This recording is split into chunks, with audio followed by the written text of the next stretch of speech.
A day had passed since I have come to the Weir Palace, and now it is time for me to leave. I have found one open hall and several looted ones which still had some stuff in them, especially the ones which had been locked with the formations. One thing that happened to me most was attempts to loot me. There were 5 times robbers tried to rob me. I had to kill one team, as they were fully willing to kill me while breaking the bones and taking the stuff from the rest. Looting here is a lot more common than I had faced in the world. I don't know the reason, but sometime my luck might run dry and I might get looted by someone powerful. I decided not to think about it, but I am now more focused on finding the chances to grow more powerful than accumulate more fortune. I had found 3 teleportation gates here, and I am going to the one that is close to me. Even with my speed, it will take me 1.5 hours to reach there. Time passed, and on the way I have come across many people. Thankfully, nobody tried to rob me. 2 people looked at me like they might, but changed their decision for some reason. Soon, I reached near the formation. There were already a couple of people waiting there. This one led to Char Citadel, but I have no desire to go there. So I took out the token that made all their eyes light up and placed it in the hole. As I placed it, a list appeared in front of me. I scroll it down before selecting the place. As I did, the gate flashed and I walked inside. While I did that, several people moved from their places and stepped into the gate with me. I did not stop them. Since they want to ride on my token, they are most welcome. 1 token let 10 people travel together and only 7 have. There is still space for the 2, and those who want it only have 2 seconds, as the gate will stay connected to the place for 3 seconds only. Step. I stepped into the other side and immediately felt the greater gravity and denser energy. I looked around and saw myself on top of the hill. Everywhere I looked are the verdant hills, with many dilapidated buildings. There are more of them, hidden in the shadows of the trees. I am Banzar Valley. It is a beautiful place, but also extremely dangerous. Little human, hand over the token you have, said the stone-horned man. Ask me again and I will kill you, I warned without turning. Hee, I had to give you a chance, but it seemed like I have to take it from your dead body, said the man and came at me. Putch. A second later, the sound rang out, before I removed my spear from his heart. I don't know why these people have to be so idiots. They know looting is dangerous and they still do it. Even the Grimms weren't such idiots as these people are. Idiot, I said, and took the artifacts and storage from his dead body before walking away. I did not even burn the body. He did not deserve it with the level of killing intent he had shown me. As I walked down the hill, I opened the man. Looking at the marked places I had gone, each one of them is at least 1.5 days away, and that is when everything goes smoothly. In these 2 days I had been here, I know hoping things go smoothly is akin to night not coming. Still, I am prepared as I could and have the confidence to survive anything aside from Sovereign or a group of golems like that Arachne. It was too powerful. If a group of them had come at me, there was no way I could survive against that. Hun. I was halfway across the hill when I sensed the powerful monster. Immediately, I increased the power of my stealth method and hide. Soon, I saw the monster. It is a black leopard with dark blue eyes, and it is slowly climbing up the hill. It is clear the monster had sensed the people coming behind me and now going toward them. I wanted to fight it, but I controlled my urge. It is not wise for it to fight the monster. It will waste time and also tire me, giving chance to the other monsters and humans behind to take a swipe at me. While I am confident about surviving that, I don't want to take the risk needlessly. A few minutes passed and I begin to hear the sounds of fighting. The monster had attacked them. Hearing that, I stepped out and walked down the hill. As for those people, they are capable enough to handle a monster like that. It is only 1 monster, while they are 4, all of them at primary III. Half an hour later, I had reached the base of the hill. I have to say, there are a lot of monsters here. The journey of 10 minutes had taken me half an hour. It will take even more than description to reach my destination. I had already expected it and would go directly for it. I will look around, and if you find anything, I will explore it. It is the reason why I had come to this place. Exploring the unexplored is where the chances are found. Those places I had selected had been explored, but each of them still holds considerable fortune. I am going to use it as a benchmark. While moving toward this, I will try to discover new places. Come out, Nero, I said and brought Nero out. As he came out, he smiled happily before shooting into the forest. I would have brought Ashlyn out, but she is sleeping again. She had woken up earlier and had stayed awake for nearly 7 hours before sleeping again. With Nero coming out, my travel became faster, though I would still stop every few minutes to collect the resources. There are a lot of them, some of which would be very helpful to me. Soon an hour passed, and I have traveled to a large area. I would have not been able to travel even a quarter of it if I did not have Nero to guide me. There are too many monsters here. I should have believed the information.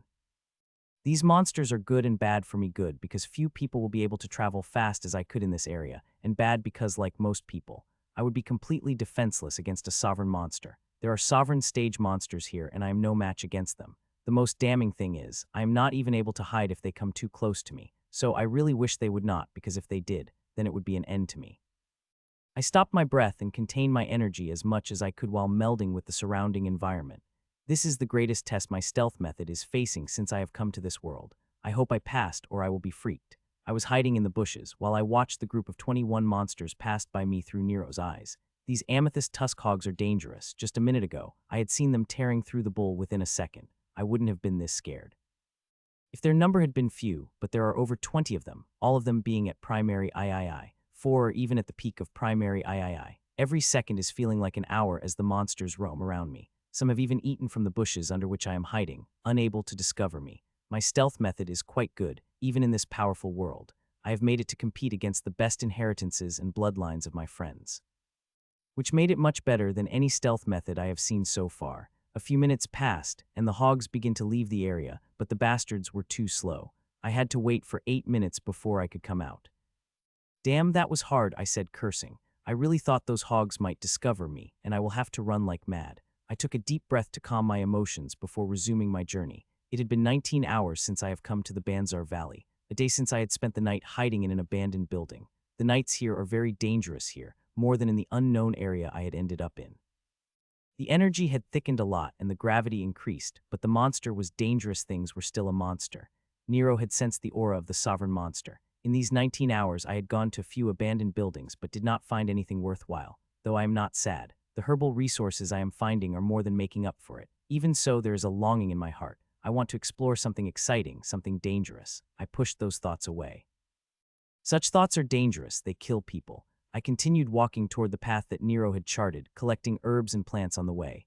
Every few minutes I would pause to collect the plants and herbs before continuing my journey. I was walking when I head toward the left while walking straight. If I concentrate, I could hear the sounds of fighting. I do not need people. I am alone is fine.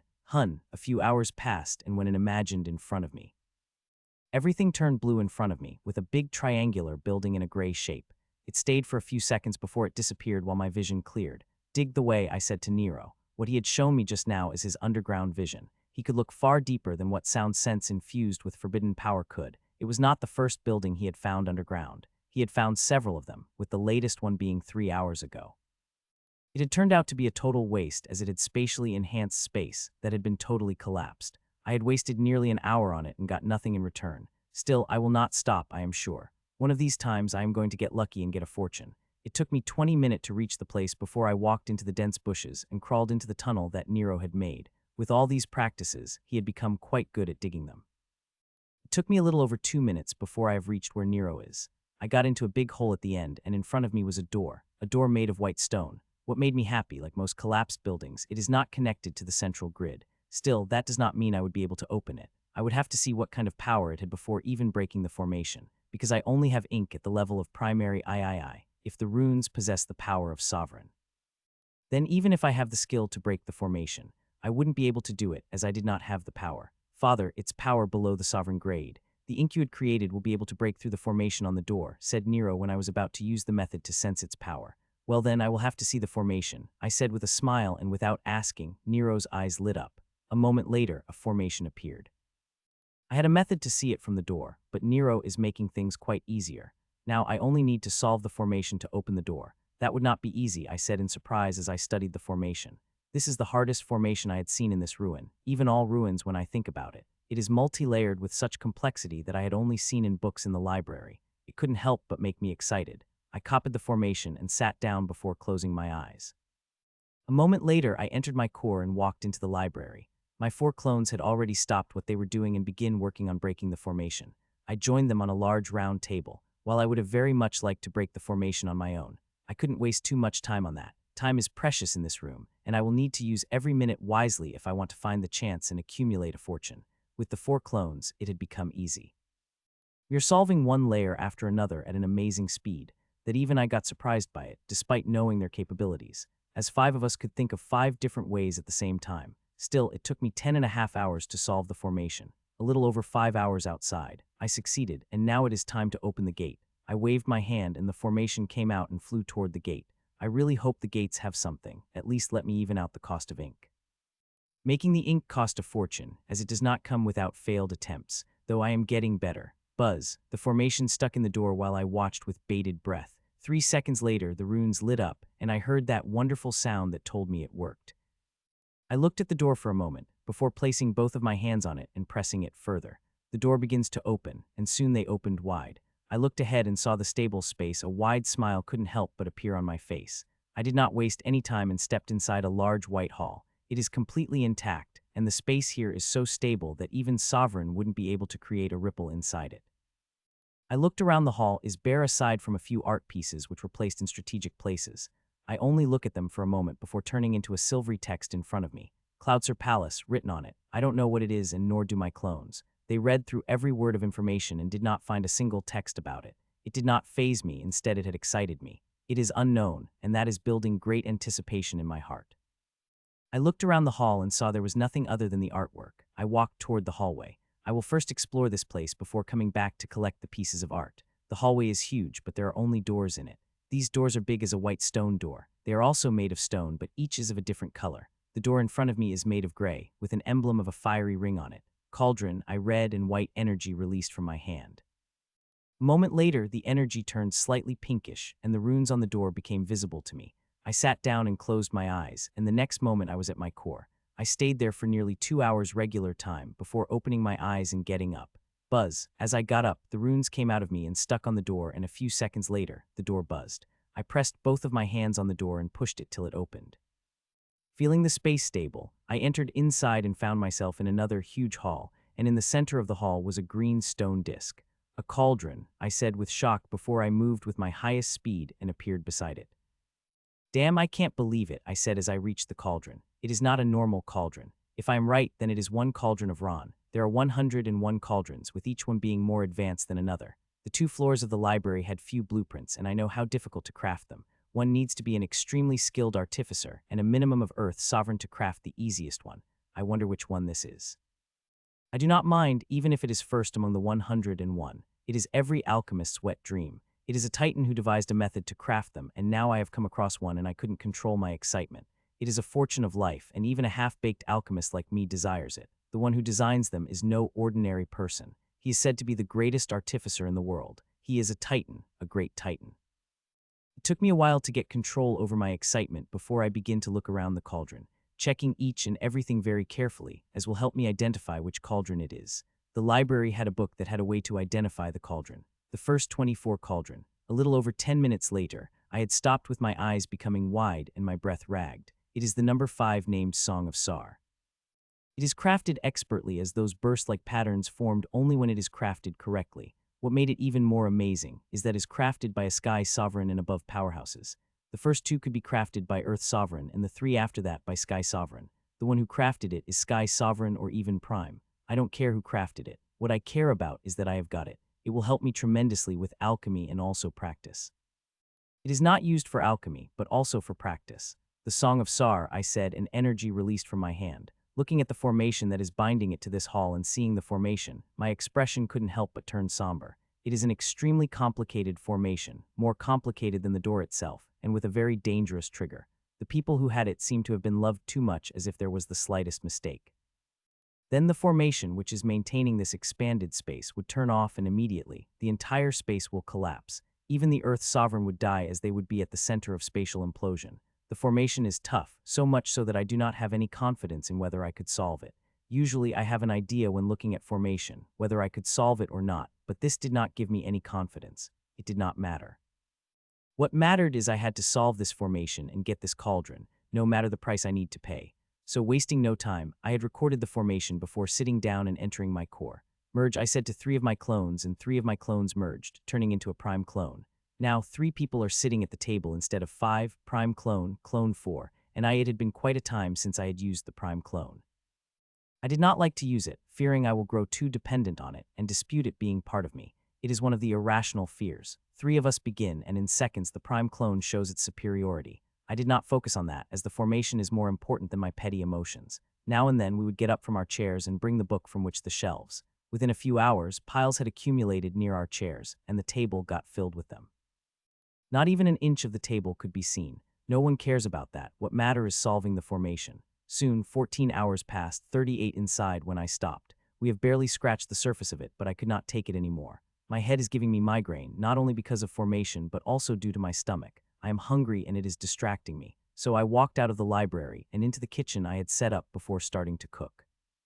1.5 hours later, I finished cooking and brought it out and ate with Nero and Ashlyn. For once, she is awake at the time of dinner, though she won't be able to remain awake for long. I could already see the sleep in her eyes. I don't know whether she would even be able to finish the meal before falling asleep. She slept, I said. She could only finish half of the meal before falling into a deep sleep. I sighed before picking her up gently and sending her to my core. I finished up the meal before taking out the mattress and sleeping on it. Within a few minutes, I fell asleep, waking 5 hours later, without any headache. I quickly freshened up and ate the breakfast that my clone had created before sitting cross-legged. A moment later, I am at my core with my clone, who has made significant progress while I was out. I joined them immediately and began working on solving the formation. A day passed, and then another, and then another. Even then, formation is not solved. If the Song of Sar hadn't been on the line, I wouldn't have spent such time solving the formation. For it, I will spend even a month if I need to. This thing is too precious to think about anything else. It will help me with alchemy, but also in practice. I want to advance fast so I could meet Marina quickly as possible. I am worried about her, also my unborn child. Time passed and I kept working on it, feeling joyful when I solved the player, frustrated when stuck, and even had the feeling of giving up when things got hard, but I continued and it paid off. I had succeeded. I had solved the formation. It took me 8.5 days to do that. I opened my eyes and got up. I looked at the beautiful cauldron for a few minutes before waving my hand. A vast formation with a heavy aura came out. The aura is all from the ink. There is a small amount of Vurian dust mixed in it. I had to do it to increase the power of the formation.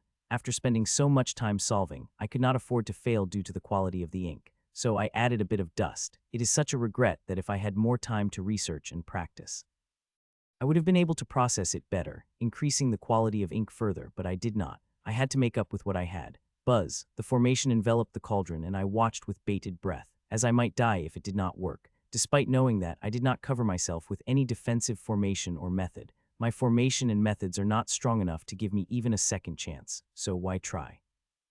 3 seconds later, the formation lit up and began to seep inside the ground, connecting with the formation of this place, replacing itself with the cauldron. I had to change the approach midway, as the formation is hard, and I could not truly break it with the time I have, so I had decided to replace the formation I had created with the one connected to the cauldron. It is dangerous, and I would need to leave as the formation wouldn't last long more than an hour. If I had been wise, I would have first checked through all 3 rooms and taken that art on the hall before going for the cauldron, but I did not want to wait. This is an absolute treasure for me, and I need to get my hands on it as soon as possible, which made me do an idiotic thing. Buzz. Time passed, and finally, after 6 minutes and 7 seconds, the formation buzzed, and immediately I waved my hand and took the cauldron to my storage. As I did, I walked to the door and opened it before stepping out of it. A few seconds later, I was in the hall and I opened the white stone door. Thankfully, I did not have to use the formation to open it. It is such a regret I had to leave all those behind, but I do not mind it. Even if those places had a thing like a cauldron, I wouldn't have been able to take it. The formation I used put a great strain, and if I used it more than once, the central formation would have immediately detected it. So even if all 3 halls had a similarly precious thing as Song of Sar, I would have been only able to take one of them. There is an option to take all of them, but that would have needed me to break the formation, and it would take time, a month at least or more. At the time, I did not have, so I made the idiot choice of choosing the cauldron without looking at the other things, but I did not feel sad about it. Regretful maybe, but that is natural. Soon I walked out of the tunnel and moved away as fast as I could. I don't know how big the reaction would be when my formation loses power and the central formation of the palace detects it, though I am sure about one thing: whatever will happen, it won't be pretty. BOOM. 1 hour and 5 minutes later, I was inside a hidden place. I had brought out the abode and had just entered inside it when I heard the boom. A very loud boom shook the earth. It is good that I had found a hiding spot, as the thing that will happen now won't be pretty. Such begins the explosion, going to rile up the monster. I pray for the people. I hope they survive. I feel bad, as because of me many might die, but it is how the world works, and if they had been in my place, they would have done the same. I can't remember the times I had suffered because of the other's mistake. The explosion subsided within a minute, but what happened after that made me shudder. Monsters came out of their holes and began attacking anything and everything in their path, attacking each other, attacking people. I could see it all through Nero's eyes. I watched for a few minutes and couldn't help but became surprised. The people are good, some are hiding, some are fighting. It is not absolute suppressions as I had expected, which helped in elevating some guilt. A few minutes later, I sighed and closed the link with Nero's vision before closing my eyes. A moment later, I appeared at my core, beside my clone, who is looking at a cauldron, or rather a large table with many alchemical instruments. The cauldrons of Ron are just a given name. The real name is the Supreme Alchemical Instrument of Ron. They are not cauldrons, they could take shape of it, like they could take shape on this table with many alchemical instruments. There are countless alchemical styles, and these supreme alchemical instruments could help with nearly all of them. My world did not have a specific alchemical style. We jumbled it all with knowledge from the inheritances and ruins. It is why alchemists needed all kinds of tools. With this one, I do not need to search for any tools. It will be enough for everything. Let's practice, I said to my clone and begin working on the Song of Sar. 14 hours later, everything had calmed down and I walked out of the hidey hole. It is early morning, dawn, and there is still darkness and heavy gravity and energy that is reducing slowly. It will continue for 20 minutes more, before stopping and beginning in the evening once again. It felt good to be out again, and while I had been out for nearly 2 hours yesterday, that did not count, as I was most focused on getting as far away as possible and finding a spot to hide. I resumed my journey, careful to avoid people who also come out from the place they have been hiding. In 10 days, the number of people in Banzar Valley had increased by 10 times. There are a lot of them, and some of them are quite powerful. Yesterday, I had got a clear glimpse of their power, especially of Sovereign. There were 2 sovereign fights, both won by the people. Watching the battles gave me a pretty good idea of how powerful they are. It is such a regret that I could insert my seed into them. While I still have the seed, they are not powerful as before despite their formation being efficient. It is suppression. It is making things quite harder for me. I need to reach the sovereign stage as soon as possible. The journey to reach there had become a little easier as I had gained the Song of Sar. It is amazing, even felt like the hallowed words to describe it. It is beyond words. I really wished I hadn't been in this ruin, or I would have locked myself in the house for months and practiced on the cauldron till I became satisfied. That is currently being done by my clone. An hour passed and I stopped for a moment. Not far away from me, 2 peak primary III are fighting. Their battle is intense, and if I had been in their place, I would have done the same. The resources they are fighting for are precious, and if I had not found something like that in the storage of one of the dead people in the hall of the Weir Palace, I would have been tempted to join them. I looked at the battle for a few seconds before I moved ahead, avoiding both monsters and people. Over 10 hours passed, and I had collected hundreds of resources and explored 2 buildings. The hall is not bad, though nothing compared to the Song of Sar. I became careful, and the density of people increases in me, so much that I did not even avoid them, nor I could, as they are everywhere. A few more minutes passed, and I walked through the gigantic trees into the open ground. As I did, I could barely stop myself from gasping in shock. I don't know why I'm shocked. I have seen the images, I have read about them, but still am shocked seeing them. Banzar Command, a huge building that is over 50 stories tall and kilometers wide. It is a vast building, which is spamming on hills and valleys and the ground. It is spread across a huge area, not only above ground but also underground. Not to mention, the whole place is spatially enlarged, so inside it has more space than outside. Banzar Valley is one of 4 prime areas of the Silveranth. This place is said to have one of 4 inheritances of the Silveranth organization. The city and the organization behind it had placed a huge reward for it. The reward is basically a city at the level of Clahan or anything of equal value. One of the inheritances of Silveranth is no joke. It is a prime inheritance, having the power to take one to the prime stage. People are crazy about such inheritance, seeing most people here have the inheritance of the sovereign class, though I am not an idiot to believe they will give one a city if one finds the inheritance. Even if they give it to show the world, they keep their world. That person will forever be caged. I have no interest in inheritance. What I want are chances and resources, and this place had them, even after thousands of years. This is one of the 4 most visited places, and at a single glance I could easily see over 1,000 people around me. I looked around before walking toward the building. It will be my last destination in Banzar Valley. I would have explored the other place if I had not spent 10 days getting the Song of Sar. Hun. Soon I reached near the gate, and it was about 10 meters ahead of me when I stopped. Not only me but others also stopped, as the powerful aura covered us. I looked up and saw a beautiful woman with purple stone horns flying toward the gate. She's not only beautiful but also very powerful. She is sovereign. She landed in front of the enormous black gates, and stepped inside. As she did, people around me heaved a sigh of relief and resumed walking toward the door.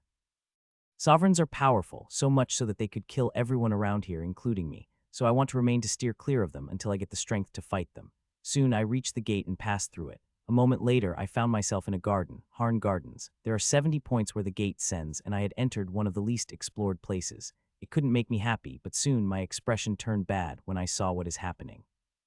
100,000 no crystals please, said the 5-foot man with 4 hands not far away from me. Bang, I am not paying you a shit, said a blue-tailed man angrily, but the very next moment a loud sound rang out as the blue-tailed man crashed against the statue hard, breaking many of his bones. Since you have forced my boss to take action.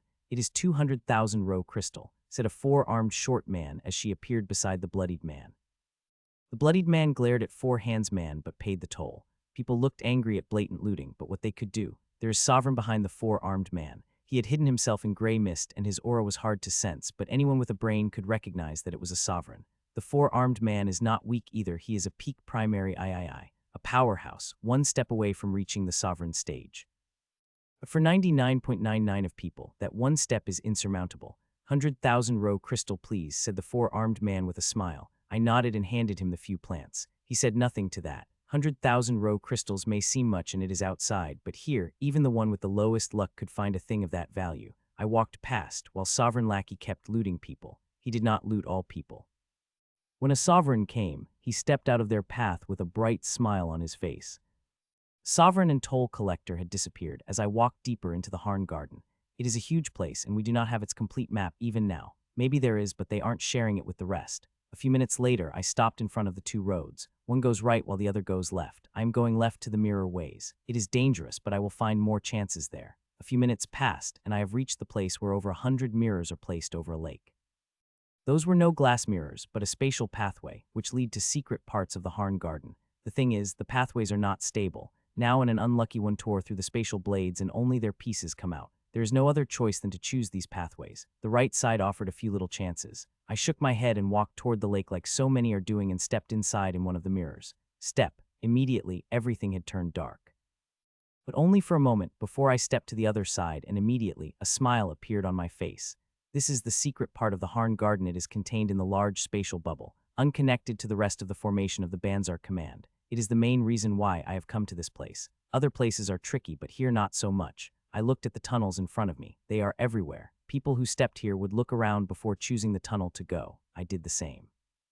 I chose the seventh one and walked inside. These tunnels are not small, they are huge enough to even Grimms could walk inside them. Connected to them are the doors, which have different names. I am reading them, but they do not have what I want, so I keep moving. This huge spatial bubble is a work of art. It is huge, and every minute the doors will change. So even if I stayed in one place, the doors will change every minute. It is too slow. It takes a minute to change. At that time, I could see tens of doors. I stopped and immediately appeared beside the door and touched it with my energy. As long as my energy touches it, it will remain in the same place. I hope it is within my level, I thought, and took out the black crystal and project the energy through it. The crystal is fake. I don't want anyone passing by to know I have these abilities. Damn, I curse it and put back the crystal and also pull away the energy. The runes of the gate are powerful. A sovereign grade, a high-level sovereign, or a peak level of sovereign. I would need ink of that level. I don't have it. While my clones practice it, with the resources I have gathered, it will take time before I succeed. Shaking my head, I walked away, and 3 people who have also stopped walked away in disappointment. There is no end to these freeloaders, nor I could do anything against them. In my world, there were freeloaders, but not in this quantity. I walked away, but soon I had to stop. Not because of the door I had found, but because I saw Sovereign. He had a key which he inserted into the door and went inside. No freeloader dared to follow behind him. He is a sovereign. If tried sneaked inside with him, he will kill them. Half an hour passed, and I had found another 3 hours. All of them are of sovereign grade. This place was for the sovereign. If it is not for time, which eroded the power of some gates, people like me wouldn't have been able to come here. This is the place that had one of the best opportunities in the Banzar Valley, and I will get at least one for myself. I passed by one person who was sitting under protection formation while their energy was connected to the door. I have seen over 10 people doing such things. I am not the only rune master here. This is the prime world with the best knowledge and teachers. Organizations foster such talent since their childhood. Rune masters are important in the prime world with enough talent. Their value goes over even sovereign. I only glance at them for a moment before walking ahead, looking at the door. Another 12 minutes passed and I have come across the door. I stopped and took out the black crystal and projected the energy through it. A moment later, a smile appeared on my face. This is a door with primary III formation. It made me ecstatic because this door is better than all the doors I have found so powerful. Sol Vitter, there is information about this door. I need what it has. I did not waste any time and took out the blue crystals and projected the energy. Immediately, the dense runic formation appeared in front of my eyes. I copied it before turning off the crystal. Immediately, I waved my hand and a circular protection formation appeared on the ground. Buzz. I stepped inside and sat down, and immediately the formation activated, forming a protection dome around me. No one will see what is happening inside. Even sovereigns would have difficulty. With the formation activated, I entered inside my core and began solving the formation in the library. I did not do it alone. I took help from one clone, while the other 3 were busy doing an important job. The formation is difficult, but I can solve it and it wouldn't take me more than a few hours. Bang. A little more than an hour passed when I opened my eyes as I sensed the attack. A primary III attacked the dome, sending ripples across it. I looked at the man through the dome, anger blazing in my eyes. "Do it again and I will kill you," I said from my dome, and anger immediately appeared in its eyes, but it did not take any action. It glared at the dome and walked away, likely sensing the conviction in my voice. I truly wished it had attacked. I really wanted to fight the bastard, but the gate in front of me is important too. I could not waste time on someone who is extremely strong. The crystal-eyed man is not simple. He was peak primary III. I haven't fought with someone of that level. I have watched them fight and know with my strength they cannot defeat me, but me defeating them is also would be a challenge. If the door is not something I need, I would have definitely fought against him. I closed my eyes and once again focused on solving the formation. While I did that, people gather and left after a few minutes. They know how hard it is to solve the formation and it takes a lot of time. So most aren't willing to wait, but I did notice there are two initial primary III who are waiting from the first minute. They seem desperate and they may be on the scale here, but their strength is only average. It took me 2 hours and 22 minutes to solve the formation, but I opened my eyes in 5 hours and 33 minutes. Even this seemed too fast. I cannot waste too much time here. I need to get inside as soon as possible. So I got up and took the formation before waving my hand. Immediately, a formation materialized and moved toward the door fast, while the eyes of 4 people lit up with joy as they took a step back. There is a nasty backlash when the formations don't work and they want to be out of their way when that happened. The formation stuck on the door, and the number of freeloaders turned to 5 from 4. Buzz. A second after sticking, the formation lit up, and 2 seconds after that I heard the buzz. Click. Immediately I opened the door, and by time the freeloaders appeared beside me, I was the first one to enter inside, but I did not close the door inside me. Instead, I left it open, and they came behind me. As the 7th of them entered, they closed the door from behind, blocking the way for those who were a moment too late. "Damn, he really broke the formation so quickly," said the woman. She's one of the 2 who was waiting since the beginning. I did not even glance at them and turned to the large room. In the center of the room is a large silvery square. One could sense the pure soul energy from it, and around it are 12 round formations. "Since I opened the door, you all will spend the resources," I said to 7. "Since you opened it, you will as well pay for the resources," said the bone-horned man with an irritating smile. Immediately, a large, deep, bloody gash covered him from shoulder to stomach. It had happened so fast that he wasn't able to react at all. "Say a freaking word from that irritating mouth and your head will fly," I warned as it opened its mouth. If it had been high primary III or peak primary III, I might have threatened first and attacked later, but for this weakling, it is an attack first threat letter. He closed its mouth and glared at me before looking at the 6 for help, but they were silent. The powerful ones had even looked at him mockingly. He looked away and drank the potion and was the first one to place the resources. Others also began putting resources. It took a few minutes, as this place requires specific resources. After 10 minutes, the silver square had got a green outline. This means we have got the resources we wanted, and now it is time to experience the soul vitter. I sat down in a circular formation, and behind me were 7 others. Nothing happened as we sat, but no one was worried. Buzz. 1 minute and 2 seconds later, the formation activated immediately. Thousands of runes begin to come out. They begin to cover me, not only from the outside, but also from the inside. One could resist these runes and keep them out, but that would diminish the effect of it. I did not resist. This is a dead organization. No one is spying on anything. Not to mention, I need it enough that I am willing to take the risk. Buzz. It took over 7 minutes to cover an inch of me with tiny runes before the formation lit up. Immediately, I felt the energy coming from the circular formation. It is silvery green in color. This energy would be absorbed by the formation covering me and enter my soul. Aha. A moan couldn't escape from my mouth as the herbal soul energy entered my soul and moved according to the formation's directions. I did not resist. I let the formation work. The soul vitter does 2 things. It heals the soul, and second, it strengthened it. My soul is powerful. Very few primary III could compare with me, but it is also somewhat impure and slightly injured. Not with deep injuries, but with scratches. That would heal with time. The cleansing method caused them. It is powerful but has some serious drawbacks, but seeing its benefits far outwits its side effect. I am practicing it and will continue doing that. The soul energy moved around me, and every second more is coming. By the time the minute to over, I am completely covered in soul energy. I am pulling more energy compared to all those sitting, even more than peak primary III, who had a surprise on his face as I looked at him. I am projecting myself as primary III, but it is very hard to see which level I am.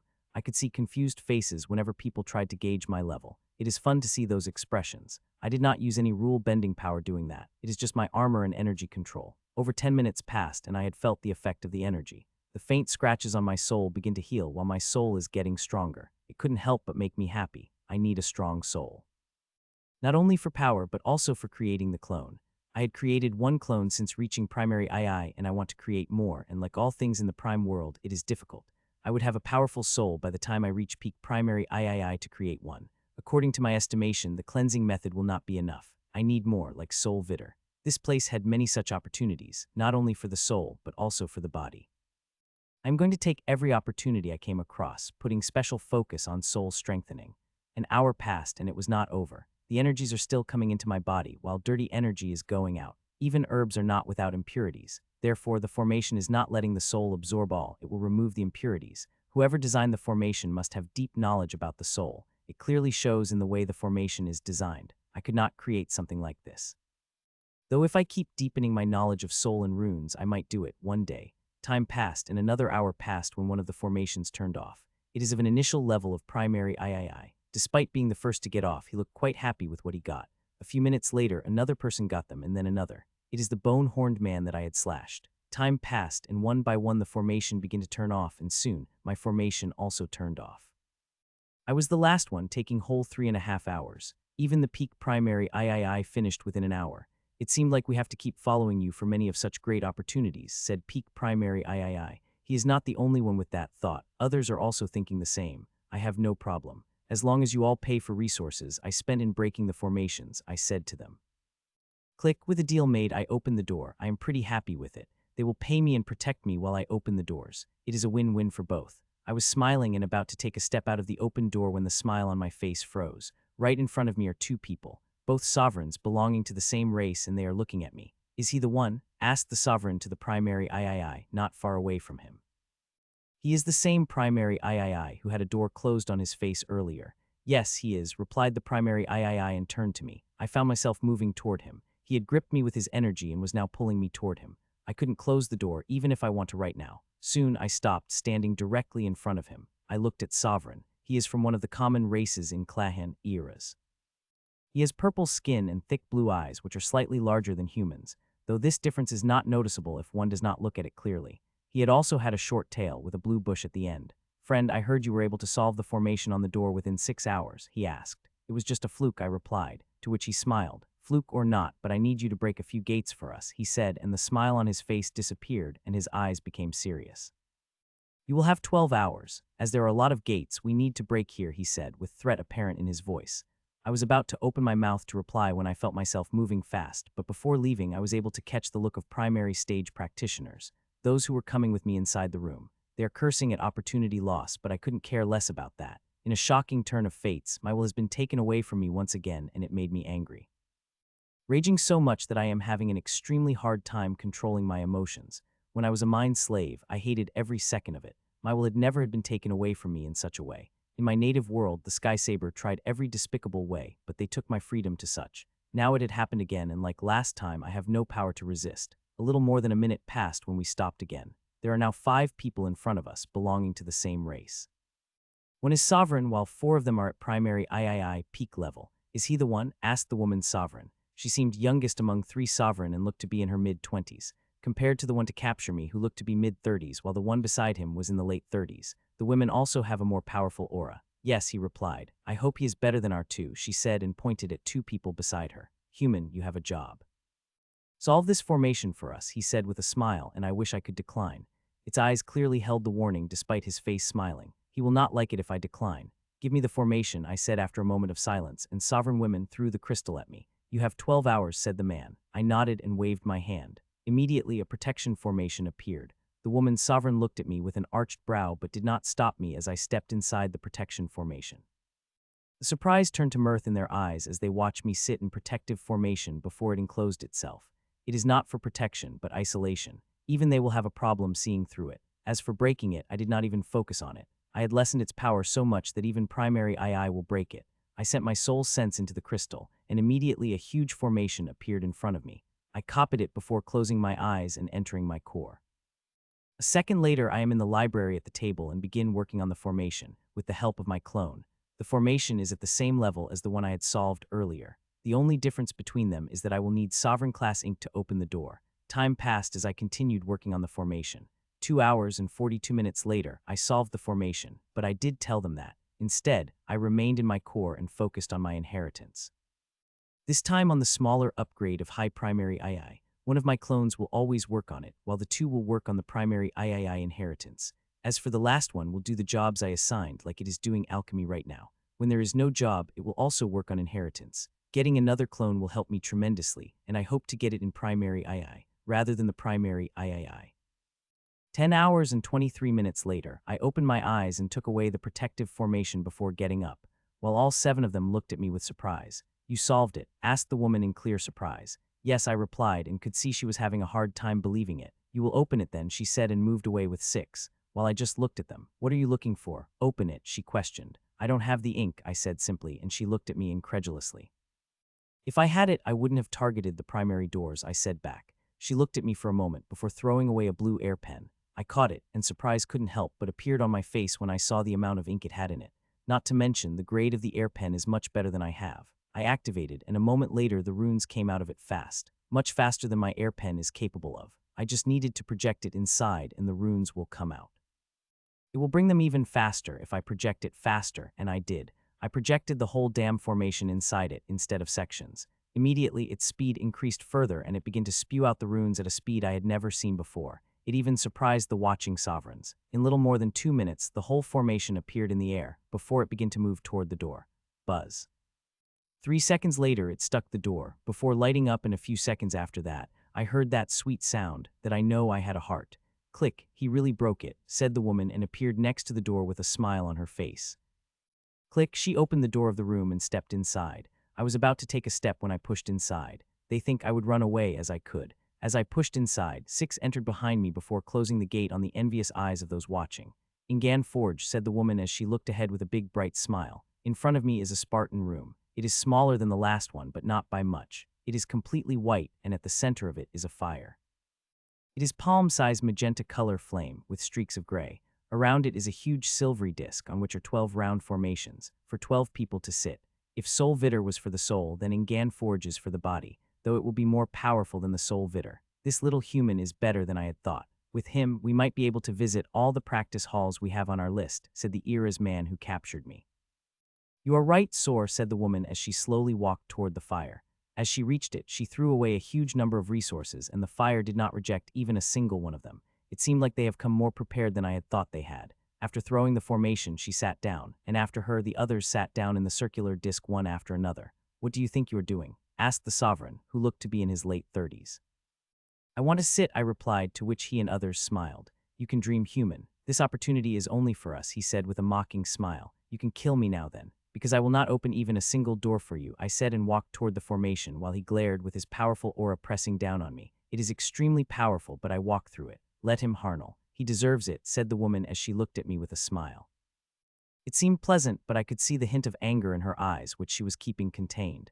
I do not care whether she is angry at me. I could already guess their intentions for me. They need me, but they did with me. They will likely kill me, so I will enjoy the opportunities I am opening for them while finding a way to escape from their grip. I hope you do not scream human. The forge is very painful, taunted Harnell. I only smiled and focused on the fire. It is not a natural fire, but an artificial one, crafted for this purpose. For a minute it was quiet before the formation covering lit up and tiny runes before to come out of it. They spread around us like the runes of Soul Vitter did, covering us externally and internally. Buzz, as the runes covered every inch of us. They buzzed and immediately the fire enters them. Within a matter of seconds, they filled the tiny runes covering us and released the first breath. Ah. Immediately 2 eras race people, both primary III, screamed loudly, while the expressions on everyone's face, including mine, had changed. It is painful, extremely painful, opposite to what I had experienced in the Soul Vital. That was comfortable, but this one was far from it. The runes released the fire in a rhythmic way inside us. This fire is strange. It is not only hot, but also extremely heavy, like a hammer. I felt like every cell of me was getting hammered by a very hot hammer. It is painful as it is strange, but I did not resist it. A little more than a minute passed, and another wave came out, more powerful than the last one, once again drawing out the screams from 2 eras race people. For the force of the first few minutes, the effect was barely visible, but soon I was able to see the effects. They were amazing. It is strengthening me, and most importantly, it is balanced about it. I did not see even the slightest side effects of it, aside from pain, which had now increased so much that even the third primary III began to scream. It is painful, I agree, but still not painful enough to make me scream. It will have to be much stronger, and I feel like it will become strong enough to make me scream. Whether I scream at them or not, only time will tell. A little more than a half hour passed and the effect of it has become amazing. Every breath is bringing bigger effects. It won't be long, because my body became as strong as my soul. I will have to strengthen my body, soul, and if possible energy as much as I could. I am in a very dangerous situation. These people have captured me, and I am sure they will not let me live after they are done with me, or they might have something even worse. Put a slave collar on me as it happened in mine. In Clahan, slavery is forbidden, but these three belonged to one of the prominent families of the city. They had an earth sovereign leading them. Such families did not need to care about the rules, especially if they do it sneakily. I shook those thoughts in my head and focused on what is happening inside me. I am recording it all. I know what I will get from it will help me a lot. In inheritance, in designing treatments and other things, I need to collect as much as data I could about me. It will help me create a better inheritance, which is more important in the prime world. Here, the strength rules supreme, and the weak have no rights. Powerful could enslave, and nothing will happen to them, as long as they are more powerful than everybody else. An hour and 12 minutes passed when the fifth scream joined. It is from the sovereign, the same bastard who had stopped me earlier. Even in such pain, I couldn't help but feel the joy in his misery. It seemed to have sensed something as it looked at me while screaming loudly. I did not glance at him, no matter how detestable he is. He is a sovereign, he could kill me quite easily. I don't need to antagonize this person more than I needed to. Another half an hour passed, and holding back, the screams have become even more difficult. Muffled screams begin to come out from the three of us, while the five screamed loudly. It had become extremely hard to hold back the scream through this pain, and I would have screamed if I had been alone, but I am not. So I focused on processes, seeing how the fire is strengthening. It helped. By the time the runes released the last fiery breath, there was not a single scream that came out of my mouth. It had been 8 days since I had become captive to Era's race sovereigns, and in these times I had opened 9 doors. Aside from being a captive that had built a volcanic rage inside me, I am doing well, better than I had imagined before I came here. So much so that I am nearly ready to make another breakthrough. It had been only a month, 27 days to be exact, since I had made a breakthrough, and I am ready for another. We are still in the spatial bubble and opening the doors. This is the 10th door on their list. I had cracked it a few hours ago, but I am still in an isolation barrier and in pain as I am practicing the refining method. I had practiced it daily for the past week, and its effects have become even more amazing with all the treatments. It is also worth noting that I am taking crazy risks, damaging my body and soul, by using toxic energy more than what is safe for me. I wouldn't have dared to take such a risk in the city due to its side effects, but here I do. Even this extreme strain is helping me press the limit. Though it is very dangerous, if I went too far, I would end up injuring myself so much I will need months to recover. I might not even recover from some of the damage, so I need to be careful not to go too far. I continued circulation till I reached the limit. It is not just me reaching the limit, but also my body and soul. Now, unless I made a breakthrough, I won't have to practice this method anymore. I opened my eyes and saw myself covered in impurities. The most prominent are dark droplets. It is blood filled with impurities. Blood is one of the side effects of practicing the method to the extreme. The fire covered me, and I burn it all and once again close my eyes, not to go to my core, but to take a nap. Within a minute, I fell asleep. It is strange falling asleep while sitting cross-legged, but I am tired enough that I could do it. Wake up, I was woken up exactly 2 hours later by my clone. After 2 hours of long sleep, I am feeling much better. Still tired, but not as much as before. Man, I wish he could crack the door. 1 bath in the Ray Spring bath and I would be ready to make a breakthrough, said Yura. One of 4 primary I have patience, said Rita and looked at me. She is powerful, but even she would need to look into my formation very hard to see inside it. It was hard to see before, and I have made changes to it further, which made it even harder to look inside, even for a sovereign like herself. For the next 1.5 hours, I worked on my inheritance, working with my clones to finish it soon as possible. For a small upgrade, I had kept 1 clone, but seeing how rapidly I had been approaching a breakthrough, I had used 3 clones on it. It was a wise decision, given how 3 clones have helped me. I had stopped everything for that, even alchemy. The only clone that is not working on a small upgrade is working on primary III advancement. I would not stop that. Finally, I opened my eyes and took the formation inside me before getting up. Have you broken the formation? Asked Yura impatiently as I got up. Yes, I replied simply, and the air pen had appeared in my hand. For the next 2 minutes and 7 seconds, a large number of runes began to come out before the whole formation gathered in front of me. Buzz, it stuck on the door, and a couple of seconds later, the buzzing sound rang out from the formation. Click, Rita, like always, appeared in front of the door and opened it before entering inside. Usually this is the time. Harnell would push me inside like he had been doing that since the first time, but it did not happen. As overexcited, Yura and Maz entered behind her before Harnell pushed me inside. It is not just the primary III that are excited about Rayspring, but also Harnell and Soar. They are just hiding it too well, but I could see they are also excited about it. If I am not wrong, these two are also very close to making a breakthrough. They are both initial-level sovereigns, unlike Rita, who is a high-level sovereign, which is why even sovereigns are staying close. 2 days ago, one high-level sovereign tried to enter the room with us, but she kicked him so hard that she crashed against the door hard. That was the time I had sensed her real aura. It is extremely powerful. I entered the room into what seemed like a rocky hall, and in the center of which was a small pool filled with water that is shining radiantly. Rayspring, said Yura excitedly, and moved toward it. He deactivated his armor and began removing his clothes till he was in his briefs before jumping into the pool.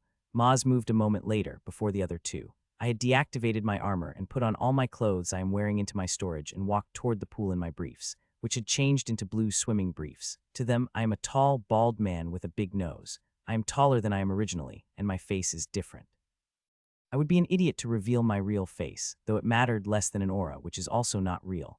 I had found in the Bon abode, where were beautiful and horrifying structures of the bones. The method was in the safe, which had taken me quite a lot of time to break. Still, the time I spend breaking it is worth it. With it, not only do I realign my bones, but also change their shape, turning into a completely different person. I reached the radiant pool and took the first step inside. Immediately felt the warm water and light energy that had entered my body and began to heal the injuries of my body and soul. So it is a healing type pool. I had guessed that much hearing their conversations. Unlike them, I did not complete the information.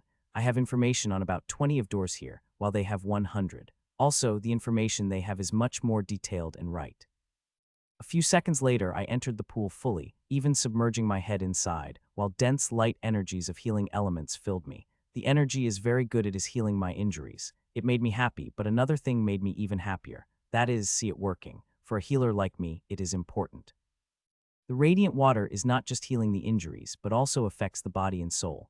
Looking at what it is doing, it is clearly preparing for body, soul, and energy for the breakthrough. Its effects are good, so much I was shocked by it. I had tried to collect the water, but I found out I could not. I tried for radiant energy, which is also very hard but possible. I am doing it through the funnel created by the forbidden power. It is very slow, but it is still better than nothing. With this, I will be ready to make a breakthrough into the sovereign stage, said Yura. Don't be overconfident. The stable mind is more important than everything else for the sovereign breakthrough. Even the talented had failed. So keep your heart in balance and emotions in control, said Rata, and he nodded. He is not the only one who is ready for the breakthrough. Others also seem to be ready. More ready than him, but he is more excited. Their family had sent them here for the breakthrough. I wish I could look at their meta scan, but it is too risky, even without sovereigns.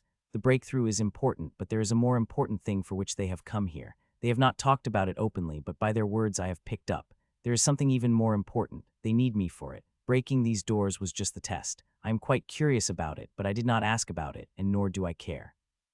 As my priority is escape, and every moment, I am searching for it till now I had not found even a single opportunity to escape. Even now, when everyone is enjoying the radiant bath with closed eyes, I could not slip away. All three sovereigns are alert, especially Rita, who always had her eyes on me. Even for a moment, she is not moving her focus toward me. It felt like she was focusing more on me than on a person of her race. An hour passed, and all my injuries have been healed. There is not even a scratch has remained. If I want to make a breakthrough now, I am 80 sure I will succeed. A few more hours in this water and my chances will increase even further. I am sure staying more wouldn't be a problem. These people need this water more than I had, so after looking outside and checking my meta scan, I resumed working on my inheritance. There is no interference of water in me working in my core, so I am doing that. For me, every minute is important. Especially since I have not finished with the small upgrade. Though I am close, I will need to finish it quickly before reaching the breakthrough spot. Time passed, and soon 4 hours had passed, and I have reached the limit of benefits I could take it from this pool, but I did not get out. I am still taking the energy from this pool. Not to mention, we will be here for an hour or two more. While primary III is finished, no sovereigns. They always take more time, and even I can't last them. 2 hours and 3 minutes passed when Harnell opened his eyes. 8 minutes later, it was Soar. It was 2 minutes more before Rita had opened her eyes. Let's go, she said, and stepped out of the pool while Soar and Harnell unabashedly ogled her. She's a beautiful woman without a doubt, but if I get a chance, I will not hesitate even for an instant to kill, if I had the power. My freedom matters the most since they are keeping me captive. I will kill them. Click. One by one, everyone stepped out of the pool, and we wore our clothes before getting out of the hall. We have gone to all the doors we have wanted, so we will go to the breakthrough place before getting out of here. Rita said, and I felt myself moving. We moved through the caves at a quick speed, searching for the door, stopping after 1 hour and 37 minutes, as found the door that we had wanted. "Break it," she said, and handed me the crystals as she scanned the formation with her artifact. I simply nodded and brought out the privacy formation before stepping inside. Soon, the privacy formation covered me, and I began to solve the formation. 2 hours and 12 minutes later, I solved the formation and immediately began working on my inheritance. I need to make a breakthrough, and I need my inheritance ready. It is quite a challenge, but seeing most of the work had already been done, I might be able to do it. I am having quite a hard time believing I am creating an inheritance such fast. In my world, it would have taken me years, but here I am doing that in less than a month. There are a couple of reasons for that. First is the change in perspective. In my world, I had been the most powerful powerhouse, at a level very few across history had been able to reach. The second is complexity, which had reduced a lot due to this extreme suppression of the prime world. While I need to make things far more sophisticated to work here, I only need to work on a few things. The third is me and my clone's knowledge, which had increased further. So despite a reduction in time dilution, we are able to create the inheritance much faster, at least with the small upgrade. The primary III inheritance is going to take time. I am reaching for high, and I create such an inheritance that will help me harness that power. 7 hours later, I stopped as I had finally finished with the upgrade. It looked amazing and will let me harness much greater power than I could at my current level. I stayed in my core for another hour before opening my eyes and getting up. "Quickly open the door," said Yura hurriedly. I looked at him before taking out the air pen. A moment later, the runes started to come out of it. There is a lot of ink inside this air pen, and I wanted to take some of it, but I could not. This artifact is bonded to Rita, and she only gave me access to drawing the runes and nothing more. If I take it inside my core, I could erase her bond, but that would be a death sentence. She will know the moment I took the pen inside my core. A little over 2 minutes later, I finished drawing up the formation and it went toward the door. Buzz. A few seconds later, the door buzzed and Rita opened the last door. "We will enter in this place." She walked inside while I was pushed. No matter how many times it happened, it still makes me extremely angry that I wish I could kill the bastard in the most painful way. I controlled my anger and looked ahead, and immediately I couldn't help but get surprised at seeing the black rectangular plate at the center. I recognized it. I had read about it in one of the books in the library. Temporary link. Two groups of people stare at each other like they want to kill each other, and they are given they are mortal energies. In the entire world, there are few rivalries like them. They have been mortal enemies, even before the abomination invasion. There is no other option, as their relationship had gone beyond ever to heal. "I say, why we are talking to these delicate flowers. We should just trample them," said the man with fiery blue. "Try it, reptile, and I will make you poisoned by your own poison," said the woman with glittering vine hair.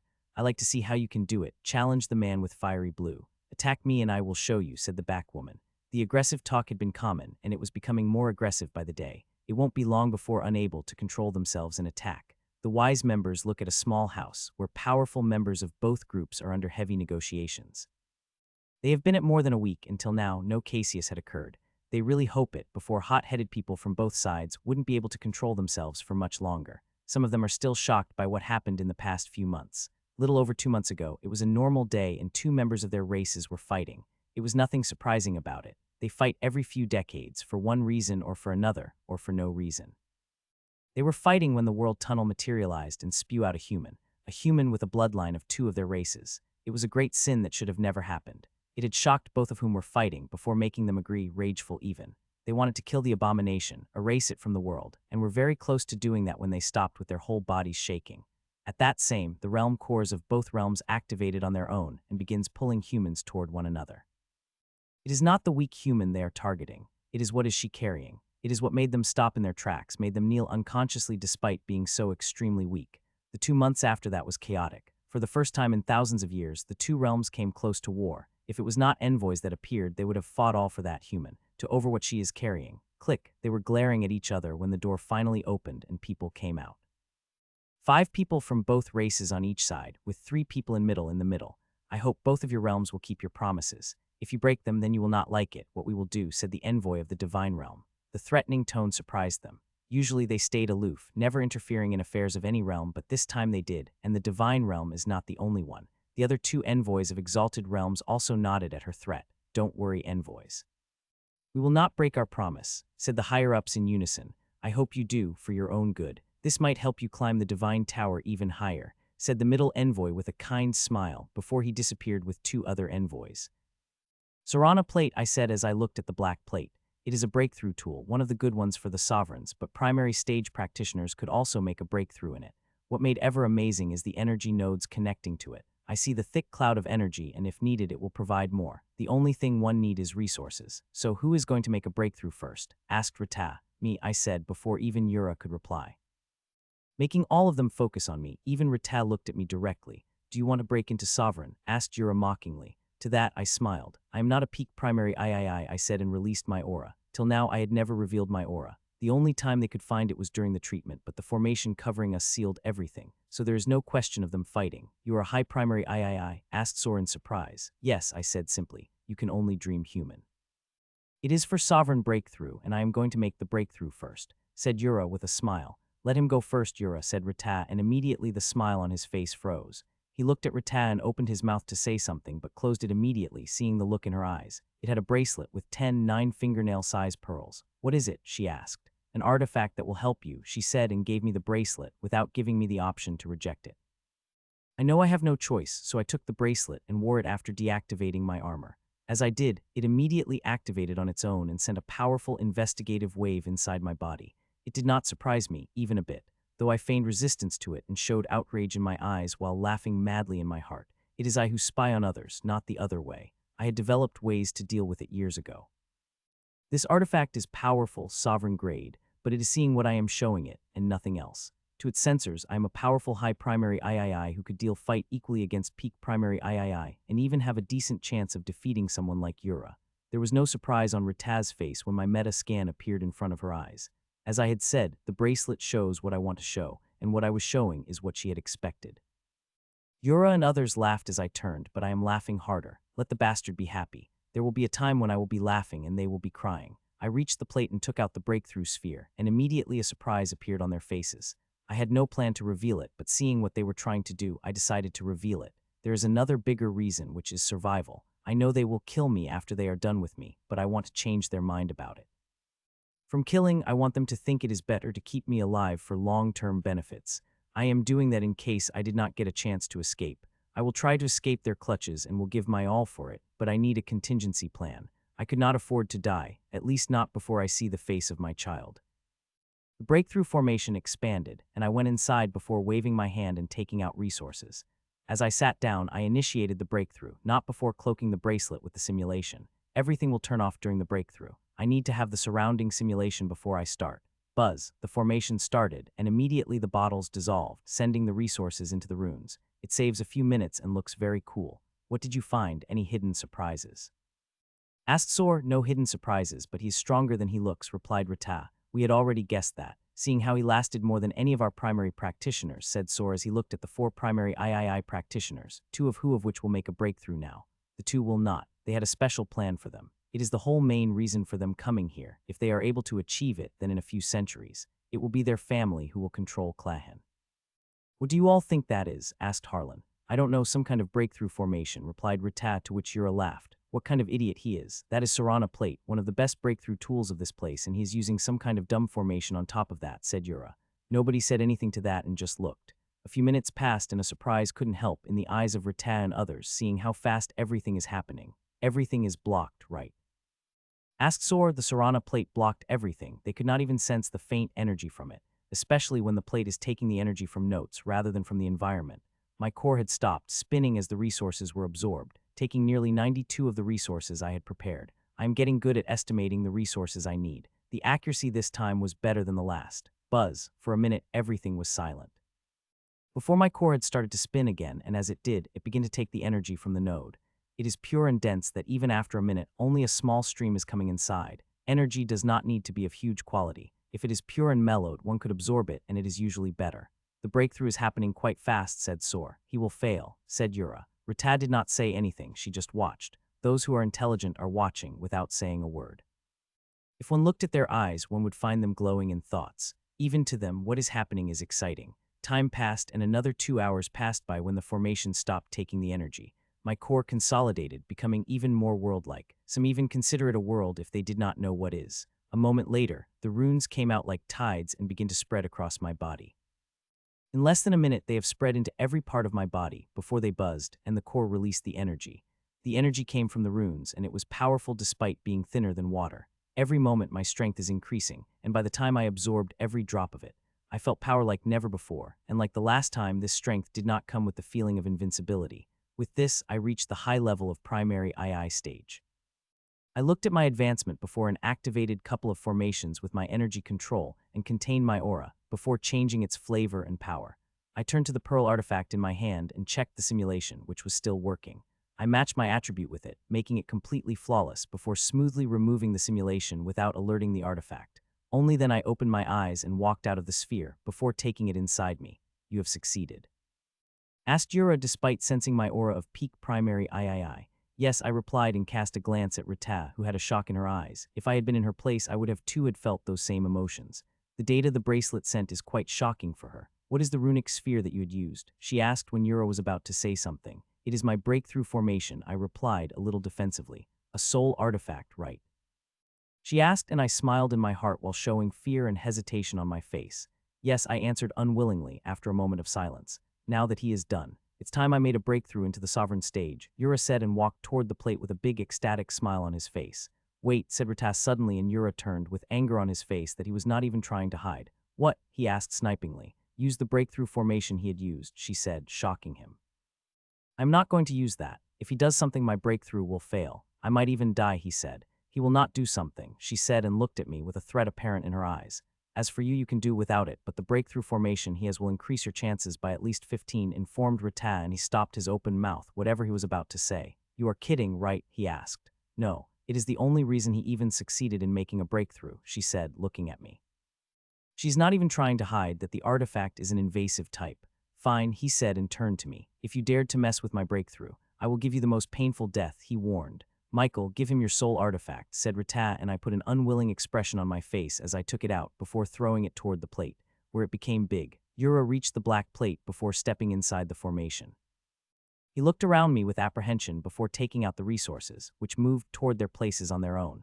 The formation is smart. It had learned from many breakthroughs of legacy inheritances, so it wouldn't have any problem with the breakthrough of a host of sovereign-class inheritances. I turned to resources, and they are in huge numbers, more than 10 times than I had used. It is not surprising he is breaking into a sovereign stage, where he will gain power at a completely different level. It is a breakthrough different from any kind. As with a breakthrough, his soul and body will start merging. This is why sovereign stages are known as one stage or consolidation stages. Buzz, the runes buzzed and the breakthrough started, and I started to have a really hard time controlling myself. While I may have to reveal the breakthrough formation, to change from killing to controlling, I also wanted to see how the breakthrough is done with my own eyes, despite reading about it in hundreds of books. Now I am seeing it. Monster integration, I am freaked, I thought as I looked at the breakthrough that is happening in front of me. 5 hours have already passed and it is continuing. The breakthrough is not a problem. What I had noticed in the breakthrough is a problem. I had noticed certain things that will make my breakthrough extremely difficult. Forbidden power makes things difficult, and from what I am seeing, I had underestimated the thing far too much. Even sacrificing the forbidden power will not make much difference. I, as an idiot or absolute genius, had made my core with forbidden power as its basic element. Even if I cut the forbidden power, the difficulty will remain. Though cutting the forbidden power will help, lessening the difficulty of future breakthroughs, as with each breakthrough, more forbidden power merges with me. I am not going to do that. The rule-bending power is part of me, and I will not let it go till I have no chance and there are choices ahead of me, extremely hard choices. He had absorbed all the resources, 81 of what he had brought, while the rest were absorbed by the breakthrough formation. He shouldn't complain, given he would have failed without my formation. He is now absorbing an immense amount of energy, but 10 of the energy he is pulling is getting absorbed by my formation. It is a good thing I have not waited to upgrade the formation. I had used every resource I had thought would be useful to it, from Ruvian dust to Keysed roots. Not to mention the forbidden power itself. The forbidden power couldn't be detected by the sovereign. To be more precious, there needs to be a vast difference of power between them to detect it. This means they need to be at least Earth sovereign to detect the forbidden power of the primary II level. Even if I release it from my hand, they will not detect it. I had tried a few days ago. I had been very careful about forbidden power, but I will not survive with extreme cautiousness. To grow, I will need to take some risks, and I am taking them. 2 more hours passed, and he stopped absorbing the energies, and now, the most important part, begin. Here is where the first step of a merge of body and soul will begin. If it succeeded, then the core will transform into the sovereign core. It is a very dangerous process, but also one where I could get some real data on breakthroughs. It is regret that I could not put every person I meet inside the sphere. I would really like to have a huge set of data as I have on primary eye and below.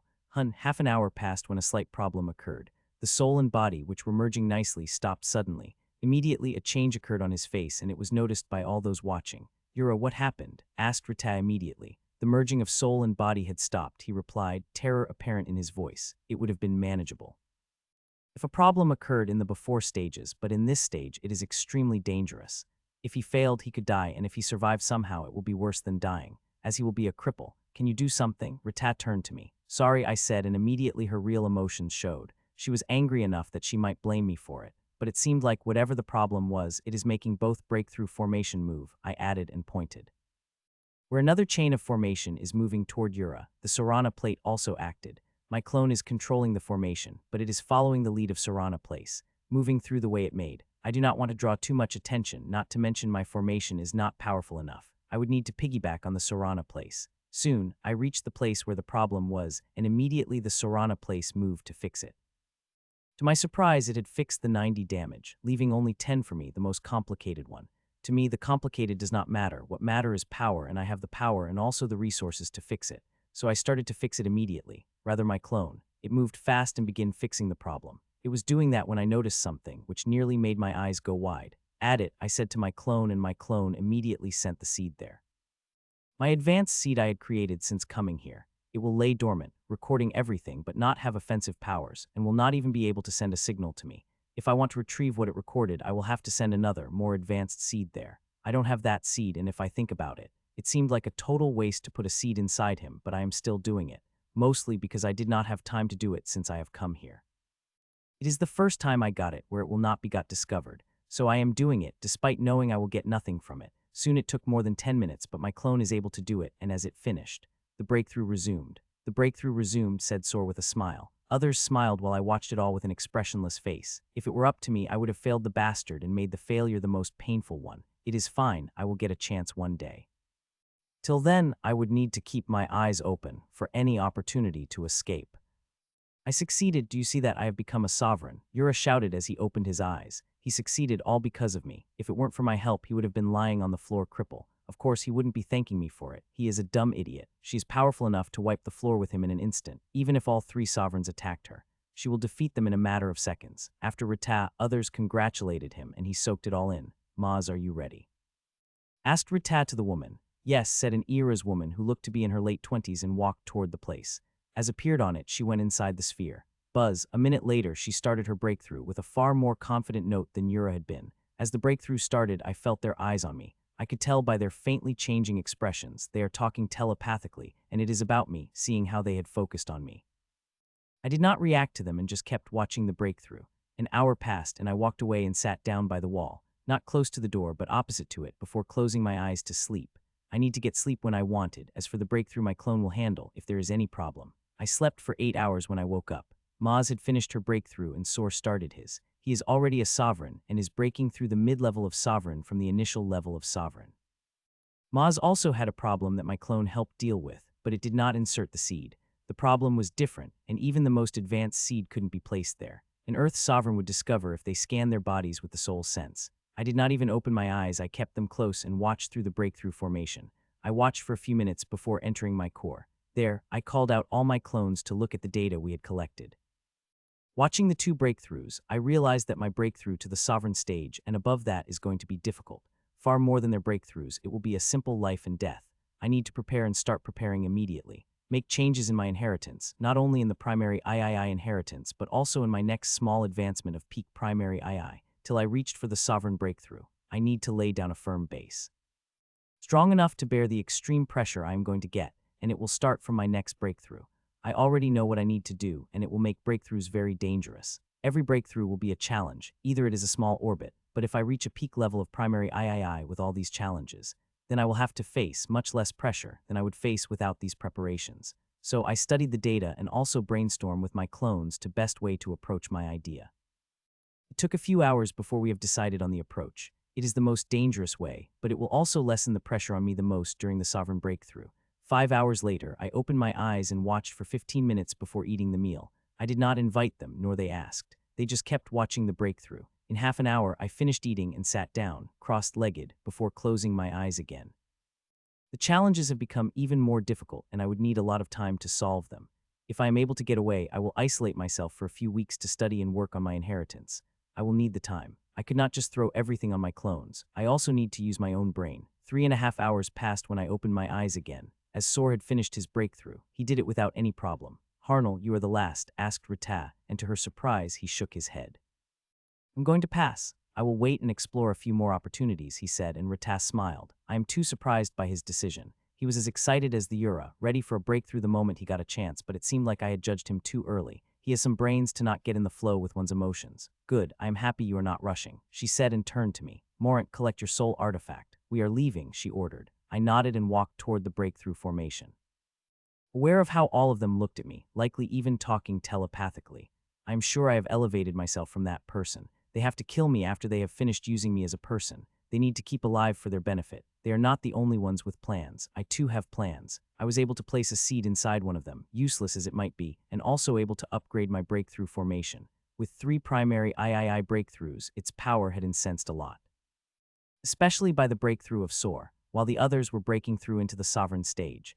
He has already been at the sovereign stage, not to mention nearly a quarter of the resources that he half left in my breakthrough formation, which it had yet to fully absorb by the formation. It is not just resources, but also an immense amount of pure energy. It made me giddy when I think about it. I picked the breakthrough formation and put it into my core, where it will truly absorb everything it had gotten with these breakthroughs. We have got everything we have wanted here and in the whole palace. After we visit that place in the Banzar Valley, we will move toward our real objective, said Rita, and others nodded. Click, we that she had opened the door, and we have walked back into the tunnel. Once again, I have felt myself getting enveloped in the energy of the Rita and moved. A few minutes later, we stopped in front of the doorway out of the spatial pocket.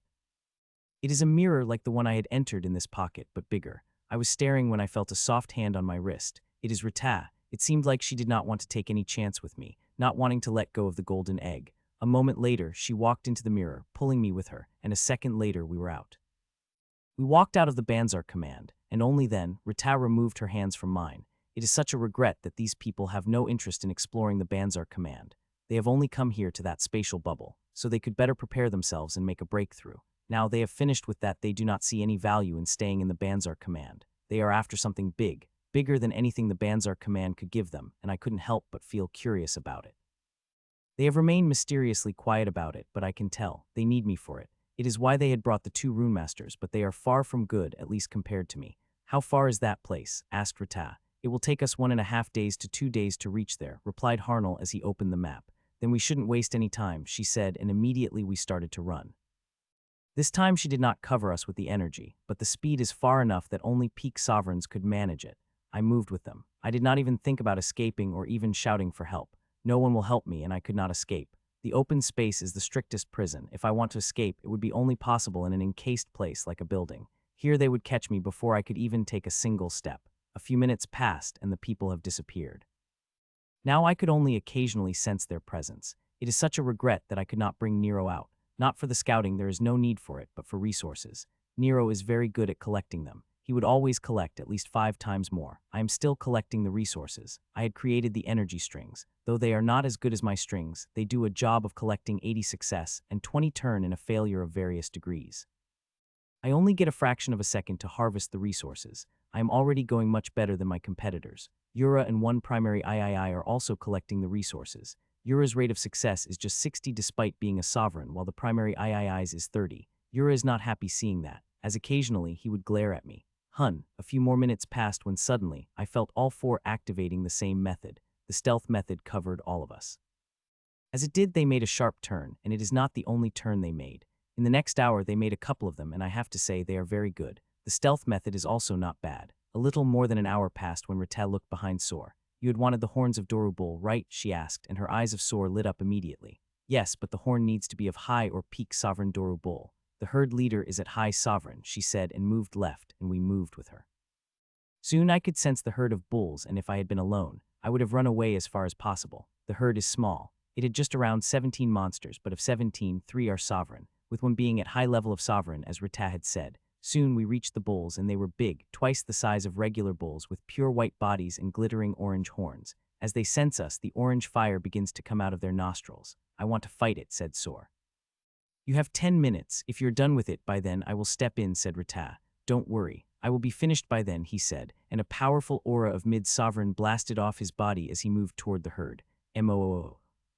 The herd leader mooed loudly and moved toward Soar with its hooves covered with the fire, while the other bulls spread before moving toward us. I am not worried about the bulls coming in with Retap present. I do not need to care about my safety, though I am thinking about one thing, those orange horns. Soar is not the only one who had use for them. I also need the orange horns. I have read about them when in Data of the Ruin. I think they will be useful to me in strengthening the breakthrough formation.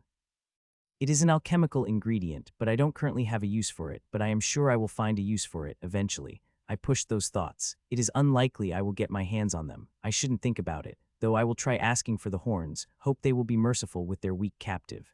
Clang.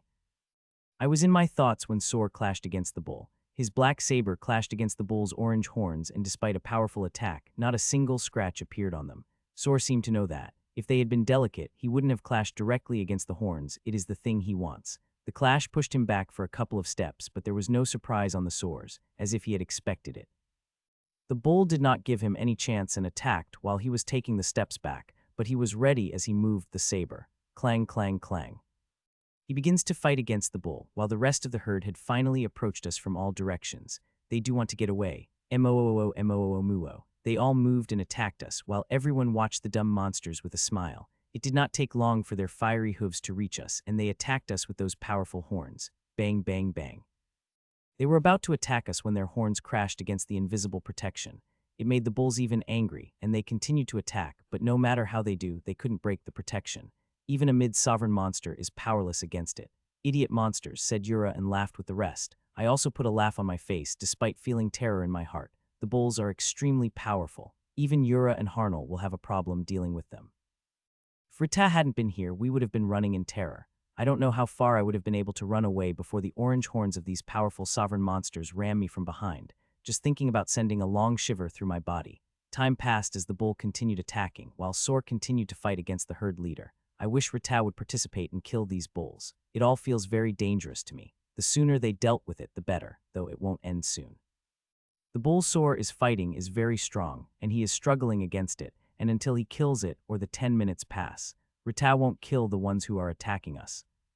Hutch 9 minutes and 47 seconds later, Soar had finally killed the monster. It is quite surprising as I had not thought he would be able to do it. He did it, said Harnell, and the others cheered while Rita turned to the bulls, which were coming for another attack. The violet crystalline blades formed in the air and shot toward the bulls at a speed that I could not see. Bulls seemed to feel the threat they represent and tried to dodge the attack, but these energy blades were too fast. Putch, putch, putch. They reached the bulls and pierced through their eyes. It couldn't help but surprise me. It is not attacked through the eyes that surprise me, but the blades piercing the same spot among all bulls. This is accuracy at a completely different level. I was watching the bulls when Soar came back. He is bloodied, but there is a victorious smile on his face. As for those injuries, they are not that serious. He will heal from them within an hour. Let's go, said Rita, and we begin to move again. They did not even look at the bulls that Rita killed. Seeing that, I did not hesitate and pulled them all into my storage. Serve us faithfully, and you will continue to get such scraps, said Yura, and I even nodded to stroke his ego. These bastards do not care about most resources. The only reason they are even collecting the herbal resources is that I am doing it. They have no reason to. They are from a powerful family. It provides them with all the resources they need. The only thing they need to care about is progress, and the family will continue to shower them with resources. I do not feel jealous of them. The pressure these bastards feel is also huge. Their whole standing is dependent on their progress and the power they have. Once they stopped progressing, things became harder, especially those at the lower level. The family will send them to dangerous places, where they could either make progress and survive or stagnate and die. I am happy to get the bulls. My clone had removed the horns and tested them, and as I had expected, they are really useful in strengthening breakthrough formation. Not only that, but they will also be useful to me in crafting a couple of alchemical recipes I am working on. Hours passed as we traveled through the Banzar Valley. From the map I have, we are moving toward the most destitute area of Banzar Valley. The place had nothing, but it clearly has something very important, considering how excited these people are. Soon the sky darkened, and with it, the density of energy increased, and so is gravity. Not to mention, powerful monsters begin to come out. It did not stop them. The only thing they did was slow down and cover the primary IIIs, including me, under the sovereign energy, to help in dealing with energy and gravity. It did not take long for the powerful monster to discover us, a peak sovereign. That is when I saw a glimpse of the actual power of Rita.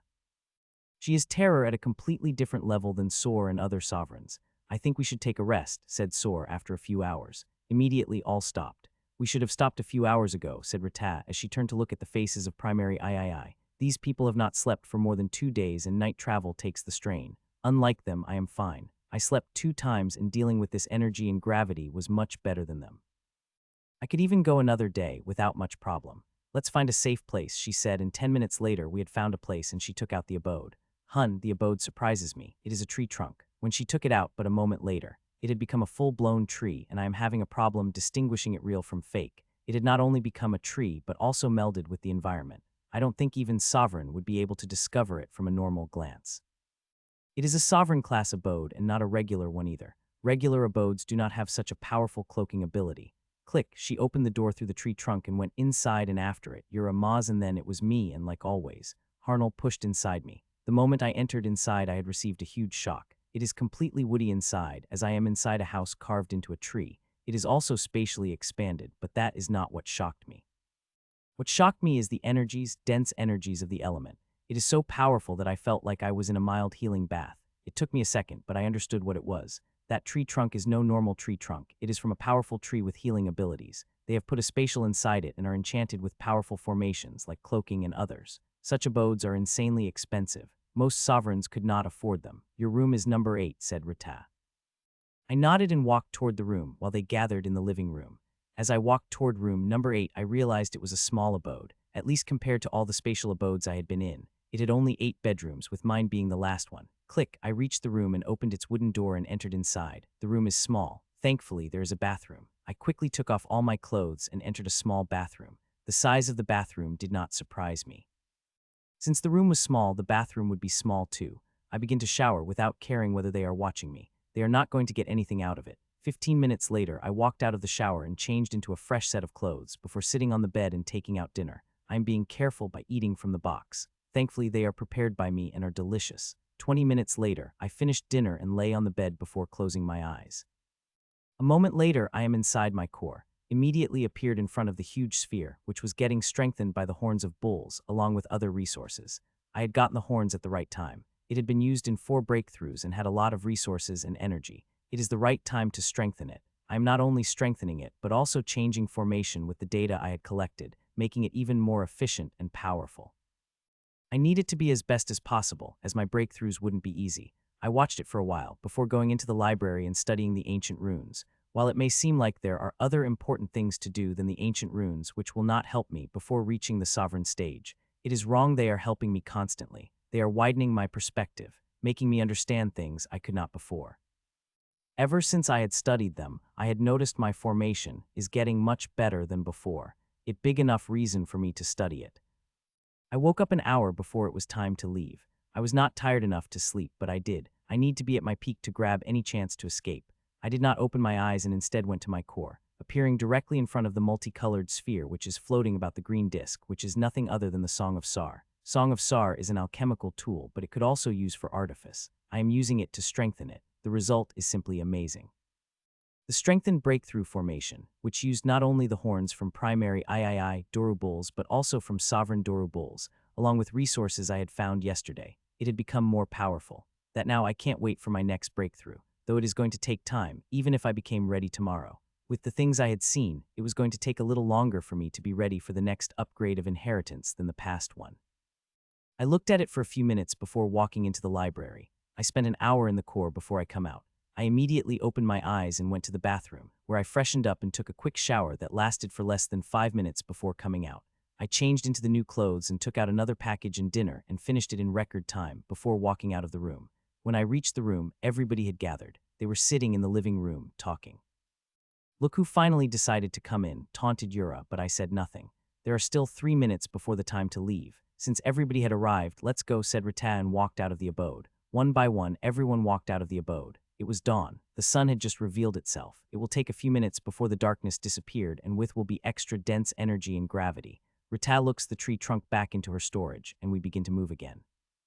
This time our speed is faster than yesterday. I could see one primary III man using all his power to maintain the speed, while the other is comfortable. I am also comfortable, but if the speed increases by 10 or more, then I would need to strain myself. Hours passed, and we went deeper and deeper into the destitute area where there was nothing but forest. I had not seen the ruin of even a single building. though there are people in this area, not many, but some. It might not have vestiges, but it is still a place filled with resources. Some people have a lot of resources. It is quite unfortunate that the city is going to take more than half of what we all would harvest. Only people like my captures will be exempted from that rule. The city will take a nominal 10 from them. They will not even check their storage. Whatever they give, the city will accept. Soon, it was afternoon, and I could tell we were close, seeing the expressions on Harnell's face. As I had said, I am curious about this place, and that would even make even Rita excited. Roar, roar, roar. We were moving when a pride of lions detected us, and they were idiot enough to attack us, with only one sovereign, and that was mid-level. Rita killed the whole pride within a single attack without stopping, and as always, I have collected the monsters. It had happened many times, and as Yura said, these peoples are more than happy to let me collect the scraps. I do not mind it. The material of these beasts costs a lot. If I can escape, I will earn a lot selling them. I will not sell all of them, only those monsters I can't eat. I like to cook different dishes, and there are many I like to practice. These monsters will help me a lot with it. Already I had collected years of meat supply, but I still want more. A little over 2 hours passed when Yura stopped, and with him the others. It's around here, said Yura, looking at the map. Immediately, all the sovereigns spread and begin to use their soul sense to search the underground. I did not even try to fake to help them. Instead, I started to collect the resources around. There are many of them. I should be able to collect a few before they find whatever they have come here for. Don't try to escape, human. You will not like what we will do, warned Yura. As I moved a little away from the group, as if I could, I said without looking, and moved toward the plant I had sensed. I could see him glaring at me, but I do not care. As long as I do not genuinely try to escape, I have nothing to fear. Little more than half an hour passed, and I am still collecting resources. I have collected quite a lot of them and hope they do not find what they have, looking for some more time, so I could collect more. Everyone, I was thinking that when a clear voice of Rita rang in my ears. Knowing my signal, I walked toward the voice. A few seconds later, I reached Rita, where everyone was looking excitedly at the tunnel that Rita was digging. They had found what they were looking for, and I wanted to check it out with my soul sense, but I controlled myself. It is not a time to sweep in their excitement. I will know what it is soon enough. Legs go, said Harnell excitedly as Rita withdrew the energy. Harnell was the first to go. After him, Yura, Rita, and others. I was second last. Behind me was Soar. The tunnel seemed quite deep, but a few minutes later, we reached the place, or rather, the teleportation gate. Seeing the gate, my eyes couldn't help but widen. That's right. Siobhan Gate, said Yura with a laugh, seeing the shock in my eyes. There is a huge reward for finding such gates. There are only 4 of them in the whole ruin, and each of them leads to a place like Weir Palace, but Weir Palace is common. This one is not. The places these gates connect to contain the key to reaching the most precious thing of Silverin. Though to access these gates, one needs a token. Special token, different from the Weir token. Hun. I had just thought that when suddenly, the silver token appeared in Rita's hand and she pressed into the hole.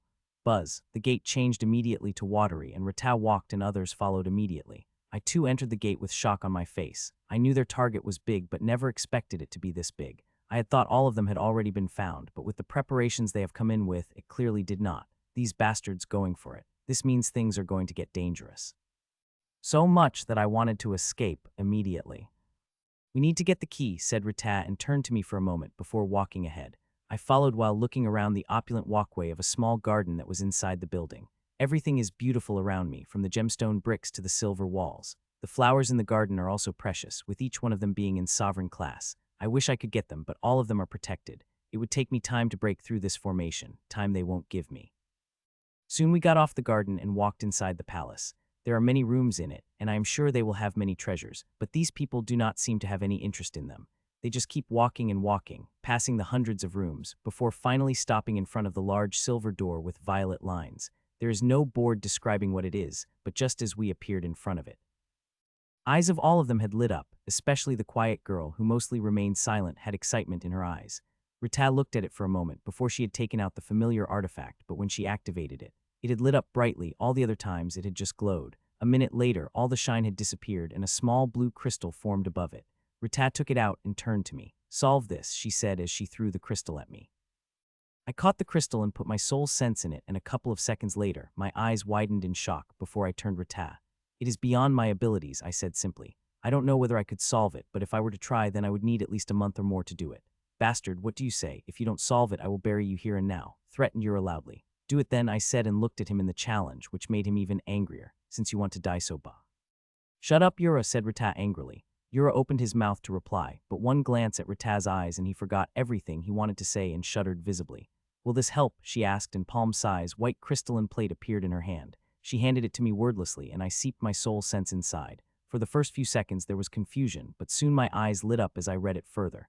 I read it for over 15 minutes before turning to Rita. Even with this, "It will have me 10 days or more," I replied, and she did not look surprised. Instead, something surprising appeared in her hand that made my eyes go wide. "Do it in 10 days and I will give you this. The sooner you solved it, the more of these you will get," she said with a smile before it disappeared from her hands. "Buzz, I will try," I said, and I took out the isolation formation. I entered inside it and it activated, covering me in the sphere. Yura Maz.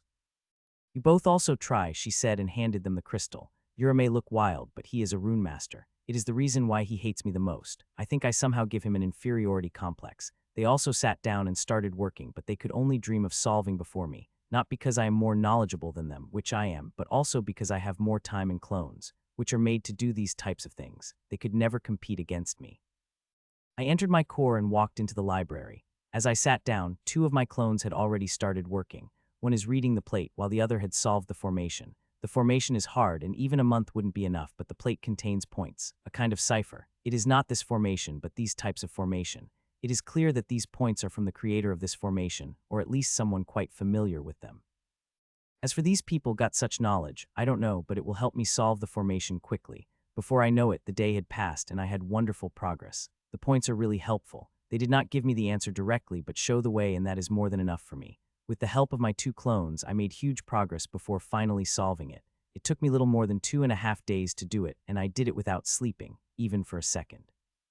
While I had solved it, I did not feel any pride, as 80 of the difficulty had been taken away by the points in the crystal's disk. Without them, I would have defiantly needed more than a month to solve, even 2 months. As I solved the formation, I got out of my core, and a minute later, I was in a fast sleep. I slept for 13 hours before waking up feeling fully refreshed. After cleansing myself with energy, I ate till I felt bloated before entering back into my core. There is no way I am going to tell them that I had solved the formation, no matter how enticing the reward is.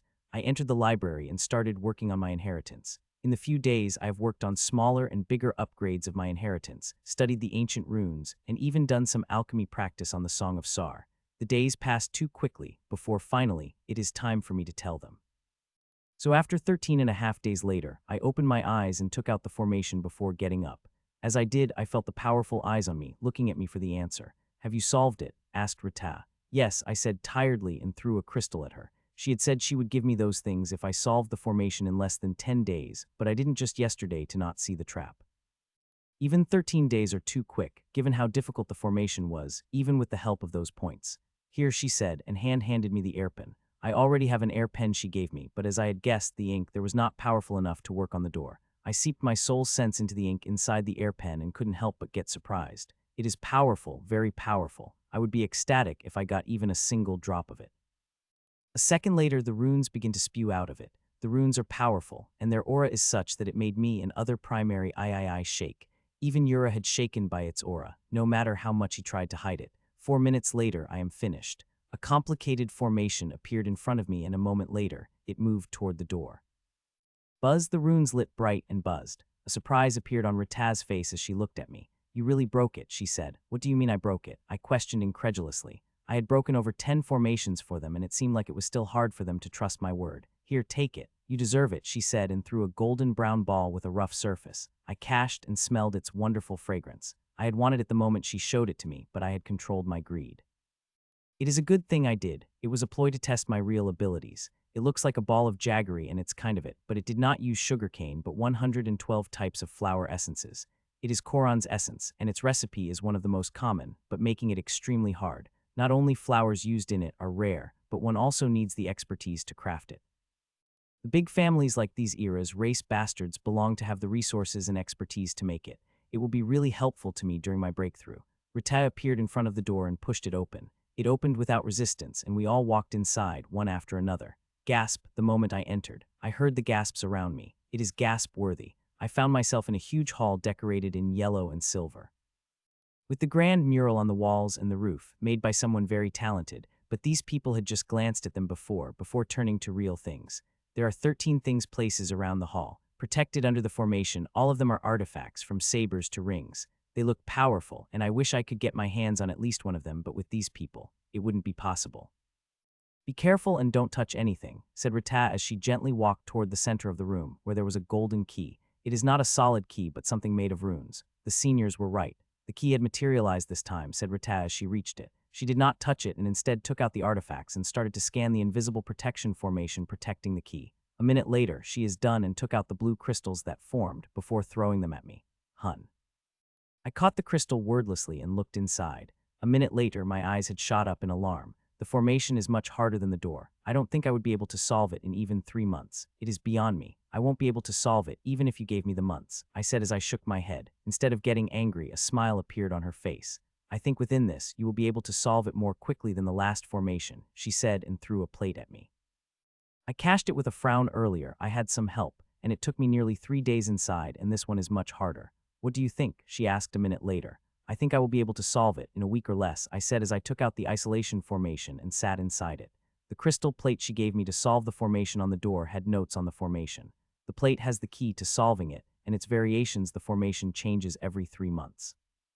So it shouldn't take me over 2 days to solve it. With my 2 clones, I begin to solve the formation, and to my surprise I could do that in little more than a day. I shouldn't be surprised, instead feel ashamed. They have provided me with everything, and I still took over a day to solve the formation. As always, I did not tell them. It had been only half a day outside, so I began working on my inheritance and other things, like designing the new seed. I need a new seed, considering the one I had sneaked in Yura had been designed when I had come to this world. I need a better one, and I already have a couple of ideas with the data I had collected on primary II and sovereigns. It would be better if I could design it while in this ruin. Who knows when I need to use it? Time passed, and soon it was 5.5 days when I had opened my eyes. Have you broken it? Asked Rita. I nodded and took out the earpin. A moment later, it begins to spew out the powerful runes at a quick rate. A few minutes later, the formation appeared, and it flew toward the key before completely enveloping the formation with it. Buzz, a couple seconds later, the formation broke away and immediately Rita took the key. The joy she had in her eyes when she got is immense. It is not just her, but others too had that joy. We got it. We got the key, said Sora Emotions. With this key, getting that thing wouldn't be a problem, Harnell. You're wrong, Harnell. Things will truly become difficult now, she said with a serious expression. We have gotten the key, but it is just a step. We need to get that thing or all the preparations for our family had made will be for naught, she added, turning everyone's expression somber. You are right. We couldn't be complacent, said Sora. Ratan nodded and, to my surprise, threw another Koron's essence at me. We will not take your aid for free, she said, before turning to walk toward the door. She is treating me like a dog, giving me a reward whenever I performed as she asked. I am sure she would just as easily kill me if I had displeased her. I have with them enough to understand their nature, and due to it, I have become more worried they will kill me after they had done with me, especially since I come to know what they are after. After getting it, they would want to wipe away everything and everyone they don't trust. There is a high chance they might kill me to keep it secret, despite all the uses I have. These artifacts are amazing. I wish we could take some of them, said Maz in regret.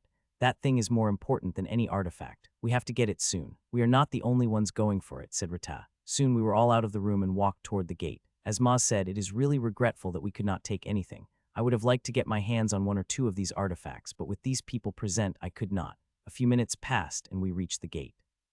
She once again used the token to activate the gate. As it did, we began to step through it. As everyone walked out of the gate, began to climb up from the tunnel, which was much slower than climbing inside. After we had reached the gate earlier, Rita had erased all signs of it, keeping only a small space open while filling the whole tunnel expertly. Only after one looks carefully does one will be able to see signs of it. She is nothing if not careful. It took half an hour before we finally saw the sun, and a few seconds more to bathe in its lights. Out finally, said Yura, and took a step forward when suddenly, Rita's expression changed and stopped Yura from moving forward. I know you two are hiding. Come out, said Rita suddenly. For a few seconds there were no movements, before finally I saw 2 people coming out from different directions. The moment I saw them, my eyes couldn't help but widen in surprise. The 2 people are from the Beastmen race, yellow-striped tiger beastmen, and they both are peak sovereign. Rita, your soul sense is powerful as always, said the taller one. Your stealth method is so bad that I didn't have to put much effort to sense you, she replied as she took a step forward. She must have said something to Sora and the other sovereigns as the quiet girl appeared beside me and the 3 sovereigns surrounded us protectively. Hand over the key, Rita, and we will let you go, said the shorter tiger beastman. Weaklings do not make demands. Orarg, she mocked, and anger appeared in the eyes of the short tiger beastman. Hun, it seemed like you still have spunk, despite being a level lower than us, said the short tiger beastman angrily. Level is not everything. You should understand it well after what happened last time. She mocked, making it enough angry. Enough chit-chat. Hand over the key and we will let you leave. Resist and we will take it from your dead body, said the taller tiger beastman. I like to see how you do it, challenged Rata, and the bigger tiger beastman laughed as the red axe appeared in his hand. I will show it to you then, he said and shot toward Rata with a powerful aura blasting off his body. She also did not remain in her place and moved toward the tall tiger beastman, with the speed I could not catch. As they reached close, a red saber appeared in her hand and an aura was released from her body. While she is a level lower, her aura is not weak. It is as powerful as that of her opponents. Clang, their weapons clashed and the powerful shockwave had released from it, powerful enough that Sor had needed to use the defensive ability to block it. We should move back, said Sor, and I felt myself moving back, while at the same time, I saw a brown bow in the short tiger batsman's hand, in which he had released the violet aura, targeting Rata's head. I am quite surprised seeing the tigerman as the archer. It is hard to be an archer, as the long-range attack is easier to defend against than the close range. Most who start with the bow leave it for another weapon. Some continued and reached this stage are always powerful. The short tiger beastman released the arrow at the same time Rata moved her saber to clash again. The arrow was so fast that it appeared by Rata's head in an instant, and what is more surprising is that Rata moved her head a little, dodging it by less than an inch. BANNG. The arrow clashed against the tree, exploding into pieces, while Rata clashed with the taller tiger beastman. The battle started with a bang, and I wish I could see it clearly. These people are powerful, and even after activating all my ocular abilities, all I could see is a blur. Still, even the blur is exciting. It is my first time seeing the powerful sovereigns fighting. They are very powerful, and I wish I had this kind of power. If I had, I wouldn't be in this predicament. I shook my head at those thoughts and focused on the battle. From what I could observe, Rata is powerful enough to faintly suppress taller tiger beastman, but with short beastman and his really powerful arrows, she's getting suppressed, though not enough for them to injure her, much less kill her. Still, nothing could be sure. They haven't released their full power yet, and until they do, I shouldn't make any predictions, especially when I couldn't even see the battle properly. While I am excited, I am also scared. With the strength they have, they would only need a single attack to finish us off. One attack of an axe or one arrow and we would be finished. All three sovereigns would be powerless against their attacks. This is why we are constantly moving back, creating as much distance from the battle and its powerful shockwave. I could feel how scared these people around me were and also ashamed about it, which is why they were talking telepathically. I could tell they were talking telepathically, seeing how their expressions would twitch now in them. It is not the result of the battle ahead. The expression changes in different ways when one is watching the battle and talking telepathically. I am also scared, but not as much as them. I know I would survive. If they want the key, means they will have to use me to get that thing. Even if they have a rune master, an extra wouldn't hurt. A few minutes passed and they used more and more power, but the result is the same. No one is gaining more than a faint edge, but they are still fighting. I don't know how long, but I hope it will end soon, as I will not get a chance to escape in an open forest. I want to be at a place where I will get a chance to escape. Over 10 minutes passed and the battle was turning raging by the second. They are using everything they have, but failing to kill each other. I was watching it when I sensed the presence. Everyone had sensed it and looked behind, only to see there is another red-stripped tiger beastwoman standing behind. Hello, she said and moved. Bang, bang, bangs. She acted fast that I only saw bodies flying till she was the only one standing by me. I thought she's going to hit me too and was about to tell her what I am when I felt her claw gripping my hand tightly, but not painful. As she did, I felt myself moving at a blurring speed. It was so fast that I could see which direction she is taking me, nor I could resist in front of her massive power. You bastards. I heard the loud, angry scream of Ratab behind me, while my new captor just smiled. She is angry, said the tiger beastwoman and laughed. There is not even the slightest worry in her voice. The only thing she is focused on is taking me away. I think we have got away far enough, said Tiger Beastwoman as we stopped by the cave in the small hill. It seemed to be a planned spot, seeing how she had directly jumped into its hidden entrance. She took me inside. A second later, the hidden formations activated on its own, completing the isolation. Who are you and why did you kidnap me? I asked. I did not kidnap you, dear human. It could be said I saved you from your kidnappers, she said with a smile.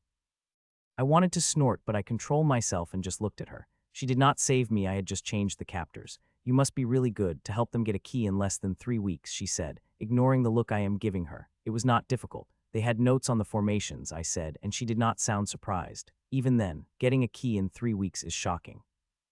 Even our own runemaster couldn't achieve something like that, she praised, but I did not let it get over my head. They have the key. You wouldn't be able to get that thing, even if you have me, I said carefully. Instead of getting angry, hearing my words, she smiled. You don't have to worry about that, she replied with a confident smile. I did not ask her any further questions and sat down on the rock. It would be great if you can provide me with an account of what you had experienced in the palace, she said just when I was about to close my eyes. I wordlessly took out a white memory crystal and imprinted it with the data of what I had experienced and threw it at her before closing my eyes. Wow, it seemed like you were not interested in hiding anything about your kidnappers, she said. I heard it in the library, and after a moment of thought, I did not reply with a snarky comment. Though she is right about the crystal, I had imprinted it with a detailed record, holding nothing back. A little more than 3 hours passed when I sensed the movements and opened my eyes, only to see the two tigers beastmen entering inside. Though they did not look good, their state is haggard, with the injuries on their body, especially the tall one. Wow, she had really done a spell on you, she said with a hint of mocking, and to my surprise, they took it with their head down. That idiot was more powerful than I had fought her last time, said the short tiger beastman after a moment of silence. Maybe you should have stolen him and I would have fought her, she said, pointing at me. There was no answer from them. The two just sat down and began recovering from their injuries, while the tiger beastwoman kept the watch. It seemed like the tiger beastwoman is stronger than I had thought, or more important than these two to be talking like that. I looked at them for a minute before closing my eyes. Wake up, little human. It is time to go, said the tiger beastwoman after 1.5 hours. I immediately opened my eyes and get up. The two tiger beastmen seemed to have recovered, as the injuries on their body had disappeared and their aura is a lot stronger than before. All three of them walked out of the cave and I followed behind. Once again, I felt her aura covering me, and we began to move at a blurring speed like before. It is such a regret that with such a speed, I couldn't see a single resource, much less harvest them. I would have really liked to get as much as possible, as whether I remained captive or became free, those resources are going to help me a lot. Hours passed and we continued moving. Soon it was evening, and even then we did not stop. Putch, the shorter tiger beastman, fired another arrow, and a second later, it pierced through the skill of what seemed like a monkey monster, killing it in an instant. He had been killing any monster that came at us, and he killed every one of them in a single attack. Like Rita and her people, these people also do not care about the monsters' bodies. I do, but we are moving so fast that I couldn't collect them. I want to curse at these bastards, but I remained quiet without saving anything. But every time he kills a monster, I would try to get a body, and that seemed to amuse them. At the moment the monster is killed, these people would increase their speed a further, before reducing it a few minutes later. Finally, at midnight, we have stopped. We have appeared in front of the teleportation gate, not the one I had used to travel to this region, but a different one. We are going to meet them sooner than we had thought. I hope all of them had gathered, said the short tiger beastman as he placed the token and selected the location. We will see, said the tiger beastwoman, and picked my hand, and I found myself stepping into the teleportation formation. For a moment, everything was blank before it cleared. The first thing I felt was the dense water elemental energies. The Banzar Valley had green and earth elemental energies, but here water elemental energy is the densest. It is still dark. Since the four main regions are connected, time in them is also the same, so it is midnight in this region too. Ah, the precious water elemental energy, said the tiger beastwoman and sucked a deep breath, taking a lot of water elemental energy inside her.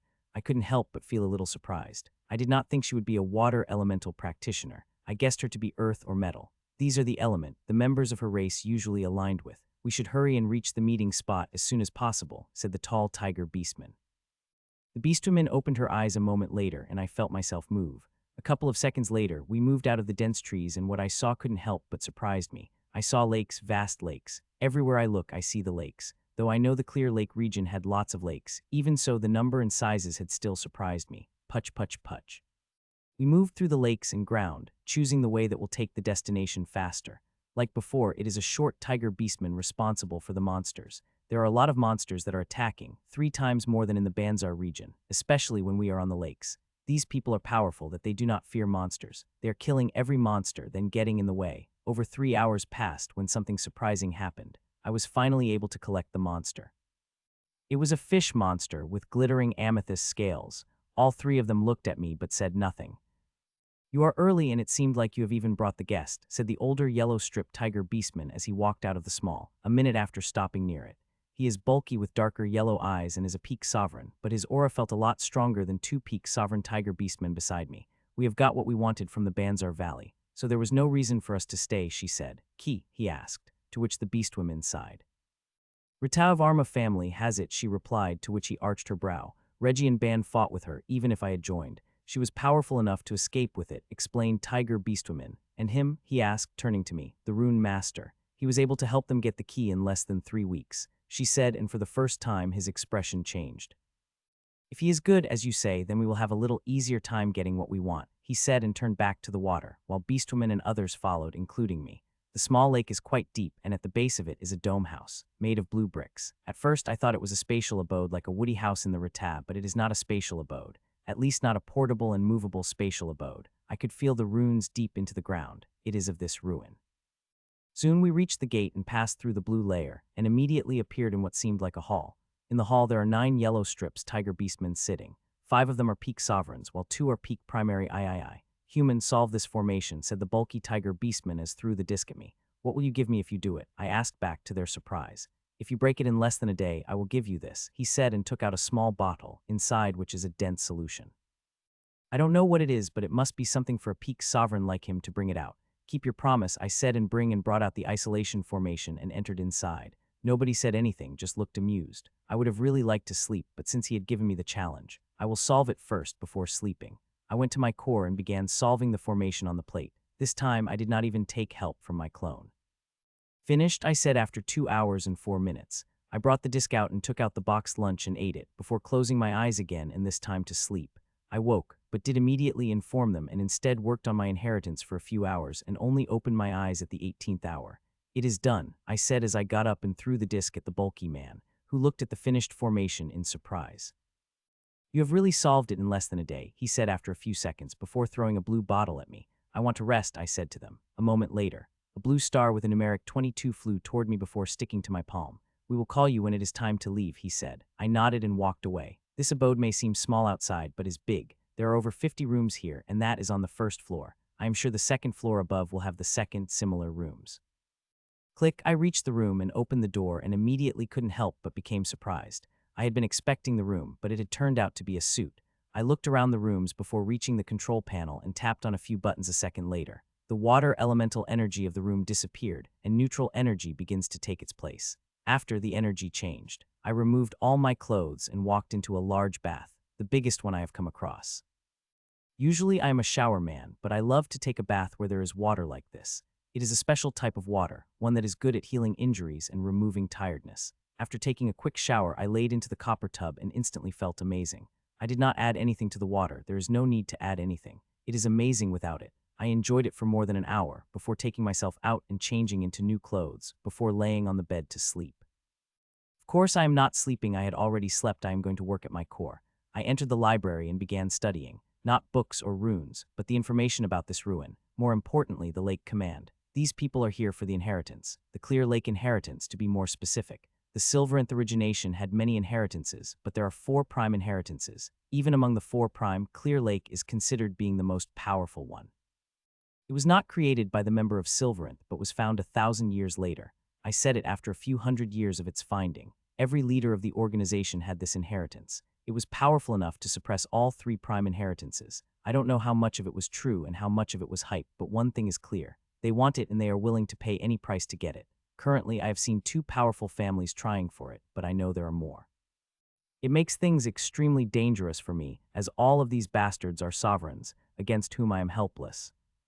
Yes, yes, yes, I kept muttering slowly as I controlled 17 energies as the reaction happened in a triple globe boiling flask. I am creating something good. It is for the refinement method. It will increase its efficiency and decrease those side effects. I had to do it because if I had refined my body with primary II Dora's crystal toxins, it will tear me apart. Suddenly, the yellow-blue liquid caught fire and began to burn rapidly, releasing toxic gray smoke. I wanted it with expectant eyes as it burns, and a couple seconds later, the fire disappeared, leaving behind a thumb-size pale yellow stone.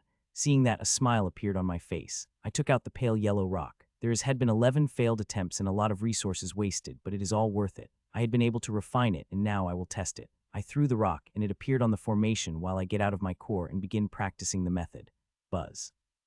The formation had activated, and pale yellow energy entered inside me from my core, and immediately my expression changed. The energy is painful, and the circulation of it is going to be even more painful. That did not stop me as I circulated the energy. One circulation after another circulation finished, and soon it was the 40th circulation, where things have become truly painful. I wanted to stop desperately, but I know if I stop, it will take me a lot of time to reach the 49th circulation. I cannot have that. I could not stop without reaching the circulation at 49th. It will be fine if I had stayed there for a moment, but I only need to reach there. So I used every bit of willpower I have and kept pushing, reaching 41st circulation, 42nd, and then 43rd. Every circulation made it difficult to move forward, and the thought of giving up overwhelmed me, but I know I could not do that. I need to reach the 49th circulation and I will achieve that target. I don't know how long it had passed, but I had reached the 48th circulation. Now it had become truly difficult that I had nearly stopped a couple of times, breaking the rhythm. If that had happened, I would have needed to start from the beginning, and I don't think I would have the energy without a few hours of rest. So I kept pushing and pushing, nearly failing a couple of times, before finally reaching the 49th circulation.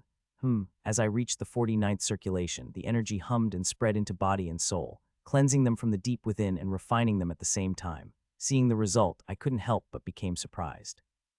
It is good, better than I had estimated. If I had used the pure primary Daros toxin alone, I wouldn't have gotten such a significant result. Seeing the result, my tired mind felt energized, and I continued circulating in the 49th circulation.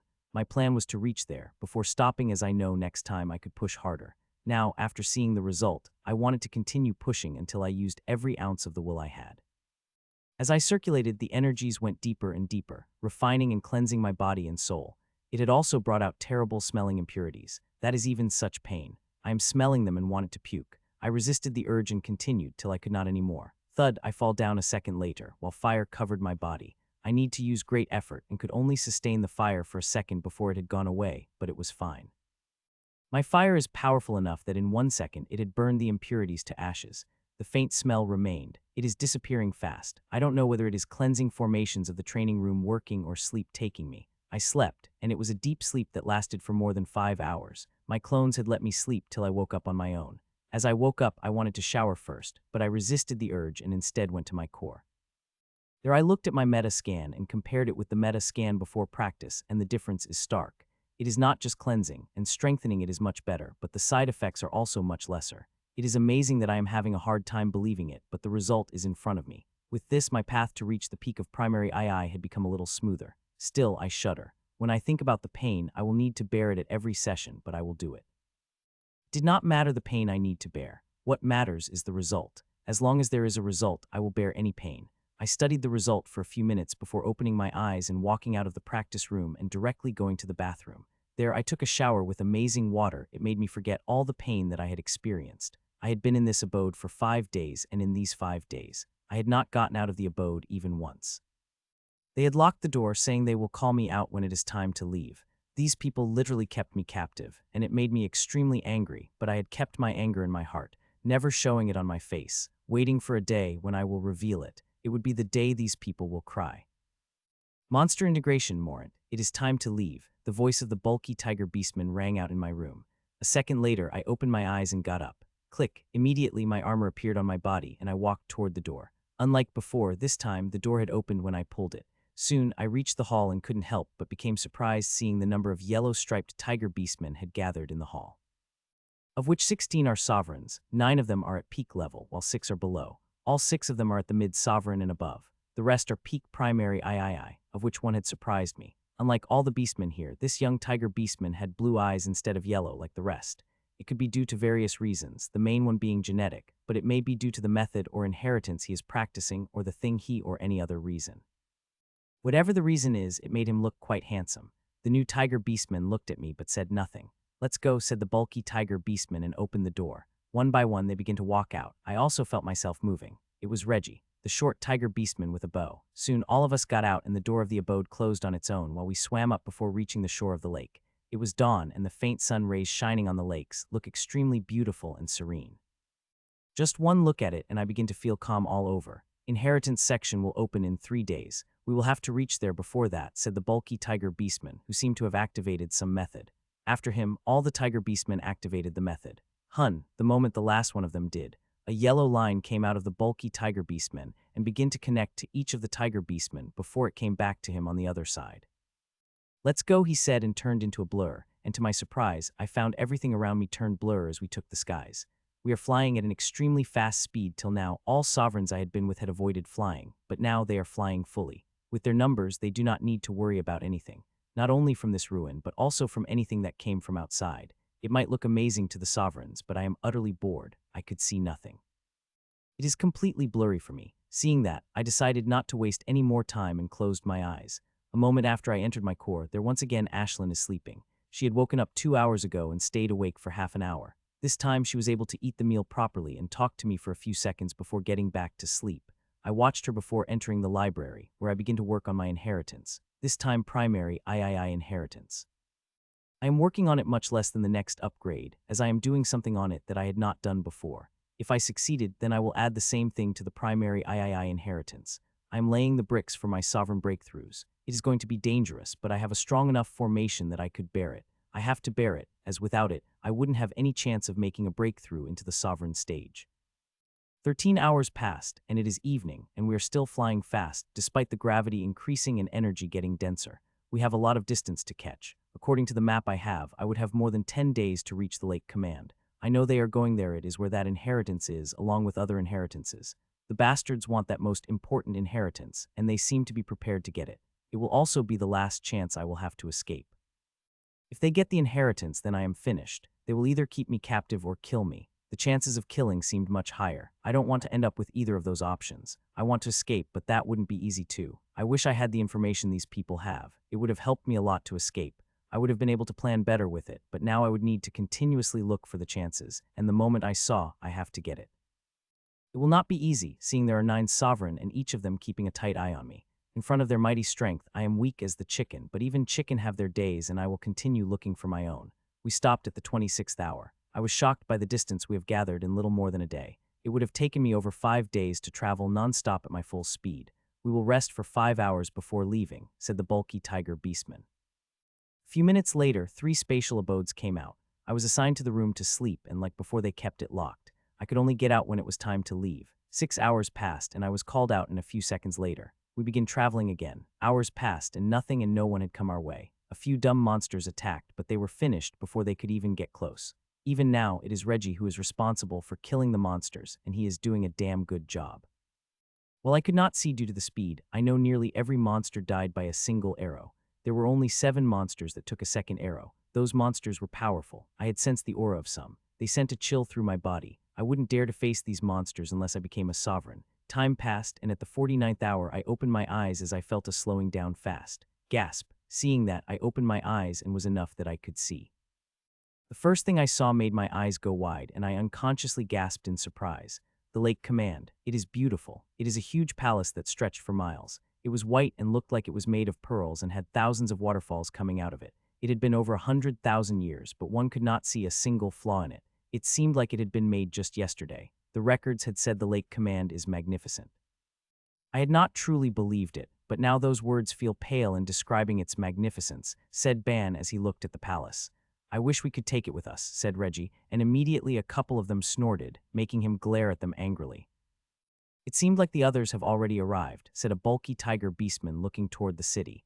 His words confused me as there are people everywhere, tens of thousands of them, going in and out of Lake Command. There is not only a Lake Command here, but also a huge city around it, which is still hiding many treasures, and sometimes people end up finding really great things there. We are outside the city, and it seemed like we will be camping here.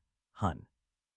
I was looking toward the place where the bulky tiger beastman is looking when suddenly, I saw 3 people coming toward us. All 3 are peak sovereigns and belong to different races. The one on the left is Stone Skin, with cream-colored stone skin. On the right is Nem, a dark blue-skinned man with metallic horns, and the middle one is Ira's woman, and I know she is from an Arma family. In the information I had brought in Clahan, there was information about her. Yura had also talked about her.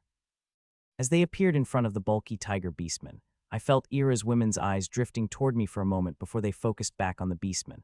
Wow, I don't think you 3 would come to welcome us, said the bulky tiger beastman with a grin. Cut the bullshit, Rost. We have come to negotiate, but you need to have a key for that, said Nem Man. You don't need to worry about that, he said with a grin and flashed the key for a moment. This one is yellow.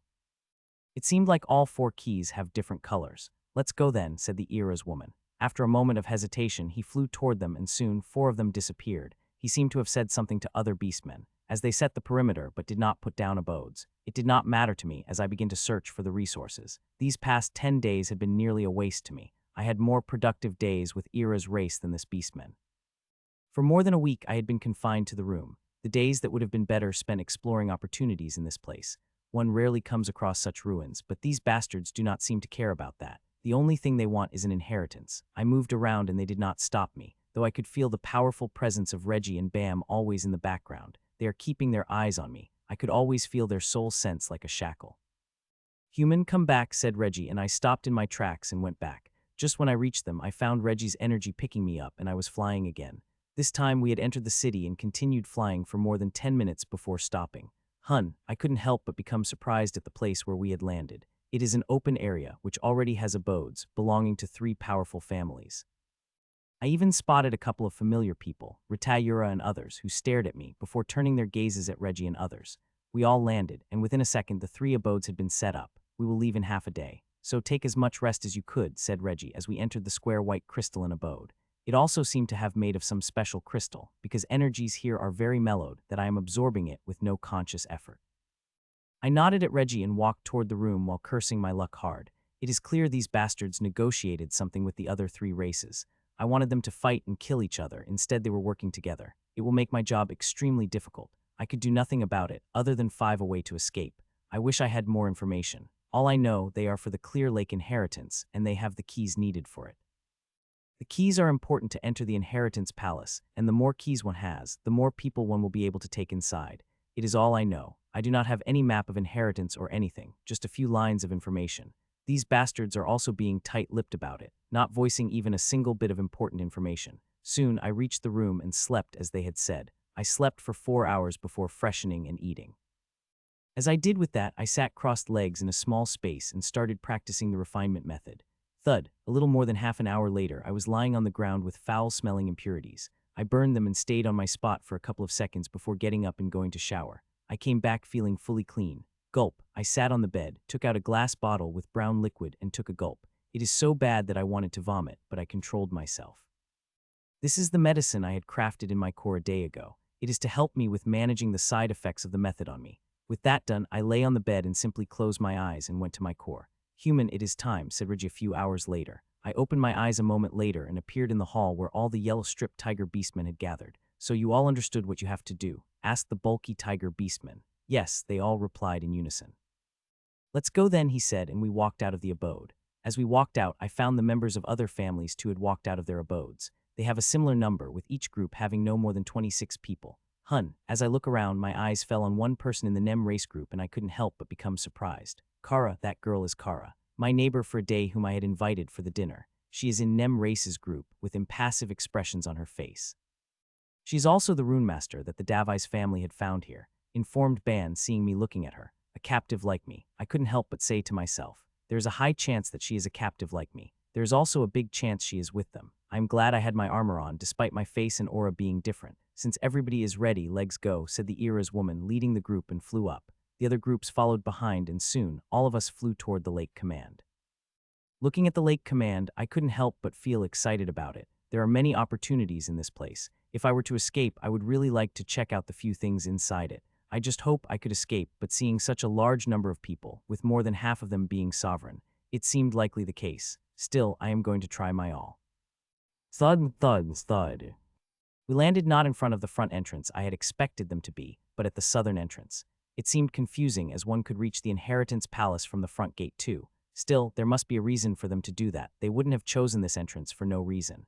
As we appeared in front of the door, multicolored runes appeared on our bodies from the 4 leaders. If I am not wrong, then these runes have come from the keys. As the runes covered us, we stepped inside the formation. I did not wait. After the first person, I walked inside. I hate it when they push me. I hate it so much that I wanted to kill them. I appeared on the other side, and we were not scattered. All of us had appeared in the exact spot. It seemed like the key does much more than open the gates of the inheritance palace. The gates had yet to appear, said Rita, looking at the white empty circle. It will appear in a few hours, said Nem Man. Seeing I have a couple of hours to kill, I looked around. We are in a garden, one which is in terrible shape. Everything is taken. People have not only harvested the resources from the plants, but also taken the plants themselves, leaving nothing for people like me. There are not many people around, which is understandable. This place is harvested, and even being the entrance of the inheritance palace appearing here, only those with the keys could enter inside. So most people see no reason to waste their time here. Though it might change, there are a lot of freeloaders, and people could see big groups and make their assumptions. I hope many people come and try for it. I would love to get away amidst the chaos. I searched for the resources for a few minutes, but when I did not see any, I just sat down by the tree stump and closed my eyes. A second later, I was in the library working on my inheritance. Human, wake up, said Reggie, and I opened my eyes. Immediately, I saw the white circle, which had been empty, now had a blue rock disc, and in this disc have 4 holes. Rho alpha PD alpha and letter 1D0F NUA, SOM. The 4 leaders have already appeared on it and now inserting the keys into the keyholes. Click, the moment they did, a clicking sound rang out and a door with a silvery white screen appeared on it. Friends from powerful families. Would it be possible if some of us to enter there with you? Asked a peak sovereign with a long scaled tail. He is not alone, around him are more than 40 sovereigns. He looks quite confident, and I wish I could slap the idiot. The moment he uttered those words, 10 sovereigns from each of the group moved with aura blazing. It alarmed the man, but it's already too late. The bastard had tried to join the opportunity without sufficient strength. 46 sovereigns are not a good number. The 4 groups have more sovereign than them. Not to mention, the overall quality is so much better. The idiot should have gathered at least over 100 sovereigns before asking such a stupid question. Bang, bang, bang. For the next few minutes, loud sounds began to ring out. It had only stopped when over 40 sovereigns fell on the ground, bloodied and broken. Let's go, we have wasted enough time, said Nem Man, and soon we begin to enter. This time there was order. The primary III were the first to enter. They added me and Kara to that list before the sovereigns begin to enter after us. The first thing I saw when I entered the other side was the Grand Hall. Inside it are archaic stone gates carved masterfully, with all types of design. There are 23 doors, 11 on each side, while one in front which is a door but not like the rest. Still, it was the most magnificent one. It is not surprising that it belongs to a Clear Lake inheritance. There is another thing in this magnificent hall, a round, black crystalline sphere in the center. I do not know what it is, but I could guess. All the primary practitioners touch the stone in order. We have decided, said Ira's race woman. Immediately, a stone-skinned person, peak primary III young man, walked ahead and placed his hand on the black crystal. For a couple of seconds, nothing had happened before the crystal above the third door on the left lit up. I could see the clear disappointment appearing in his eyes, as he looks at the crystal and the door below it. As I had guessed, the crystal was to guess the suitability of the person for the inheritances here. He is suitable for the Veron's Aqua. I don't know what kind of inheritance it is, but he clearly did not like it. Or maybe he was pining for Clear Lake and was just disappointed that he was not suitable for it. Next, said Ira's race and women, and Ira's race young man walked toward the crystal and placed his hand on it. A couple of seconds later, the crystal on the door lit up, and not one crystal, but 3, including Veron's Aqua. He also seemed disappointed, but not as much as a stone-skinned man. A second after, he removed his hand. Nem race girl appeared and placed her hand on the crystal. After a couple of seconds, the crystal above the door lit up, and not a common door, but the door with Clear Lake inheritance. Yes, the girl screamed in joy, and nobody said anything, except for looking at her with varying emotions. Those with her race looked at her with joy and pride, while others with jealousy, hate, and anger. After her, another girl came lighting up the crystal above 2 doors, but left in disappointment, as she did not light up the crystal of Clear Lake. One by one, every primary III walked toward the crystals, getting varying results. Those who lit up Clear Lake were very happy, while others were disappointed. Soon, all 29 primary III had placed their hands on the crystals. Of these, 6 were able to light the Clear Lake doors. Stone Skin and Ira's had 2 people each, while Nem and Tiger Beastman had 1 each. There are only 2 primary III who did not touch the crystal, Kara and me. Don't you want to try, Morant? Asked Ira mockingly. I was wondering how long it would keep his mouth shut. It was already a record that he was able to keep his mouth shut till now. No, I said simply, without even looking at me. As we have discussed, we will first go through the other inheritances before moving toward the Clear Lake, said bulky Tiger Beastman, and turned to all primary III. Those who want to imprint the inheritances, raise your hands, he asked. Those who lighted up Clear Lake were first to raise their hands before slowly others did. A total of 17 raised their hands and 12 choose not to. We will start with the first gate, Thunderous Ocean Inheritance, said Nem Race Man. Click, immediately 2 people had come forward. One is Ira's race woman, while the other is a Tiger Beastman. They both walked toward the door with their sovereign before opening the door. I am a little surprised seeing them open the door easily, and immediately questions begin to rise in my heart. Inside the room are hand-sized crystals with yellow streaks on them. The inheritance stone of Thunderous Ocean Inheritance. The second door, Ravaging Rain, said Nem Race Man, and the person from Nem Race stepped forward and opened the door, with sovereign of his race at his back. One by one, he begins to name the doors and inheritances, and people who lighted them stepped forward with Sovereign Guardian and went inside it. 6 doors opened, and 7 people went inside them. Only 6 people who have raised their hands have remained standing. These are the people who had lit up the Clear Lake inheritance. He did not call for that door. I guess he wants to wait till they are finished with these side doors. Sit in front of the crystal and place your hands on it, said Rita, to the young Ira's race man who had chosen the Thunderous Ocean Inheritance. He did as she said and placed his hands on it before closing his eyes. A couple of seconds later, the crystals lit up. A moment later, blue runes with a yellow tint came out and began to spread across the young man's body. Hun. At first, the runes were normal, but something abnormal came out. Common ancient ruin linkage, I said in shock. The inheritance is not made from the common runes alone, but it also has the ancient runes. It is called linkage, and it makes formation powerful, more powerful than what common runes alone could have. It is also minimizing the size of the formations while maximizing the power of the formation. Yes, linkage. All these inheritances have been created by primes, said Rita. I heard only Clear Lake inheritance is crafted by Prime, I said, to which she smiled with mirth.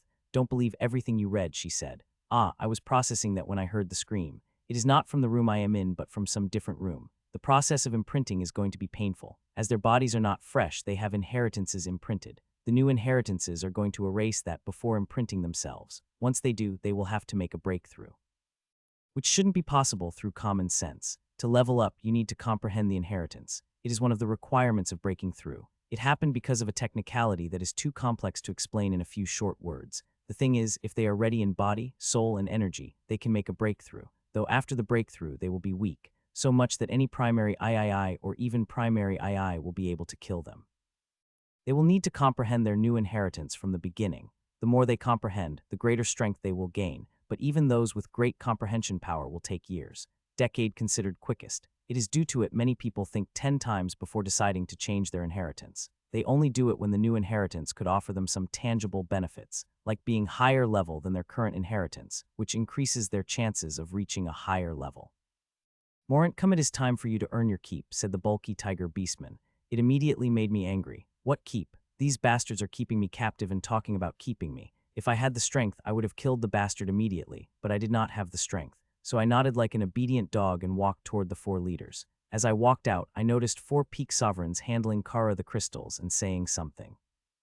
I wanted to keep watching, but I reached the 4 bastards. I need you to solve this formation, said the bulky tiger beastman and threw a crystal at me.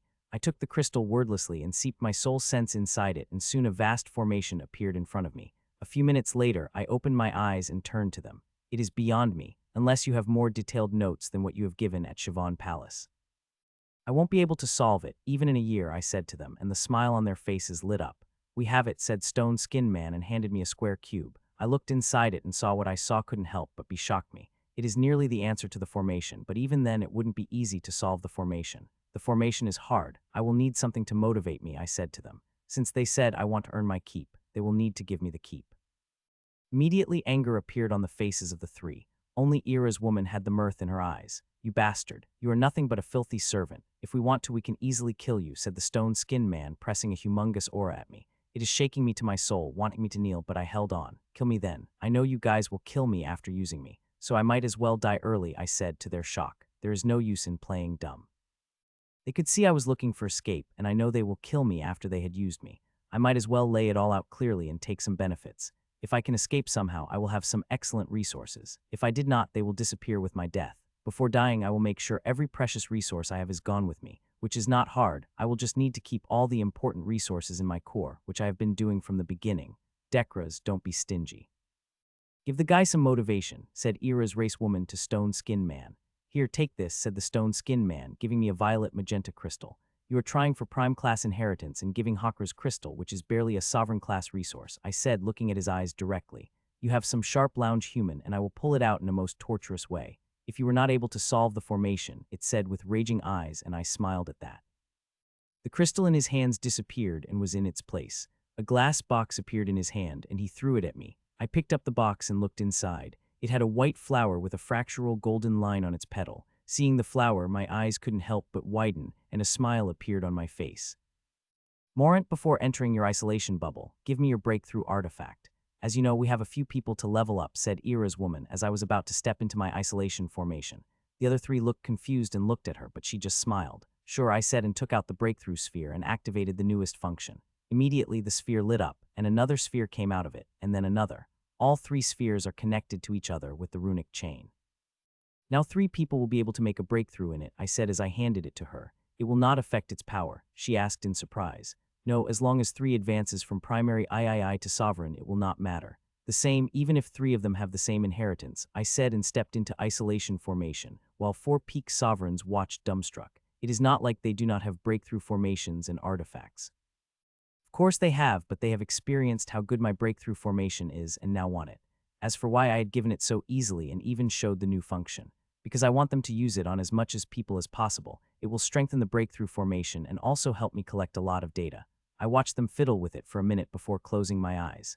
A second later, I am at the library working on the formation, which is beyond me, but with the answer key. I am solving it rapidly. It nearly has all the answers that I barely use my two clones' brains in my brain. Still, it is an extremely complex formation. It won't be solved quickly. Nearly 2 days had passed when I opened my eyes, not because I had solved the formation, but I felt the activation of my breakthrough formation. I looked ahead and saw all 3 globes of breakthrough spheres shining up with 3 people inside them. 2 of them are from Ira's race, while the third is from the Tiger Beastman race. They had started the breakthrough while the others watched. I watched for a couple of minutes before focusing on the formation. There is no need for me to keep looking. The breakthrough formation will handle everything. If there is any problem, then my clone will make a move. 8 hours passed when I finally finished solving the formation. It was easy with the answer in front of me. If I were to solve it on my own, I wouldn't have been able to do it without further study. As always, I did not tell them I had finished and instead begin to study. 3 more hours passed when finally, the first breakthrough was finished. It was the Ira's woman. I had lied a little when I say 3 breakthroughs will not affect its power. It did affect it. If a single person was making a breakthrough, it would have been 2.5 hours faster. Even then, using 3 is vastly efficient. It will save nearly 15 hours, not to mention, it will strengthen the formation faster and provide me with more data. 20 minutes later, the second person finished the breakthrough. It was a Tiger Beastman, and 22 minutes after that, the third person. All of them watched in surprise. The breakthrough was faster, but also without any surprise. There were some problems, but my clone had fixed them before even the host could detect them. They watched it for a minute before the next 3 entered the formation. These 3 were from Nem race and the Stone Skin race. They started and began their breakthrough, while I manipulated it a little with rule-bending power. The 3 breakthroughs had strengthened it, but I don't want to show it. Such a strengthening speed will shock them, and it will be bad for me, while I stopped the speed of the breakthrough from reducing. I did not change anything about its abilities, which now had become more powerful and made the breakthrough much safer than before. A little more than 4.5 days later, I opened my eyes and got up, surprising them all. "Have you finished?" asked the Stone Skin Man. "Yes," I replied. He looked at me before his face curved into a smile with deep anger in his eyes. "This is ink. Use it to break that formation," he said, and pointed at the door. "Sure," I said, and took the airpin from his hand. It is taking precautions, because if formation failed, then the reaction from its defenses would vaporize even a peak sovereign.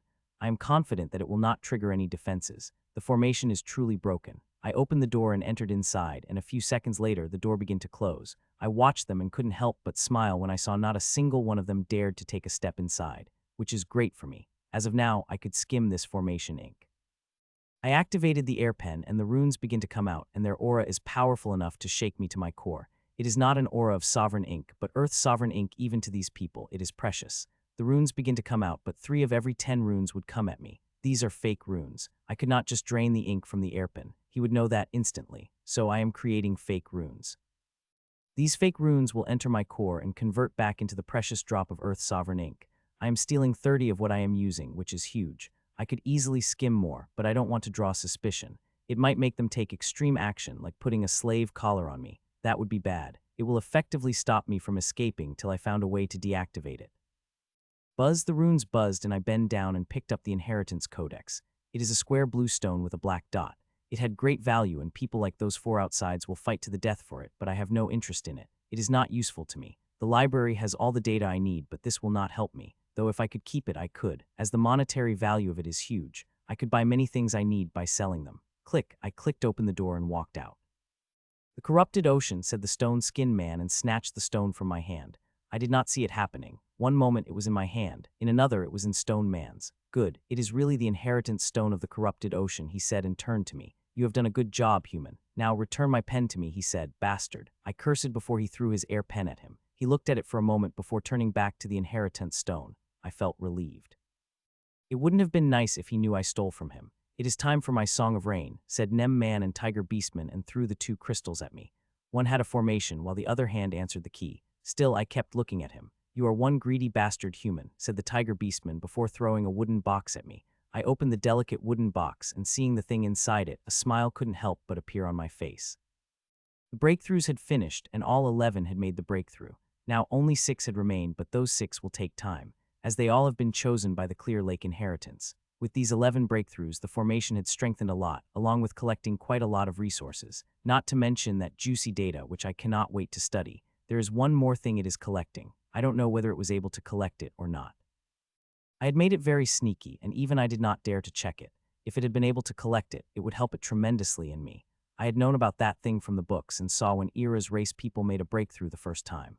I did not dare to get it, thinking it might harm them, but after studying the data, I knew there would be no harm, considering I am only taking a stray, which would be released by the body slowly over the period of a few days. I looked at the breakthrough formation for a minute before focusing back on the formation. I solved it in 1.5 days inside my core, before sleeping for a few hours and studying in my core. I only got up after the normal 4 days. Done, I said, casting a glance at Kara, who is still solving the formation. The tiger beastman looked at me with hidden joy, before throwing the air pen wordlessly. I took it before walking toward the inheritance door. They are still taking precautions and not following me inside, which is more than welcome. Soon I was inside the rooms with runes spewing out of my air pen, and like before I am stealing 30 of the ink. Soon the formation is complete, and it went to the inheritance stone, and a few seconds later, I disabled the formation and took the inheritance stone out. As I took it out of the room, the tiger beastman snatched it from my hand, while Era's woman turned to me. I want Warden's Whirlpool. Here are the formations and your fees, said Era's woman with a smile as she handed them to me. I first look at the reward, which is satisfactory, before turning to 2 crystals, and my breakthrough artifact. I asked and could see the spark of anger appearing in her eyes, despite having a smile on it. She did not hand it and instead looked at me, and I looked back at her. We continued looking at each other for more than a minute before she handed back my breakthrough formation. My breakthrough formation is very important to me. I would not have worked on her formation unless she hands it over. A few minutes later I was in my core, solving the formation, when suddenly I opened my eyes. Kara seemed to have finally solved the formation. As she walked out of her isolation formation, Nem leader appeared beside her and talked a few words, before handing the air pen to her. I watched till she entered inside the room, before focusing on the inheritance, which I have solved in 1.5 days. Immediately, I walked out of the library and took out my breakthrough formation and focused on it, and soon, I saw a tiny space which is filled with multicolored energies. Among them, the most common are silver and green. I had captured it, I said. This energy is created when the process of soul and body merging begins. It usually stays in the body and disperses within a few days. Now, it is merging with my breakthrough formation. I don't know what kind of benefits it will bring, but I know it will bring benefits. I took out a few samples before placing them on the Song of Sar with a few more resources around it. I am strengthening it further. I could do this later, but since I have resources and time, I decided to start immediately. There is no need to do it later when I can do it now. With that done, I turned to the samples I had collected and began to study them. They will be extremely helpful in understanding how merging works. I studied them for the whole day, before turning to other subjects, and soon the 4 days had passed. Finished, I said as I got up. Here's the ink, said Era's woman and handed me the ink. Buzz. A few minutes later, the formation broke the restrictions, and I have taken out the inheritance stone before walking out of the house. Good, you have done it, said Era's race woman, happily, since we have tested our runemaster's abilities. It is time we go for the Clear Lake inheritance and get these inheritances later, said Nem race man. I could see everyone's eyes became alert at his mention of the Clear Lake inheritance. They might seem like they are working together, but once the Clear Lake inheritance appeared, it will become a bloody battle. There is a high chance I might become a casualty in their battle, or might be first to be killed before they turn on each other. It is time, said the tiger beastman, while the others nodded, before turning to me. Help us get the Clear Lake inheritance human, and we will give you the fortune. Even one of the inheritances here isn't out of the question, said the Nem race man. I did not say anything and appeared in front of the door of the Clear Lake inheritance. It is not a door, but a portal to another space bubble. The Clear Lake inheritance is too valuable to put in the same space as the other inheritances. I can't promise anything till I see the formation and answer sheets, I said as I turned to them. Here are the formation and answer sheets, said Nem man and threw the crystal at me. He is not the only one. The others have also done the same. I cached it and seeped my soul sense into them. Within a minute my expression changed, and for more than 15 minutes they became more intense before suddenly smoothing up. Can you do it? Asked Era's woman nervously as I turned to them. Yes, I can do it, but it will take time, I said. To be honest, I am not really sure whether I will solve the formation or not, but I said yes, as there is no other choice. We have 1.5 months. Will that be enough? She asked. Yes, I said simply. Good, do it, and I would give you all you desire, said Tiger Beastman, clearly implying I might get my freedom if I solved it.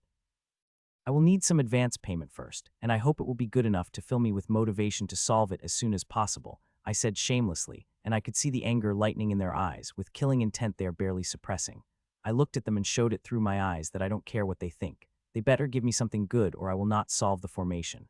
They will not kill me, no matter what I do, until they get their hands on the Clean Lake inheritance. After that, there is a very high chance they will kill me in the most painful way. As I had said, we do not mind giving you anything you want. We just hope you will solve the formation, said Ira's race woman, putting a sweet smile on her face. I smiled back sweetly and keep looking at her. As I had said, I will not start unless I receive some prepayment. I could see everyone was looking at me from anger to killing intent. Only Kara had mirth in her eyes. We stared at each other for a couple of seconds more before finally, a crystal box appeared in the hands of Ira's woman, and she threw at it me. I took the box and opened it. Immediately, a frown appeared on my face. The thing is good, but it is at the same level as the things they have offered me before. This is an insult to my knowledge, I said, and threw the box back at me, and the rage that appeared in her eyes at my gesture, seeing it, had chilled my heart. I thought she will bring her aura down at me, but to my surprise, she smiled beautifully.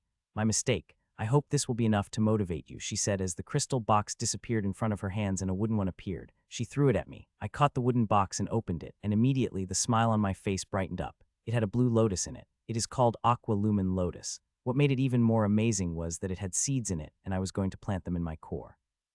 I couldn't help but surprise him and the other two, while Ira's woman smiled. They shouldn't be surprised. I told them I want the resources from 4 of them. Here, said the tiger beastman a few seconds later with a faintly shaking hand. He is so angry that he is having a hard time controlling his emotion. I don't care, he can get angry as he wants. As long as he gives me the resource, I will be happy. I opened the stone box, and another smile appeared on my face. A second later, the stone box disappeared, and I turned to the Nem man. The two did not waste any time and quickly gave me the resources, wonderful resources. A minute later, I was at my core, solving the formation with my clone. Days passed when suddenly I opened my eyes. I had not solved the formation, but I had learned something. It gave me some hope to escape, but it is a very tiny one and I am powerless, so I am going to take the risk. I took a deep breath and looked at Kara. She was in her isolation, solving the formation. It is not just her, but also the formation masters they have brought. While I solve the formation to open the gate of Clear Lake, they will try for the inheritances here. They might get a few by the time I solve the formation. Elma, do you know any way to escape if I take you inside the Clear Lake room? I asked her, taking the name they have called her, not the one she told me in Clahan. I'm taking a huge risk here, not only asking a question, but also openly using rule-bending power. It is the only thing I could use that will evade the soul senses of so many sovereigns. For nearly a minute there was no answer, and I was about to try again when I heard her voice. If you could take me inside the room. I have a way to help us escape, she said, and she asked with such confidence that I did not even want to ask really. I hope you're telling the truth, I said. I am. Take me into the room and I promise you we will escape, she said. This time I sensed the desperation along with the confidence in her voice. Okay, I said. I don't know whether she is telling the truth or not, but she is the only hope I have. I need to believe her, as without it I will be killed. The moment these people get their hands on the Clear Lake inheritance, the first thing they will do is kill me. So with purpose burning in my heart, I focused on everything I have to solve the formation. It was hard and I needed to take help from my clone and many of the books in the library. I had solved the formation, and surprisingly it only took me 9.5 days to do it. Though I shouldn't be surprised or even feel even a hint of pride. I had not solved it on my own. The literal answer sheets were in front of me, guiding me at every step. I am done, I said. I hate this word. It had become a symbol of my captivity, and I hope I never use it in such a condition. You are really good, Morant. You have done it in 32 days, said Nem Man. I was lucky this time, or it would have taken a lot more, I replied. Well, you did it, and that matters the most, said Ira's race woman with a bright. To that I smiled. I would need ink and a sample of 5 auras of people who want to enter inside, I said, and I could see 4 of their eyes lit up. These bastards have been very smart. They have set a trap by erasing a piece of certain information about how only 5 people at max enter at once. I am not interested in hiding the information. You 4 come, said Nem Man, and 4 people came. Each peak primary III belongs to a different race, including the quiet Ira's girl, who rarely spoke in my time with them. Please give me a sample of your aura, I said to them. Immediately, all 4 of them released their auras before releasing their sample. I appeared in front of the door and a moment later began to release the runes from the airpin. The aura from the runes is extremely powerful. The ink is no common Earth sovereign grade ink. It must be made from high or peak Earth sovereign grade resources. More than 10 minutes later, the formation is complete, and I fixed the 4 auras inside it in front of watchful eyes. This time they were extremely careful, watching my every move. As I fixed the aura, the formation moved toward the door, while 4 peak primary III appeared beside me. They do not have to. The formation is powerful enough to pull them from anywhere, as long as they are present in the hall and willing. The formation stuck on the door, and I watched. I know the formation is perfect, but couldn't help but feel nervous about it. Everything depends on the formation working. If it did not, then I will die. Buzz. A second passed, and the formation buzzed and disappeared. At the same time, a symbol of a blue trident over a symbol of 5 pointed stars appeared on the door, the symbol of Lake Command. Everyone watched it with a smile on their face, but a second later, that turned to shock. As they saw 2 beams of energy coming out of the star and striking me and Kara. "You bastards, I will kill you," roared the stone-skinned man as they understood what was happening and moved to attack us. He appeared beside me, and I felt its punch right next to my face, to my horror, when suddenly everything turned black in front of me. For a second, I thought I was hit and died when I found myself in a completely different place. "You have really done it," said Kara beside me in amazement. "I thought you played me when you collected aura, but you did not," she added as she turned to me. "So escape?" I asked directly, and her expression turned serious. I did not lie. When I said I had a way to escape, she said, "I am sensing but in sentence Elma," I said, to which she nodded. "I need to be sovereign to activate," she said, "and I really wish I could beat her to a pulp." I took a deep breath and controlled myself before turning to her. "Then make a breakthrough," I said, taking out my breakthrough formation. "There's a minor problem," she said, not even glancing at my breakthrough formation. "What?" I asked through the gritted teeth. "I don't have a resource," she said with her cheeks reddening in embarrassment. "I can see you have a storage," I said, looking at her storage ring. "Those bastards took everything I have," she replied angrily and threw her storage ring at me. "Hun." I caught her storage ring and looked inside it and immediately got surprised. "Aside from food and formation-breaking tools, there is nothing in there." "Give me the list," I said, once again with a gritted tooth. She looked at me for a moment before projecting the list with her energy, and a surprise couldn't help but appear on my face. "Are you trying to skim me? These resources are enough for a couple of people to make a breakthrough into the Sovereign," I said. "With these resources, 4 people would be able to make a breakthrough into the Sovereign. Not to mention there are some resources she had written. That primary III breaking into the Sovereign wouldn't use. I am not a normal primary III, she said, directly looking into my eyes. "So do you have the resources?" she asked with hope and expectations. "Yes, but they are not processed," I replied after a few seconds of silence. "It is fine," she said and walked toward the palm-sized blue round. It looked like a big water drop fallen to the ground. To my surprise, she sat beside it. "You will be weak as a leaf. You make a breakthrough with that inheritance," I said, and she turned to me with a confident smile on her face. "I will not," she replied, before turning to a big water drop and placing her hands on it. "Hun." For a couple of seconds, nothing had happened, before suddenly clear blue runes appeared on her body. Seeing the runes, a shock couldn't help but appear on my face, as those runes were not common runes, but ancient runes. Each and every one of them is an ancient ruin. There is not a single common rune in there. They appeared on every part of her body when something even shocking happened. The water in the water drop moved and began to climb into her hands and seeped into the runes covering her body. "Damn," I cursed loudly in my head seeing that. In just a few seconds, the whole inheritance codex disappeared. She did not imprint it, but swallowed it. "So you have a tether inheritance," I said as she opened her eyes, and this time, a shock couldn't help but appear on her face. "Yes," she replied a moment later. "How many pieces have you collected so far?" I asked again. "You do not need to know that," she replied. "Fair enough," I said. There was silence for a moment before she waved her hand and a metallic disc appeared on the ground. "Give me the resources," she said, to which I smiled. "You will make a breakthrough on this," I said, pointing at the sphere in my hand. Hearing that, her eyes hardened. "You know, I could take the resources forcefully from you," she threatened, and a bright smile appeared on my face. "No, you cannot," I said confidently. "Not even peak sovereigns could take my resources from me. She is still a primary III. "Fine, I will use your artifact, but remember, if you mess with my breakthrough, you can forget about getting out of here," she warned, before taking the breakthrough formation from my hands. I said nothing and smiled. A second later, she activated the sphere, and it became big before going inside and looking at me. I waved my hand, and an immediately large number of resources flew out of my hand and went inside the sphere. The resources are huge, so much so that I am crying inside me while having a smile on my face. I am giving her over 30 of the resources I have, including 2 resources I had gotten from the 4 to solve her Clear Heart inheritance door. I have even used the resources they have given me to solve the other doors. It is not just the resources I have got here, but other resources too. Like Darrow's crystals, I have given her not only primary III Darrow's crystals, but also sovereign-grade Darrow's crystals. Those are very precious, and I have given half of what I have to her. "These will be not enough," she said after looking around. "They will be," I replied. It might not seem like it compared to her list, but she is breaking through my breakthrough formation, which has a lot of resources inside it. She wanted to say something, but closed her mouth a moment later. "Buzz, just remember. There is no exit without my success," she said and closed her eyes, and a second later she started the breakthrough. I also chose a spot and sat down before closing my eyes. I am quite interested in her breakthrough. She had a tether inheritance or link inheritance, as many called them. These were no normal inheritances, they are level below legacy inheritances. Some are equal to legacy inheritances. Some of them could be categories in legacy inheritances. The tether inheritance is a simple inheritance that is divided into multiple parts. Every part of them could be used individually and collectively by gathering more pieces, which will make the inheritance stronger with every piece collected. She did not tell me how many pieces she had collected, nor do I care. I am more interested in her breakthrough. I am more interested in the power of her inheritance. See if she is as good as she had said to me confidently. Buzz. Her meta scan that appeared in front of me is the most basic one, but it was slowly getting detailed over time.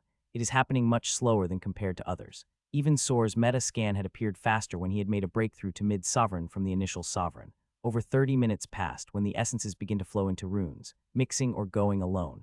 Usually this process starts within a minute, but these resources are unprocessed and thus take time.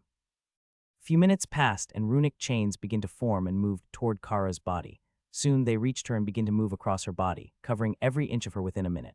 As it happened, the resources enter inside her. It immediately surprised me the speed at which her core begins to take the energies is slightly faster than even Soar, who was a sovereign.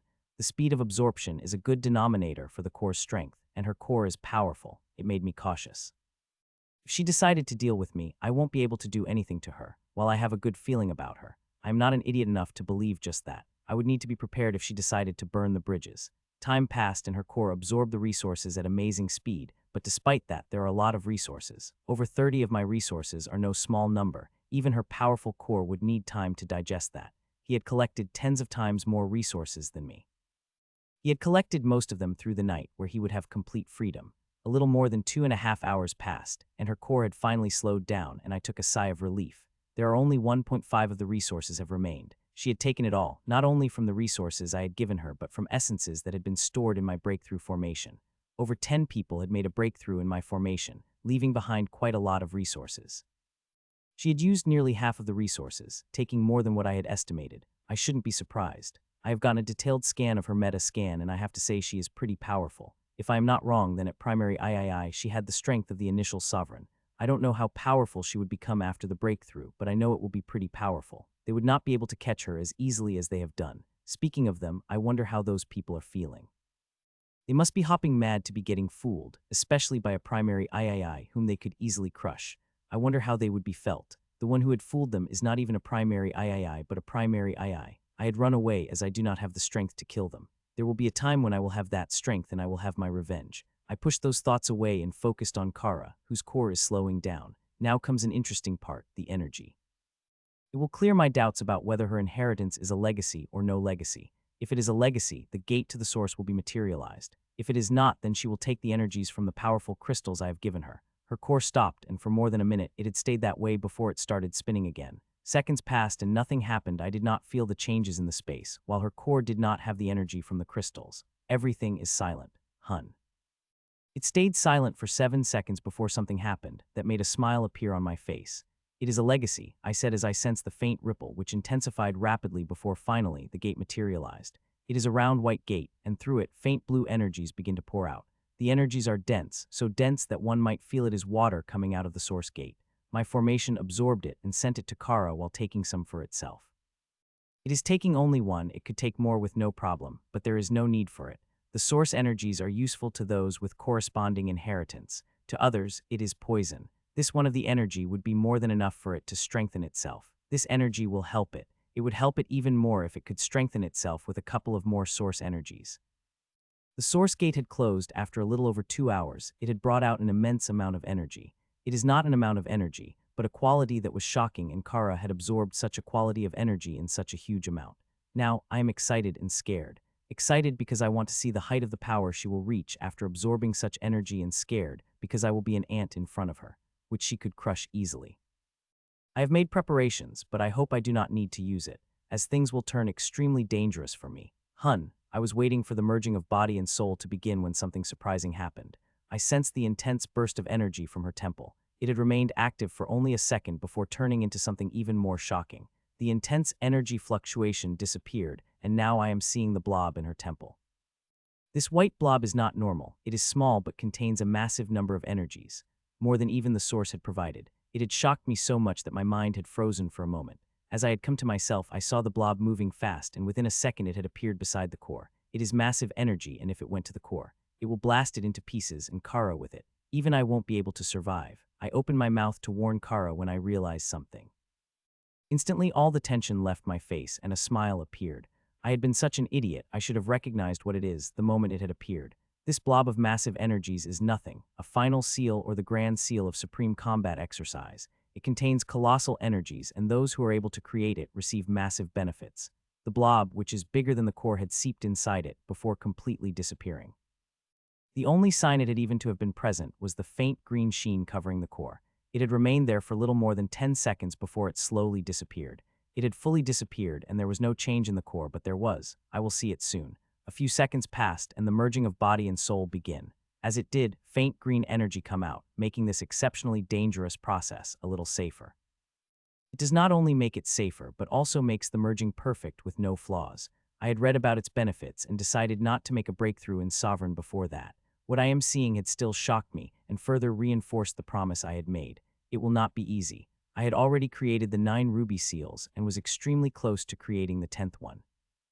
I only need to create a last amethyst seal, which will make it 10, and form a ruby seal, which will make 10 ruby seals, giving me the final seal. I am just a step away, but that step is the hardest. I have tried thousands of times, but failed every time in creating that amethyst seal. Still, I have time till I reach a peak level of primary III, but I would try to create it sooner. It is always great to prepare. More than 3 hours passed when the preliminary merge finished, and the consolidation of the core begins. Compared to all the processes, it is quite fast. In less than 10 minutes, the consolidation is finished. I looked at her core, and it feels like a massive blue sun containing pure water elemental energy instead of fire. Buzz. I was watching her core when it buzzed and released a massive number of energies. Just seeing the quality of it, I couldn't help but get shocked. It is very pure, far more than any primary III breaking through Sovereign had. Even Soar couldn't compare to it. It did not flood through her, flowed into her, and begin to merge with every cell. I could see her getting stronger by the moment, and the speed she was getting had blown my mind. I have never seen something like it. Those who level up before are nothing compared to Kara. She would be able to beat every one of them with no problem.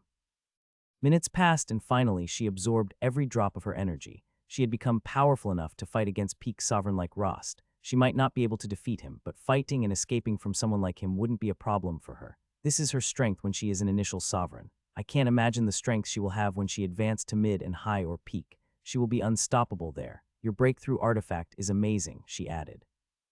It is, and it took a lot of resources to advance it to this degree, I said, hinting what I am meaning to convey. She understood it as her cheeks had reddened, and crystalline lines across her body radiated in faint pink light. It did not happen before. This reaction seemed to embarrass her even more as her cheeks reddened further. While the crystalline lines across her body radiated a darker shade of pink, she glared at me before closing her. When she opened them again, she had her emotions under control, while the lines across her body flashed in and glowed in multicolor light as always. I will give you back resources after we escape from here, she said, and I smiled before my expression turned serious. So the escape, I asked. Don't worry, I have a way. Just give me a few minutes to get control over my power, she said and closed her eyes. Her few minutes turned out to be 1 hour and 3 minutes before she opened them and turned to me. The way I have will bring us out through the main gate, she informed. They will be waiting there, I added, to which she nodded. I have a method to control the aura and change its signature to some degree, she said and removed the crystal. There is no need for it, I said immediately. My aura changed to completely different. It had happened so smoothly that it had shocked her. It is good, but we could still be found out. So be ready to fight, she said, and I smiled. She gave me the look before walking toward the wall and placing her hand on it. To my surprise, the emblem of Lake Command appeared on her wrist before flowing out of it and appearing on the wall. As it did, it became bigger till it covered the whole wall. For a couple of seconds, nothing had happened before finally. The trident in the center disappeared, and in its place a door appeared. Ready? She asked. I nodded as I appeared beside. Legs go then, she said, and we both stepped into the door, finally escaping. I appeared on the other side. As Kara had said, we had appeared out of the main gate of Lake Command, along with tens of other people. She is beside me, and I could see her soul sense moving as she searched for me. She will not find me. At the moment I had stepped into the gate, I had changed my aura and the armor. I am not the only one. She had also done the same. She is now a high sovereign with black shimmering armor. Mine is an off-white color and looked like it is armor made from heavy metallic plates. The reason I could even see her is that I had left the mark of forbidden power on her, which will disappear in a few seconds. Kara looked at me for a few seconds before she walked ahead, where 12 sovereigns, including the familiar 4 leaders, had created a blockage. Anyone who is coming out and coming in had to go through them. Kara reached there and walked through the blockade without being stopped. They only heavily scanned her but did nothing else. These people are powerful, but there are more powerful people than them, families and organization, so they could not stop everyone. They are mostly focusing on peak primary III and initial sovereigns. They sometimes would stop a mid-sovereign whom they suspect. Deactivate your armor and step on the disc, said Yura as I reached the blockage. I did not question. I deactivated my armor and stepped on the disc. I am a completely different man than they have seen before. I am shorter, with blonde hair and amber eyes, and I am an earth-fire element practitioner of the mid-primary III stage. The only common thing they will find with this persona and others is that we are both humans. There are lots of humans. As I stepped on the disc, I felt it scanning me. The auras of peak sovereigns have also scanned me from top to bottom. They have a sample of my aura. Both Eras and Tiger Beastmen had collected it. That sample is fake. Even if they test it against me with even a powerful artifact, they will not get any response. You can go, said Yura a second later with foul expressions. I walked out while faintly glaring at them. I once again activated my armor and walk ahead. I have two options in front of me. I could leave this ruin or explore it further. This ruin will stay open for another 22 days. If it had been a day before, I would have left the ruin, but now I am going to explore. I need resources, not because Kara had taken a third of them, but because after what I had seen in Kara, I would need more resources. Unlike over 10 people who made a sovereign breakthrough in breakthrough formation, Kara's breakthrough had given me the most information. It is 10 times better than what those gave me. All the others who made a breakthrough were average, but Kara was not. She had a legacy inheritance, and it was powerful. It gave me greater clarity on what I needed to do.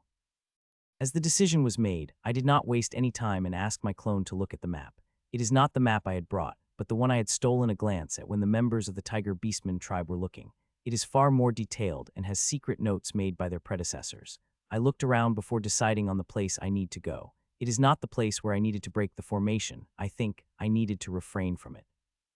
Unless there is no choice, or I am extremely sure nobody is looking, I will not break the formations. It is too risky. Those 4 families are out for my blood. If they caught even a scent of me, they would come at me like the bloodhounds. This time, the only escape I will have would be death. I moved toward the selected destination with a disappointed sigh. I had heard quite a few things from Eras and Beastmen. Some places could help me a lot, but I am sure bastards would be looking at those places carefully. Going there would be like walking into a trap.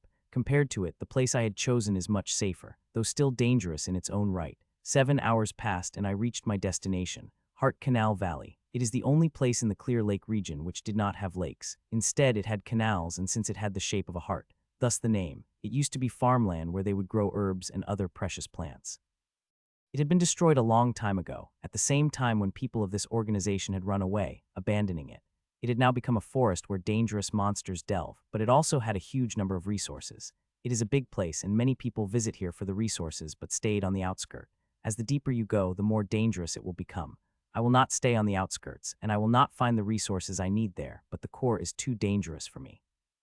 The best option is to stay in the middle. I entered the forest. I could sense the people. They are everywhere, but despite that, I am finding the resources. In just 15 minutes, I have collected more than 30 of them. I could have collected more, but I am being careful here, using a different style to harvest the resources. It may seem a little too careful, but it is not, as I am already taking an enormous risk by staying in ruin. If I had been wise, I would have gotten out of this ruin as soon as possible. An hour passed when I suddenly stopped. Not far away from me, 2 people are fighting. It is not a fight over resources, which is commonly seen in this place, but banditry. I watched it for a few seconds before resuming collecting the plants. Till now no one had tried to rob me, but I am sure there will be. As long as it is not sovereign or peak primary III with legacy inheritance, I will be fine. If the robber is too powerful, I could always hand over my storage. I had kept pretty precious stuff inside my ring. 2 more hours passed and surprisingly, no robber had come to loot me. Until tomorrow, no one will. The sky had darkened and energy is denser and gravity heavier. The powerful monsters had begun to come out. I am moving toward the hiding spot that Nero had found for me. It is a good spot. I will remain there without being discovered by people or monsters. A little more than 10 minutes later, I reached it. The first thing I did was take out the stealth formation, and after activating it, I took out the abode and kept it at the smallest size comfortable. I went inside the abode, which had a bedroom and kitchen side by side and a really tiny bathroom. It was smaller than the size I usually prefer, but it is the safest choice I have. While I settled myself, Nero patrolled around the abode for a few seconds before leaving. 8 days had passed since I had escaped from the clutches of the 4 families. Until now, they were not able to find me. They are still searching. Just yesterday, I had seen people of Nem race and Tiger Beastman race come to Heart Canal Valley. They even passed by me but did not recognize me. I had changed my armor and aura again to wipe out all the signs. Now I am just a high primary III. Currently I am running on a large lake. There are barely any monsters here, all of them killed by people. Thousands of people travel through this lake every day, and 3 months is more than enough to vanquish all the monsters that used to live in the lake. I pushed away the pity for the dead monster and continued running, before stopping a few minutes later, in front of a large white teleportation gate. I am leaving the Lake Command for a different place. I have harvested enough resources from the Heart Canal Valley that now I want to go to a different place and harvest different types of resources. There were not many people around the teleportation formation, which is not surprising. Less than 2 weeks remain before the ruin closes and people don't want to leave the region where the exit is. Once the exit disappeared, they can forget about leaving this place. The only people who are still using these teleportation gates are people like me who have a token with the charge to return. Not to mention, the place I am going to is close to the teleportation gate. I will only stay there for a week before returning here and leaving this ruin. I place the token in the hole and select the location. A moment later, the screen flickered before turning watery again.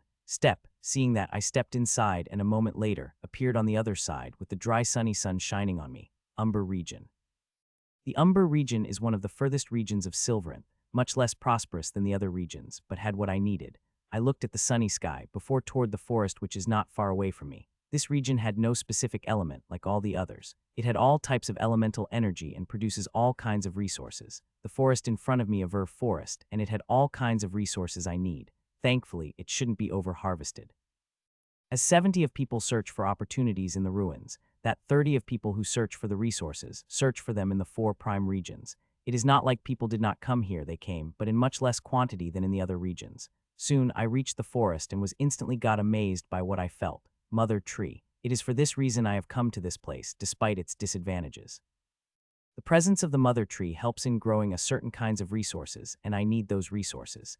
These resources are not so powerful, but they have a certain thing that I need. I had just taken a step when I suddenly stopped when 2 people appeared in front of me.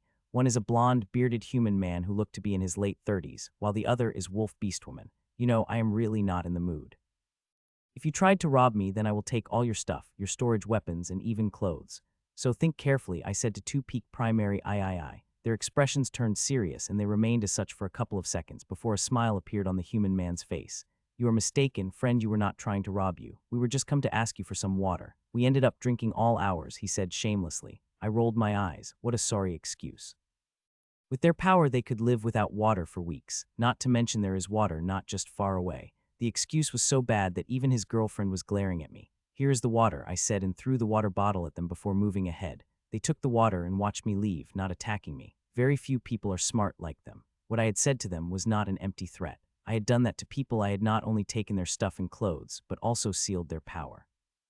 They were forced to cover themselves with leaves for their decency. Those were the luckiest ones. The ones who had shown me the killing intent had turned to dust. An hour passed, and I stopped at the spot where I was greedily pulling the purple spotted grass. There is a large area covered in them, and I am going to harvest it all. It took me a little more than half an hour, but I did it. I pulled all the purple spotted glass, leave not even a single matured stalk. Hours passed, and I harvested one resource after another as I went deeper into the forest. There are a lot of resources and monsters, most of which I am avoiding with the help of Nero. The ones I could not avoid, I have to fight. Thankfully, the 2 monsters I fought were not that powerful, not like that white cat. I had nearly died fighting it 3 days ago. A few more hours passed, and the sky began to darken, and I stopped harvesting the resources and walked toward the closest hiding spot. Nero had found many of them, with the closest one a few minutes away from me. Father, I have found something interesting, said Nero, sounding excited, which immediately stopped me. It is not the first time Nero finding things. He had over 20 abodes and other things Heart Canal Valley, but he was never excited about them. This time he was excited, and it couldn't help but make me curious. Are you excited about this? I asked Nero, looking at the broken entrance of the building deep underground. Yes, I am sensing something from it. It will be beneficial to the 3 of us, he said excitedly. I nodded and looked ahead carefully. I had not planned to enter any building, but we were sufficiently far enough from the 4 families. Most importantly, here I might not have to break the formations, especially to enter the door. I looked at it for a few minutes before walking toward the door. I'm very careful as there are broken formations all over, and while I am entering through the gap, those formations could move, so I need to be ready to react if any of them moved toward me. Soon, I reached the broken black door and walked through the gap, keeping close eyes closed on broken formations. No broken formations in the door reacted as I moved through it, but it was just a starting. As I reached inside, I found everything in shambles. It is not just the broken formation, but also a partial collapsed space. They had used expanded space here, but it collapsed, though not fully, only a quarter, while the rest seemed fine. To be honest, I want to get the hell out of here. This place is dangerous. The slightest reaction from me could cause a complete collapse of space, and I am not powerful enough to survive that. Where is that thing you're sensing? I asked Nero on my shoulder. Head, he replied. Hun. I nodded and walked with him, but soon I stopped and crouched down before picking up something. It is a red gem, not a ruby of some kind, but a gem with intense fire elemental energies inside it. If I am not wrong, then it is an Arco's fire gem, and I have found a big piece of it. Just a few steps ahead, I had crouched down again and picked another gem. It is another Arco's crystal, but not of the fire element. It is a faint green color and has wind energies inside it. As I looked around carefully, I saw there are many Arco's crystals embedded in the walls. The owner of this place must have been filthy rich to use precious Arco's crystal this way. They are everywhere and in every element, but I did not pick all of them, only those in safe areas and away from danger. It is not just the crystals. I have spotted a couple of more things, but they are either within the broken formation or near it. I don't want to go anywhere near them. I hope I will quickly find whatever Nero had sensed and get the hell out of there. Left, father, informed Nero as I reached the end of the hall, and I couldn't help but sigh in relief, as on the right side is the collapsed space. Hun, I moved to the left and couldn't help but became surprised. I was expecting a place with a broken space, but here the space is stable, though it is still filled with broken formations, and like the hall, they are everywhere. I walked down the corridor but did not touch any rooms, even those with intact formation. Every small thing could trigger a collapse, and I am already taking a huge risk being here. A few minutes passed by the corridor before entering another. On the way, I picked up some interesting things. Some of them are just as valuable as Arco's crystals, some are more. Just getting them already worth coming here. It is just ahead, father, said Nero when we reached the end of the corridor. I grew excited hearing that, but remained careful. Soon, I got out of the corridor and found myself in front of the overgrown garden. I was just looking at the garden when Nero jumped off my shoulder. Careful, Nero, I said, seeing his sudden action. I followed behind him, avoiding every formation I had come across. I did not even touch the amazing resources around me. I just want to see what made Nero so excited that he would run away so excitedly. Hun. I was running after him when suddenly I stopped. I had felt the reaction from my core. The reaction was small, but it sent a wave through my core. Only once I had felt something like this, and thinking about it, I couldn't help but grow excited. Soon I resumed walking and resumed walking. Immediately I received another surprise. Every step I take seemed to be intensifying the reaction from the core. The wave became bigger and bigger every second. Thankfully, it did not disturb the working of my core. It is just the reaction to my core, sensing something it is truly desired. More than 10 minutes passed and I was very close. I could sense Nero, and in a minute or two I will reach him. I took one step away, another, with my core becoming so excited that it literally shook. I felt like if I get close enough to the thing, it might burst out of my heart. Gasp. Soon I crossed past through the thick trees and appeared in the clearing and saw something that made me gasp. In front of me, bubbling tar, but it also feels like a moving cloud. It is colorless or seems to contain every color in it. Maybe it has color, but my mind is too small to conceive it. The thing has no aura, and to my shock, I could not even sense it even as I pumped it with forbidden power, though it seemed to react to the forbidden power. As I move, my soul senses it to its tendrils come out, eating away the forbidden power rapidly. I immediately cut the connection, seeing that. What is it? I asked Nero, while two of my clones begin to scour through the library for it. I don't know, father, but it is very useful to me and Ashlyn, he replied, staring at me greedily. What about me? You said it would be useful to me, I asked. It is useful to you too, but not this bubbling tar cloud. If you stepped inside it, you would die, he said, and my expression couldn't help but grim. So you're going to just enter inside it? I asked Nero. To that, he nodded with his little head. Yes, I am going to take Ashlyn with me, he said, looking at me. She's sleeping, I said. It does not matter. She will absorb it, he said, and seemed quite sure of it. I could sense there is something else, but I did not ask, and instead, I brought out sleeping Ashlyn and gave her to Nero. You know she would be angry. If she knew you picked her up like this, I said to him, seeing he picked her up in his mouth. He could have easily done that with his energy, but he chose to do it with his mouth. The rivalry. It did not stop, even when one is sleeping. Nero smiled with eyes full of pettiness before he walked toward the boiling tar cloud with Ashlyn in his mouth. Nero entered the boiling tar cloud with Ashlyn, and soon he disappeared from my eyes and my sense. I could feel him alive, but not his location or what he is thinking. It couldn't help but make me worried. I don't like it when I come across such things. Things I know nothing about. The only thing I know is that it somehow resembles nine-colored matter, but obviously more powerful than it. It is safe, at least for them. Nero and Ashlyn are never wrong about such things. I hope they're not wrong about this thing too. Seconds passed and there was no change in it, even when a minute passed. It was about a fourth minute when I noticed a slight change. A small swirl had formed in the central. It is tiny, and if I had not been looking carefully, I wouldn't have spotted it. The swirl had appeared, and I am sure Ashlyn and Nero are behind that. A few more minutes have passed, and the swirl had become slightly bigger, which made me even more sure that Ashlyn and Nero are causing it. 10 more minutes later, it became even bigger, but only by a small margin. It is happening very slowly. I do not mind it as long as both of them are safe and get the benefits. I watched it for an hour before deciding to explore this place. Time is precious in this ruin, and it would be better if I spent it collecting the resources. This garden had a large number of resources, and all of them were precious, with over 95 at sovereign class. I looked around before walking in the direction which felt safest. As I was walking toward this garden, I felt danger from everything. I felt like these dangers were from the broken formations alone. It felt kind of creepy, and I wanted to stay beside the boiling tar cloud, but that will be a waste of time. I did not sense any monsters, but I have experienced enough things to know that it is not the only danger a place has. Soon I spotted the first resources and crouched down to harvest tallow flowered with brown crystalline edges covering them. This is a precious plant, mostly useful to those who have earth elemental powers. I harvested all its flowers within seconds before moving toward the others. Over 6 hours passed and I collected thousands of resources. They are at every step. Even the grass I am stepping on is a precious resource, and I had already collected some of it. I was collecting it when all the hair on my body stood up. I felt immense danger. I have only felt in the company sovereigns showed a killing intent on me. I did not think and reacted. Full power burst out of me, and I burned my blood with the greatest intensity and jumped. I jumped forward, not wasting even a moment to find an optimal direction. I jumped toward two broken formations, which are very close to each other. There is enough space between them for someone like me to pass through. Though will I be able to do that is in question. There is a high chance that these two formations would react when I am doing that. I was thinking about that when I saw the threat.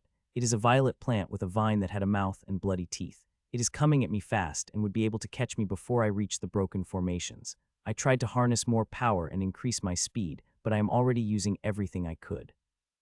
It would take me some time to burst out with the peak power, but I do not have time. I could not even use my sword by the time I spun in the air to clash against its mouth. I will be dead meat, so all I could do is stay where I am and push as hard as I could, as it is the only choice I have. The second began to feel like an hour as I reached the formation gap, while at the same time the vine had reached me. It is just an inch away from my legs. It had reached my leg as I finished the thoughts, and now it had opened its mouth wider as my foot entered its mouth and brought those sharp teeth. I watched in horror as those teeth close it when suddenly surprising happened. The mouth froze, and it was not just its mouth but the whole plant froze, stopping in its tracks.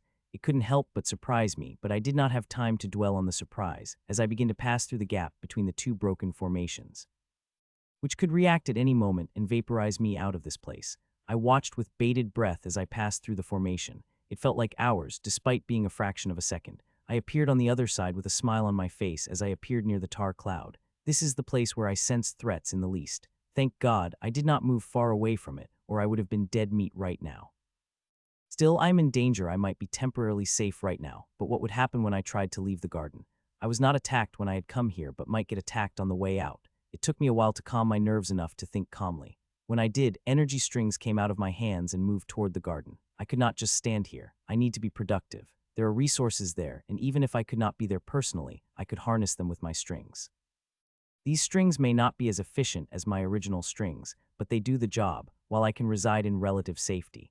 Another 6 hours passed, and I continued to harvest the resources, while Ashlyn and Nero continued to consume a tar cloud like boiling substance. The swirl had become much bigger in these 13 hours, and even the size of the tar cloud had been reduced by 30. It is going to take at least another day or more for them to consume it all. They might come out before that, I don't know. I tried to contact Nero before he had been silent. I could feel him and Ashlyn but could not contact him. I watched for a couple of minutes before starting harvesting, and it is not the only thing I am doing. I am also examining the plants and even found 7 of them that can pose dangers to me. They are hiding very well, but I am finding them. If I had a sovereign with me, things would have been much easier, but there is not. I am on my own, and I truly hope I will be able to get out of this place in one piece. There are many things for me to do to die so early. A day and 16 hours later, the bubbling tar cloud is coming to an end. It had shrunk so much that now it covered the area, a little bigger than my hand, as it had been, getting consumed by Nero and Ashlyn. I am currently tired, physically more than mentally, that I am sweating from every part of my body. Digging is difficult, even for me, especially when I am trying to dig the soil previously covered by the bubbling tar fog. About 20 hours ago, I noticed that the bubbling tar cloud-occupied soil was different. I took a sample and tested it immediately and was shocked by what I found. Since then I am digging it into the soil, using my sword in creative ways I had never thought I would use. As I had said, this soil is not easy to dig and it goes quite deeper, about 7 to 9 meters deeper. I am taking it all. This soil is an absolute treasure, better than anything I have got in this ruin. Even better than the Earth Sovereign class ink I had stolen. It will be useful in many things, the most basic being used in the breakthrough and to increase the quality of the soul in the core tremendously. It will also help in upgrading the breakthrough formation. I have to dig a huge part and dig as it shrunk. Now only a column in the hole remains where the bubbling tar cloud envelops Nero and Ashlyn. I don't know the exact name of the soil, as possess the qualities of many powerful souls. So I am calling it the bubbling soil till I find its real name, which I am sure I will do on the upper floor of the library. Digging the soul is not the only thing I am doing. I am also harvesting the surrounding resources in the garden. Leaving them would be a waste. I have given control of my energy strings to my clone, and it is a fantastic job harvesting them, better than I would ever do. 40 minutes passed, and Nero and Ashlyn had absorbed all the bubbling tar cloud. "Father, this is for you," said Nero sleepily and handed me a blob. It is the size of an apple. It did not have color, and it's in a state of continuous change, just like the 9-color matter. I only looked at it for a moment before sending it back to my core. When I turned to Nero again, I saw him sleeping, just like Ashlyn beside him, and it couldn't turn my expression bad. I controlled my emotions and quickly sliced off the column from the base with my sword and put it back into my storage, along with sleeping Nero and Ashlyn. As I did, I turned back toward the garden as it was time to leave. I was hoping Nero would guide me out of this place as he brought me here, but it will not happen. Now I am on my own, and thankfully I had not been just sitting. I had investigated, especially, the route through which I had entered this place, and now I am going to exit through it. I have checked it and found it the safest of all. Even in his excitement, yesterday, Nero had chosen the safest road to here, and I did not waste any time moving toward there. I jumped out of the hole and walked the way I had come. I am a little tired and would have liked to wait if it had been possible, but it is not. These plants feared the bubbling tar cloud, whatever that it is, but now it is gone. They might move at it, so I will need to get out of there before that happens. My steps are steady and fast. I am looking everywhere and could see the danger. It is quite a regret that I do not stand much of a chance against these dangers. If they attack, I will jump toward the formation. That will happen, only when I am lucky as last time. Some of these plants are so powerful that they will have me before I could do anything else. I could do nothing else than be prepared for these dangers. If I am unlucky, they will attack, and by luck, I will detect it.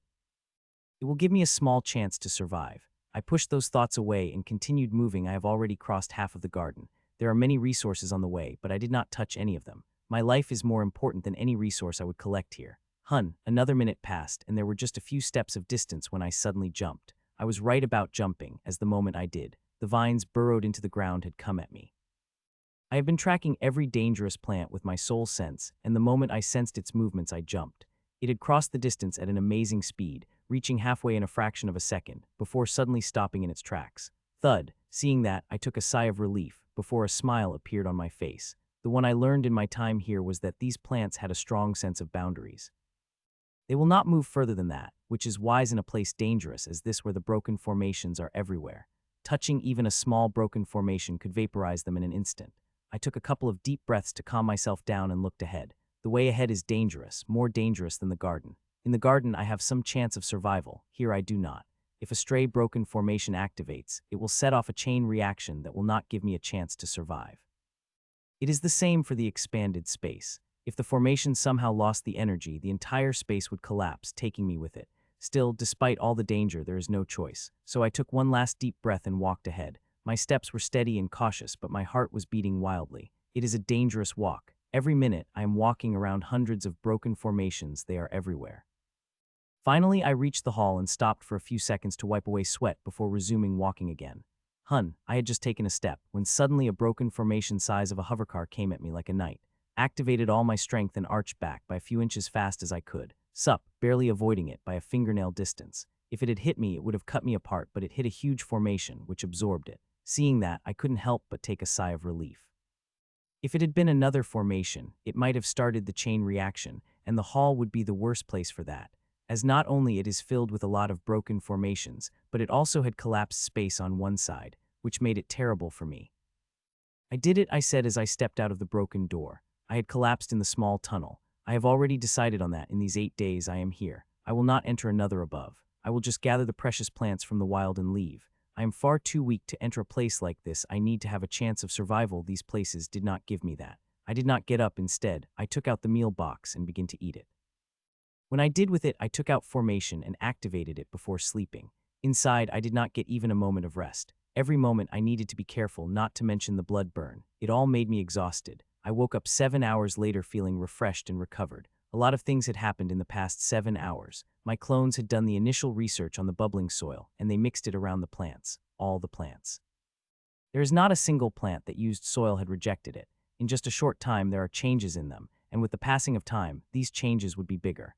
I needed things like the soil since the Grims were in short supply. I would appreciate anything that will increase the speed of their progress. I got up after minutes and took a last look at the broken door before begin climbing the cave. It is a little deeper than even Sovereign's soul sense didn't reach this deep, with all this suppression.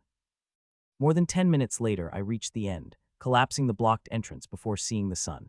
It is morning, and I plan to stay here for 2 more days before going out of this region and the ruin after. I had already made a plan of what I was going to do after leaving this ruin. A few minutes passed, and I was harvesting an herb when suddenly I stopped as I sensed something. It is extremely faint in this dense energy, but it had stopped me. It shouldn't be possible, I said to myself.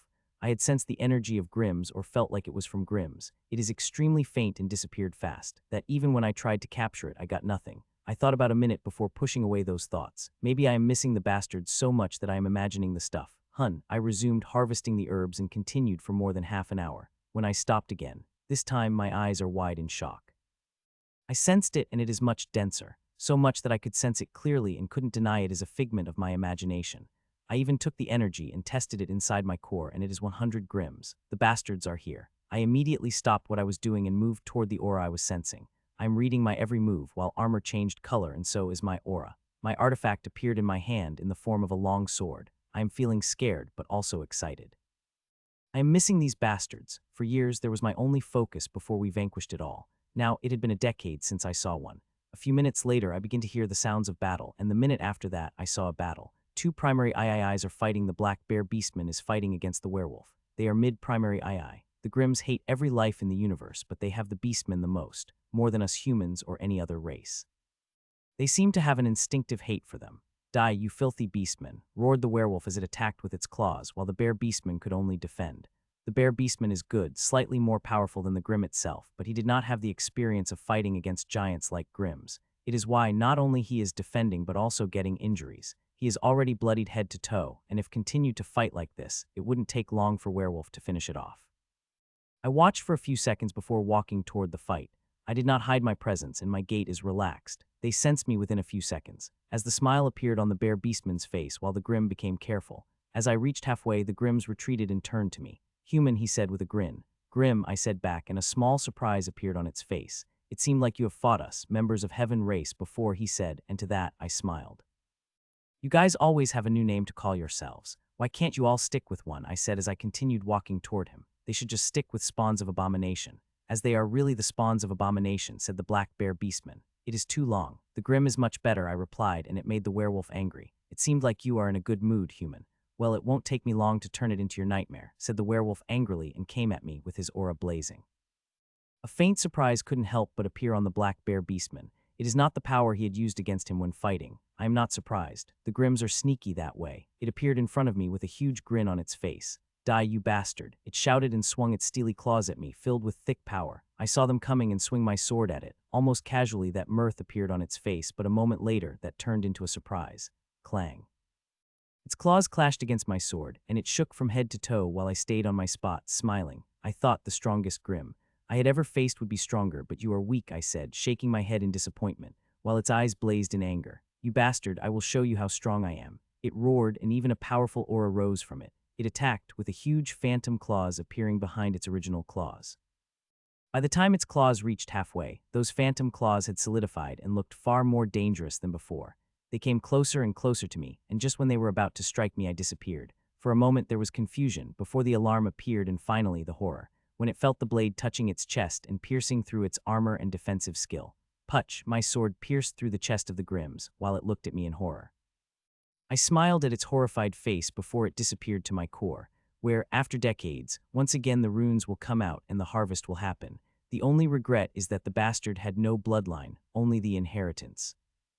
I smiled before my eyes turned serious. When did these Grims appear? I asked, and he blanched. A day ago. The first one had directly appeared in front of me, he said, and shuddered from head to toe. So it is not the first one you fought here, I asked. No, it is the fifth I had fought in a day, he replied. I wish I could say their appearance in the ruins is surprising. It is not. These bastards tend to do that, and it is quite common. They will arrive at nearly a fifth of the ruin, trying to kill people and their harvest. Why didn't you try to escape to the Clear Lake region? I asked. It is the region with the exit, and most of the powerhouses would be there. These bastards have seized the gates, he said, cursing, and my expression couldn't help but turn bad. Hun, suddenly a smile appeared on my face for a moment. I was worried when the runes did not come out for a moment. These runes are the reason why I could harness these bastards. Their bloodline, to be exact. While this one did not have a bloodline, I am sure. I will come across one sooner and later, and those runes would have been necessary then. Have you met any sovereigns? I asked. It is clear the ones controlling the gates would be sovereigns against whom we are powerless. Only the sovereign or those with the power of the sovereign could deal with them. Yes, I met two of them, and they were going to launch the assault against the Grimms controlling the gates tomorrow morning, he replied. I am sure the Grimms would have heard it and would be prepared. The battle would be bloody, or there might not be any battle before Grimms killed everyone, though that would be very difficult to achieve. The people here are not weak, but if anyone could do it, then it would be Grimms. These bastards have invaded our world and stayed in it for over 10,000 years, despite generation after generation of humans fighting against them. You can come with me or stay and hide till tomorrow. I have a map of a few hidden spots, I said, and took out the parchment. He struggled for a minute before taking the parchment from my hand and looking at it. I think I will stay in one spot and recover for tomorrow's battle, he replied after a few seconds of silence. As you wish. Just burn the map after memorizing it, I said, and walked away while he burns the map. It would be wise for me to hide too. There will be sovereigns, and they would only need a single attack to finish me off. But this is a rare opportunity to make fast progress. God knows I need it. It is a great risk, especially when I don't have my most trusted weapon against the Grimms. My strings, but there is no other choice. I have to fight and kill these bastards. I begin walking away, how quickly things have changed. An hour ago, I had planned to harvest for a day, before going back to the Clear Lake region and leaving this ruin after. Now I am planning on fighting the Grimms this whole day, and if I had survived, there will be a huge battle tomorrow. Even after surviving that, there will be a huge danger when we pass through the gates. Who knows, the Grimms aren't waiting at the other door, killing us the moment we appear on the other side. I pushed those thoughts away and focused on the present. I have to do things in order. The first one is to find and kill the Grimms. Priority is the Grimms with the bloodlines. A few seconds passed, and the runes finished harvesting the werewolf. It had turned to dust as every other Grimm who had entered my core, leaving the beautiful essence, rose. I looked at it for a second before sending it to the thing that needs it the most, necrotic tree. It is hungering for it, and while I had brought a vast supply of essence roses, they were of the lower level, and since coming to this world, its hunger had increased further, consuming them at a far greater pace. I only had a supply of 2 months, and after it, I would have struggled to keep it alive for more than a month. The level of the necrotic is too low to live without its supplement. It will have to reach a level much higher than it to do that. As I rose appeared in front of it, its shriveled tree shook, and its nearly withered leaves rustled.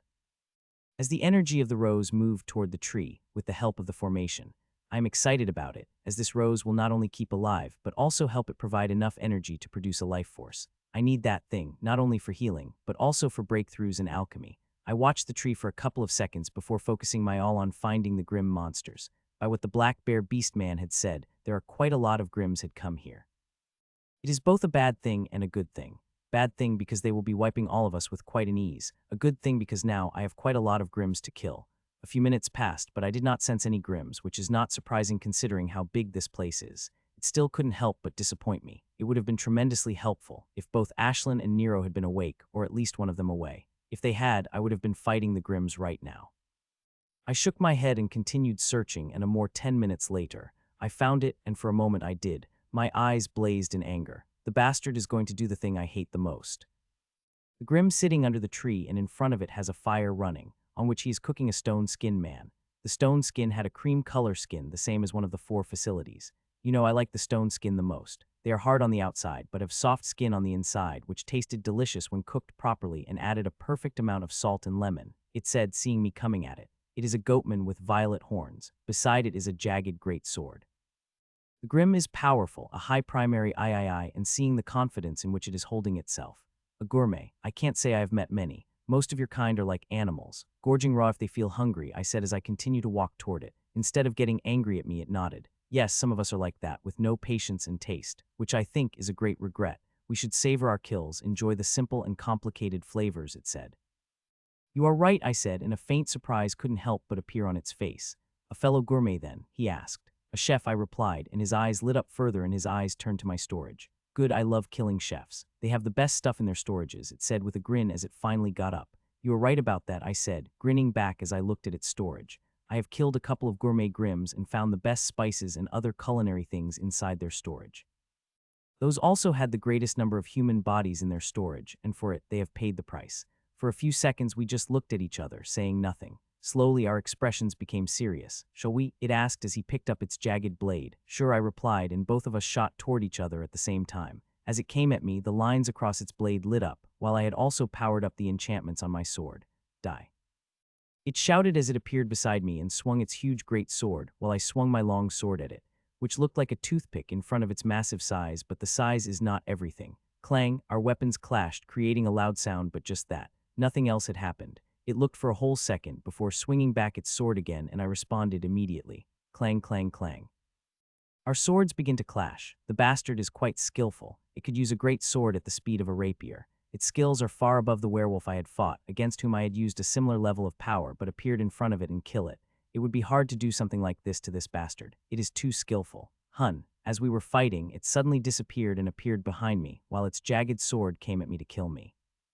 That attack is no simple attack, but one is filled with great power. Burst 15. I activated the burst, harnessing 15 of its power. Clang, it filled me, and as I turned fast and clashed against the blade coming at me from behind. You will have to do better than that if you want to do anything against me, I said to it with a smile, to which it grinned back. This is just a trailer human, I replied, and an even more powerful aura burst out of it. Burst 25. I activated and swung my sword, with my inheritance energy covering the blade. Clang, our blades clashed again. This time with a deafening clash came a shockwave, shaking the surrounding trees. Clang, clang, clang. They remained locked only for a moment before it attacked again, and I responded. This time we did not stop, but kept attacking without wasting even a second. We both want to finish the enemy as soon as possible. We are not the only ones in the forest. The sooner we finish, the sooner we will move against another kill. That is what I am thinking. A few minutes passed and a smile appeared on my face. I think I had fought with it long enough. Burst 40. The power filled me and instantly I moved from defensive to offensive, surprising the grim. I have been fighting defensively till now, but there is no need, especially against this one who does not have a bloodline. CLANG, our weapons clashed and it shook with its eyes widening in surprise. You wretched bastard, it screamed and a powerful aura burst out of it. As I had expected, it is quite powerful. You should bring your full power. This little wouldn't last you long, I said and moved ahead with the attack, using all the power 40 of the burst is giving me. CLANG, CLANG, CLANG. It defended, but I disappeared and appeared behind it and attacked it, which it defended again, but I did not stop and attacked its left, before the front and them right. Attacking from all sides, never staying put in one place. It is defending it, but it is irritating it, while I laugh. Rip. Finally, after more than a minute of the clash, I was able to slice through its shoulder. A minor injury which has already started healing, but it had made it angry. I will kill you. It roared and its full power burst through its body, and it came at me. Burst 50. I moved with a grin on my face, a grin he seemed to hate so much, as the heavy killing intent assault me. The killing intent is powerful. The Grim had killed a lot to get it, but its story ends here. CLNNG, our weapons clashed, nearly uprooting the small tree, while the grin on my face became bigger, seeing it coming at me with an even bigger attack. I could see it had felt something. A doubt appeared in its eyes, but it had pressed on with its attack. While I took a step forward instead of moving to dodge or countering with my sword. As he steps finished, the blade was inches away from me. If it hit me, it will divide me into two. Unfortunately, that will not happen. As the sword was inches away from me, I spun, avoiding the sword by inches. Of course, it will not go to let that happen. It grinned and moved its sword toward me, but to its surprise, its sword did not seem to catch me, no matter how fast it moved. For the first time, a worry appeared in its eyes, and soon that turned to fear, and it tried to take a step back, but to its horror, it had found me behind it. Putch, my sword pierced through its chest from the back. It had a great surprise in its eyes. If I had been in its place, I would have had that too. What I did require a serious level of skills. The Grim had disappeared while I turned back. I thought you will step in to save it, I said. For a moment there was no reply before I heard the crunching of leaves and a figure walked out of the trees. He was quite irritating. I wanted to kill him myself, but you have done the job for me, said Bullman with a completely black body. He is full back, and his body, his hair, and his eyes. The only thing that is not black is its eyes. They are red. It is another Grimm's with an unfamiliar tribe. Since I had killed it for you, you should give me something in return, I said to it, and it grinned.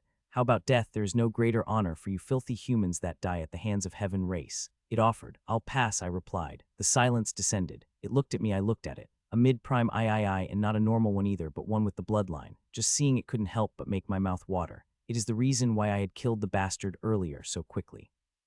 If I had not sensed it, I would have fought for a bit longer, take pleasure in the fight, before sending it to my core for its punishment. We stared at each other for 3 minutes and 12 seconds before a powerful aura blasted off our bodies and we moved toward each other. I also get to see its weapon as it came at me, a white wooden axe with a blue metallic blade. Enveloping darkness, it said as it appeared in front of me, and bubbling black energies came out of its hand and surrounded the blade. The curse energies. It is a curse master, a hybrid powerhouse considering he is using an axe. Seeing a smile couldn't help but appear on my face. I love the ones with the curse, and I want to see whether my immunity provided by my constitution is viable against the Grimm's curse energy from the prime world. The radiance, I said, and my blade glowed as a light glow and felt weak. That mirth appeared in its eyes as it saw it. Die, human. It shouted and swung its axe at me, and immediately I moved my glowing sword onto the counter. Clang! Its axe clashed against my sword, creating a defeating sound, but it was just a prelude. As the bubbling curse energies came down from its axe to my sword, and seeing what happened next, its smiling eyes turned to shock. As the dark curse energy poured out, the light glow begins to burn it, not letting it move past my sword. Though it had only happened for a few seconds, before the glow disappeared and bubbling dark energy came at me. Hee. It smiled, before laughing and attacked me again, wasting no time with more curse energy and power. Clang, clang, clang. Our weapons clashed again and again with every attack. It would attack me with more dark energy, but even after a minute there was no change in me. I am still fighting with a smile on my face. Another minute passed and a frown appeared on its face. Crushing darkness, it shouted, and an even more powerful aura exploded, and with it come to a powerful bloodline curse energy. It is denser than before and fully covered its weapons, making it look even more dangerous than before. I want to see how you can survive now, human, it said with a grin, and attacked, with thick curse bloodline energy covering its axe. The attack is powerful, so much so that I begin to feel the suppression from it. Burst 70. Immediately I activated the burst at 70, and its roaring power broke through all the suppression I was feeling, and my sword moved toward it. Clang. Our weapons clashed with a large amount of curse energy coming at me like a flood. It watched me with bloody eyes, and when the curse energy covered me, it attacked again, with an even more powerful attack. You will have to try much harder, that is this Grimm, I said, with the curse covering me. I attacked while my armor rapidly sucked the curse energies. By the time our weapons were inches away from clashing, my armor had absorbed a large amount of curse energy. Clang. Once again, its axe clashed against my sword and brought a loud curse at me, before attacking again without wasting a moment. I begin to counter it, while my armor sucks the curse energy and feeds it to my runes after processing it. The runes loved it, and I wish it had been less painful. The armor is processing the curse, but not fully, and some harmful elements remained. They do not harm me, but it is quite painful when they travel through me to the runes. While I had gotten used to the pain, I will not mind it, if it is gone or hurts me a little less. Minutes passed, and it attacked me in all sorts of attacks and directions, but I was defending against it all. This might be a Grimm I had never faced before, but I have faced so many of them that unless it is truly different, I will fight against it as long as it is at my level. Suddenly, it stopped and looked at me. Why isn't my curse energy affecting you? I could tell it is seeping inside you, but it is not harming you, even a little, it asked with a big question in its red eyes. I am immune to it, I answered with a grin. I had thought about lying but told the truth. It is more fun that way. You are lying. It is not some common curse energy humans, but bloodline of Great Lord Haxa that I am blessed with. You are not immune to it, it roared at the end. Seeing that, the smile on my face became bigger. It is clear my answer seemed to have riled it up, and I couldn't help but feel happy about it. Believe whatever lets you sleep at night, I said, and immediately, its eyes went wide with rage that it was barely able to contain. It seemed like I will have to show you the true wrath of Great Lord Haxa's blessing to wipe the filthy blasphemous thoughts, it said, and the aura exploded like a volcano. Darkness wrath. It shouted with a thick curse energy covering its whole body and came at me. It really looked dangerous, and it is dangerous. If I did not counter the attack, the blade will cut me in two, while the curse energies will give me great pain in the last moments of my life before tearing me apart. Burst 90. I said, and the roaring power filled every inch of me, and I attacked. Compared to it, my attack is far simpler. There is only a faint layer of energy covering it, but it had made the Dark Bullman alert, and it poured even more power into its attack. Clang. Its powerful attack clashed against my sword, and the moment it was, that thick curse energy flowed like water out of it and covered my whole body. It had happened so fast that it had barely given me any time to react. In less than a second, I have been completely covered in inches of thick curse energy. Now, burn, human. Burn in my lord's fury, it said with a laugh immediately. The thick curse covering me began to burn like it had caught fire, and the smoke coming from it had formed the phantom of a huge bullman, which the black bullman looked reverently. I looked at the fire before thousands of tiny formations lit up across my armor. A moment later, they rapidly began to suck the curse on the armor, while the bullman had watched in shock. Like I had said, I am immune, I said, and it shook. With its eyes widening like saucers, that white lines begin to form in it, while its face contorted into something nasty. The same with muscle, which begins to build up. Have I broken it? I asked myself and prepared myself to attack it, when suddenly its expression smoothed, but rage in its eyes increased tenfold. Human, I will give you the most painful death for this blasphemy, it said, and I couldn't look it in confusion. This Grim is really something. I have told it I am immune to curses, but he did not listen, and when he attacked and his curse was unable to do anything against me, it got angry and said I had blasphemed. It must have understood what I am thinking as it got even angrier, but this time it did not shout. Instead, an aura like never before blasted off its body. It wiped away all the mirth on my face and made all the hair on my body stand up. The aura seemed endless and destroyed the trees around us before it begins to gather and formed a bloodline phantom. I couldn't help but become surprised seeing the bloodline phantom, as it is faint, the faintest bloodline phantom I had seen in my life, but if one considered it weak, then it would be a grave mistake. The bloodline phantom could not be materialized in its full glory due to the suppression of the prime world. If it had been my little world, it would have been so clear that it would have felt real.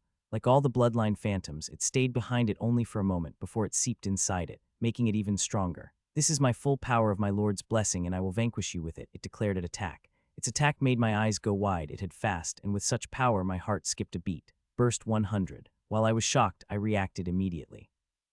I activated the full power of the burst, and it filled every cell of me, giving me such power that for a moment I felt like I am drunk. Even in such movement, my sword moved instinctively, using every bit of power I could harness. CLNNG, my sword clashed against its axe, and immediately I shook. It is not encompassing curse energy had shaken me, but the sheer physical power of the attack. Step, step, step. I shook before I take steps back rapidly while vomiting the black blood with pieces of flesh. The power of my Lord is infinite. A puny human like you could not contend against it, it said, and came at me with another attack. These zealot bastards are dumb in its blind faith. It could recognize that it is its physical power that has done the damage, not its curses. If it had its mind in the right place, it would have seen the curses in blood and flesh are processed curse. Not the unprocessed one, I mixed the processed one to food the bastard. CLNNG, its weapons clashed against my sword again, and this time too I took a step back, but only one, while vomiting the blood once again. Try harder, zealot, I taunted, and its eyes blazed in rage. Die, it shouted and attacked with raging fury. Seeing it, I felt a little regretful in enraging it, but quickly pushed that thought and moved my sword to defend. CLNNG, CLNNG, CLNNG. We clashed again and I took a step back, but this time there was no vomit, but unlike before, it did not waste time and attack immediately before attacking again, appearing behind my back. I could barely defend against that attack and vomited 2 mouthfuls of the blood with the shocks it had given to my body. Seeing that, it started to attack me from all sides, and for a while it had reached very close to defeating me. Slowly, I got used to its attack, and the vomit stopped a couple of more attacks later. I even stopped taking a step back. It is not like I have harnessed more power. No, I had just got better adjusted to it. It is clearly more powerful than me, but that does not mean it will defeat me. I have a habit of fighting against such enemies, but when I used to do that, I had my precious strings, through which I used to bind the enemy and defend against their powerful attack. I do not have that now, but I am still sure I will be able to kill it. It is not blind confidence. I had done that before hundreds of times, as there was a time when I did not have the strings. Even then I had killed the Grims with such power difference, and I will do it now. How long will you be able to survive, human? It is better you give up and accept my Lord's embrace, said the bullman as it continued with its attacks from all the sides. Don't worry, I will soon send you to your Lord's embrace soon, I said back, making it even angry. Seeing that, I grinned and again about to say something nasty when I suddenly stopped and began to take steps back again, as I am being pushed back. It grinned and attacked with even more power while I defended, made my move desperate. Someone had appeared on the battlefield, someone very powerful. A grim sovereign had just stopped and now watching the battle. I have to show that I am on the last leg and it could kill me. If I did not, the grim that is watching might take matters into its own hands and against which I have no defense. Slice. Its axe sliced through me, giving it a gruesome injury to my back. It looked gruesome, but it was only a flesh wound. I wouldn't have taken such a risk. But the bastard sovereign Grims had been watching for a minute. So I have to show it that the bullman had everything under its control. This is just the first injury, human. I will give you many more till you begged me to kill you, it said and attacked again. I defended barely before a tiny smile appeared on my face. The sovereign moved at his leaving. A couple of seconds passed and it disappeared while I turned to the bullman in front of me. It is about time I kill this freaking bastard. CLNNG, you are pathetically weak. Despite having a bloodline, you could not kill a person same level as you, I said to the bullman as our weapons clashed. Shut up, you bastard, it shouted angrily. Why so angry? I am only telling the truth, I asked with a grin before attacking it, which couldn't surprise it. It is the first time I had attacked it since it had burst out with full power. With my state of being bloodied and injured, I did not look like a person would launch an attack against such a powerful enemy. Instead, I should be looking at the exit. CLNNG. It defended against my attack and was about to launch it when it saw my sword moving, and another attack was coming toward it. It is stronger than me and faster, but that does not mean I cannot go on the offensive. As long as there is not an overwhelming difference of strength between us, and my skills are superior, I could do it. Not to mention, I have fought with it long enough that I got quite familiar with it, which makes things even easier for me. CLNNG, CLNNG, CLNNG. Our weapons clashed as it defended against my attack quite easily, but that did not hold me down as I attacked again and again. I continued attacking and it kept defending. The irritation vanished on its face and now there was mirth. It is like watching a child who could barely walk trying to climb a mountain. It is impossible, but also funny to watch in a sick way. I am also smiling as the things are going on my way. It is behaving exactly as I hope it would, so I continued, changing nothing. You have called me weak human, but you are weak as an ant. If I wish I could crush you easily, it said with a laugh. Why don't you then? I snapped back angrily, which made the smile on his face even bigger. CLNNG, CLNNG, CLNNG. The attacks continued, and it defended easily with a smile on its face. I am sure it is also planning something, but I will be acting first. A few minutes passed, and I am ready. I did not waste any time acting, attacking with my sword, which I have done thousands of times in this battle. The Grim had suspected nothing as my sword moved closer and closer to it. Suddenly, a surprise appeared in its eyes when I moved my sword at last movement. KRRRRRRR. Our swords met, but instead of clashing like usual, they touched. This time, it is a point of my sword met its axe and not the blade and began to slide against the huge axe blade. It immediately moved its axe to stop it, but it found out it could not do much. All the force it is applying to stop my sword is getting distributed. It is not like it had not tried to stop that, but no matter what it was, I would counter it, while my sword kept moving across its blade. It had a simple option to take its axe back, but it would give me a clear way ahead, which it does not want to do as it could not predict what I am trying to do taking such a risk. So it did the next best thing. Bastard, it said loudly and released the dense cursed energies at me through its axe. Even after stating it clearly, the bastard is still refusing to believe I have immunity against its curses. I am ecstatic seeing it attacking me with the curse energy. It had come at me and covered me whole while trying to drill inside my armor, which let it do that. The curse energy had poured inside my armor, where it went to thousands of swirls. The swirls broke the energy and processed it before it went to my runes, giving me quite a pain. I did not focus on it as the sword finally left its axe blade, and I moved toward its huge leg. Instead of moving its armored leg, which I am going for, the bullman adjusted its axe and attacked me with it. It is coming from behind, and I have a bare few moments to do what I want and dodge this attack, which if I failed to do it will bisect me into two. Seeing the grin on the bullman's face, it is already thought it is an inevitability. I reached its legs and attacked. The attack seemed normal. There was not even the faintest coat of energy on the blade. Though I am pouring every bit of energy I could in the sharpness enchantment. Buzz. When my blade was just a few inches away from hitting it, the formation inside me buzzed, and it released energy, and immediately, the energy covered my sword thickly. The moment it appeared, the bullman's eyes were wide, feeling an immense threat from it. It instinctively tried to take a step back, unconsciously slowing its axe. If it had done that when I had attacked, it might have resulted in something, but now it is too late. As my sword had already touched the first defensive layer and began cutting through it like butter, to the shock of Grim. It is not the energy, just the power of sharpness and enchantment. This was not a common sharpness, but a magical sharpness that could cut through any energy. It cut through the first defensive layer, and then the second before the third, without losing even the slightest momentum. After cutting through the four later, it touched the bloodline armor, which created resistance, but not enough to stop the blade. Slice, my sword cut through the armor before starting to cut through its skin while I began to move. As for the Grimm's, its eyes widened and the whole body shook as the energy entered inside it. This energy is a curse. I have researched them for years, but the first time created something that could be classified as a curse. It is made by using its bloodline energy, my energy, some rule-bending power, and a few precious resources. This curse is powerful but has a very short life. Just 5 seconds or fewer. I will have to finish it before that. Ah, it screamed in pain while its eyes became unfocused. Still, its axe kept moving toward me. Puch, I avoided its axe by hair breadth. It did not stop and kept moving before piercing into the leg Bullman hard. It couldn't help but surprise me. Even with extreme pain, one should have self-awareness again on a weapon, but I guess it did not. I was thinking that when I sensed the curse's power rapidly depleting. It had been only a second, and it will run for another second before losing the power. Seeing that, I jumped and appeared behind its chest. It seemed to have sensed the fatal danger as it moved, but its senses were clouded by the curse to work perfectly to defend against it. Pachai. Which is a victory for me, as I attacked and my sword pierced through its chest, from its back, destroying all the resistance it had hastily put in. I will kill you, the Bullman screamed in fury while bubbling blood came out of its mouth. Unfortunately, you have lost the chance, I said to the Grim as I touched it on the back. Its eyes shot in alarm and it tried to resist, but it had found itself nearly frozen. It could move but slowly, and seeing that, horror couldn't help but appear in its eyes. It was resisting that when it felt a strange, powerful pulling force that it could not resist. The Grim disappeared and appeared in my core, while I just wanted to collapse on the ground. Buzz, I am thoroughly tired, but I could not resist. Instead, I activated another healing formation to heal my injuries and wipe away as many of my signs as possible before leaving the battlefield. My injuries are healing fast. In a few minutes, they will heal completely with the aid of the healing formations, though it would be better if I rest a little before going against another powerful Grim. The Bullman I had fought was powerful, with a vast difference, but I defeated it. Still, it was hard, and a lot of luck was involved in an experimental thing. I had just taken a few steps when a smile appeared on my face. The runes have come out as usual, and they have spread around the Bullman. Soon, the harvest will begin, and I cannot wait for it.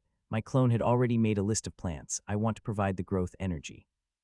Some plants are more important than others, some are extremely rare, and some I need immediately, that I could not buy it from the store. The list is made of all these factors. The first three are the staple, Blood Soul Essence Lotus, Metal Essence Tree, and Necrotic Tree. These three resources are extremely important to me, especially Necrotic Trees and Blood Soul Stainless Lotus. They will help me a lot in surviving the Grims. I will fight. The healing solution made from them will help in healing my injuries at a much faster rate than the things I am using in my formation. Buzz, it took 27 seconds for the runes to spread before the harvest begin. It started with the mournful screams of the Grims. A second later, the bloodline essence came, and I couldn't help but became surprised. Like the breakthrough energy, there was no crystal or denseness in it. It is thin as water, though it may be thin. It feels powerful, and I wish I could have it all, but I could not. Even my share of it is getting split with the sapling of the world tree in me, which had started growing a second after it took the bloodline essence, and its growth was the faster I had ever seen. Seeing it, I couldn't help but wonder about the sapling we had planted at home. It is growing on the faith, and I had checked on it a day before I left. It was growing great, absorbing the massive amount of faith that all the people in the world are sending toward it. I watched for a few seconds before focusing on the things in front of me. I increased my speed and began moving fast. I have to get away from it as possible in case the Grim decided to check back on the battle. My little covering up of the signs wouldn't be able to fool the Sovereign if it looked at it for more than a second. So it is better for me to be away from the fight scene as possible, in case it searched for me. I walked away fast as I could while trying to leave behind as fewer signs as I can. I think I am doing quite a good job. Even a Sovereign would have a hard time tracking me. Buzz, a few minutes passed, and I was moving when the Bullman turned to dust a moment later. I heard the buzz from my core as it released the energies. I stopped immediately and closed my eyes, focusing on water like energy seeping into my body and soul, strengthening them rapidly. I couldn't help but moan, getting this feeling after decades. I had nearly forgotten how strengthening energy from the bloodline feels before getting reminded again. I enjoyed the feeling for a few seconds before focusing on the growth energy, sending it to the plants I selected. As I watched the plant grow, I couldn't help but get surprised. It is not their growing speed that surprised me, but how the clay reacted with this fast growth, and it blew my mind. Add the better soil, I said to my clone. I had only used the base soil, which is the lowest quality. There is still a large amount of soil that I had yet to use. As I said it, a huge control board appeared in front of my clone, and it tapped a few buttons on it. Immediately, the soul begins to appear around the plants before gently mixing in. Seeing the strain I feel when there is too much growth energy. I have automated nearly everything in my core, so when I come across a huge amount of powerful growth energy, even 2 clones would be more than enough to manage it all. Enough, I said when the soul reached the balance amount. Currently it is enough. I will add more when I level up. The soul begins its work immediately, making the smile on my face even brighter. I'm really lucky to have Nero, who helped me gain this amazing resource. Many people would think using extremely precious resources as the soil is wasteful, but I do not think that, as not only it is saving me a lot of growth energy, but it will also slowly enhance the quality of my core. A few minutes passed, and all the strengthening energy got absorbed by me, and sometime after, the growth energy also disappeared. I looked at my core and saw how the plants have changed, but it was not enough. I will need more growth energy if I want to take all the plants to primary III. I looked at it for a minute before looking at myself. I have also healed fully. What little injuries had remained were healed by the strengthening energy. I am also feeling a lot better, and after covering enough distance with the fighting scene, I will find another Grimm to fight, preferably one with the bloodline. I should rest after this battle, but there is no time. The Grimms are wreaking havoc and need to kill them. To save the people, but also to increase my strength, it would be wonderful if I could reach the limit through them. Though it would be hard, given the number of Grimms I would need to kill. They might kill me before I reach my limit, but I will try. Without it, it would take me months or even years to reach the limit. Grimms not only offer the fastest way to that, but they also offer the resources to make the breakthrough after. There is no better deal than it. Putch, I pierced my sword into the heart of the Grimm, and it disappeared into my core, where one Grimm was already waiting. This one did not have the bloodline, nor the one who is waiting in my core. The ones with the bloodlines are rare. Of the 15 Grimms I had killed since morning, only 3 had the bloodline. Still, those 3 helped me a lot, increasing my strength. Now I am capable of fighting much stronger enemies than I had in the morning. This battle had been tough. I have fought 2 Grimms, both were powerful high primary III. I had defeated them, but at the cost of injuries. They are healing rapidly, with me using a new alchemical concoction in the healing formation. Like before, I am not using multiple healing formations. One is now enough, though the cost of it is also quite great, and if I had not been in my current predicament, I wouldn't have been so cavalier with it. The vitality liquid from the necrotic tree and stainless lotuses is not easy to grow. They also had many uses, from breakthrough to cleansing. The more I have, the more they will help me in emergencies. They take a massive amount of growth energy to grow, and I have a limited amount of it. If possible, I want to use them as little as possible. I looked at the moon, which was slowly coming out of the cloud. Usually I am in the abode by this time, but now I am searching for enemies to kill. It is dangerous seeing most monsters come out of the night, but it would be a bigger problem for the Grimms than for us. The monsters instinctively hate the Grimms. They will attack the Grimms first than us. Still, the monsters are not the only dangers here. The Grimms are, and they are the biggest, bigger than the monsters. I haven't forgotten the incident. I had nearly died 2 hours ago. A few minutes passed, and I deactivated the formation as my injuries have nearly healed. I also recovered quite a lot that I could fight another battle, and now started searching for the enemies. I did not have to wait for long before I sensed the energy of the Grimms. It is not only the Grimms I had sensed. There is another energy, something familiar. I should get the hell out from here, I thought. It is Sovereign I am sensing, and I don't want to be close to them. Earlier, I had survived against the Sovereign, but my luck wouldn't help me twice.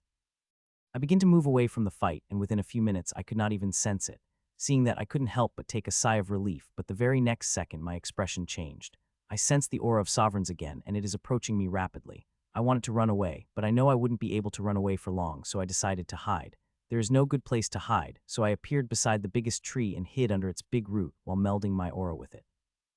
It is not great, but it is the only choice I have. If I had a few minutes more, I would have been able to do better. Still, it is something I had to be accepted and expected. It would have been much safer if I had been hiding. There are several hiding spots that Nero had found that couldn't be detected by even the Sovereign. I knew the risk of hunting the Grimms, and I have chosen to do it. If I died, then it would be wholly my decision. Seconds passed, and Sovereigns came. They came thunderously in the sky. There are 2 peak-level Grimm Sovereigns fighting against a high Sovereign from the Era's race. The Grimms were Crocmen with purple scales, while Era's race women are Rita. I am not surprised seeing her. I have sensed her aura earlier. Still, I couldn't help but become surprised at seeing her. I did not think they would send her this far to search for me. Rita is on the defensive, while the 2 violet scale Crocmen are on the offensive, though despite their power and teamwork. They did not seem to hold a big advantage over her. They are more powerful than her without doubt in suppressing her, but she is holding her own. They did not seem to have discovered me or do not care about my measly presence. They may not care about me, I care about them. I watch their battles. It is blurry and near invisible sometimes, but I could see the power of their attacks, and it is shocking. If I had not been hiding behind the thick roots, I would have needed to use my energy to protect myself from this stray energy, and that would have revealed me. They fought and slowly got moved away from me. It would take a minute for them to move from me. It might take more if they had changed the methods. I had just thought that when they did it, while I cursed, they began to use even more powerful attacks, and the stray energy was so powerful that even the big root couldn't help me escape from it. The powerful lacerating energy seeped inside me through the root. I activated the healing formation inside my core and did not hold back on power, but even with it I could only slow down my injuries from worsening. The worst thing is those bastards fighting above stopped moving, now fighting from one place, sending waves and waves of energy to the surrounding. It had become extremely dangerous for me. If they continued in such a few more minutes, I could die. I don't want to die, at least not this way. If I were to die, I hope it would be in a battle, fighting against a worthy enemy, not hiding with the stray energies of powerful people. I watched the fight, wishing they would move, but even after a minute, they did not move and my injuries kept worsening. Another half a minute passed, and when they finally moved, moving a few hundred meters away instantly, but this distance is nothing. There is barely any change in waves of energy coming toward me. They fought in that place for a couple of seconds before moving again, and they moved a couple of seconds later. This time they come closer, assaulting me with even greater energy before moving away. I wanted to scream at the pain, but I bore it as I watched the fight powerlessly. I am weak. Forget fighting them, I could even defend against the stray energies they are releasing. The only thing I could do was wait and hope that they move away before it is too late. I could hear the sound of battle, and waves of the energies were still coming, but they were far too weaker than the peak.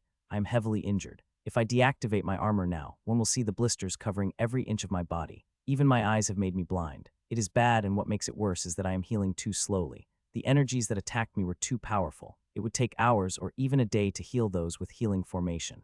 I did not even think about the resources right now. My life is important.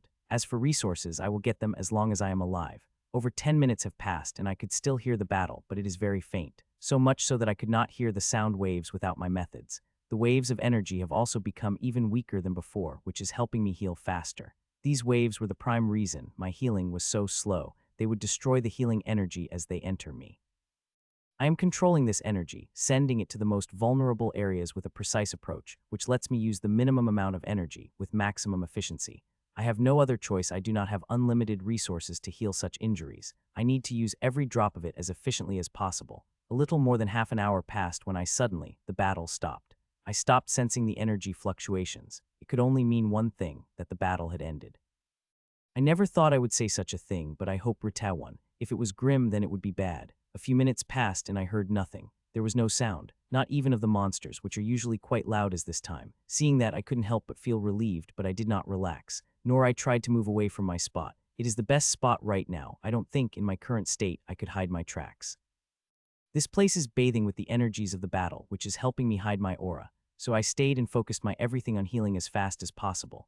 Around half an hour passed when suddenly I sensed the presence. They are quiet, but I could sense them. They are grim and they are coming toward me. A little more than a minute passed and I saw the two grims. One is a werewolf, while the other is a bearman with a body dark as night. Both of them are moving sneakily and talking in an isolation bubble. I created a string of my soul sense and add a little rule-bending power in it before moving toward two grims. I am not doing that to snoop on them, but to know their level. Their stealth method is sealing everything good. Quickly find a hiding spot as soon as possible. We were quite far away from the battle, but it had scared the hell out of me. I heard from the werewolf as my string breached their bubble. We would have died if the battle had come toward us, said Bearman shudderingly. My heart started to beat wildly as I looked at Bearman. The bastard had a bloodline. It is a mid-primary III and is about as strong as the bullman I had killed. I want to kill it for its bloodline's essence. It will help me recover faster, but doing it is very dangerous given my state. Not to mention, there are two grims instead of one. I thought for a moment before deciding to take a risk. My injuries are heavy enough that I will require more than a day to recover at this pace, while strengthening energies from bloodline essence will make it much quicker. The grims are powerful, and I have to kill the bearman in a single strike. If I had been at my peak, it wouldn't have been a problem, but I could not access my full power with my injury. Since I decided, I readied myself and waited for them to come closer to me. With the speed they are moving, they should reach the closest to me in less than 5 seconds. I hope they did not discover me. This shouldn't happen considering the energies of battle are still masking everything, but nothing could be said. I need to be prepared for everything. 3 seconds passed and they appeared closest to me. Burst 100. I acted and activated the burst at 100. As I did, a sharp pain spiked through my body. It was so painful that it brought tears to my eyes and I wanted to scream.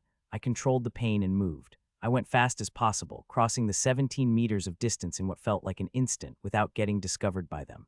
It is only when I appeared behind them did they discover me. The first one to discover me was Bearman. The moment it discovered me, defensive methods appeared around it, and seeing that the werewolf had also become alert. The Bearman reacted immediately as it moved to turn toward me, while at the same time a mace had appeared in its hand. "Putch, you basta!" It roared, but stopped midway as my sword pierced through its back into its heart while it watched in shock. It opened its mouth again, but before it could utter a word, it disappeared, shocking the werewolf beside it. "I will kill you." It screamed and attacked me with its violet claws. Rip, I could not dodge the attack, its claws grazed me. My armor had absorbed most of the force, while the claws only graced my skin, my few inches, giving me a bloodied wound across my shoulder. Compared to the injuries I had, it is nothing. You are next, I said to the werewolf grinningly. You can dream. It countered and attacked again with its full power. Clang, I defended against its attack, shaking all over. Not because of the power of its attack, but the pain it caused me due to the physical shock. My armor is still working fine and managed all the energy. It is a physical force that is always troublesome to deal with. Still, there is no choice. Clang, clang, clang. It grinned, seeing me shuddering, and attacked again. I defended, shuddering like before, and again, while I continued to shudder in pain. A few seconds later, a smile appeared on my pain-filled face. The runes have come out, and they have started to spread across it. Within a few seconds, they will spread all over it, and the harvest will begin. After that, it will bring the energies that will help me deal with injuries. Till then, I will have to entertain this grim and bear the pain. The werewolf kept attacking me in frenzy. It wants to kill me, which is understandable, seeing I had killed its friend while I could only defend myself. If I had been at my peak, this bastard wouldn't have lasted more than 5 seconds in front of me, but now I am fighting for my life against it. Buzz, seconds passed when another smile appeared on my face. The harvest had begun. A few minutes more, and I will kill this spawn of abomination. You are injured, said the werewolf suddenly with wide eyes as the things in mind clicked. The werewolf is more intelligent than I had thought. No wonder you have attacked us. If you had not, we would have discovered you, and then it would have been over for you, it said added, and a bit of smile appeared on its face. It became dumb again. Though not that dumb, anyone in its place would think the same. It is better to attack proactively than wait for the attackers. My success in killing Bearman gave more proof to its theory. Wow, you are so intelligent, I mocked, which, instead of making it angry, makes it smile brightly. Mocking isn't going to save you, human, it said and attacked. Its attack is only slightly stronger considering it was already using its full power, but it is more daring. It is bad for me, as in my current state, not only I am limited by my power, but also by my moves. There are still a few minutes before I receive a strengthening energy. It had been only a few seconds since it began. Till it happens, I will have to survive at any cost. Clang, I defended against its claw covered in sparkling energy, which would explode like bombs, exploding as they touched my armor. My clone immediately started to make a change in my armor to deal with it, while I moved my sword to defend against another claw. Clang, clang, clang. My sword stopped it, but the grim disappeared and appeared behind me and attacked again. I moved and defended at the last moment, but it disappeared again and appeared in front with its claws. It continued to attack, and I defended at the edge. It is hard and very painful, and I wish I hadn't attacked it. This bastard intelligent knows how to take advantage of the opportunity. Werewolves are like that. Most of them are dumb, but some turn out smart as this one. They are most frustrating to fight. There is no option. I will have to keep it at the bay till the strengthening energy came.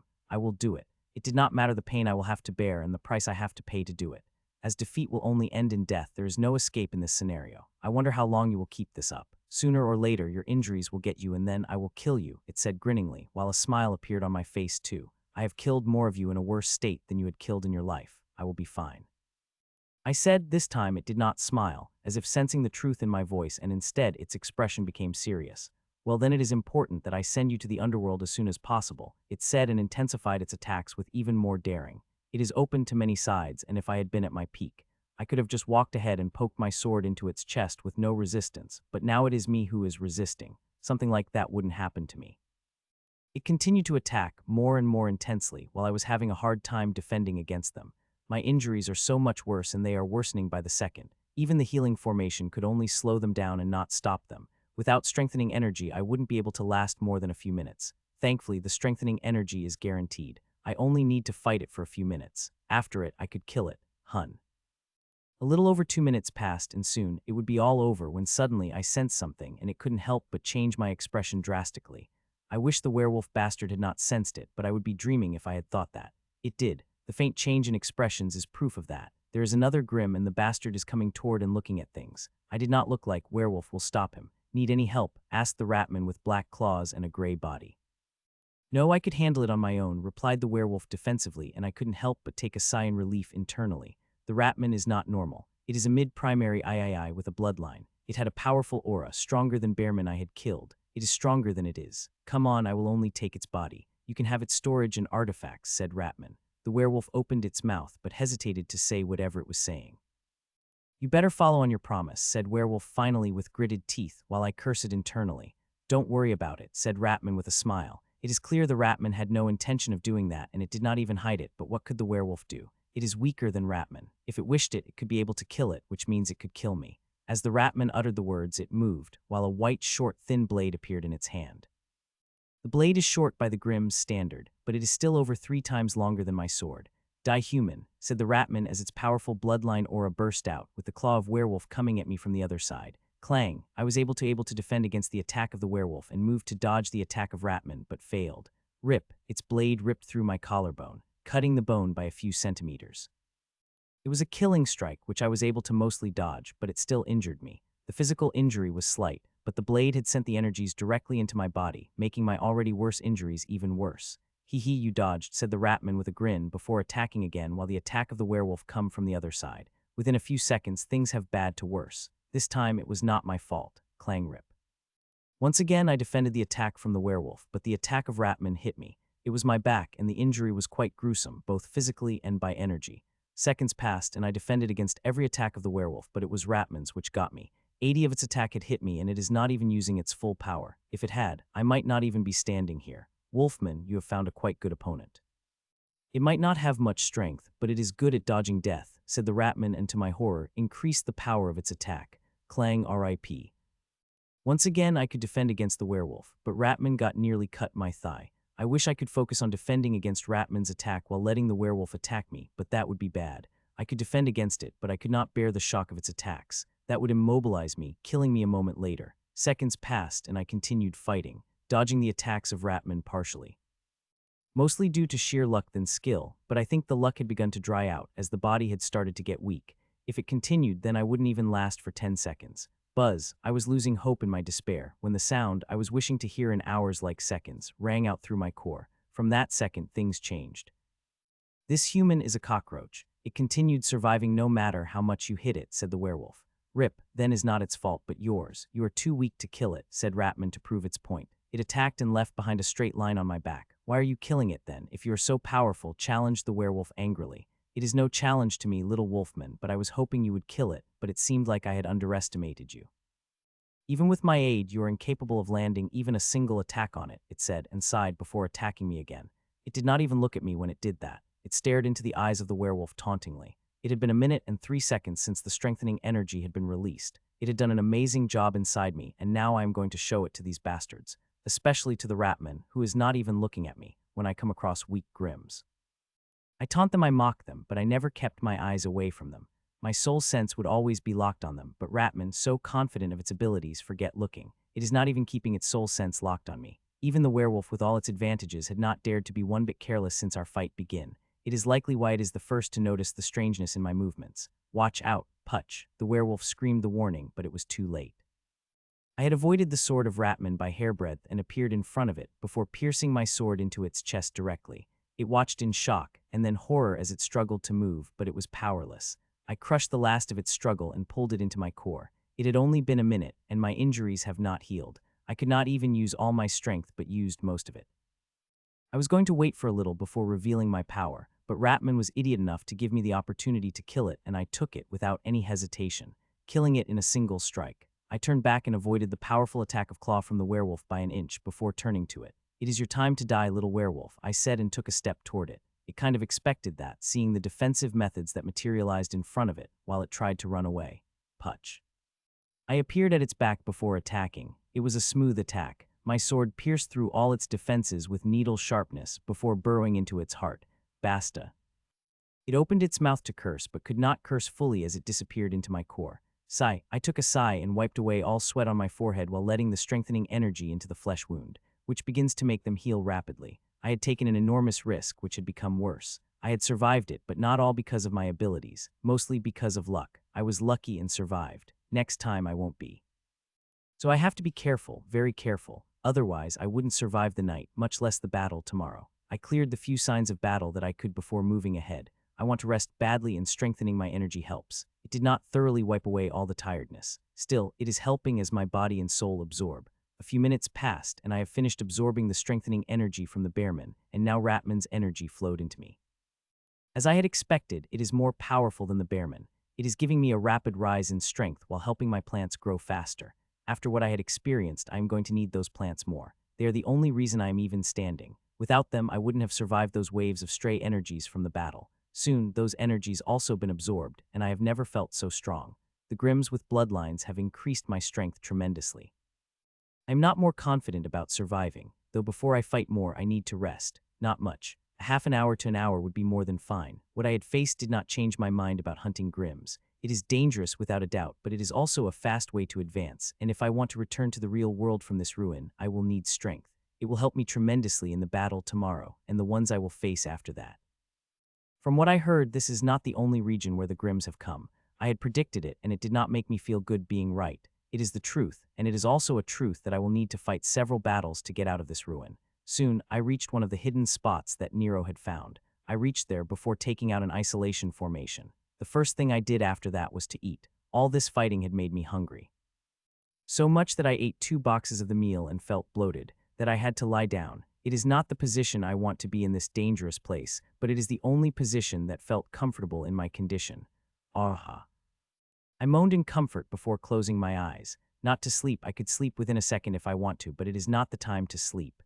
I entered my core and the first thing I looked for was Nero. He is still sleeping.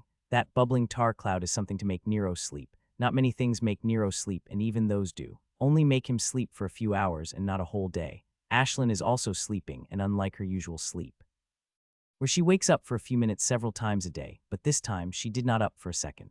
I don't know how long they will sleep, but I wish Nero had been awake. He would have been very helpful, especially earlier. With his strength, he wouldn't have had any problem dealing with the werewolf. After I killed the bearman and even Ratman at full strength and fully alert state, I shook my head and stopped thinking about the ifs. I looked around my core for a minute before withdrawing from my core.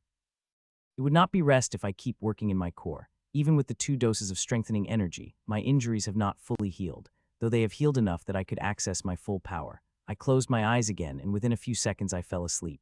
Wake up, I slept for exactly 45 minutes before waking up my clone. I woke up within a second before getting up, feeling rested. I checked everything before stepping out of my hiding spot. As it is time to resume hunting the Grimms again. How are you feeling? I asked the man as he walked out of the small room. Good. The potion you have provided was very good, said the man. He is Helu from the Iyer race. He is a tall man with black and blue skin. He had 2 eyes which were on the same side as humans but looked like they were made of pearls. The eyes of the Iyer race are precious. They get hunted for it. I had come across him a few hours ago. He was besieged by the 3 Grimms. I had joined the fight and we were able to kill all 3 Grimms, including the one with the bloodline. It had been my last Grimm with bloodline. Ready? I asked as I got up. Yes, he replied in confidence, but I could hear a tremor of nervousness in his voice. Hearing his reply, I walked out of the abode with him behind me before taking it back into my storage and walking out of the hiding spot. It is still dark when we reached above the ground, but the sun will begin to come out in half an hour. Dawn is the time for the assault at the teleportation gate. I hope enough people will gather. The number of spawns of abominations wouldn't be small, said Helu. I couldn't help but nod at that. It is not a strategized battle. The plan is simple. It is to assault the teleportation gate that Grimm has under their control. Since they know our plan, they will be prepared, and they will be in large numbers. I am prepared as I could be. I have killed a lot of Grimms since yesterday morning until midnight. Many among them had the bloodlines and helped me advance tremendously, but even with it, I have no confidence to survive, as there are going to be sovereigns in the battle and a single attack from them would finish me.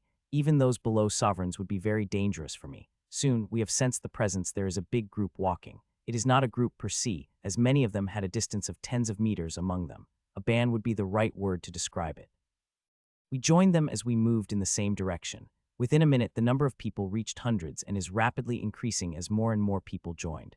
By the time the first rays of the sun fell on the forest, the number in our band had reached over 1,000. Seeing that, a small, relieved smile couldn't help but appear on my face. I had been worried, but now, the worry had lessened a little. I am sure there would be many bands like this. I hope we will have enough numbers to take the teleportation formation from the Grimms, or it would be the end of us. Soon, we reached the end of the forest and saw thousands and thousands of people gathered there from hundreds of races. Some I couldn't even recognize. My God, how are we going to defeat them? Asked Helu in horror, looking at ranks of thousands and thousands of Grimms assembled in the neat order. They are not many as you think, I said to him, looking at the armor of Grimms. How can you say that? They are nearly 3 times as us, said Helu with eyes wide. Exactly, and our numbers are increasing, I said to his wide eyes. 3 times may seem like much, but it was stapled in our battles against the Grimms, but comparing these people to my native world would be a huge mistake. These people are not the people who have fought thousands of battles against the Grimms.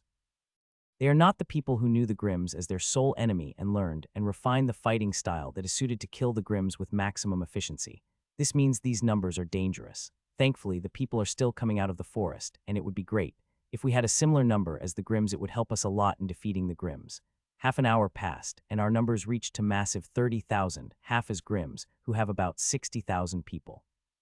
There are also nearly 200 sovereigns. It is hard to tell how many sovereigns the Grimms have, seeing they are still hiding, but I hope it is not too much. I could retire among the sovereigns. She is standing in front with other sovereigns keeping eyes on the Grimms. I felt glad she had survived. Those two Grimms she was fighting were powerful and level above her, but she had survived. She will be a great asset in the battle. Why aren't they attacking? Are they wanting a fair fight? Asked Helu. Hearing that, a smile couldn't help but appear on my face. Nothing like that, I replied, and he looked at me in question. They are letting us gather enough numbers because if they attack too early, we might get too scared and run away in the forest, which will make their job of killing us harder. They are allowing us to gather enough numbers, so we feel confident about fighting. The moment they saw us confident with our numbers, they will attack us, I explained. I may not know much of a battle strategy, but I know the basics, and this is basic. Attack. It had been a few seconds since I had explained to Helu when the loud war cry rang out from the Grimms. As it spread, the Grimms moved toward us, shouting their battle cry. Attack, our leader shouted. She's a white wolf beastwoman holding a lance, and with her command, we moved toward the Grimms. Armor flowed over my body, and the long sword appeared in my hand as I ran toward the Grimms. My eyes moved to the tens of thousands coming at us while my soul sense swept toward them.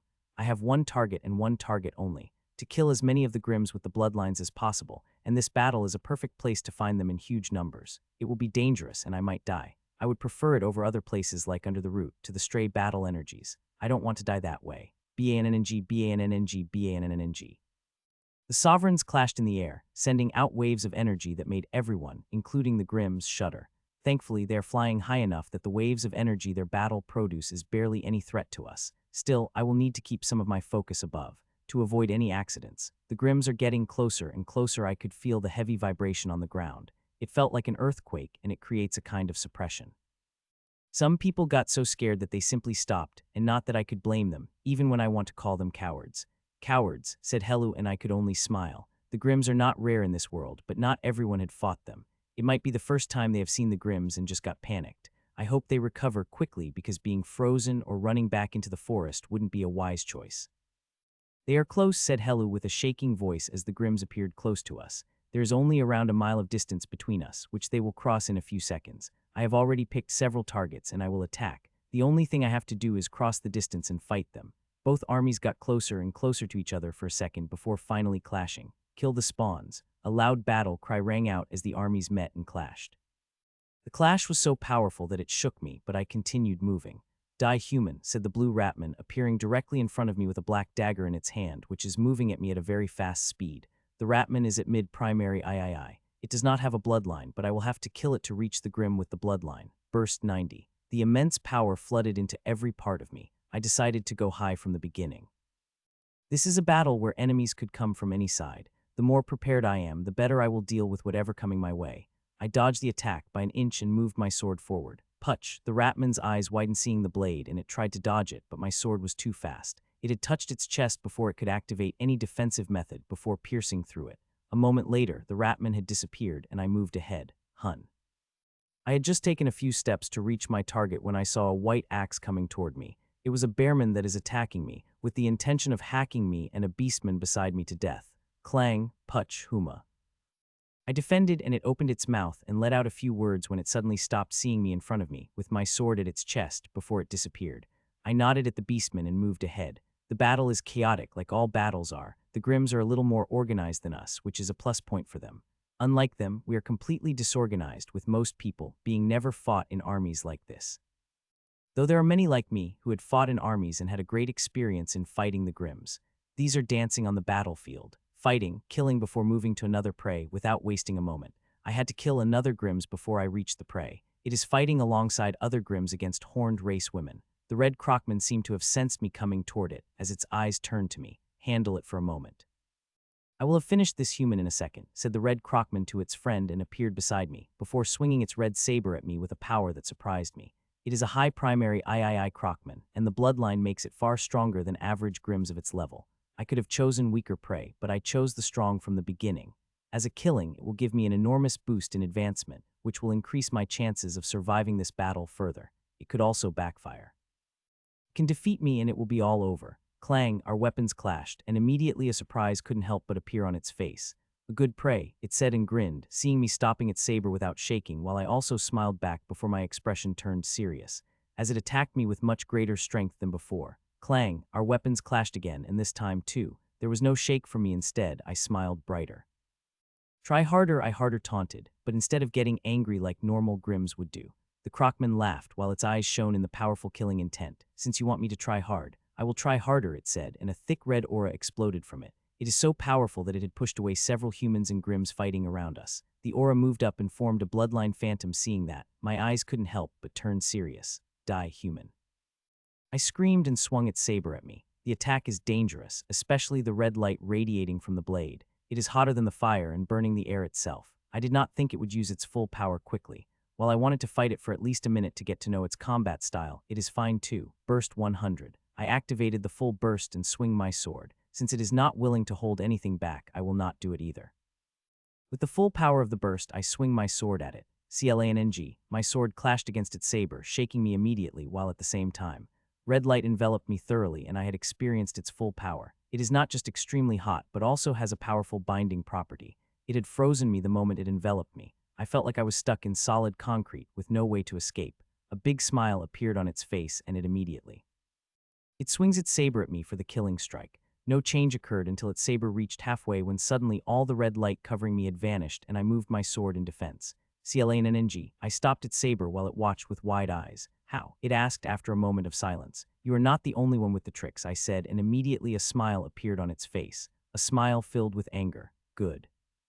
I like to see how long you survive, it said and attacked, while I moved my sword in response. Clang. Our weapons clashed hard and fast, with each attack being stronger and faster than before. In this battle, there is no need to hold back. The quicker you finish the enemy, the sooner you will move to a different enemy. It is a battle, not a fight. You win it by killing the maximum number of people. We keep clashing fast and hard. Its every attack is a death blow. If it hit as it intended, it will be a death blow. There is no way I will survive the saber if it hit me squarely. Rip.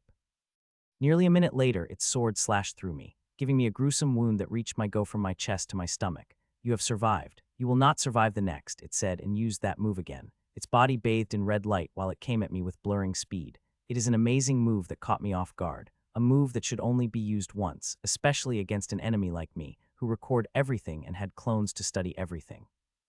It came to me, targeting my sword once again, but unlike before, moved forward, making the smile on its face brighter. But the next moment, that smile froze when I moved left, dodging the saber, before taking the step forward, appearing directly in front of its chest. Hutch, my sword pierced into the chest of the Crocman, while it looked at me in horror before it disappeared.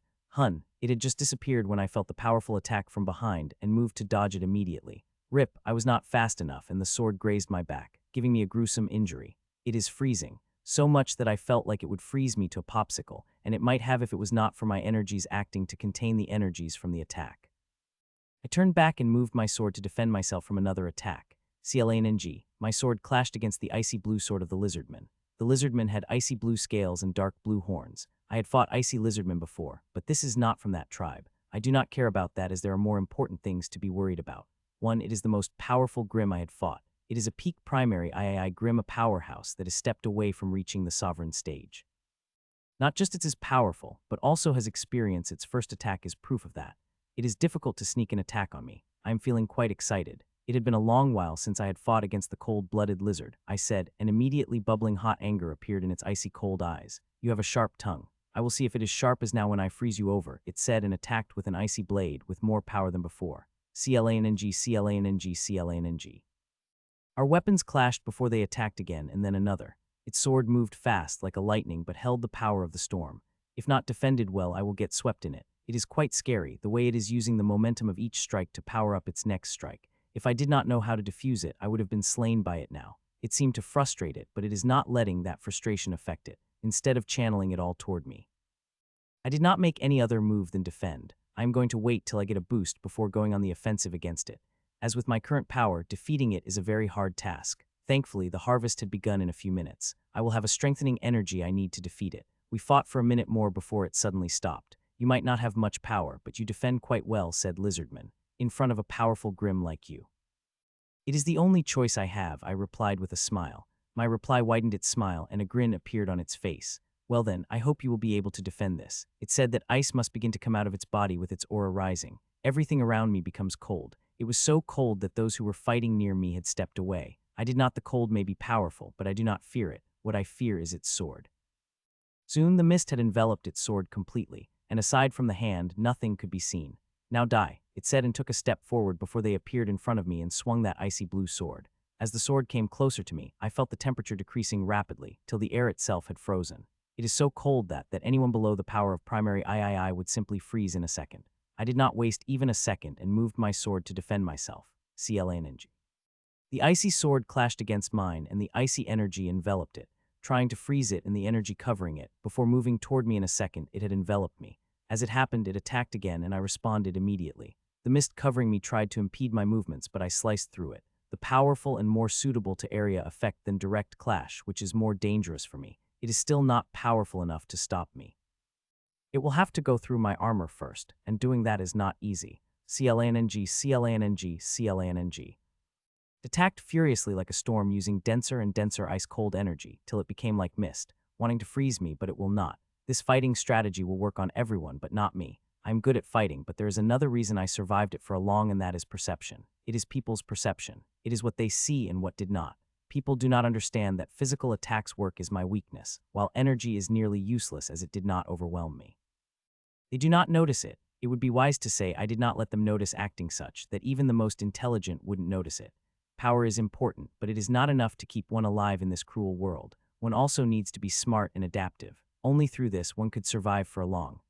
It was attacking me when suddenly thick icy mist moved and stuck on the sword, forming a thick layer of ice over the sword. Its aura had also increased. It had tried to hide it, but I had noticed, and it couldn't make me worried. I swung my sword, and this time used every bit of strength I have. I would need to use it all, otherwise I would pay an enormous price. Who thought the bastard who attacked like a storm could also be silent as a whisper? CLANG. Its sword came down on mine, and I shook before started taking the step while vomiting the blood, which froze away the moment it had come out of my mouth. So this is your limit, it said with a grin, and came at me with an even more powerful attack. CLANG. I could barely move my sword to defend against the attack. I did it, but another came while I took the steps back and vomit, one mouthful of blood after another. It is increasing the power of its attacks too fast for me to get used to it. If it continued to do that, then won't be long before something dangerous would happen. Rip, a few seconds later it did. It had avoided my sword expertly with speed and power and cut me on my stomach, just above my navel. I had moved to dodge it, but I couldn't. More than an inch-long blade of it still cut through me and sent an immense amount of powerful cold energies to freeze me like a popsicle. I moved my energy while a couple of formations activated inside my core, sending the energies, which filled the formation and sealed the cold energies in the wound. CLANG RIP. The next attack came too quickly. I had defended it, but it attacked again, and giving me a cut across my chest that nearly touched my bone. CLANG RIP. Another wound cut across my shoulder before I defended the attack and moved my sword again to defend against coming toward me. In less than 30 seconds, there are 36 cuts across my body. Each cut is holding a massive amount of icy energy. If even a quarter of them had been released, they would freeze me for an instant. The worst thing is the more cuts appear on my body, and the more strain on it increases.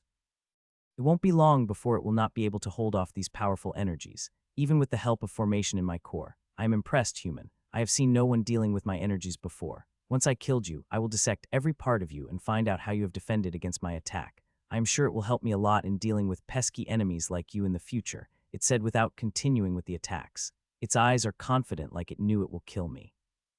To be honest, the chances seemed high with the difference in strength we have, but I am not without an option. In a couple of seconds, one of the options I had been waiting for will come out. It continued with its attacks while I defended. The people are fighting everywhere, but whenever we moved, they would separate. Most could not bear the power we are fighting with. RIP. Once again, its sword cut through me, this time at my chest. Touching the bone, most importantly, is very close to my heart. Till now I had kept it from the influence of the cold energies, but if they kept increasing, I will not be able to do it. With the latest one, there are 4 injuries on my chest, 1 more and a whole damn bright break free. I could barely contain those cold energies and cannot afford even the slightest leak. I will be finished with the smallest leak. I defended the attack, but the second one came and it avoided my sword, coming directly at my neck. Shit. I cursed and moved back to dodge the attack while my sword moved, but I know it will not be able to reach it.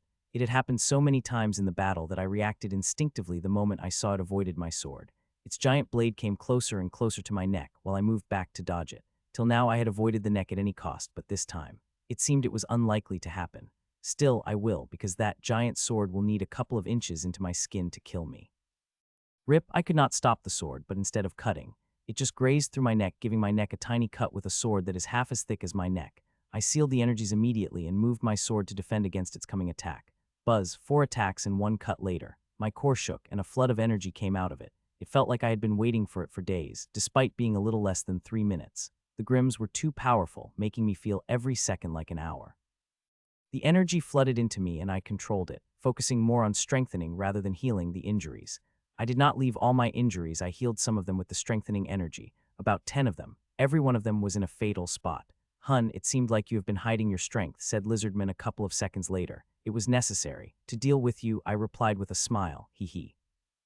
Your little strength wouldn't go to help you, human, it said with a huge grin, and the next moment, a powerful aura blasted off its body. The smile on my face disappeared and horror appeared in its stead.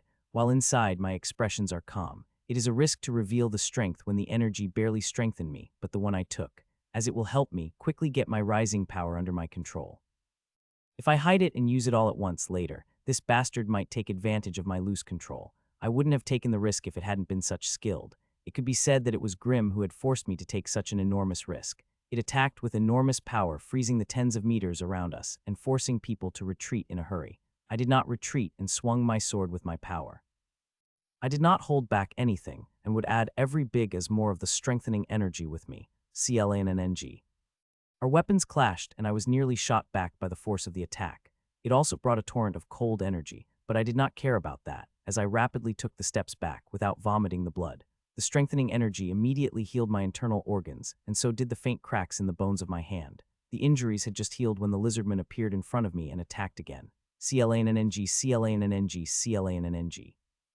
I defended it like before, but it attacked again and again. I kept defending while strengthening energy would heal my injuries. Over time, fewer and fewer injuries appear on me. The vomiting stopped and also the cracks in the bones. Slowly, I begin to take fewer and fewer steps back, dispute it using more and more power. A minute had passed and I noticed a strange thing. It is reaching its limit, its strength is increasing less and less. Another minute passed, it had stagnated. CLANNNG. Our weapons clashed and this time, its eyes widened. As I did not take a step back, despite it using all its power. I had got enough strength to hold back against it half a minute ago, but I continued taking a step, so it would not hold back even a single bit of energy against me. It seemed like you have reached the limit, I said to it, and its cold eyes turned blazing. So what, you can never defeat me, it said defiantly. We will see, I said with a grin and moved to attack it.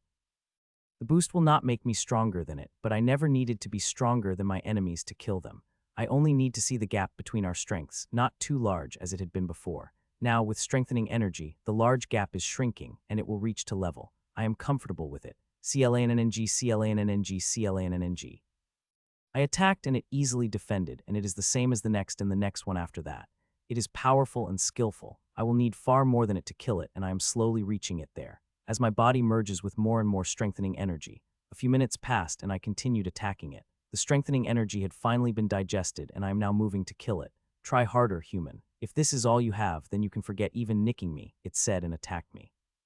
Sometimes I would let it take the lead before leading it again. CLANNNG. I defended and it attacked again and I defended, just like before. If it had any other enemy, I would have moved in front of it and pierced my sword into its chest, but it is not. It is skilled, it will not let it happen, and I am not powerful enough to do it forcefully, so I have to wait for the chance. Over 10 minutes passed when I had finally seen the chance. Not the fake ones, but the real ones. It is small, but I know I could exploit it after studying its fighting style. CLANNNG. The attack came like any other attack, and my sword clashed against it before I crouched down and moved forward. It surprised the lizardman, but it acted fast and tried to move its sword, but found out locked with my sword. It had stayed that for a moment, before I moved away from my sword and leaped toward its chest at my full speed. Bastard, it shouted while its sword moved toward me. I do not care. As I moved my sword toward its chest, I quickly begin to retreat, enveloping itself with multiple defensive skills. PUCH, my sword broke through all defensive methods before piercing its heart, releasing the burst of energy, which covered its whole body, crushing the resistance and taking it inside my core. Freak, I cursed. The sword cut deeply before it disappeared. If it had been a fraction of late, I would have found myself cut in two. It is too dangerous, and I might have acted hastily, going for the first clear chance I had seen from it. I need to be careful not to make such a mistake in the future. I hope that the lizardman survives after the price I paid to kill it a moment ago, to crush its defenses and pull it inside my core quickly. I took the risk and sent it near death's door. Usually immobilize them when I pierce the sword inside them for safe harvesting. The things are looking delicate for it. It might survive the harvest, or it might not. Well, at least I will get a crystal from it if it did not survive. Their value is not even a tenth of the essence rose, but it is still better than nothing.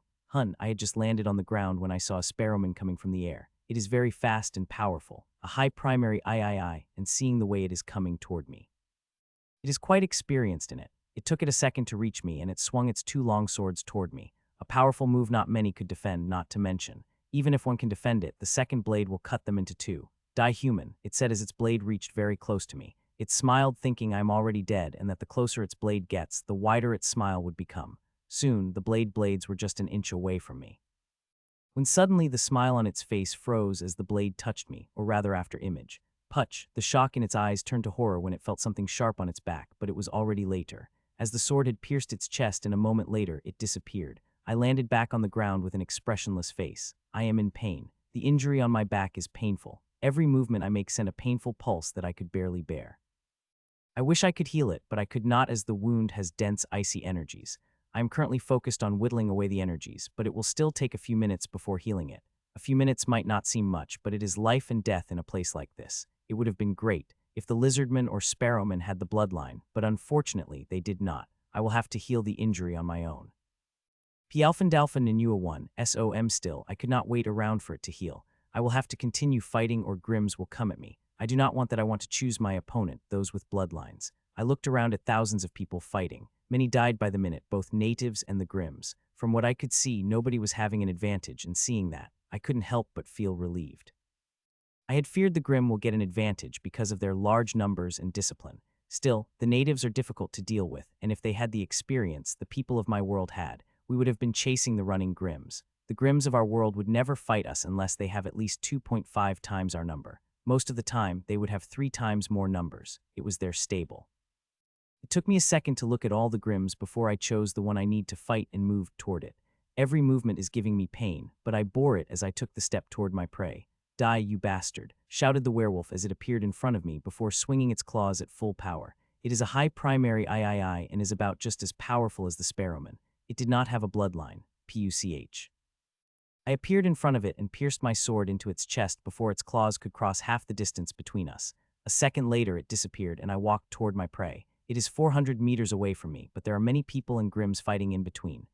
Suddenly I noticed something and moved left, killing another Grim which came in my way before moving toward a new Grim which appeared in my radius. Putch. I pierced my sword in the back of Ratman and a moment later it disappeared. That was my prey, you bastard, screamed the red stone-skinned man. My apologies. I hope that will be enough to calm your anger, I said, motioning toward the storage and artifact of the Ratman. I only took the body, not the artifact in storage. Don't steal others' prey, said the stone-skinned man with a glare as it quickly swept up the storage and artifacts of the ground. My apologies, I said and walked toward my prey. The Ratman had flashed in my radius and I had to kill it, as it had the bloodline. I now have 5 Grims in my storage and it did not reach the limit. My core could still take a couple more and I don't think I will need much time. I will fill it before I reach my prey. With the Ratman dead, I resumed my journey toward my prey. Bearing the pain I am feeling at every movement. Putch, I killed the bearman, which attacked me with the axe. It should have focused on the weasel beastman. It is fighting instead of taking a chance at me. I crossed 200 meters, taking 2 more Grims inside me, making 8 Grims in my core with only one with a bloodline. Now there are a little over 100 meters between me and my prey. Suddenly all the hair on my body stood up, and I turned, only to see a giant arrow coming toward me at a very fast speed. It was shot by the pigeonman, who is having an archery battle with the blue-horned woman. I wanted to dodge the attack, and I could. Instead, I gathered every bit of power I had and swung my sword toward the coming arrow. I have to destroy it otherwise. It will tear apart quite a few people fighting behind them. They are not strong enough to defend against it. Still, it is going to be painful. BANNNG. The arrows clashed against my sword and exploded with immense power, sending me flying a couple of steps back, with me vomiting a mouthful of blood. Damn, I cursed loudly as a sharp pain rang through my back that brought tears to my eyes. I bore it before resuming my walk toward the prey. It took me a little over 5 minutes to reach it, and when I did, there were 11 Grims in my storage, and they are shaking it. My core is under the strain, but I am confident it will be able to handle it. Clang, clang, clang. It had been 5 hours since the battle had begun, and it was still in a stalemate. Grims and natives are dying by a minute. Each one tries to kill another quickly as possible. I am doing the same, killing one Grim after another, not resting even for a minute, no matter how injured I am. For it, I am gaining a reward. My strength is rising rapidly. Every battle with Grims with bloodlines had made me strong that I have reached the limit. 1 or 2 Grims more and I will be at the limit. It happened far more quickly than I had imagined, but it made me happy as well as sad. Happy because I have reached the limit, and sad because very soon my strength will stop rising. There are many people even reaching the limit. I would not be strong enough to fight against the strongest on the ground. Forget Sovereign, there are many primary III who are insanely strong. Thankfully, it is not just the Grims, there are natives just as strong as them and fighting them. The battle is a stalemate, with us slowly moving toward the gate, which is our ultimate purpose. If we want to exit through the gate, then we will have to crush the Grims. Edge wouldn't be enough to we'll have to crush their numbers enough that they will retreat, or they will not let us enter through the gate. PUCH. I appeared behind and pierced the sword into the heart of Grim before taking it to my storage. The heart of the Grims has become my weakness. I need to target that part to immobilize them before sending them to my core. It would have been easier when I had my strings. I could attack them whenever I want, before them in my core. I do not like this weakness, it leaves a mark. My clone is working on something that will immobilize the Grims, attacking parts other than the heart, like the skull. I do not want complete freedom to attack all the parts. Even if it was 2 or 3 aside from the heart, I would be satisfied. I just need some freedom. It will solve a lot of problems. As of now, if I want to land a killing blow, I would always need to target the heart. It restricts the options of choosing the opening. Putch, die you bastard, said Bullman as it appeared to me. I slowly turned toward it before appearing in front of it before my sword went to its chest smoothly. A second later it disappeared while I moved my eyes to search for the prey. I was looking when I felt a gaze and saw an ape-man with brown horns coming toward me. I grinned seeing it coming toward me and moved toward it. Instead of waiting, it will not be an easy enemy to deal with it. It is a high primary III, and seeing it has a bloodline, it is obviously going to be stronger than most people of its level. Hesser's might, it shouted and brightened down that huge warhammer on me with a suppressive power. It is an earth elemental powerhouse. The attack just now has the elements of gravity involved in it. Seeing that, I couldn't help but grin.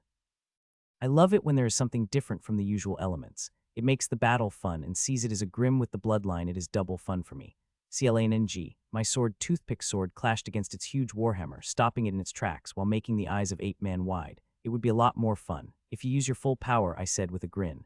Its eyes flared in anger, but a moment later, they calmed down and a smile appeared on its face. Since you want to see my full power, I will give you a glimpse of my full power, it said loudly, and a powerful aura burst out of it. It is powerful enough to push tens of people and Grims fighting around us. Its aura spread before consolidating its back and turning into the faint bloodline phantom, which had stayed behind it for a moment before merging back into its body. Good, now show me what you got, I said, and it shook in rage, seeing me treating it like a weakling.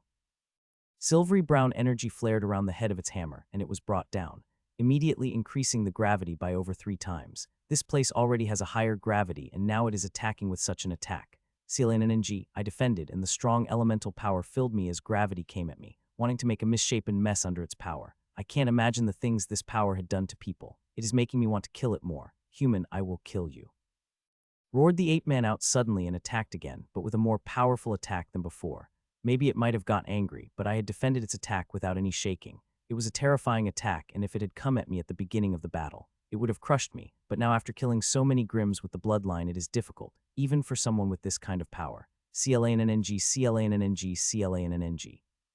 It began to attack me rapidly, and I defended. I did not launch a single attack, only defended while studying its fighting style. It is a great fighter, which is not surprising, given it had a bloodline. All those with bloodlines are skilled fighters. Because of those memories their bloodline provides them, they effectively merged with them, giving them knowledge and instinct of that fighting style, without practicing even a single day. They gain knowledge, and the amazing thing is the knowledge does not feel foreign to them. It feels like it is something they learned after practicing for decades. It is what makes it so frustrating to fight with these bastards. If I had not fought thousands of them, I wouldn't have been easily able to kill these bastards. Seconds turned to minutes, and we kept fighting. I could see it getting frustrated by not landing even a single strike at me. Using all kinds of moves and attacks, but not a single thing it used was able to break through my defense. It made it take a risk, and I rewarded it, letting it get closer, the more daring it became. It slowly begins to lose its inhibition as its attack became more and more daring. A few minutes passed, and I got the opportunity I was waiting for and took it without hesitation. Putch, a second and a half later, my sword pierced through its chest while it watched in horror. A moment later, it disappeared, and I moved to the different Grims.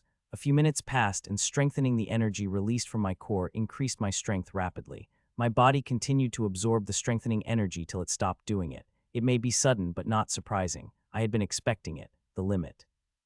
Die, the dogman shouted and attacked as it appeared two behind me. It is fast and I will give it that, but not fast enough. Putch, a second later my sword burrowed into its chest and it entered inside me. Like 5 others Grimm's did, unlike 5, this one was much easier to kill. 9 hours passed since the battle had begun, and it could be said that a majority of weaklings have been killed. Some, like it, have survived by sheer luck, but their luck is also running out. It had been 4 hours since I had reached my limit, and I am still hunting the Grimms with bloodlines. They might not give me the strength anymore, but I need them to grow the resources. In these 4 hours, I have grown in quite a lot of resources, so much so that once I had got out, I will close myself in the house and only come out when I reach the peak of primary II. It will be going to be an expensive affair, not a breakthrough. I will need a huge resource for the breakthrough, but more before reaching it. If I want to reach the sovereign stage, then I will need to make preparation now. It could be said that I am already late. To reach the sovereign state, I will need to go through a lot of treatments. The number of resources I will require is tremendous, and it pains me to say, the resources I have now are not 10 of what I will require. I am saying this after counting the resources I have got from the Grimms and grown through the growth energy. Thankfully, I have time. After finishing the dogman, I resumed moving toward my prey, dealing with Grimms that attacked me. It took a little more than half an hour before I reached my prey, who was just a couple of 100 meters away from me. In a normal place, it would have taken me seconds to cross such a distance, but here it takes much longer. Every Grimm is powerful. That takes me at least 2 to 10 minutes to finish. There are very few had remained that could be finished within a minute. I begin to fight against the Grimm, who was fighting a 4-armed man. He was more than happy to let me take over his opponent. Unlike the trend of the battle, he was getting suppressed. If it had been continued for a few more minutes, he might have been killed by the Grimm. After 9 hours of the battle, we have got the edge. It seemed impossible, but it had happened, and now we are pressing against the Grimms, using the edge we have. The Grimms are also resisting hard, and it won't be easy to widen the edge. Seeing the Grimms that had left now are the most powerful ones. They are not easy to kill. I noticed that as time passed, the percentage of bloodline Grimms is increasing. Their number is not increasing. It's just that inheritance Grimms are dying much faster than the bloodline Grimms. Their rate of dying is so fast that despite their huge numbers, the percentage of bloodline Grimms increasing, who are a small minority. It is good and bad for me, as I have more prey than I could kill, and bad news because all of them are quite strong. There are some scary strong that I stay away as far as I could from them. Thankfully, the natives are fighting those bastards. There are a large number of natives who are powerful enough to keep the scary ones at the bay. Over 25 minutes passed before I could finally kill it. The death of it had cost me. It had given me a lot of injuries, which are slowly healing with the healing formation. They will not heal before the next enemy came, and I had just thought that. When the 2 Grimms appeared beside me, silently and attacked. The attacks were powerful and done with coordination. I wanted to curse my luck seeing that, but I moved, and after much struggle and more injuries, killed both of them. 3 hours passed as I continued fighting, and now it had become completely dark. There are no stars or moon in the sky. It is a dark night. Not that it affected anyone, though the increasing gravity and energy density are having a visible effect on the battle. The Grimms as well as the native are getting tired easily. Now they have started to fight more cautiously and efficiently as possible, trying to conserve as much energy as they can while trying to kill the enemy. I could see them drinking the potion and other things to keep going. I am in much better condition than them. The strengthening energy not only strengthens, but also provides a boost in stamina. It is keeping me in prime condition, but still, I could feel the tiredness building. Sooner and later, it will get me, and this strengthening energy wouldn't help as much as it is helping right now. The battles are kind of like this here. One did not get even a moment of rest. Those who try to get it to end up losing their lives. I have seen a couple of people and Grimms getting killed due to that. They have fought in fights, but not in battles, especially not like this, and because of inexperience, they paid the price with life. 4 more hours passed, and the gravity got stronger and the energy denser, making people tired faster. I have started to feel its effect, and stamina formation had activated about an hour ago, providing me with constant stamina. It will have some side effects, but I will bear it when the time comes. Right now, I have to kill as many as Grimms as possible. Putch. I killed another one. This one did not attack me, nor it was my target, but I needed to kill it. A few more minutes passed, and I reached my prey and begin fighting it. Natives, we have fought against these spawn of abomination for long enough. It is time that we finish them off, said the voice from the sky. It is the leader. Kill these spawns, she roared, and immediately the blood of every person begins to boil. Even those who are tired enough that they just wanted to rest felt like the new energy had entered their veins. Heaven race, don't shame your ancestors. Kill the natives so we could feast on them, said the leader of the Grimms, making the Grimms below roar in fury. Die human, shouted the goatman, fighting me with every bit of power, and since the burgle of final charge rang out, there is no need for me to hold anything back, instead of slowly increasing the edge before finishing the grims. The leader decided to go fast and hard. It is a risky strategy, one I should not choose, but since the leader had done, I will follow it. CLANNNG RIP, CLANNNG. It had not been half an hour since the call for the final battle rang out, and things have gone batshit crazy. Everyone became crazy, grims and natives, and started to fight with no reservation. They stopped holding back on their strength and control and now just want to kill. I have been stuck against such grim for the last 5 minutes. The Viperman is powerful, the most powerful grims I had faced till now, and it wants to carve a bloody art across my body. Rip, why don't you just die human? Demanded Green Viperman and attacked again, which avoided my sword and gave me another cut on my shoulder. Not a normal cut, but the one with a powerful poison. Since the Lizardman, my containment methods have become better, but I continued to get carved by the Grim. Even those methods wouldn't be able to stop all the poison crashing into my body. Like all the Grims, it had also gone crazy and attacked me with every drop of its power, and the worst thing is, it was slowly getting stronger. The intense emotions cause it to harness more power from its bloodline. It is pulling by a little with every attack. While it might not seem much when one calculates it all, it is immense. I am already hanging by a thread against it, and now the increased power is making things even more difficult. I love the bloodlines, but at a time like this I hate them and couldn't help but wish to have a bloodline. A source of unlimited power, restricted only by one's will to harness. Others may have gone crazy, but I am not. I am fighting calmly, despite injuries piling on me. I don't have any choice. Unlike them, I couldn't afford to go crazy, as nearly everyone seems stronger than me, and I need to be calm and cautious to deal with everything they threw at me. CLANNNG RIP CLANNNG. The crazy attacks continued, with cuts on my body reaching over 40, and they are piling up. It is already quite a surprise that I am even alive. I think this is making the Viperman most angry, I am sure. If I fall dead right now, more than half of its anger and craziness will evaporate. Unfortunately, I couldn't do that, so I defended, waiting for the opportunity. I hope it will come sooner, or I will have to take some drastic action that I really don't want to take, especially in a place like this. Another 3 minutes passed, and when the opportunity came, or I might say the death, tens of long blue lances come from above. Each one is powerful enough to kill us without hesitation. The attack of sovereigns, a grim sovereign. Such attacks are rare, as those fighting above are careful not to let their attack fall on the lower battlefield. As people from both sides fought down here, but they always could not be careful. Sometimes these stray attacks fall. Until now, I have been quite far away from them, but now they are coming directly for me. The Viperman, which was in the midst of attacking me, had stopped and began to retreat. I couldn't help but shook my head internally, seeing that. There are more than 10 lances, and they are coming fast. It won't be able to move fast enough to do anything against them. Even if it avoided them, an initial burst of energy will get it. I had stopped worrying about Grim and started to think about lances. I already know what I have to do, as 4 of my clones had calculated everything, and I reacted immediately. I moved 5 steps ahead at the same time. A marble dome came out around me, enveloping me completely. Such methods are useless when Sovereign targets you, but very useful when it is just an intentional attack, and they will not attack again. As the dome appeared, I relaxed and spread my soul sense out of it. Normal soul sense couldn't travel through this marble-like material, but one thick with forbidden power could. I had just brought out the soul sense. I saw a lance directly above the dome as my clones had calculated. BANNNG. I did not get even a fraction of a second before the lance crashed directly above the dome. A defeating sound rang out, and the dome shook, but that is all. Me, who is hiding under it, am completely fine. Who said that you will need to use your method to defend against everything? No, the most important thing is surviving. It did not matter, the method you used to do it. This dome is nothing special. It seemed to be part of some artifact I had found in the Grimm's storage. It is made of very powerful material, and even Sovereign would have a hard time damaging it, and as I had expected, it had defended me. I wish others had used such a method, but most did not. Like any murder hobos, their minds did not think above their power. Not many had used the ingenious method I did and ended up losing their lives in a stray attack, with no fault of their own. I did not immediately go out. The attack is very powerful, and meant there are powerful stray energies as lances crashed against the ground and people. It will take some time for stray energy to become thin enough that I could go out. I am keeping a sharp eye out with my soul sense, as it is a golden opportunity. I had missed it a couple of times because me being too far away. Buzz, 47 seconds later I had activated the formation I had prepared for such a scenario. As it activated, a thick layer of blue-green energy appeared around my armor. As it fully appeared, the tiled dome covering me had disappeared, and the stray energies attacked me. Despite the layer, they are attacking me, and former injuries on my body made things even worse. Still, I bore the pain and moved at my full speed and immediately reached the first grim. A bearman, completely dead. It disappeared immediately in my storage, and so is the stone skin beside it.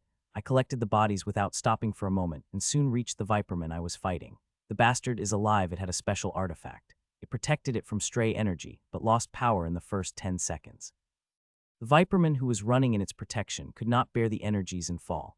It is in a very bad state at the death door. A few seconds more and it will die. I took inside my core and moved while thinking about how fortunes could change in an instant. I collected the bodies, dead or alive. It did not matter. I collected every grim, also natives, while those were alive. I fed them in my strongest potion. These are made by me and will help them bear the effects of energy, or at least stop them from getting worse with constant exposure.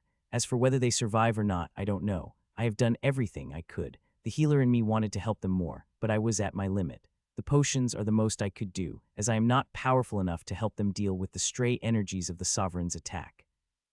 R.I.P. Puch. I took the injury before piercing my sword into the chest of the crowman, which came from above.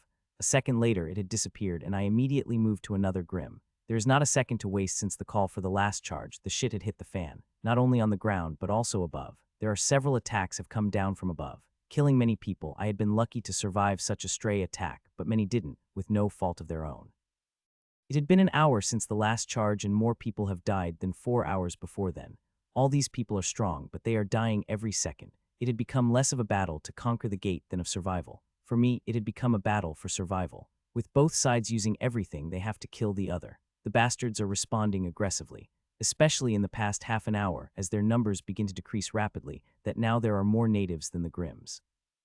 I truly had not expected this would happen. With the difference in number and unexperienced in fighting the Grims, I thought we would need to charge madly at the gate. Those who are lucky will survive, while those unlucky will die at the hands of the Grims. Seeing our edge increase by the minutes, the Grims are fighting like mad, but it will not help them. It had become irreversible. Within an hour, we will kill enough of them that the gate would be in our control. Even the dumbest seem to understand that, as they are matching the Grimm's fury with their own. I am fighting more kami than my peers, but my killing rate is not slow. I am killing them one after another, preferring the ones with bloodlines despite the great risks of fighting them. The rewards are just as great. I am harvesting a large number of resources with the help of growth energy. If I survive, then these resources are going to help tremendously.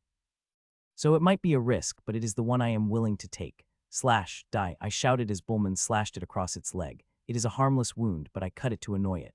The more annoying it gets, the sooner it will make a mistake, and 1.5 minutes later it did, and I exploited it. An hour passed, and a drastic change occurred on the battlefield, much bigger than I had expected. We have surrounded by the Grims in a circular formation, and now, like a noose, we are tightening slowly. It is the first time the natives have used any strategy. It is Grimm's fault, even a decreasing number. They have been too confident in their abilities, and thus give us the chance to envelop them. The leaders above were directing it all, and we were just following the orders. E Alpha GLES and letter 1D0F New EL, strengthen the southern flank. We will let none of these bastards escape, said the voice telekinetically, and a few seconds later, a more native appeared on the southern side. I am on the southern side, the most dangerous one, and I have come here intentionally. It is also the best place, as those who want to escape come to this side since there are more natives than the Grims. I get a hand in killing them, which is a huge incentive for me. Slash. Now, said the blue-horned woman as she gave the gruesome injury to the Grims. I, who was ready, immediately appeared behind it and finished with the killing blow, and a moment later, it had disappeared. It had left behind storages and artifacts, which the blue-horned women quickly collected. When it comes to bloodline Grims, I take the body while the rest go to those who helped me. It might seem like a bad deal considering the storage of Grims contains a massive number of things. It is a better choice to take the storage since the strengthening energy is useless to me, and the storage has far more resources than I could grow with the growth energy it provides. It might have more resources and something more, but the bloodline essence is more important to me. It will strengthen Nero and Ashlyn, but also the seedling of the world tree, which produces the growth energy. Those resources produced through it couldn't be found even in the stores. I need those resources, not only for the breakthrough, but also for the many treatments I am going to have. They have become even more important now, with the things I was able to find out. Retreat. I was fighting when the loud command of retreat rang out from above. The Grims had been waiting for that, and the moment they received the command they came at us. We parted. We might have a number more than Grims, but numbers are spread, and we tried to spot these bastards directly. It will be us getting trampled by their feet, not them getting killed, though that does not mean we will not attack. We will attack and kill these bastards. Bang, boom, clang. We created the gap before started attacking them with everything we have. The humans from the other side rapidly gathered around us, attacking the Grimms even with greater intensity. The attacks are ferocious, and the Grimms are only focused on running away while defending against the attacks. Countering would be a death sentence with the sheer number of attacks we are launching at them. If they stop to counter, they will be targeted with tens of attacks in an instant, and even the most powerful ones wouldn't be able to survive it. As we also have quite a powerful people, and I do not want to go against them, even for a single attack. Chase and kill as many as you can, came the command as all the Grimms came out of the circle. Immediately we followed the Grimms, attacking them with everything we have. Always move toward the Grimms with bloodlines. Going after those, we are injured, as those are the easiest to kill. Freak off, the Grimms screamed and attacked me, and I moved my sword to defend against them. CLANNG. I defended the attack while it continued to run when its expression changed as the powerful attack came from the Panther Beast women appeared in front of it and launched the powerful attack.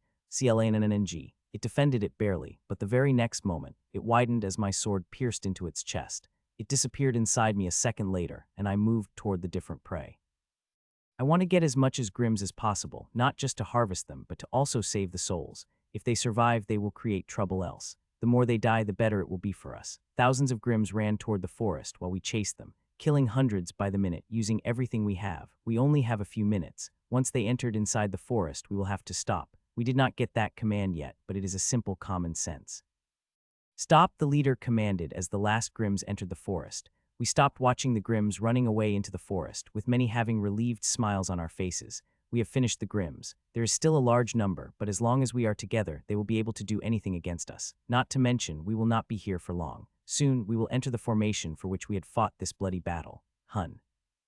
I was smiling with relief when suddenly that turned to horror as the vast attack materialized above us. It is not a single attack, but hundreds, with each of it with enough power to wipe out every one of us on the ground. The Grimm sovereigns attacked their last gift before leaving. It is a powerful attack, and what makes it even worse is that, not our sovereign, might not be able to defend against it fully. I hope I am wrong in my assessment, but in case I am right, I have to be prepared. While others panicked and began to run away and summon their defensive methods, I just took out my old tile dome the last time it had saved me, and I hope this time it will do the same thing as well. The tile dome appeared above me, and not just above me, but above 7 people. What the hell is this? Asked the blue rhino beastman, who had on layer after another defensive layers appearing around it. The thing that will save us, I replied, but he did not seem to believe me. This little thing looked like it would crack by my single tap, he said, but did not tap. It won't. It had saved me last time. It will do the same this time too, I replied, before closing my eyes in concentration, spreading my soul sense. The soul sense is important. While it is true I could not do anything against such an attack other than sit inside the dome, I still like to watch what is happening outside, which is much better than being blind, as even if things are out of my control, I could still do anything, as long as I know what is happening. The moment I looked, I saw the attack above us. They have formed a huge dome above us and hope it works. If it did not, then I will have to rely on this reliable tile dome. BOOM, BOOM, BOOM. The attacks of Grimms crashed on the defensive dome. For a moment, it held on, before some attacks began to breach the layers and the Sovereign moved immediately to heal them. They are acting fast, some directly move in front of the breaching attacks, while others summoned more defensive methods to reinforce the shields. Their effects were working, and 99 of the attacks were stopped, and but one still breached through, and they were not fast enough to stop them. One of those attacks is coming directly from the domes and surrounding areas. It is a giant violet pillar, over 100 meters long and 20 meters wide, nearly 4 times bigger than the tiled dome, and it's coming directly at us with no Sovereign coming to help us, as they were busy defending and healing the dome. As it is not the only attack, the Grimms have launched another attack came. The pillar was huge, but it was also fast, and it was only a fraction of a second.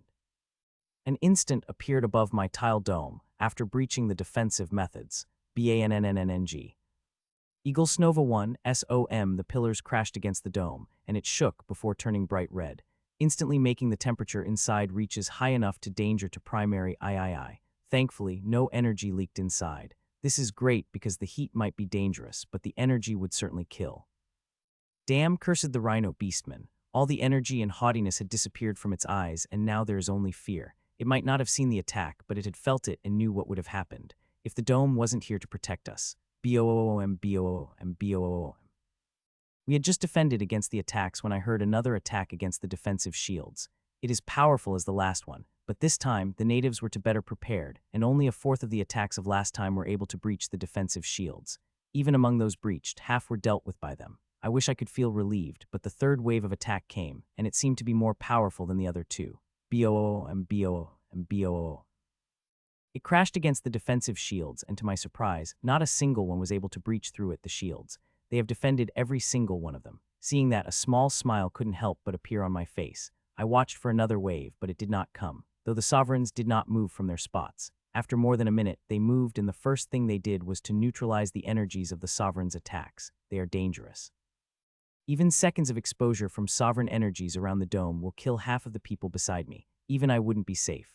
All clear, said the leader, and I finally felt relieved and took the tile to come back to the core. My God, gasped a woman with shimmering black skin. The destruction around us is shocking. A lot of people died, and if it is not for the tiled dome, we would have also been one of them, though not before catching a glimpse of shame in it. I did not dwell on it and focused on Sovereigns, who was looking toward the forest. Let's go. It is time we get out of this damned region, the leader said, and we moved toward the teleportation gate under the protection of the defensive dome. They are not removing it, which is wise. If they dared to do it once, they will do it again, and we did not want to be unprepared this time. Soon we reached the teleportation gate, and I could see the excitement in the eyes of the people. There is also fear and nervousness. We know the other side is in control of the natives, but still, people are nervous. I am nervous too, but there is no choice. Staying here means death. I hope those people who have escaped into the forest at the start of the battle to those who did not join will be able to keep themselves alive, though that is unlikely to happen. Knowing Grimms, they will search for every one of them and kill them painfully to erase the dishonor of losing the battle. Form two groups. Those with tokens, those without them, said the leader, and immediately people separated into two groups. Those without a token are in bigger groups, at least 5 times bigger, which made the sovereigns relax. As with the tokens we have, all of us could get out of this region. I stepped out of the teleportation gate and saw the people. I felt relieved. Since yesterday, I had been worried, not daring to believe them completely when they said, the natives are controlling the other side of this formation. Now, seeing the people, I have no doubt. Stay in the encampment. Going outside is forbidden, informed one of the 100 guards who are guarding the teleportation gate. The guards also threw a crystal at me, which I caught and sent to my core. I looked around and couldn't help but be surprised by what I had seen. The empty hills had been transformed into a city. The abodes are everywhere, hundreds of thousands of them. They have set them around the hills, and the lakes some had set them on top of the lakes. Those abodes are especially good. I am sure they belong to the connected and the powerful. I quickly moved away from the gates, but not before looking at a couple of announcements and notices. Some had even caught my eyes. Chad, are you coming? Asked Helu. He had survived, though his state is quite bad, but he is healing. No, you go. I think I will look around for a while. He looked at me for a second before nodding and walking away. I had fought bloody battles where I was nearly killed more times than I could count. So saying I am tired would be an understatement, but those notices had stopped me from immediately summoning my abode and sleeping. E alpha GLES N letter 1D0F new EL. I looked in that direction and crossed a couple of hills and lakes before reaching the valley, which looked extra crowded, without thousands of people selling and buying the goods they want. They have set up a couple of markets around the encampments. This is a resources market, and thousands of people have a set shop. Some shops are quite big, 3 and even 4 stories tall, with a couple manning them. Those with acumen for business could do business anywhere. Even a place like this could get attacked at any moment. As I reached it, my core started to get active, wanting me to go to a couple of sources at once. It couldn't help but surprised me even after coming to this. My core did not react more than 5 times, but here, it already wants me to go in the 13 directions. I looked around for a few seconds before walking into the market. Immediately, hundreds of things caught my eye, and I wanted to buy each and every one of them, but I controlled myself and moved to the place where my core want me to go. I have a large number of resources, not only the ones I had found and harvested, but also the ones I have got from the Grimms. I may have targeted the Grimms with the bloodlines at most, but it is the regular ones I have killed the most. Both of these Grimm storages contain a lot of things. Many I need, but there are more that I have no need of. I am going to sell them, and even those I have harvested. While they are useful, I could harvest them again with the growth energy. We will need to fight the Grimms again to get out, and since I have reached the limit, all the strengthening energy of my share will go to the seedling of the world tree, which will help me grow more resources. Soon, I reach the places. Like all stalls, it is set up in an abode, and white snake beastwomen are manning it. In front of her are thousands of goods, all kinds of resources, both herbal and of other nature. What I want is a rough-looking crystal. It is black with purple streaks and contains an immensely dense and powerful curse energy. I did not speak as I appeared by the stall. I looked around things, like few others are doing. I need many of the things she is selling, and if her rates are good, I will buy them, but the priority is powerful curse crystals. I want Chalwa Room, Mesa's flowers and that curse crystals, I said to Snake Beastwoman, naming 9 things I want. You can pay me with Jashev crystals or with these things, she said, and she threw a blue memory crystal at me. I caught the crystal and seeped my soul sense inside. Her list is quite long, with over 3,000 things inside it, including the Jashev crystal she is asking for, which I have, but I will not pay her for that. Jashev crystals are precious. I rather pay her with other things on the list. I have Goa's rocks, milk flowers, and hadal roots, I said to her. Give me 10 kilograms of Goa's rocks, 5 milk flowers, and 7 hadal roots, she said, and my expression turned serious. You are asking too much, I said to her, and she looked at me. How about 9 kilograms of Goa's rock? Excuse me, how much is this cursed crystal? Asked a blue stone skin, interrupting her. 10 Jashev crystals or anything on this list, she said, and threw him the crystals, but he did not even look at I crystal. Here are the 10 Jashev crystals, he said, and sent crystals toward us, but they stopped mid-air and both of them turned to me as I stopped them. I am buying the cursed crystal, I said, and the smile on the face of the snake beastwoman became wider. But he is paying more, she said, looking at Stoneman and me with a smile, seeing the expression of both of us turn bad. I will pay you 15 Jashev crystals, I said after a second of silence. 20, said the stone man immediately. 30, I said without missing a beat. 40, bid the beastman, and the smile on the snake's beastwoman's face became even wider. 70, I bid, and it couldn't help but surprise them. The stoneman opened its mouth but closed it a moment later. 70 Jashev crystal it is, said the beastwoman, and immediately I paid her with it, taking the taking, before negotiating the price for other things. It's nice doing business with you, said the beastwoman with a big smile on his face. I just nodded and turned, cautious of the stoneman behind me. These kinds of things are delicate. I have been attacked a few times and did not want to take a risk of being careless. Excuse me, said the stoneman as I took a step forward. Yes. I asked as I turned toward him, only to see him looking at me. Would you mind selling me a small piece of cursed crystals? A thumbnail size would be enough for me, he asked nervously. It surprised me, but I did not reject him directly and instead looked at him. Here, I said, a couple of seconds later, and sending a piece of coarse crystal, which surprised him as it is twice as big as he asked, while my core needs it. The crystal is bigger than my palm, so I could share a tiny part, and he looked like it is something he really need. I was barely able to keep my emotions in control seeing that. Here is your stains of dust, said the man with jelly-like skin, and gave me the leather pouch filled with wild blue dust. I have been in the market for more than 5.5 hours and I have brought many things. Not only the things desired by my core, but also the ones I need. There are still many things I have to buy, but I will do it later. First, I need to rest. I am tired. While I could continue, I don't want to. I have already stretched enough. It is a dangerous environment, and I would need to be prepared at every moment. In such a tired state, I will not be able to continue for long if we get attacked now. So resting is important. I crossed a few hills to find a suitable spot. As always, every spot near the market is filled. I did not immediately bring out the dinner and instead looked at the sun, which was coming out. In the battle, many times, I thought I might not be able to live to see the next day, but I did. I watched the dawn before taking out of my abode and entering inside. The first I did was shower, even though all I wanted to do was eat and sleep. 15 minutes later, I walked out of the shower and changed into comfortable clothes. I sat at the dining table as I did. A feast appeared in front of me made by my core. I did not waste any time and dug in the food, as always is delicious, but it would have tasted better if I had the company. Nero is still sleeping, and so is Ashlyn. I don't know how long he will sleep, but I hope he will wake up soon. I felt reassured whenever he was with me. I finished lunch in half an hour before immediately going to my room to sleep. The sleep was not calm, but it gave me the rest I needed. 8 hours later, when I woke up, I was ready to face any challenges. I freshened up and ate again before walking out of them. There are a couple of things I have to do today. Visit the market and attend the practice, but before I do that, I have to go to one place tomorrow. If it had been yesterday, I would have skipped it, but the things that happened in the night changed things for me. Soon I reached the place. It is a place inside the hill. It is huge and spatially enlarged. Register here. If you have come to make a breakthrough, said a winged race man behind the desk. He might look like a common receptionist, but is a peak sovereign, and he is not hiding that. No, I have a breakthrough artifact, and the notice said you need them urgently. I asked, and his eyes lit up. Yes, we need a quality breakthrough artifact. As you can see, many people are trying to make a breakthrough to prepare for the coming battle, he said and looked at me. I nodded, and a dark brown square bar appeared in my hand. It looked like it was made of clay. This is my artifact. It can be used by 4 primary III levels to sovereign breakthrough, or make 12 people of the primary class have a breakthrough at once, I explained, and his eyes brightened up even further. Good. Place this disc here so we can check its abilities, he said and motioned to the blue disc. I nodded and placed the brown bar down, and immediately a round blue disc begins to scan it. 5 seconds later, the scanning rays disappeared and a numeric 7 appeared above the disc. Good. It's above average, said the winged person happily, and turned to the human man beside him.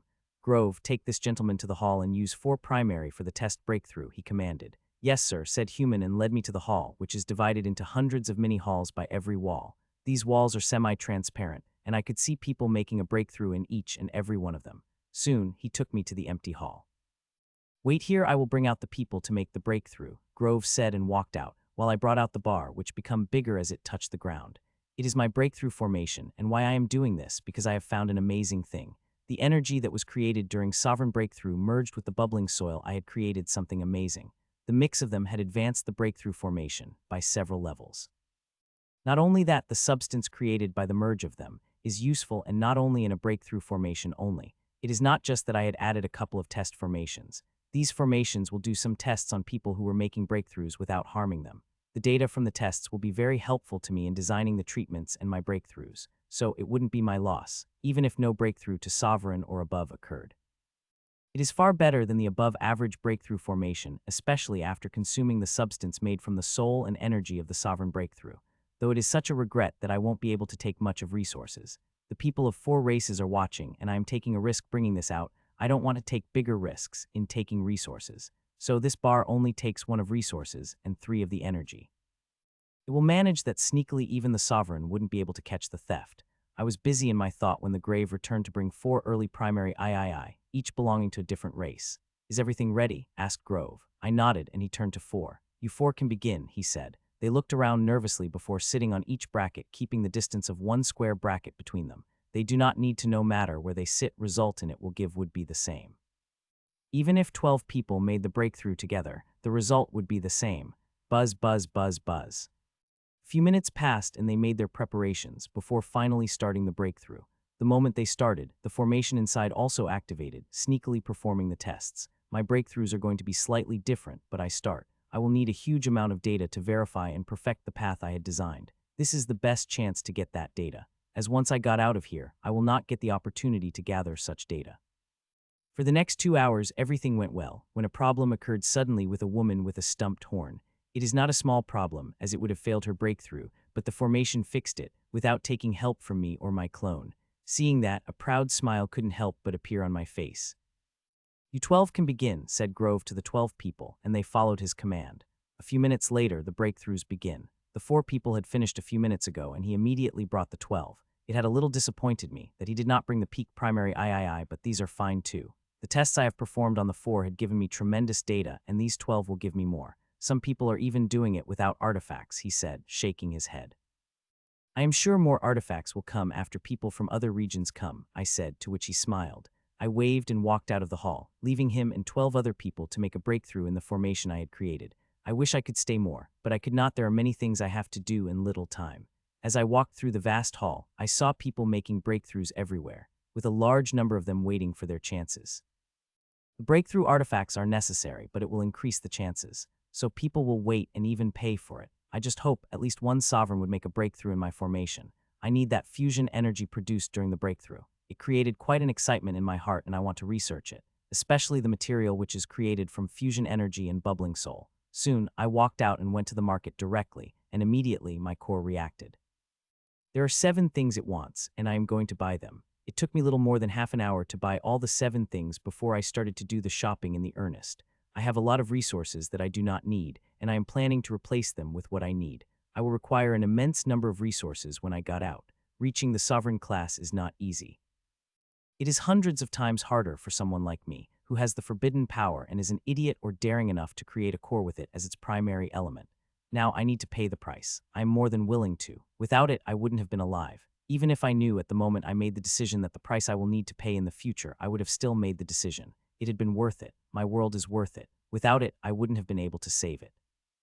I have to say, shopping is fun as it is stressful, and seeing the number of things I have to buy. I wish I could use my clone. It would have made things quite easier, but I am alone and will have to do it all alone. Soon it was time for me to go to practice. We have a few days and they are not wasted. They are training and teaching everyone how to fight in the army. 5 days are too few, but they will at least make people familiar, which will save thousands of lives. Even basic knowledge makes a vast difference. Soon I reached the ground and saw 12,000 people training at once. From what I could see, they are doing good. Soon I reached the registration desks where 10 sovereigns and many primary III are sitting, including my old friend Reggie, the Tiger Beastman.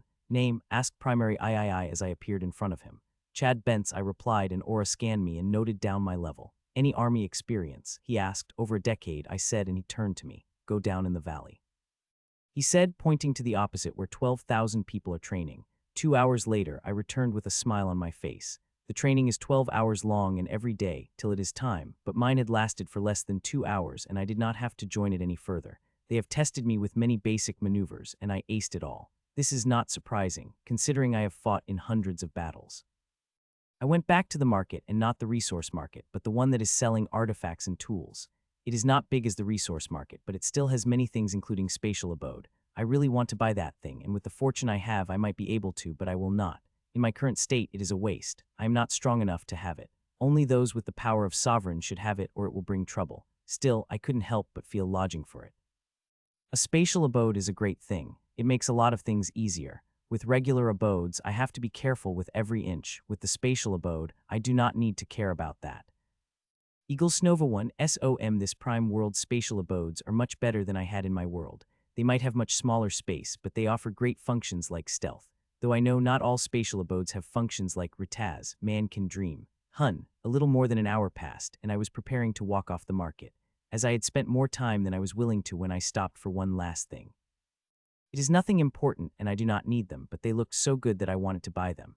It is bottles, alchemical bottles to store the potions and other things. I have bottles more than I need, but these look so beautiful. Jim always said you should always use nice things in alchemy. They need to be good and, if possible, beautiful. I will only be following the advice of my mentor if I buy them. How much is for the bottle collections? I asked the man with burning red hair.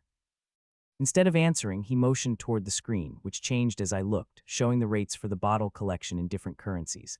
I have nearly half the type of crystal he will accept, and I took out a fiery yellow crystal a moment later. Here, I said, and threw the crystals. He caught it, and a moment later, a collection of 1,000 beautiful bottles come at me. I looked at the beautiful bottles. Each one of them is hand-painted. They look so beautiful, I am going to store many of my refined essences in them. I looked at them for a minute before putting them into my core and walking out of the market. I am going to the resources market, I am sure. Some new things that appeared here, which my core and I will want. I hope there are a lot of those things. I have a fortune at my core, and I like to spend it all to get what I want. 5.5 days had passed, and tomorrow will be the day we will move for the exit. There will be a battle much bigger than what we had fought to get to the teleportation gate, even in my organization. I never saw so many people making breakthroughs in just a few days, said Grove as he looked at the 4 sovereigns making a breakthrough. It is not normal. If it is not for the spawns of abomination, not even 25 would have made a breakthrough this year, I replied. The breakthrough is important, and people spent months and years planning it. I have visited this place every day, twice every day actually, not only to keep an eye on it, but also to collect the data. But today I had come to collect the breakthrough formation. I had come for it yesterday, but they asked me to keep my breakthrough formation for one more day, and I agreed. I had no choice. Even if I had disagreed, they would have forced me, so it is better to agree civilly. This will be the last breakthrough in my breakthrough formation, and I wish I could keep it here for a few more days. Things went better than I had imagined. 41 primary stage powerhouses and 15 sovereigns have made a breakthrough in my formation, giving me a large amount of data. It is data from the primary and as well as of sovereign stages. There is also fusion energy. I could see it in my formation. It had collected a lot of it, and it will collect some more from these 4. With all the data, energy, and resources I have gotten from this ruin, I am going to be quite busy for a long time. The only thing I have to do is to survive, and after it, I could calmly be able to break through into the peak of primary III. It is a question that had been bugging me for these past few days. Many people are making a breakthrough, not only because they could, but also because they feel the need to, as it will increase their chances of survival. I also felt the urge to do that, and I could. Seeing I am at the limit and fulfilled every criterion, including inheritance, which I could mod for my need, but doing that would be bad for my future. I am already late for my preparations, and if I do that, I will automatically reduce my chances of breaking into the sovereign stage. I had steeled my mind from those thoughts. I know I am taking a risk for my future, which I might end up regretting. A level up will give me a significant boost, as well as a chance to reach the absolute peak, with the help of Grimm's. Still, I decided to not make a breakthrough. My future is important, power is important. It is the only thing that will help me meet Marina and my future child. E alpha GLESN letter 1D0F new EL. Over an hour passed, and finally, the first primary III broke into the sovereign stage. Congratulations, Sovereign Harem, said Grove, and I repeated the words. I do not know the women, but not congratulating them might bruise their egos. One by one, the other three also made a successful breakthrough and left after they go control over their power, leaving only Grove and me in the room. It is the least I could do, I said as I took the breakthrough formation inside me before walking out of the hall. Soon, I got out and directly walked toward the market. I have only a few hours before the market closed. It will remain open for an hour before the down. They wanted to close it 12 hours before so that everyone could take a rest, but people did not like it. I had just 2 hours ago, before going to the hall to take back my breakthrough formation, so I am not going to sleep. Instead, we'll shop as the best things will come out now. People had been keeping things, but now for the last night, they will bring it all out and I will buy everything I need. Soon, I reached the market and my eyes couldn't help but widen, not because my core wanted me to go over 20 different places, but because the size of the market had more than doubled and there were a lot more people than usual. I wasted no time and swooped inside.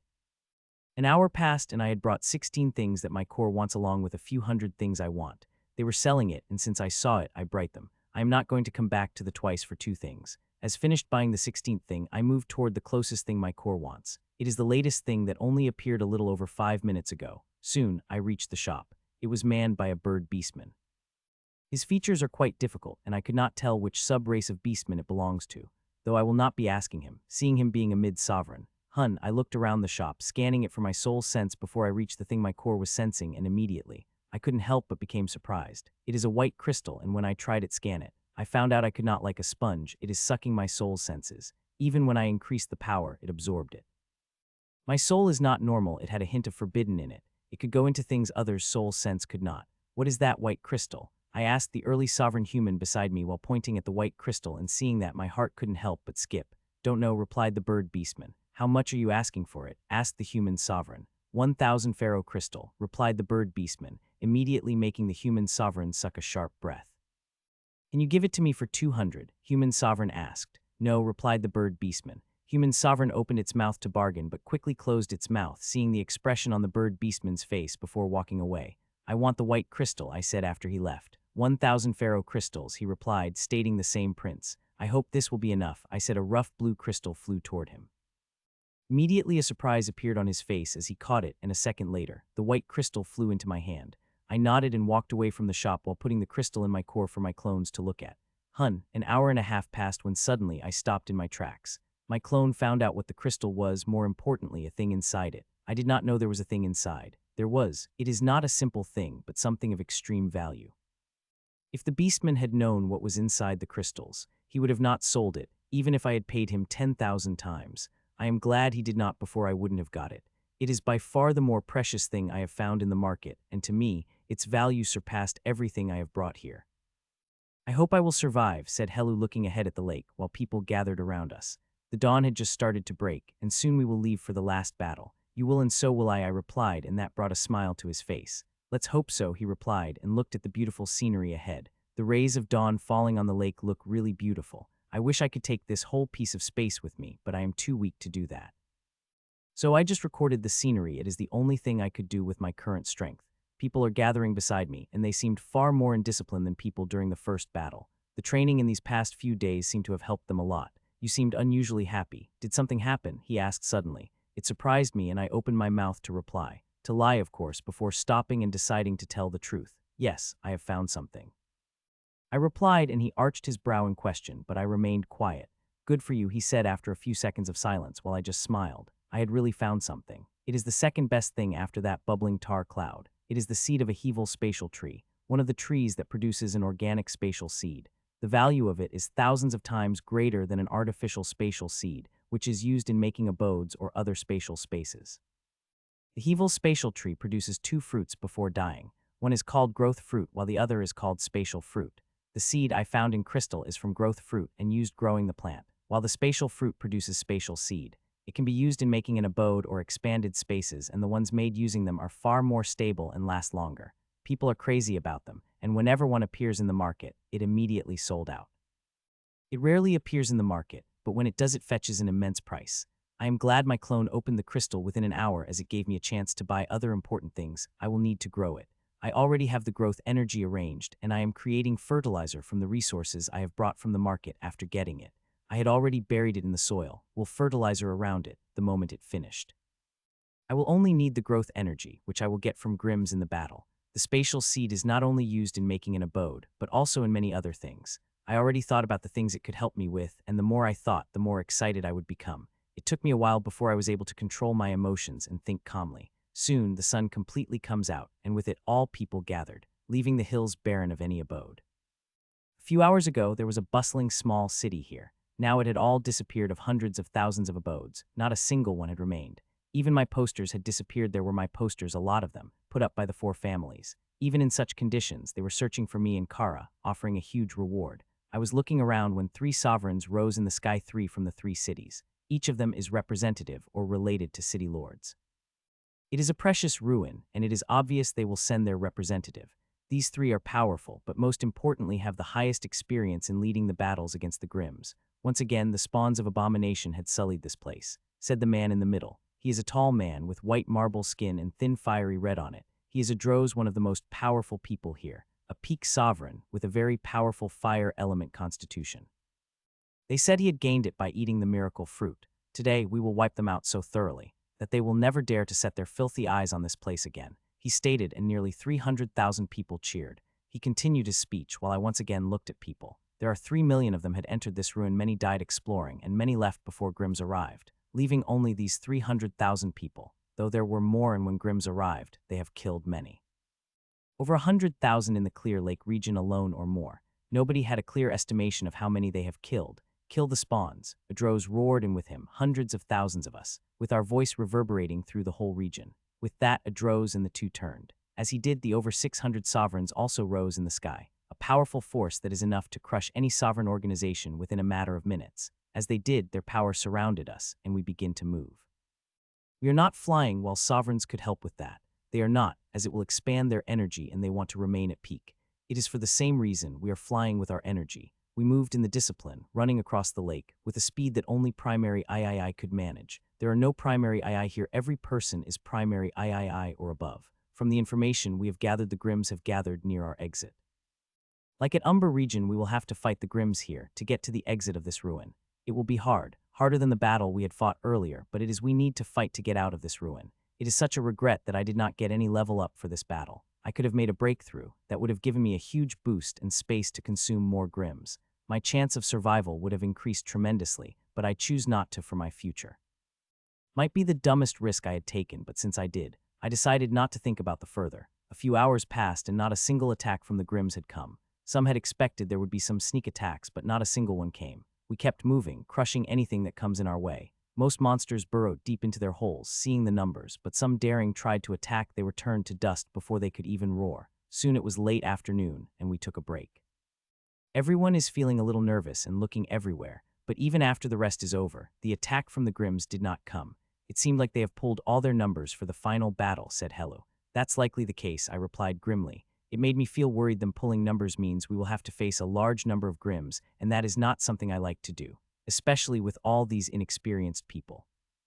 Damn, we all are going to die, cursed the woman behind me as we stopped. Quite a few people are panicking. Hello and I are not one of them. There are still some people here who have not fought the Grimms. They might have fought individually, but not in thousands. To those, the sight of 500,000 Grimms would look quite scary. It is quite scary. That heart started to beat wildly.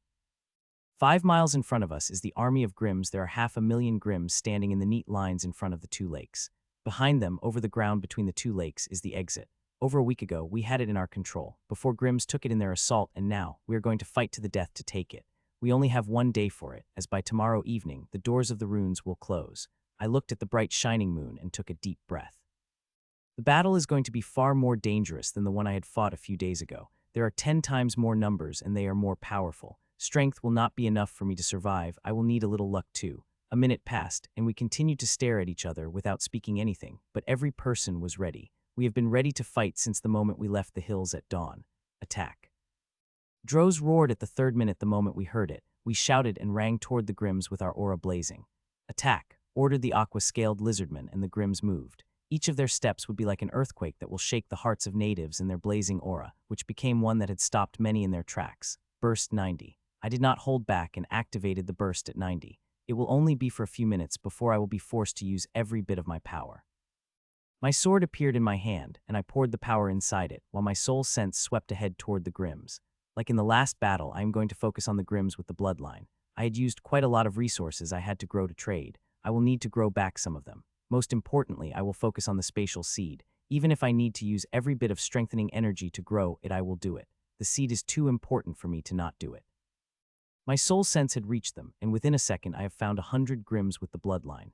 They are rare, but with such a number there are a lot of them, many of which I am no match. A few peak primary III I had sensed had enough power to kill me within seconds. It is a harrowing reality, the one I will be facing. It is why I had said I will need the luck to survive. Strength alone is not enough. If we survive today, we are going to party for days. Said Helu beside me as his weapon began to glow in power. Sure, I hope you will kill enough spawns to pay for it, I replied, to which he smiled before leaping toward the Grim. We have reached the Grims. Die human, said the ape-man as it came down from above, bringing its huge axe down at me. Putch, I did not move till the axe was an inch away from my head, and when I did I appeared directly in front of the Grim, before piercing my sword inside its chest. It had happened so fast that by the time it had realized, it was too late. A moment later it appeared in my core. The ape-man is no normal Grim but one with a bloodline. It was powerful, but it had underestimated me by not using all its power. It was understood too late. The moment it disappeared I moved toward the different prey. The last battle had wiped away all the rust my combat style had against the Grims. Now I am once again working on maximum efficiency. With little luck I will not only survive but will also have a great harvest. I had taken a few steps when I saw something and immediately moved left and appeared behind the chest of the werewolf before piercing my sword inside. I nodded and disappeared with a prayer that he will survive. No matter the Grim, the chances are. A few seconds later, I killed another Grim and then another and another before finally reaching my prey. Those 3 were not easy. I had to take a long injury on my stomach to kill it. Now, with 5 Grims in my storage, I begin to fight against a powerful Grim. My target, harder human. If you keep fighting like this, it wouldn't take me long to kill you, said the Grim. It is from the tribe that is quite common in my world, and I have personally fought hundreds of their members. Alabaster Snakeman. CLANNNG, CLANNNG, CLANNNG. It is attacking me intentionally, with its thin sword dancing like the wind, carving one slash after another across my body. Each is filled with very strong poison energy. Burst 100. I activated the full power of the burst. There is no choice. Either that or get carved like meat. Even with using the full power, my condition had only stabilized for a second, before it started using its full power, and I once again begin to get carved up like an animal. Eaglesnova 1 SOM Hun. I could have nothing more than a defense while wishing I had my strings. With them, dealing with such a bastard wouldn't be a problem for me. I wouldn't have needed to think hard to find a way to deal with it. Here, even escaping isn't a choice. If I did, some other Grim would come at me. So in a way, this Alabaster Snakeman is kind of a shield to me. As long as I keep fighting, I will be fine. It is powerful, and that is without question, but it can be killed. I will do it. It might take a little longer, but I will do it.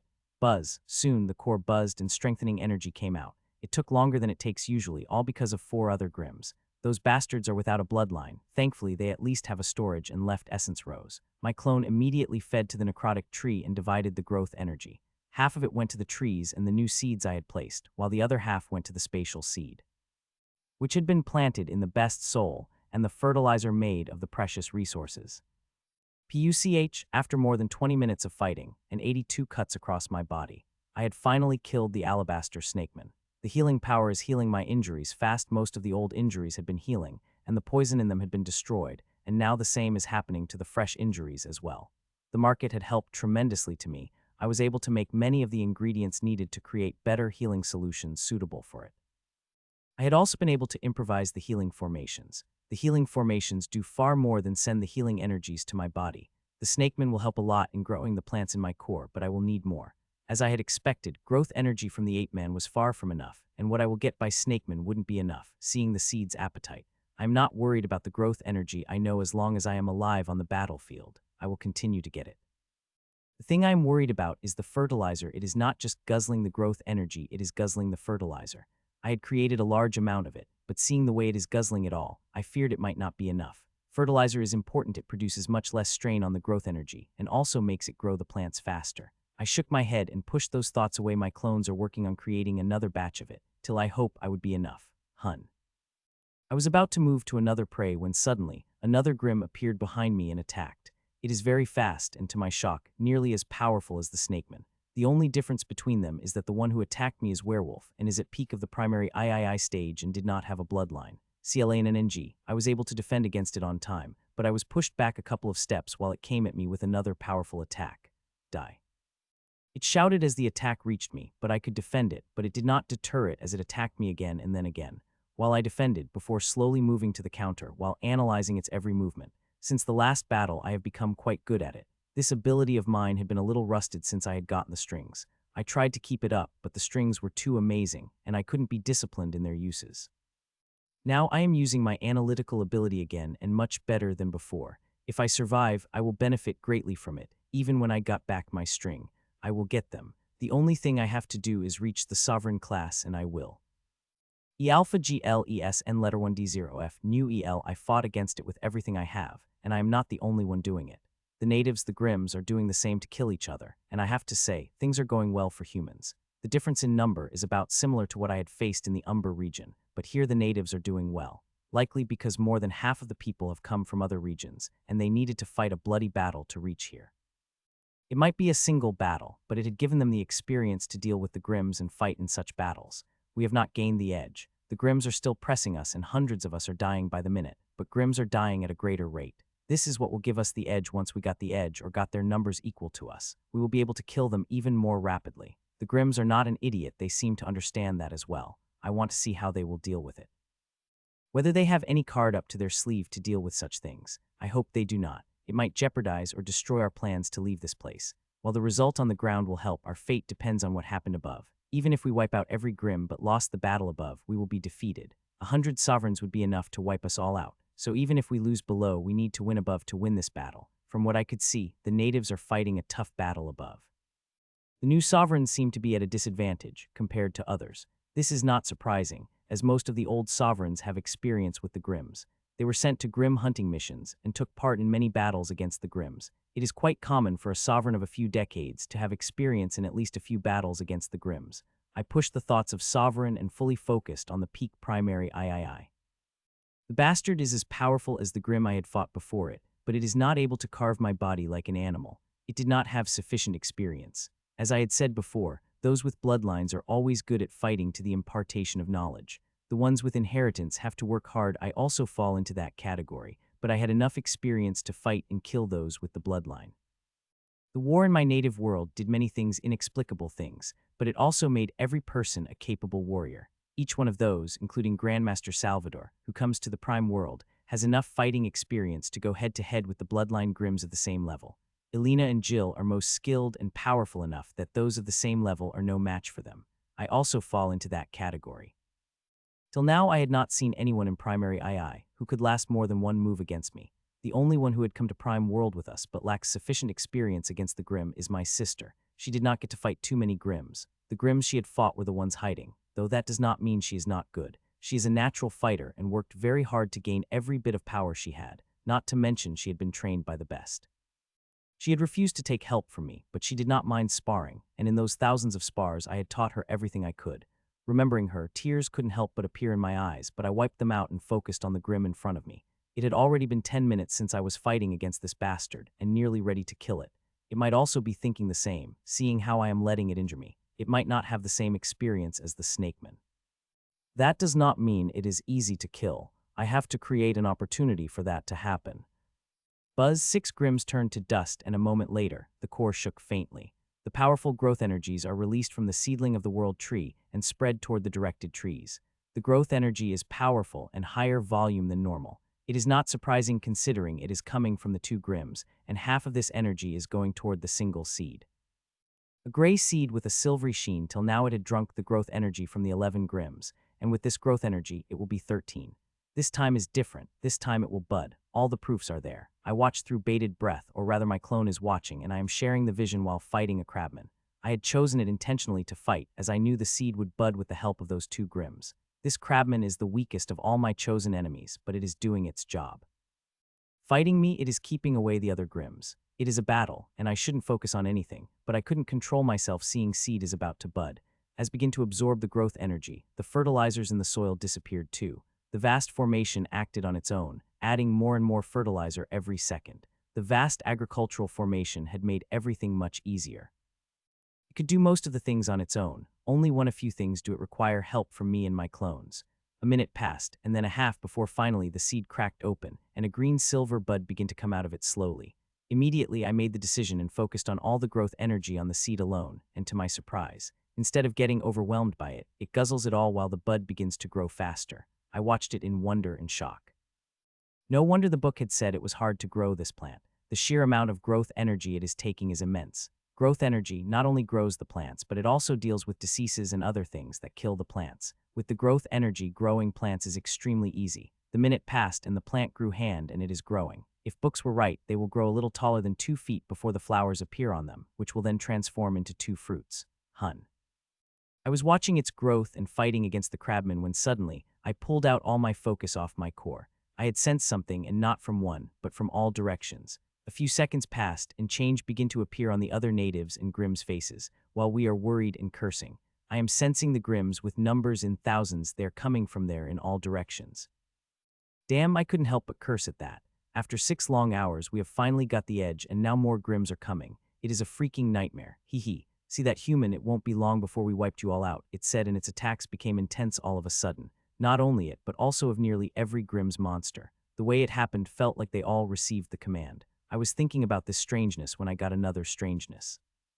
All the sovereign Grimm's soul senses exploded in full power and merged with each other, forming a huge round barrier among them.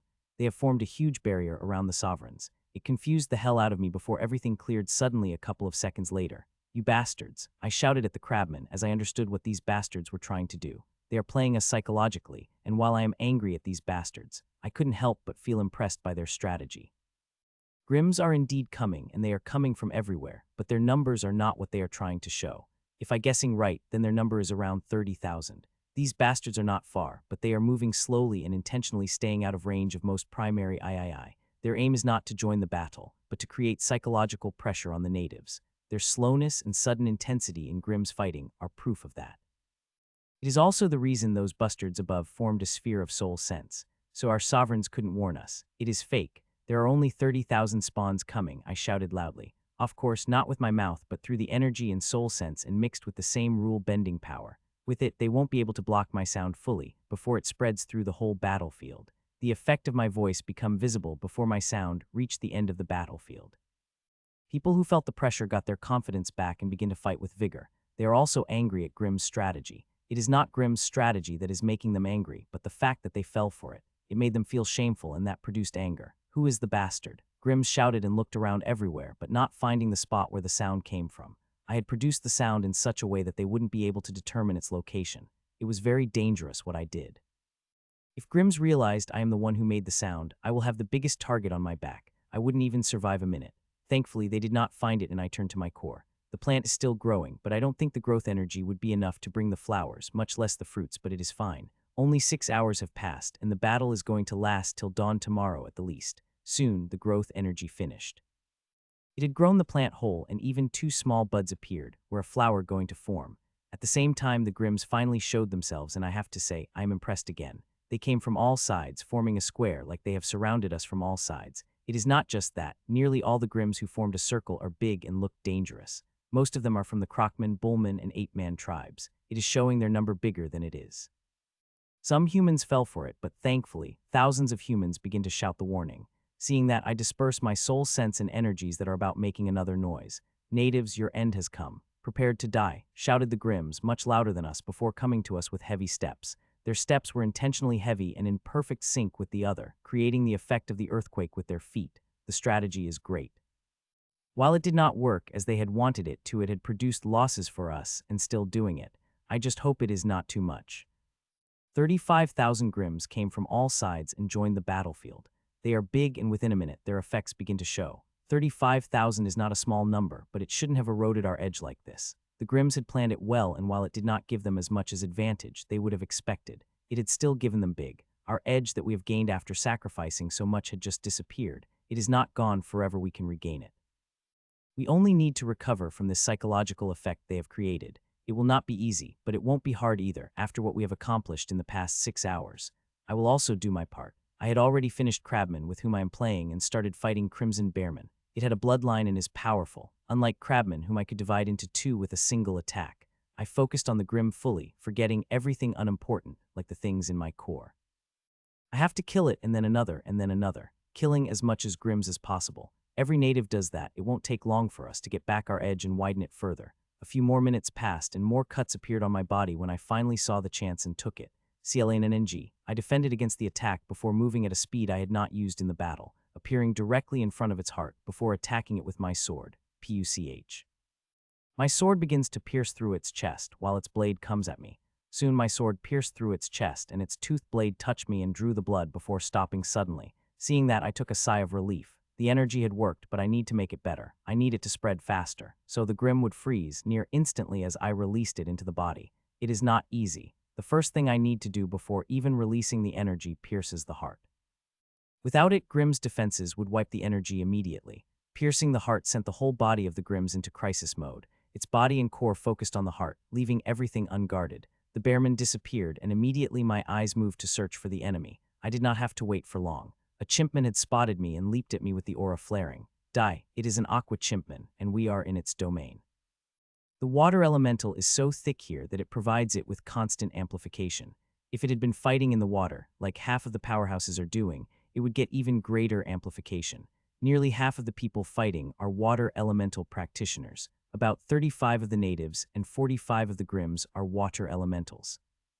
The water elemental energies of the Clear Lake region give them a boost, and some, with powerful inheritance and bloodline, could even control water elemental energies and water itself to fight. There is one person in my native world who was capable of that. She was undefeatable in the water. My sword moved without hesitation toward its coming staff. This chimpman is at the peak of primary III class and the most powerful enemy I had faced it. It is slightly stronger than the strongest enemy I had faced not long ago. It is not a normal water elemental Grimms, seeing the way it is moving the water elemental energies. I am going to have a very hard problem defending against it. As for killing it, I did not think about it. It will be an extremely hard battle. I might need to run away from it. CLANNG. Its staff clashed against my sword, shaking from top to down, before sending me back with blood spurting from my mouth like a fountain.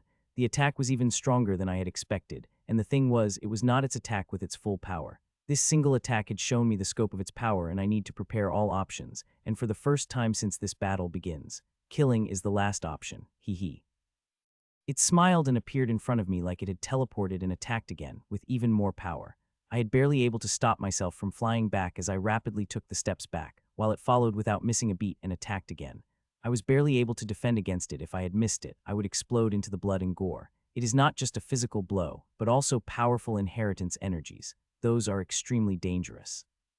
My armor is stopping them, but if they entered me, then it will be a game over for me. To be honest, I had been kind of lucky till now. Most of the enemies I had fought are the ones I could kill it. I have never come across those truly powerful ones who could kill me within a second. This one is powerful all right, but it is still a step below them. If I had leveled up to peak primary III, I wouldn't have faced so many problems, but it is the choice I had made, and I will live with the consequences it will bring to me.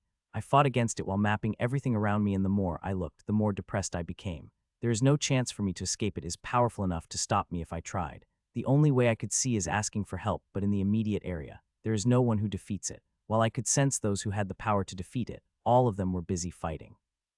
The chances they will help me are very low. A few minutes passed, and it increased the power of its attacks further. I am bleeding from every hole, and there are several bloody cuts on my body that I am barely keeping sealed. You are quite a good human. Despite having such puny power, you continue to defend. I have to say, Day, I am impressed. It said and attacked me with even more power. I am really panicking right now. It could kill me, and I have no way of surviving. I have asked for help, but everyone is busy. They won't be able to help me for a few minutes. Until then, it will be game over for me. I search for ways, even asking 5 of my clones to think, but even they who have great analytical power couldn't think of a way to get me out of this predicament. I thought hard in panic when my gaze fell on water, and a bulb in my mind lit up. An idea formed in my mind. It is extremely risky, considering the water is its domain, and I have so far avoided it, but with how things are, it is the only way that might help me live. Till now I have avoided water like a plague, not only in this battle, but also in every battle, not wanting to go against the water elementals in their domain. Now I plan to go there, and I have already asked my clones to start. What I am planning to do is extremely dangerous. I am taking it to its domain, but there is no other choice. It is this or getting popped up like a balloon, and I refused it. I will not wait for my death. With the plan made, I did not waste any time acting on it, though I have to be careful. It shouldn't suspect that I am leading it to the water. The faintest suspicion and everything will fail. CLANNG. It continued to attack me, and like before, I would intentionally avoid moving toward the water and it will try to send me toward it. Till now I had prevailed, but as it had been expected. There will be a time when I will fail, and that time is now. CLNNNG. It attacked with the strongest attack till now and we clashed. It was powerful, and I did resist, except for the show, before shooting back like a broken doll. I could see the smile appearing on its face as it followed me, while the Grims and humans separated to avoid crashing into me. Even those humans who wanted to save me couldn't do it, in fear of their enemy taking advantage of that moment.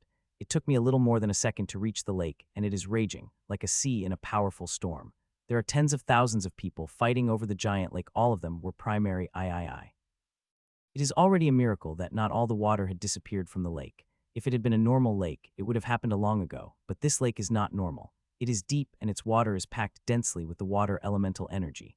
It is also quite dense, so much so that if primary I tried to swim in it, they would drown to death. BNNNG. As I reached the lake, I clashed against the enormous wave of water created by some attack or shockwave and seeped inside it. The deeper I go, the more force it would absorb, and soon it absorbed everything. The moment that happened, I swam down toward the lake. The chimpman saw my efforts and slowed down intentionally while a mocking smile appeared on its face. I entered the ladder and swam a few meters down when it finally entered the lake and came toward me. Water is its domain, and despite being dense and thick with this energy, it moved fast, faster than it had moved in the air. I took only a moment, for it appeared in front of me and a serene expression appeared on its face.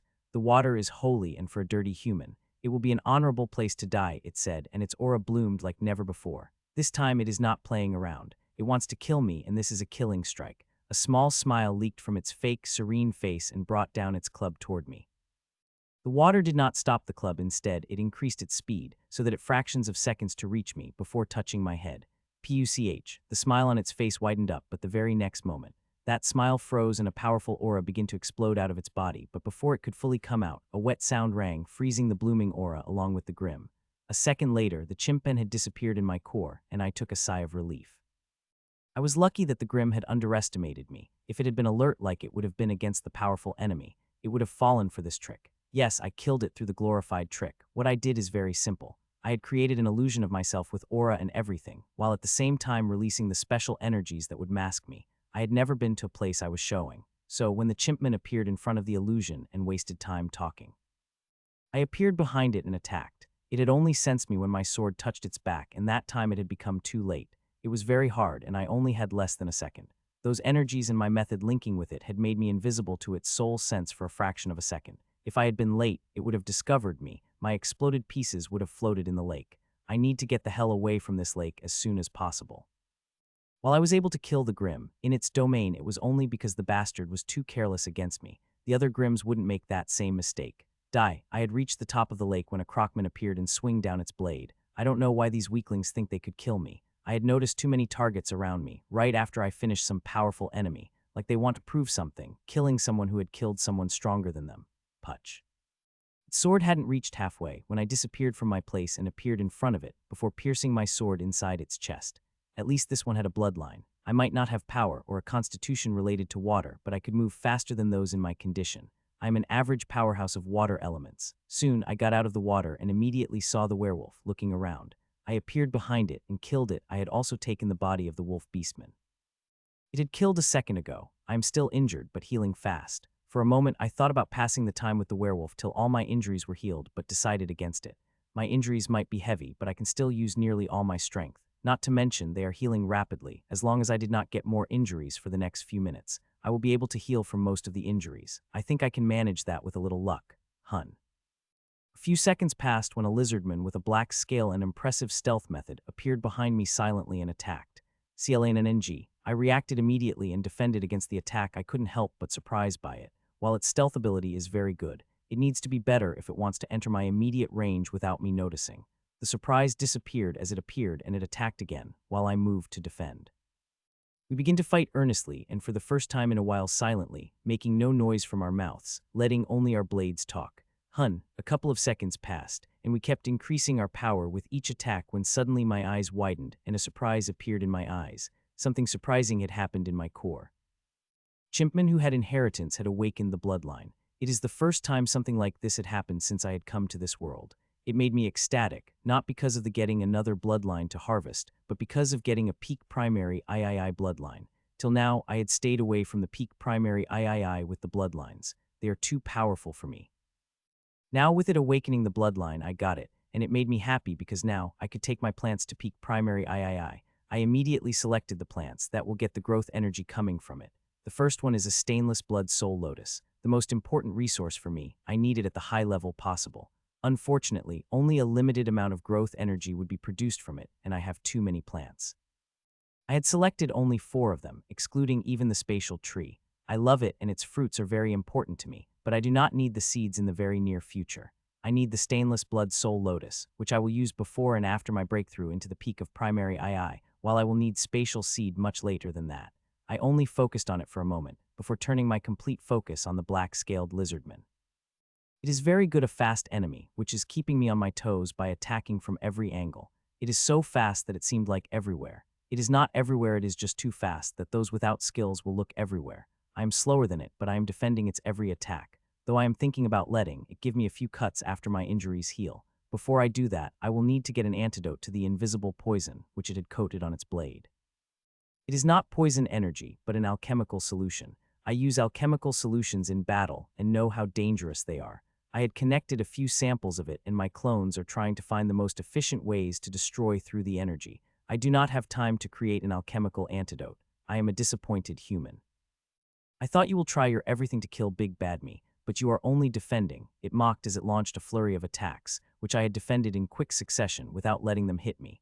You are the one to talk. You have not even been able to give me a single nick and now telling me to attack you. It's truly laughable, grim, I mocked back. A blaze of anger lit up in its eyes, but had controlled it well while increasing the intensity of its attacks with a different method.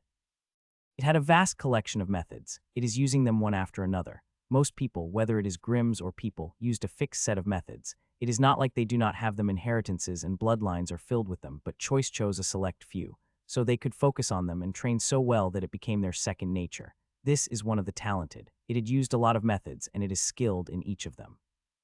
Such talent is quite rare in my life. I have come across very few people who have it. Time passed, and I continued fighting against it. A little more than 10 minutes passed, and when my clones finally succeeded in creating the energy that can destroy its poison. Since my injuries healed, I wasted no time in letting them cut me, though I made it work hard for it, making it believe it had done that on its own, and not me letting it do it.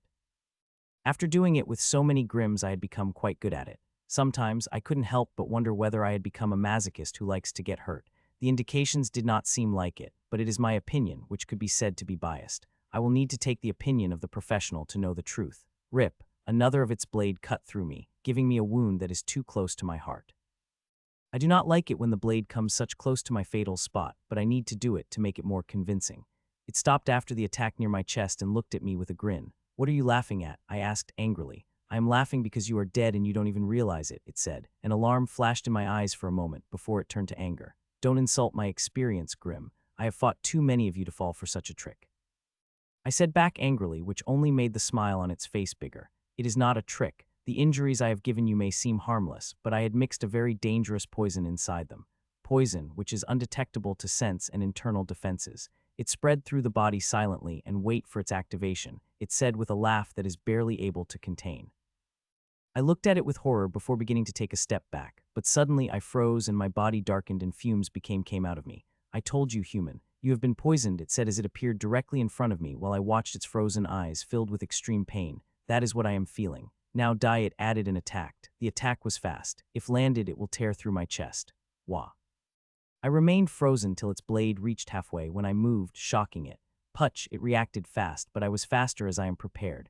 I avoided its sword and pierced my sword into its chest before it could retreat and sent energy into its body, which froze it and began to break its defenses. Unlike me, it is not acting. I am too cautious to let that happen. A moment later, it had disappeared into my core, while I moved my eyes to search for another enemy. I am doing well, and looking around, I am the fastest in the killing. Others might be more powerful than me, but I had experience, and it is helping me a lot, though I am perfectly aware that absolute strength is even more important. I had nearly died at the hands of Aqua Chimpman, and it was not even among the strongest in this battlefield. There is a level above. Those guys are the real terror. If I face them, I will be dead. Hun. I was just looking when I felt eyes on me and saw a sealman looking at me from the lake. I only blinked, and it was halfway toward me. "Damn," I cursed loudly as my body shuddered. "This Grim is powerful as Ape Man and even more." I was hoping I would not come across such an enemy after facing one recently, but fate seemed to have other plans for me. 9 hours passed since the battle began, and we have finally gotten our edge back. It took hours and thousands of lives to get it. The losses would have been even bigger if the Grimm's strategy had worked. The battle had reached a pivotal movement. In the next hour, the fate of the battle will be decided. It could go slow with more losses or fast with few losses. It will all depend on how we will fight in the next hour. I am fighting with everything I have. I am not holding back even a speck of power. Digging into my deepest part for every morsel of strength. The enemies are too strong. 4 of them had been so strong that I had to use the same strategy I had used to kill the chimpman. I am still having a hard time believing it worked on all 4 of them. They were too strong that I had no choice but to take them into the water to kill them. After killing them, I would get out of the water immediately. Those water elementals scare the hell out of me. I am currently fighting a bullman. It is not too strong, but not weak either, that I could kill it within a minute. It even has a bloodline, which I will harvest after I send it to my core. Speaking of bloodline, one is getting harvested in my core. It is nearly finished. In a couple of seconds. The Grimm will turn to dust and growth energy will come out of the seedling of the world tree. I have harvested quite a lot of bloodlines and grown a huge number of resources, including a spatial tree, which had reached high primary III. The fruits have formed, but to mature them, I will need to take it to sovereign stage. It will not happen quickly without growth energy. It will grow slowly in my core till I become strong enough to kill a sovereign. The same case for most of the resources, but unlike it, I could use them. They are tremendously useful to me at their current level. With each harvest of Bloodline Grimm, I am collecting more resources. I have already collected quite a large amount, and now have begun to plant new seeds to harvest other resources. I have a large collection of seeds. More than half of them were brought from my native world, while the rest were brought here and gotten from the storages of the enemies I had killed. Just half an hour ago, I found a collection of wine grape seeds from the Snow Werewolf's storage. I have been thinking about crafting a wine in the future, and those seeds will help me a lot. The Grimms around us are getting killed fast. If you continue with such attacks, then your name will also be added to it. I mocked the bullman, who is attacking furiously with its giant great sword. Shut up, you wretched human, cursed the bullman and attacked even more furiously. I am going to kill it within a minute. I am nearly ready and waiting for the chance, which I will get soon. Seconds passed, and I matched blow to blow, always on defensives. It is the way. The Grimms were like their enemies, and I provide what they want, till the last second when I pierced my sword into their heart and take them into my core, to give them the punishment for their sins. The harvest of one's very soul and body is the most painful thing one could experience, and every Grimm who enters my core had suffered it. There has never been an exception, and I hope there never will be. Putch, 42 seconds passed when I finally got the chance and took it. A second later, my tiny sword was buried in the heart of the giant Grimm. The Grimm entered inside my core a second later, and I moved my eyes to search for the next prey. 4 seconds later, it found me, a snakeman, and seeing it, my expression couldn't help but turn bad. It is at the level of Chimpman, and others it could be the one against whom the illusion didn't work, and I die. Hun. I came at me fast when suddenly it stopped midway at the same time. My expression had also changed, and the tile dome had appeared above me. I don't know whether the people got smarter on the battlefield, or whether people on the previous battlefield were too dumb. As the surrounding people sensed the attack of the sovereign coming from above, many people took out the things like the tiled dome and covered themselves under their aegis. The stray attacks from above are less common on this battlefield, but they come. Until now, I had been lucky to not come against one. While tiled dome is good, I don't want to rely on it too much, as it could fail. One's power is always a better choice, but I am far too weak to defend against these attacks on my own. They are powerful enough to turn me into the dust, but there will be a day when I will be able to do it. BANNNNG. A fraction of a second after I put the dome over me, the attacks of the Grimms came down. 2 of them had landed on the tiled dome, turning it blazing hot. It looked like it was on the verge of melting. It is not. It's a lot stronger than it looked. The attack needs to be much stronger than it is to do actual harm. Though the attack needs to be stronger to harm it, it did not need to be strong to kill me, who is hiding beneath it. If the attack is strong enough, it will create a heat that will be hot enough to kill me, but even for that, the attack needs to be quite strong. Currently, the heat is only uncomfortable for me. I did not get out, as the hundreds of energy beams landed on the surrounding ground. It will take at least half a minute for the power of the attack to dissipate enough for me to walk out here. While I could not go out, my soul sense could move without problem.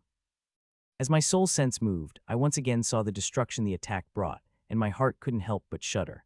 I calmed my emotions and mapped the place. When the time comes, I will have only a few minutes to collect the bodies, and I want to get as many of them as possible. 32 seconds passed, and the tile dome disappeared. I moved from my place at my highest speed, collecting the bodies of Grimms and natives. Not all were able to summon the protection, and even some protections had failed against the attack, so I moved fast and collected the bodies. Sup, sup, sup. Soon I come across the first native, who is alive, but in a terrible state. 4 darts filled with different alchemical solutions moved and pierced her body in different places. The darts are much faster and more efficient than unloading the bottle of potions into the mouth of the injured. 12 hours and we have made up for what we have lost to the Grimm's strategy. We are reaping the lives of Grimms, dominating them. I don't know why they haven't retreated yet. If I had been leading the army, I would have retreated, but Grimms aren't. The Grimms aren't this stupid stubborn. At least the Grimms of my native world aren't, but these seemed so, or maybe there is something else. I have been feeling something strange for the past 2 hours. Maybe it is my imagination, but I did not think so. It is real, whatever I am feeling, and it is dangerous. It is why I have become a lot more careful in the battles, spreading my soul sense further than I had, even mixing more rule-bending power, but I found nothing. Still, I am trying, because if these bastards are planning something, only by knowing it will I be able to survive. Die, you filthy thing, said Tigerman as it attacked me fast with its twin blades. It is powerful, but not enough for me to take it to water and kill it with the illusion. That trick hasn't failed yet. It couldn't help but make me wonder. Tell me, why aren't you guys retreating? There are so many of you dying every minute. If I had been in your place, I would have retreated already, I said, and raging anger appeared in its eyes, along with some questions which it quickly suppressed. Shut up. We will not leave till we wiped every single one of you, it shouted and launched another flurry of attacks. I responded while a frown appeared on my face. Did not know it seemed like whatever they were planning they did not tell General Grimms. The question is whether I should tell the higher-ups what I am feeling. I have been debating that, especially in the past few minutes, where this feeling is getting steadily stronger. Hell with it, I said and sent small packages of soul energies toward the sovereigns fighting above. I did not form a direct connection. I did not want to do anything that will draw suspicion at me. The anonymous way is too fine. They will not be able to discover me, especially when they are fighting.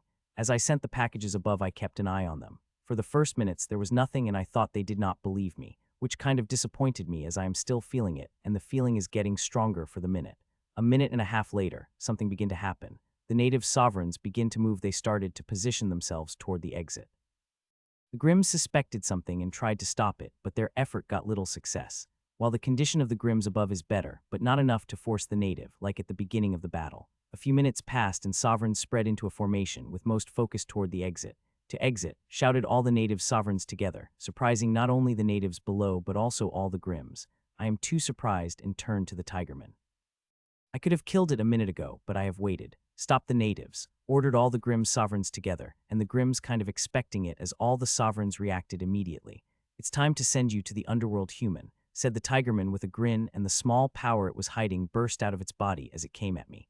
I did not move. I let it come closer to me when it was only a meter away. I used the power I had been hiding while it was lower than that of the Tigerman. I know how to use it efficiently. Most importantly, I know its limit and its combat style. I could effectively use everything I have at 100 efficiency. I moved, and it looked like I was moving directly toward its blade, but get cut into it. Before halfway there, I increased my speed and changed my direction faintly. It adjusted its blades toward my changing direction, but found itself too slow. Putch. I appeared in front of it with its blades at my heels, when I pierced my sword inside it, destroying all its defenses. Its blade touched me and pierced a little more than an inch before they had frozen like the rest of its body. A moment later, it disappeared, and I moved toward the exit in this utter chaos. In less than 5 seconds, the whole battlefield had changed. Now every primary native is moving toward the exit, while Grimms is trying to stop it. Though they are not very successful, their numbers are now more than natives, and with zeal to get off this ruin. The natives have gone wild, killing anything and everything that came their way, including me. Within 2 seconds, I had killed 3 Grimms, all of them in my storage. I am using everything I have and even debating the possibility of burning my blood, which I have done even once in this battle, but I am seriously considering it. The most dangerous Grimms, the sovereigns, have stopped. They have gathered together and now watching the natives moving to the exit. Some even have mirth in their eyes, which seriously spooked me. I was thinking about it when the feeling I had been sensing for hours churned. From calm, it turned to boiling. Grand curse of Malilaz there arose, said the sovereign Grimm's leader together, and my eyes widened in shock. I don't have a freaking idea what Malilaz there means, but the feeling I am sensing had exploded from boiling, and its power had made all the hair on my body stand up. For a second there was nothing, but soon a volcano of red mist exploded from the ground, covering the entire area. Curse, this freak of red energy is nothing other than a curse. A powerful curse that only Sovereign could defend against it, while primary III could only hope they would reach the exit before the curse consumed them. The mournful screams began to ring out around me as the natives screamed as the curse seeped inside them. It is powerful that it had started to burn them from the inside out. They started to activate their defensive abilities and anti-curse abilities and drink the potion and other things, but it is slowing it down. Kill the natives, not a single one of them should escape, screamed the sovereign Grimms and moved to fight against the natives. Those who are defending against the curse now must face the Grimms, who are fine under the curse. It is not affecting them as it is not affecting me. The curse is powerful without a doubt, but I am fine. I have a constitution that makes me resistant and develop too many methods against it to do anything to me. To others, it is terror, and I have asked my clones to do something that will slow it down. A cure will take time. They have to do it while taking no help from the rule-bending power. It is important that no forbidden power is used. Punch and dying. I killed the Grimm before it could let the word out of its mouth. There is no need for it to shout the useless word, since it is dying. It disappeared, and I moved forward, with my soul sense sweeping in all directions. It was freaking chaos, the sovereign fighting each other without care. Lots of their attacks have fallen down. At the same time, I need to keep an eye on the powerful Grimms, against whom I can do nothing. Thankfully, there is one small, good news. Those powerful primary III are keeping the curse at bay, without losing any of their power. They are fighting against those, and they are angry they are fighting without care for their lives. Still, it is harrowing what is happening around me. In just a couple of seconds, thousands of natives have died, and more are dying by the minute. The curse is powerful that only the strong are keeping it at bay, while the weak are getting consumed by it, and the worst thing is, I could not do anything against it. I would deal with the curse, but my patient is going to need to lie on the bed while I burrow my energy strings inside them. Even if I am fast, I would need a minute to heal every patient, and with the environment we are in, nobody is going to stop for treatment. Hell, I will not stop to do a treatment. It had not even 5 seconds when another Grimms appeared in front of me through the red cursed mist and attacked me. Putch. I disappeared and appeared in front of it before piercing my sword in its chest. Before the curse, I wouldn't have been able to kill it so easily. The curse is not affecting the Grimms, but it is affecting their perception. Their soul sense is weaker in the mist, and so are other senses. The same effect had been felt by the human, along with the most dangerous one. Putch, I had just killed it when I sensed another Grimms appearing behind me, and I disappeared once killed it. I collected both of the Grimms to my core before moving ahead. The exit is closed, but it is going to take time for me to reach there. I might not even be able to reach it, seeing the strongest Grimms are waiting there. It is why I am planning on piggybacking on a powerful group of natives, and I am already following several of them. It had brought another problem. I am just 1 Grimms away from reaching the full capacity. While it had happened during the battle, once I picked someone to fight, they would get harvested. Here I did not have to spend minutes fighting one enemy. If I see the Grimm I could not defeat in seconds, I will avoid it. Putch, I killed the Grimm who come to attack me, thankfully the one with the bloodline. Now that the capacity is filled, I would need to kill the Grimms that will come at me till the harvest is finished. It will take a few minutes. I do not like it when these things happen. Especially here where Grimm's attacks are inconstant, not unlike my native world where you can go to a specific place to hunt for the Grimms. So I don't know when I will see the Grimms again. It could be a month, a year, or even a decade before I do that. People wish they never see Grimms against. I only wish, but before I go ahead with my thoughts, as I always do, I need to get away from this ruin, which seemed uncertain with all the powerful Grimms. Pachak. 4 seconds passed, and Grimm appeared in front of me and killed it, but in an entirely different way than I had since I come to this world. Instead of piercing my sword inside its chest and blasting it to pierce, I decapitated it. I did it quite cleanly and even used a layer of flame to cauterize the wounds so no blood would come flying. I collected the dead body without stopping and continued to move ahead. About half a minute passed and I took out the tiled dome. So did the many people around me. It is quite surprising how people could learn in my previous battle. Very few used this way. Even at the start of this battle, less than half did, but now nearly everybody is doing it. Both people and the Grimms. BNNNG. The attack clashed against the tiled dome, turning it faintly red. It was far less powerful than the last attack I had defended, but if I did not take cover inside the tome, I would have still turned to dust. 11 seconds passed, and I was about to take out the dome when I saw another attack coming down, and this one is far more powerful than the last. Most powerful that tiled dome had ever experienced. BNNNNG, BNNNNG, BNNNNG. A moment later, 3 attacks clashed against the tiled dome, instantly turning it into the molten hot thing. It is so hot inside that for the first time it had begun to harm me. The heat is too much that I want to go out immediately, but it is bad outside. If I go out now, I will die within a few seconds. A minute and 9 seconds passed and the dome disappeared, and instantly, the energy hit me. It is bad, but I could bear it. With that thought, I moved toward the exit, where I received a surprise. The exit had become 4 times bigger than before. People have reached close to it, and soon, they will start to leave. I want to be one of those people. Though it will be hard, I still need to cross a few miles and thousands of powerful Grimms to do that.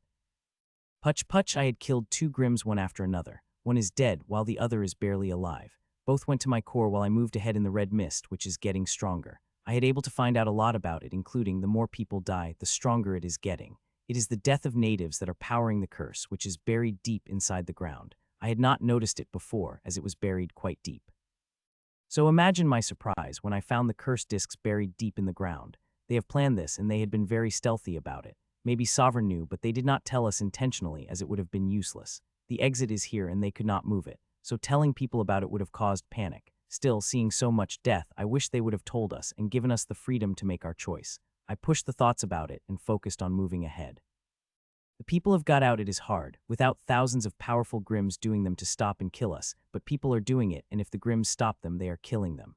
I had slowed my speed intentionally currently. The battle near the exit is too strong. I am not powerful enough to survive the barrage, so I slowed down, letting more and more people get ahead of me. More than half of them are getting slaughtered by the Grims, but people are still rushing toward the exit.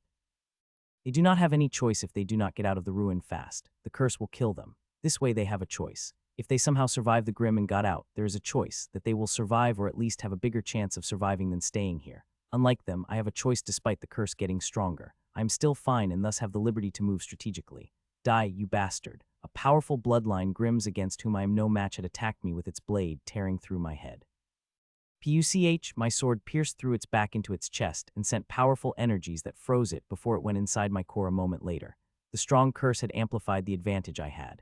The mist's soul sense interference had gotten stronger, which is a boon to me as now I could hide in the curse and make my illusion visible to my enemy's senses. I am killing the Grims whom I do not even dare to look at before. It is the least I could see, seeing how they have slaughtered us with this curse and still killing people every second.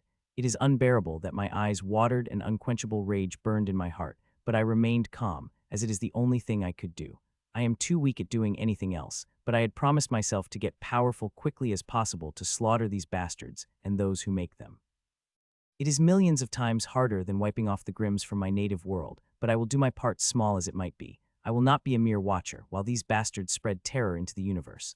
Putch, another Grim appeared in front of me, and I killed it before it could even touch my illusion. It was weak, and I had really killed it. I did not keep it slightly alive to harness. After my core got full, I am working on a different strategy. I will only keep the Grim with bloodline alive and powerful Grim with inheritance, likely the peak primary III. Every other Grim I will kill it without hesitation.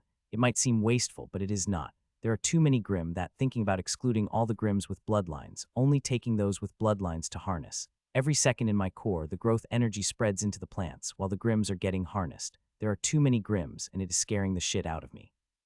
As powerful Grims, someone might not fall for my trick and kill me. I have already crossed halfway toward the exit, and things are getting dangerous. The Grims had transformed the area forward till the exit into the killing zone. They would attack any native walking through it mercilessly. Every second, I am seeing people dying. I wish I could help them, but I am having a problem keeping myself alive. If I tried to help them, I will die. Not to mention, nearly everyone who had reached this far was at least as strong as me, with many of them much stronger than me. I dodged another stray attack by inches before moving to kill the Grim who came from behind. More than an attack that targets me, these stray attacks have become a bigger danger to my life. I have avoided 100 of them, and they are getting stronger and more frequent closer I reach to exit. I am thankful that they have concentrated the cursed mist toward the exit, too. Made hiding for me a little easier. I killed another Grim and looked above where the battles between the sovereigns are raging. Despite being faintly stronger than the Grims, the native sovereigns are fighting defensively to give the chance to primary practitioners to escape, and I have to say, they are doing a wonderful job. They are not only protecting the primary practitioners, but also each other with this strategy. The Grimm sovereigns were not able to stop even a single native from leaving through the gate. I hope the same thing happens when I pass through it. Minutes passed and I go closer and closer while maintaining a low speed. The natives are dying, but so are the Grims that are stopping them. Their number is still high, which is why I did not dare to go fast. It is still dangerous for someone with my power. Some lucky ones who were weaker than me were able to pass through the gate. That made me want to do the same, but I control myself. It is not good to depend on luck too much. It is better to rely on cold, hard facts. They never betray you in time, as luck does. A snakeman appeared in front of my illusion and moved its blade to kill it. Its blade reached the head of my illusion before suddenly stopping. Putch, I killed it. It had sensed something wrong, but it was a second too late. If it had sensed it a fraction of a second before, it might have been able to survive, and I would have needed to think about my life. The snakeman was no weakling. I could not defeat it. At most, I could have defended against it, but not too long. I had come across such enemies too many times. There are many Grimms who are extremely strong. One wrong step against them, I will die. So I need to take every step carefully. It is the only way I would walk out of this ruin alive. Monster integration, it is time, I thought, looking at the killing read, where thousands of Grimms and natives are dying by the minute. I have been moving slowly, sometimes stopping for minutes before moving again, but now the time had come. I need to move fast as I could. It will be dangerous. There are hundreds of Grimms who are powerful enough that their single attack would put me out of commission. If that happens, then death will be the only option for me. I took a deep breath and harnessed all my power and moved. Around me, several clones of different races materialized, all with different types of aura emitting from them, while I became one with the cursed mist, which has grown even more powerful with death. It is also very dense and getting denser with every step toward the exit. It is hell for others, but to me is a blessing. I am using the stealth formation of the curse that I had designed years ago and perfected with every upgrade of inheritance, but never got a chance to use in its full power. Now, I did. I move through the killing road, while the Grimms around me shout and attack the natives with their most powerful attacks. Two of my illusions have already attacked and disappeared, while another illusion has taken place in a different place. It is extremely hard to maintain 4 of these realistic illusions, along with other things I am doing. My head feels like it would split apart, but there is no other choice. I dodge most of the attacks, but there are some too fast that I could not dodge it. So I defended with my sword, which has taken a shape like a leaf, with extra wide, thick blades. I am using it as a shield. My sword is the best defensive artifact I have. While I had many things like Tile Dome, I could not use them against such attacks. CLNNNNG, my sword defended against the attack. It was so powerful that it broke my bones and made me vomit. I did not resist the force and used it to shoot forward at extremely high speed. While doing that, I maneuvered through the air, dodging many of the stray attacks at an extremely fast speed. It is one of the most difficult things I had ever done in the battle. It is physically straining, and I have broken bones while doing that. It had reminded me of my early days of practice, where I had little power and thus needed to do everything. I have to fight against the monsters and then the Grimms. As I got more power, I began to use them less and less. When I got my strings and made those powerful defensive methods, I had stopped using them, as they had become obsolete to me. Now coming to this world, I have been using them more and more, with far more skills than I had ever done. My clone is also helping me with analyzing and guiding. Without it, I wouldn't have been able to dodge the attack. My momentum slowed, and I begin to move with my own power again in a very thick curse mist. That is making many of the natives fall before their bodies, eaten away by the curse, leaving only clothes and artifacts. It is quite a common sight, and I wish I could do something, but I couldn't, at least not while running away. The curse is extremely powerful. You are fine till you could defend against it, but the moment it entered inside you, you are finished. It will eat away your body and energy, leaving not even a husk behind. I reached close to the exit. It is only a mile away. I took the air. The exit was the sky, and the journey toward it is most dangerous. Not only the thickest curse mist is here, but the most powerful Grimms are attacking here, and sovereigns are fighting not far. A single stray attack and it will be game over for me. We have done it came from my 3 clones. It kind of froze me for a moment, as I did not think they will be able to achieve it with the time they have, but they did it.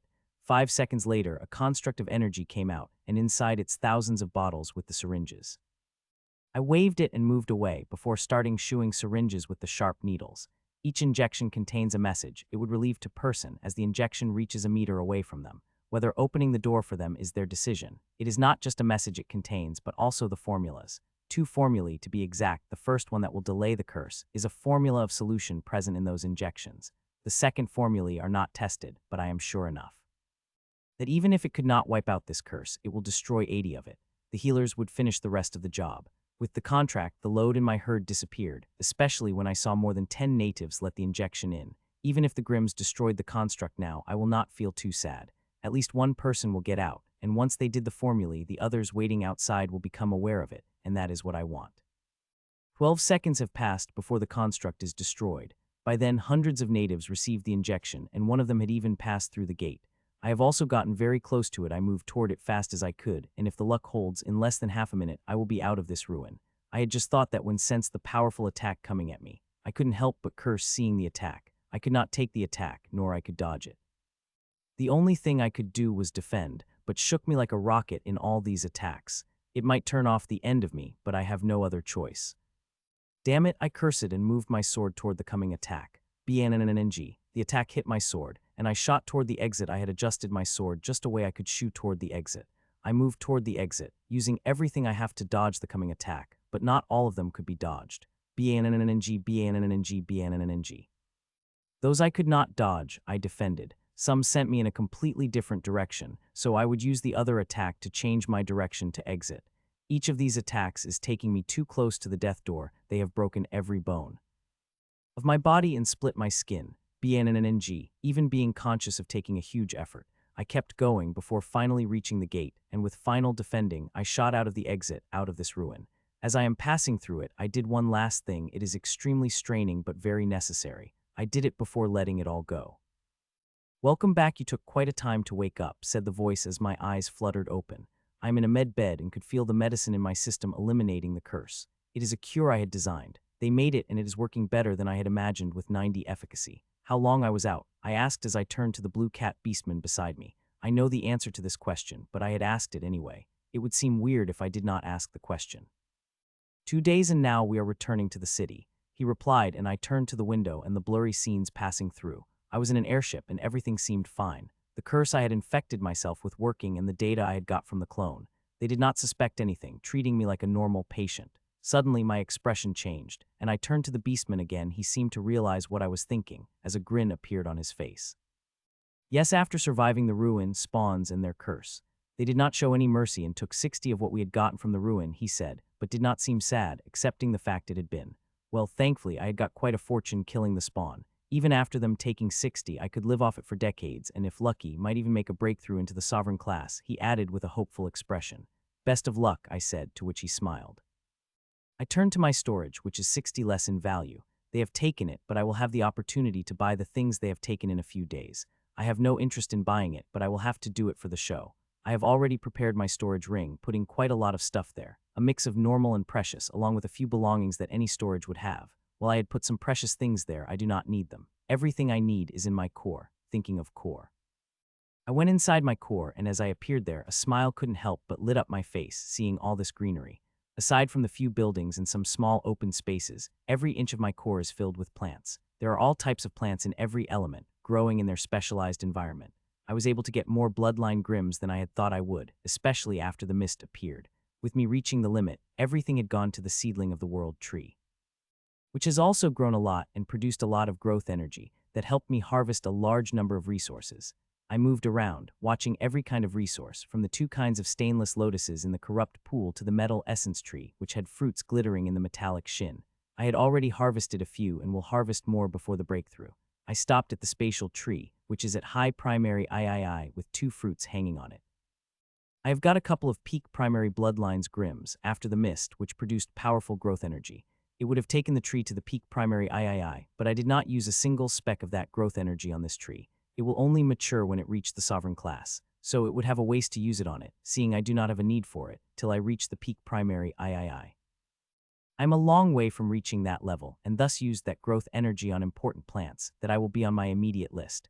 There were a lot of resources were on the immediate list, and I had been able to grow them with a lot of growth energy. Now I just wanted to reach the city and start the preparations as soon as possible. Speaking of preparations, I walked inside the library. There, 2 of my clones are working on the inheritances, while the other 2 are busy crafting the treatments. I may have reached the limit and could make a breakthrough, but I am not ready for it. To make sure I reach the sovereign stage in the future, I need to prepare my body, soul, and energy for it. It will not be easy and need a lot of resources, but I will do it. I won't be making a breakthrough into the peak primary II. I am already late, and I don't want to be late anymore. Thankfully, I have everything I need. I have a trove of data from the library and the one I had collected myself, and nearly all the resources. Once I reach the Clahan, I won't be getting out of it until I make a breakthrough in peak primary II. I sat by my clones and started working with them. It is amazing and frustrating, the way I liked it. A few hours passed when suddenly, I opened my eyes as a man appeared in front of me and began checking on me using different devices. The curse on you had nearly disappeared. Still, take this potion in the morning tomorrow and rest, at least for a week, before doing something heavy, said the man with metallic horns, and handed me a potion bottle before moving to a different person. I did not immediately go back to my core and instead looked around me. There are hundreds of people on the bed, nearly all cursed but healing. The curse was powerful, and if I did not have immunity and my methods, I would be in this condition, or rather here. All the surrounding people are powerful. The beastman beside me is a peak primary III, and not a weak one either. Most of the people present here are at the same level. I am only one of the mid-primary III, in the hundreds of highs and peaks. I wonder how many people have survived, while I could guess the number and feel it will near accurate. I still want to see what number the city will show. They should be truthful, to rage the masses, but not truthful enough for the masses to direct their rage at the city. This rarely happened. The tiniest revolt against the city was crushed swiftly, especially when it was made by the general populace. I watched for a few minutes before closing my eyes and once again started working in the library with my clones. Over 4 hours passed when I had opened my eyes again. Others also did the same and even sat on their beds. Though nobody made the move to leave, everybody is waiting for the directions.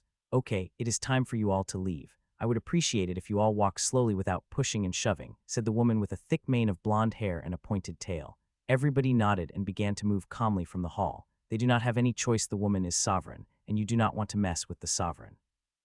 Clahan City, I had never thought I would be alive to see it, said the woman ahead of me as walked out of the airship into a sunny morning.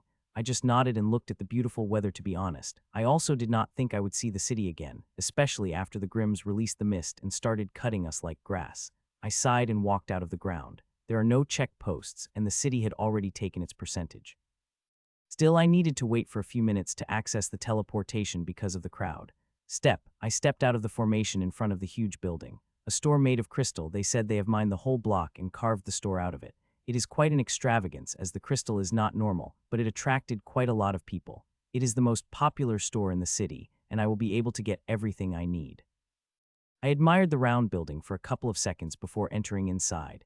Immediately, I was hit by a cool, refreshing feeling and 5 times denser energy than the outside. While it is not dense as the ruin, it is far mellowed that one could easily absorb it with every breath. I heard there is quite a competition when the vacancies for the shop opened, and I could understand why. Anybody would fight to the death to live in such a place. Their practice speed would increase, and the energies from the crystal would help them loosen the restrictions on the breakthroughs. As I walked inside, I began shopping. I have most of the resources I need, but I do not have. I am buying them from here. I have a long list. I hope I will find everything I need from here. 5.5 hours passed, and I have finished nearly all my shopping, and now I am browsing the seed section. In the ruin, I was feeling regretful that I did not bring enough seeds.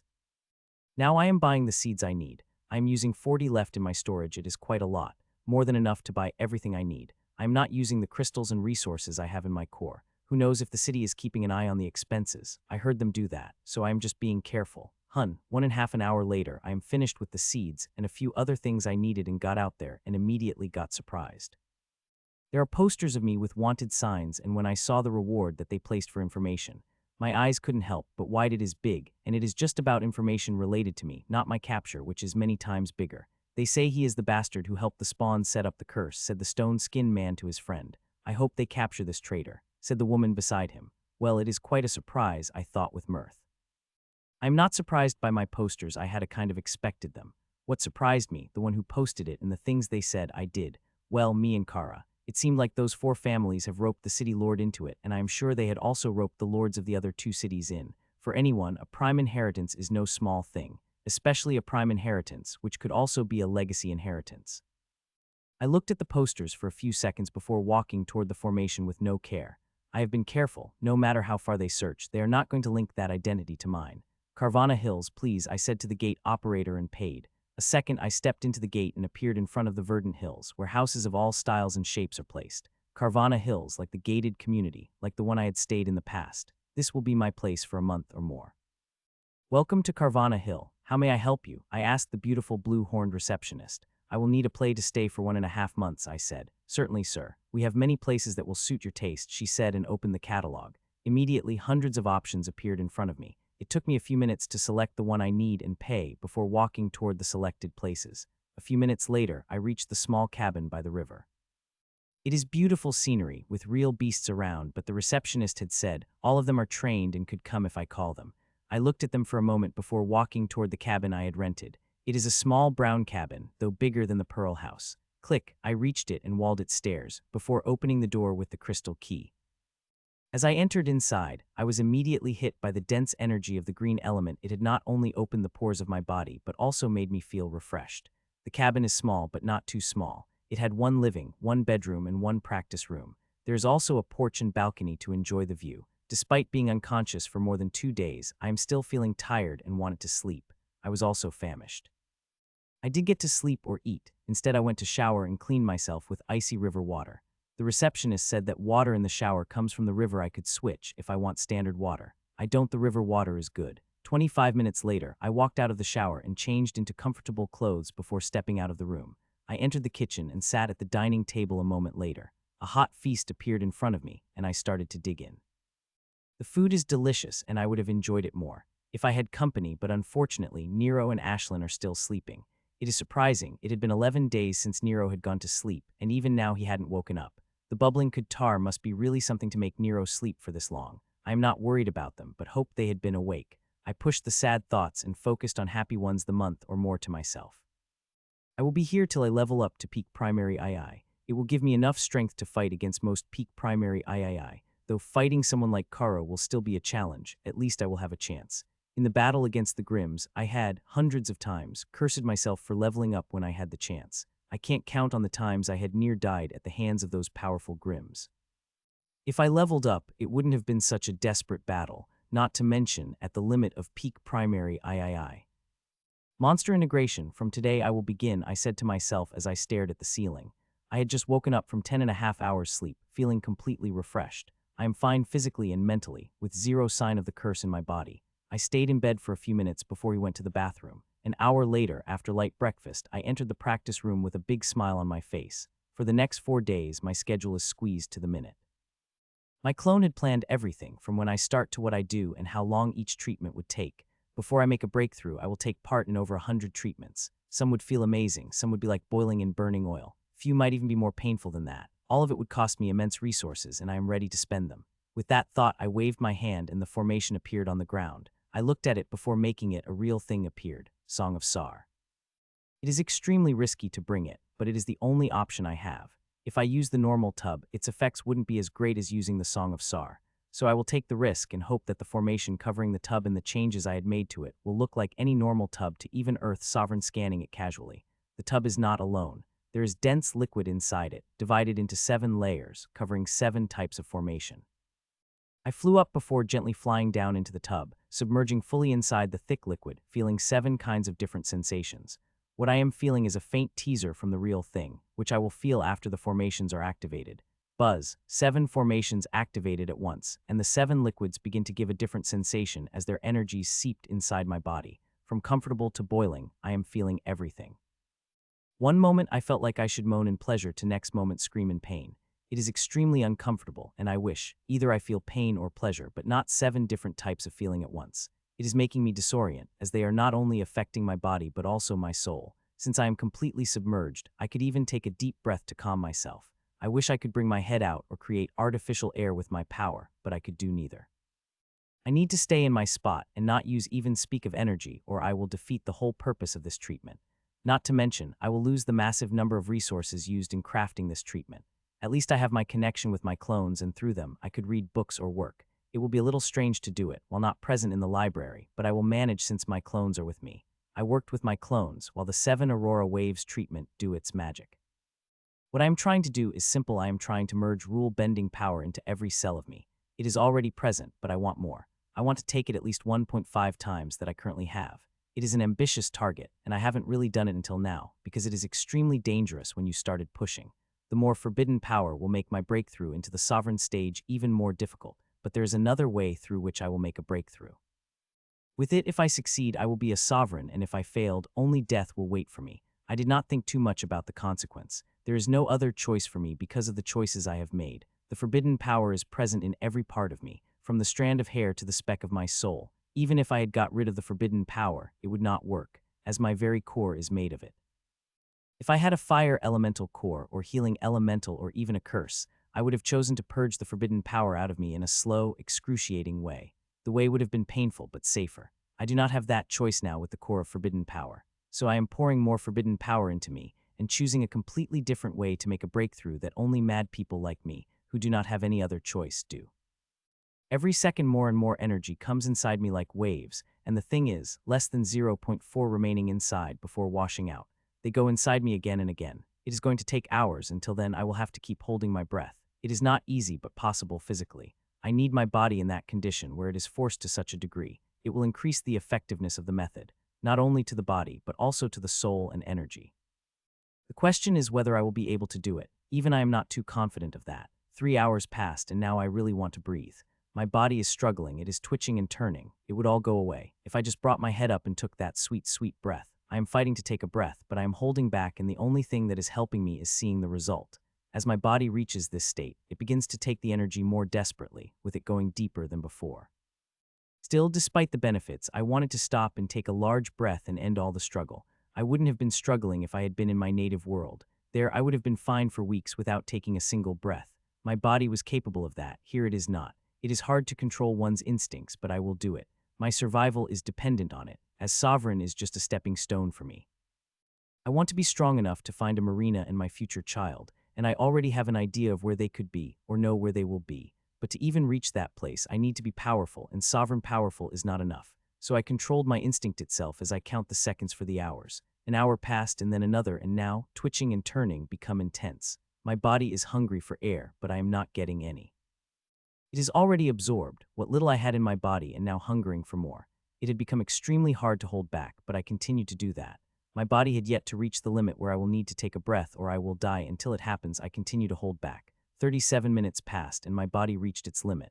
I immediately moved my head out of the solution and took a breath. Not a fast breath, but a tiny, very slow breath, which is a great struggle itself. Damn, even after the 4 days it is hard, I said as I took my first normal breath in 6 hours. I had been practicing the 7 Aurora wave method daily for the past 4 days, along with other methods. It is still difficult, as at the 4 days ago it could be said, it had become slightly more difficult. My body seemed to be getting used to this self-inflicted dyspnea and stretching its limits, which forced me to go with it till I reached the limit. The method is going to get harder in the coming weeks, not because of the stretching limit, but because of the changes I am going to make. As of current, I entered the pool before I stopped breathing. In a week and a half, I will not enter the pool till I am without breath for 3 hours, will try to stay till I reach my body's limit. It will make things very difficult, but it will be the only way. I am going to get the maximum benefits, and I have another week and a half to prepare mentally. I got out of the pool and cleaned myself with energy. I like to take a shower, but I am saving time, especially today, where I will go out for a short time. While I do want to go and did not affect things much, I want to do it to avoid any suspicion. I went to the kitchen and ate lunch quickly before coming back to the practice room. I waved my hand and the formation appeared on the ground. It is big and in various places, has bottles filled with 37 essences. Buzz. I checked the formation before sitting in the center and activating it. About 1.5 hours later, I finished and rested for 10 minutes before waving my hand and taking out the pool again, and this time it is filled with a purple-black solution, which is covered in formation.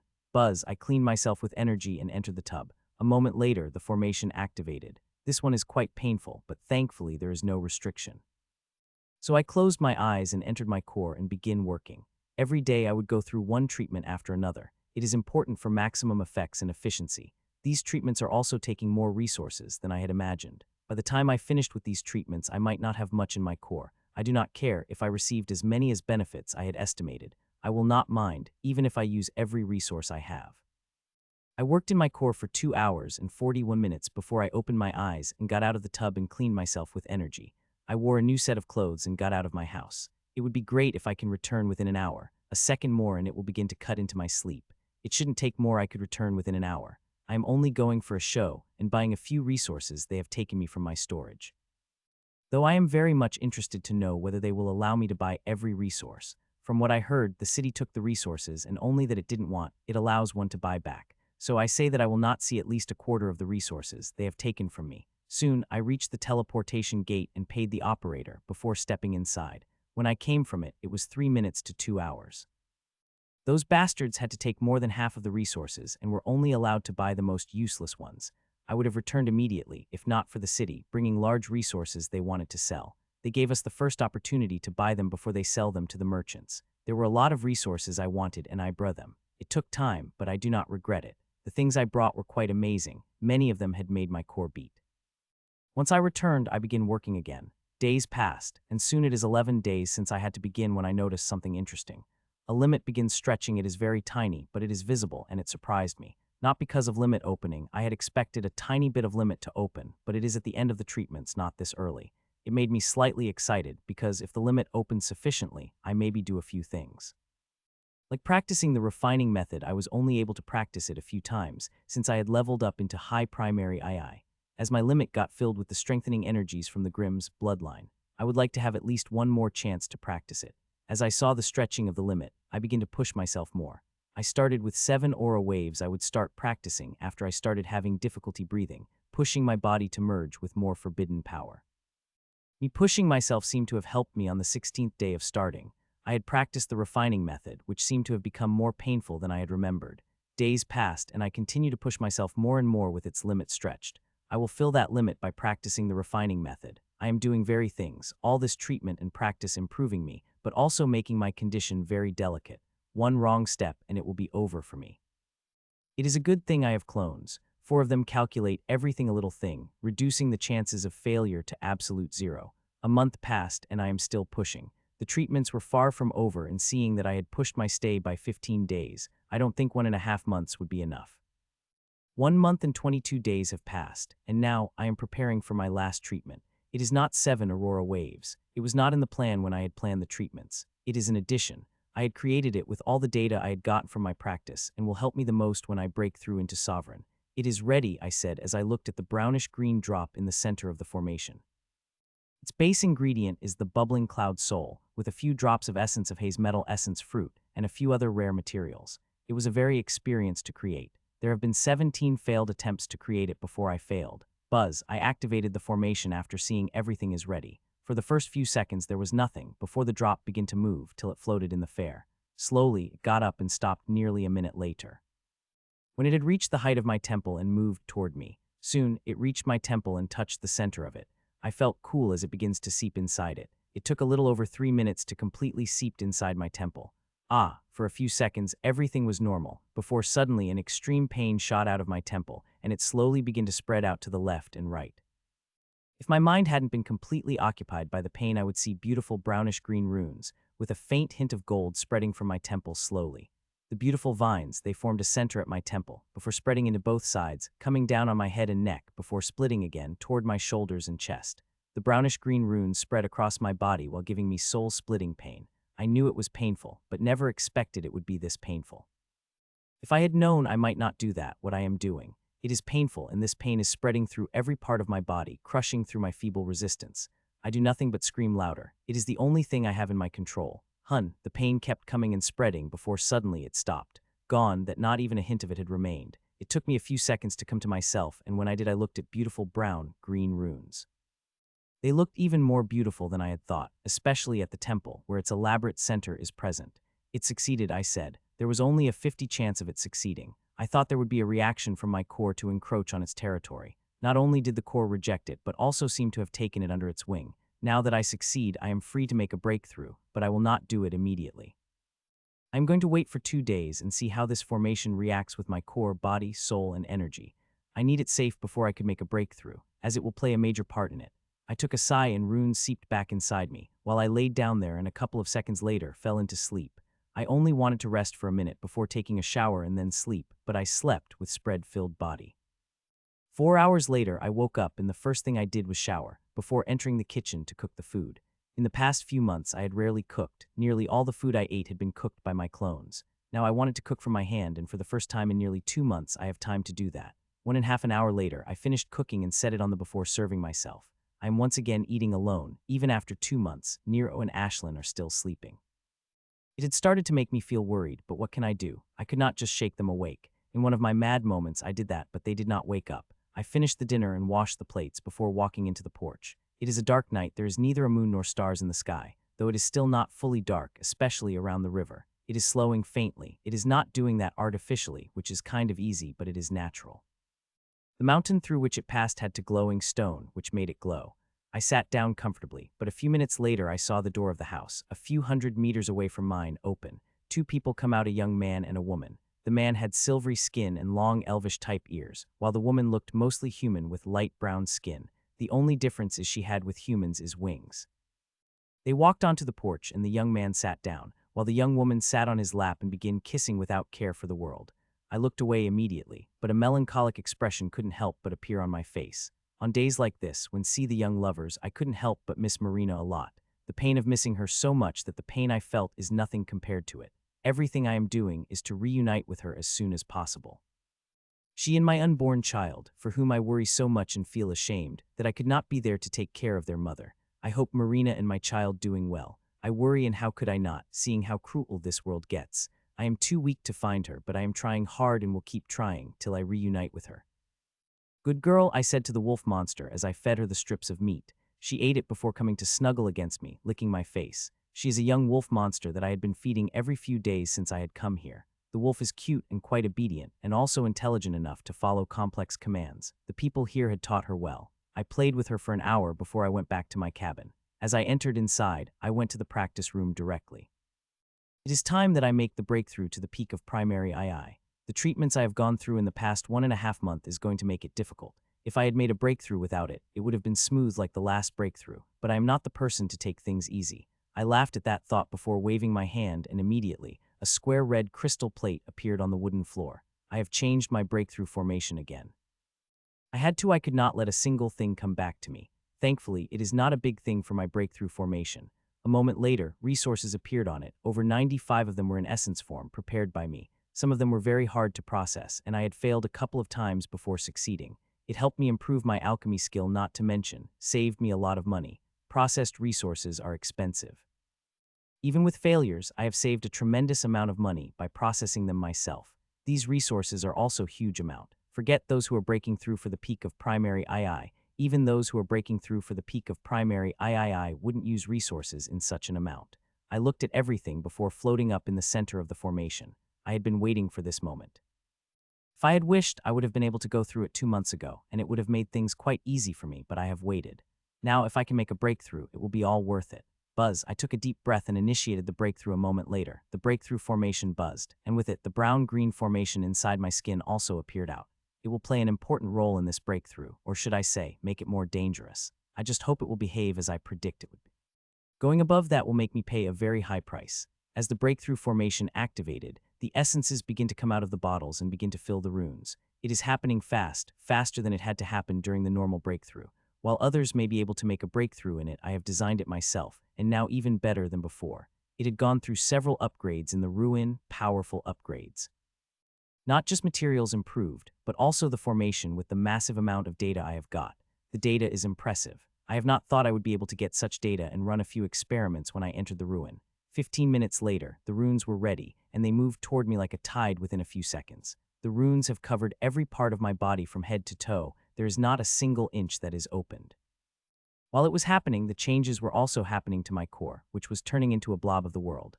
1.5 minutes later, my core had turned into a complete blob and began to spin slowly.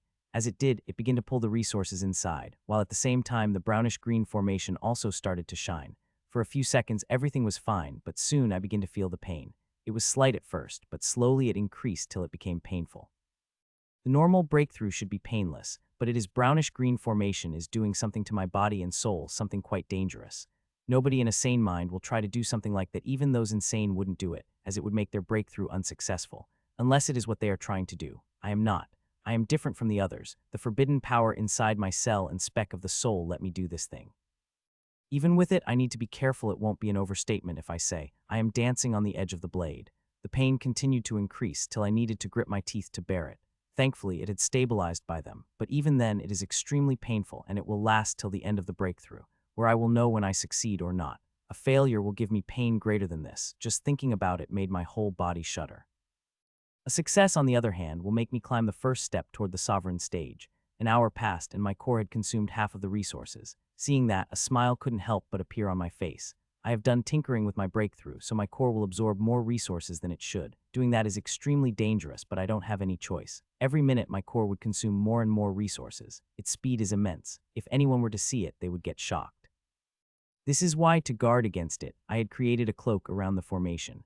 I feel it is good enough to even fool the casual swipe of soul sense from the Earth Sovereign, but I will only know for sure if the soul sense of Earth Sovereign sweeps by it. I hope that did not happen. Once the interest of such a powerhouse was piqued, I could say bye-bye to my freedom. It took 2 hours and 3 minutes for my core to absorb all the resources it needs. It is more than I had thought what my core would take, which will directly increase the risk of my breakthrough, but the boat had sailed long enough that there was no point in worrying about it.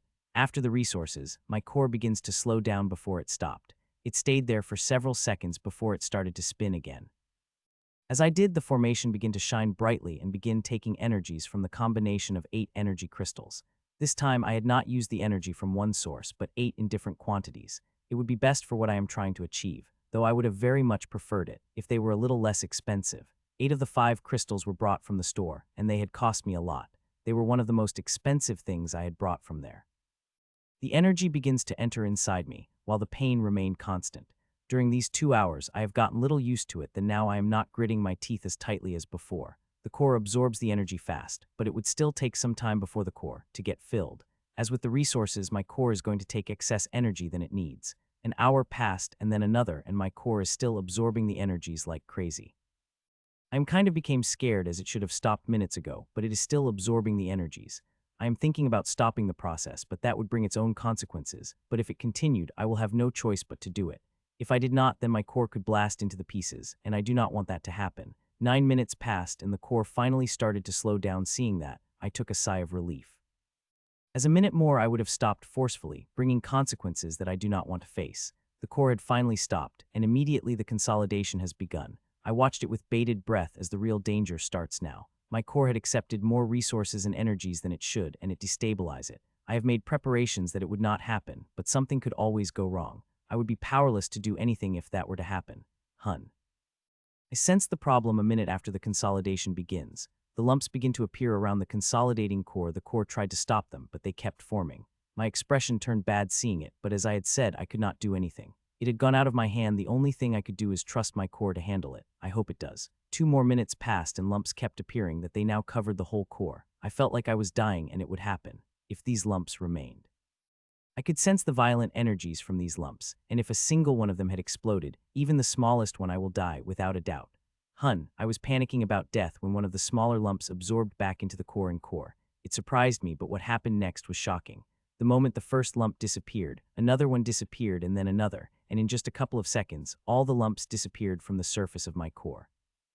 I took a sigh of relief and watched it with bated breath, but did not see any problem as my core consolidated.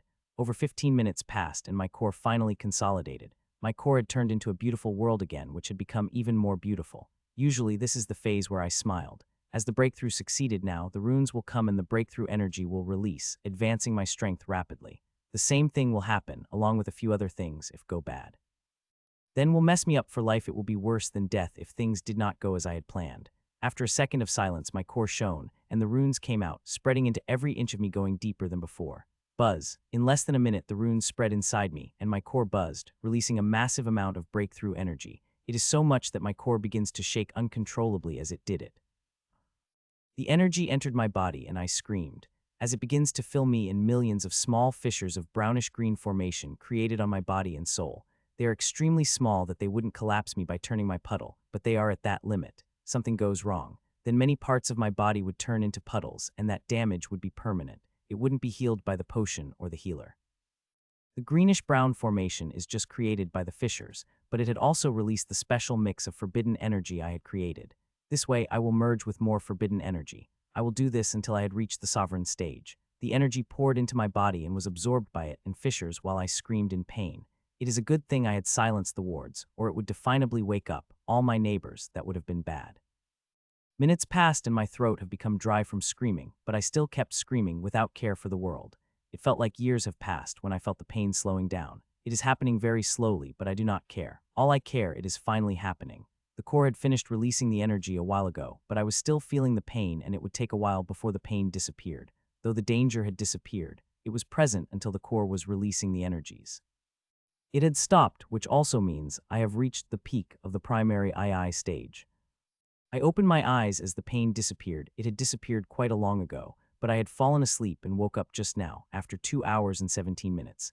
I did not get up, instead closed my eyes again and looked at the changes my body had gone through, and immediately, a surprise couldn't help but appear on my face. The advancement went better than I had thought. Much better, with minimum side effects, which I would deal with within a few days. Most importantly, I have got great data, and now with it I will not only improve the treatment, but also the breakthrough process itself. I will try that next time there won't be any side effects. There are a lot more things to do, but most importantly, deal with the side effects. Only then I will be able to make another clone. The clones are tremendously important to me. The only reason I have even been able to reach this stage is due to them. Otherwise, I would still be working in my world, working in a primary II inheritance. I went to my core and saw the energy there had become denser, but it was nothing compared to what will happen during my next breakthrough.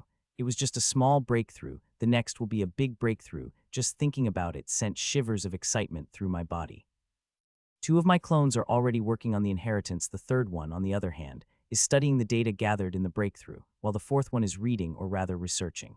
I want to join them, but I could not. I have things to do. My clones have already activated the formations I have prepared to deal with the side effects, but they will not be enough. I will have taken treatment outside too, but before I do that, I want to shower and eat something good. Then I can focus on dealing with the side effects of this breakthrough. I opened my eyes and got up half an hour later. I was in the kitchen cooking a meal for myself. A little more than an hour later, I finished cooking and ate alone. After eating, I went practice room and brought out the Song of Sar in its tub form, filled with silver-black liquid, and entered inside. Before closing my eyes a few minutes later, sleep came and took me. I did not resist it. The breakthrough made me tired, and I wanted to sleep. I woke up 5 hours later and began working earnestly on healing from the side effects, and at the same time, started researching the next place to go. Clahan had offered everything it could to me, and now, I want to go to a different place in search of the opportunities that will help me advance. I already have a couple of places in mind, but I want to research more. I should be able to finish with that before my lease had expired. 3 days passed, and I am fully healed from the side effects of the breakthrough. I will be waiting for it, and now I will be able to create the clone. Though I will wait for a minute before I finish the task in my hand. The samples of bubbling cloud tar and bubbling cloud soil are in front of me. I have placed several of them in my breakthrough formation, from the lowest grade, soil, to bubbling cloud tar itself. My core had not taken even a single speck from them. I had expected it would happen with bubbling cloud tar, but did not expect it would happen with soil. I thought my core would accept at least a lower grade soil, but it did not. I am trying to find out why. I had understood a few things, but did not get a complete picture. I will have to keep researching that to have a full picture. A few minutes passed, and I finally stopped and walked toward the preparation I had made to create a clone. I did not waste any time and sat on the solution with the resources and blood soul stainless lotus in front of me. A second later, very tiny runes started to come out of my temple at a very fast speed. I have comprehended this part long ago and studied it. I know every aspect of it and am only restricted by my own ability to form the runes with my soul energy. Every second, hundreds of runes came out of my temple and imprinted on the lotus, and soon, every part of the lotus got covered in it. The runes are still coming, finding the space despite there weren't any. Soon, the last rune entered the lotus, and a tired smile appeared on my face. As I had expected, I did not need to overdraft my soul for more soul energy. I had not even spent everything I had. I only used 9 of the energy. With runes imprinted, the lotus glowed and absorbed the 4 clones before starting to absorb the resources.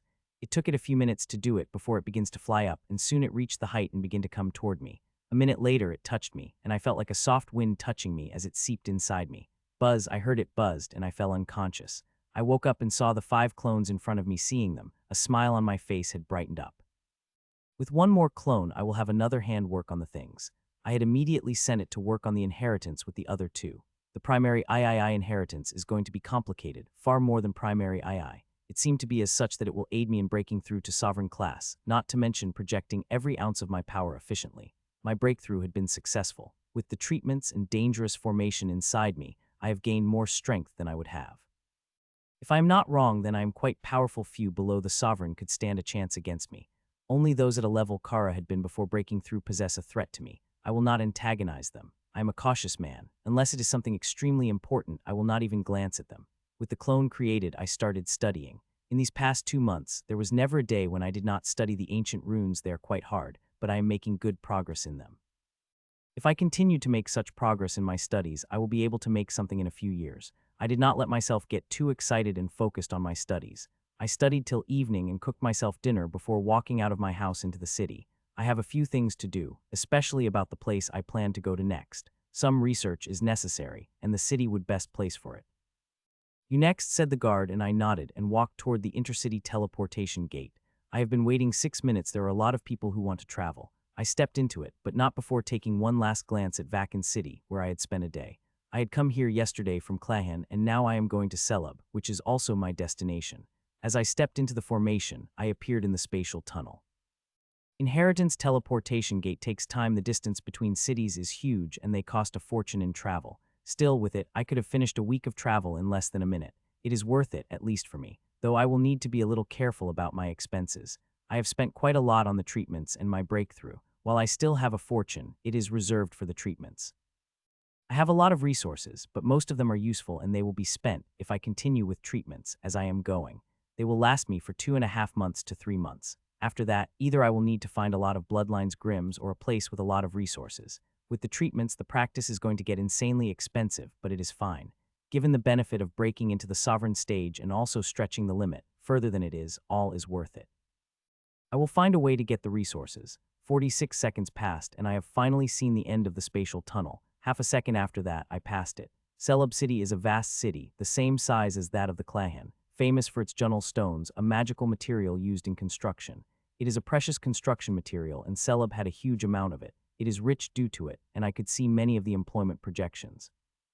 Most related mining, offering much better wages that people had pain in the last mine I had been. Unlike that mine, Junnel stone mines are not hazardous, it is just simple labor in them. From what I heard, half of the city's population work in the mines. There are not only projections of employment, but of those wanted people. I even spotted mine. Clahan had my posters all over, and so had Vakin and now even Celeb. I couldn't help but smile seeing that.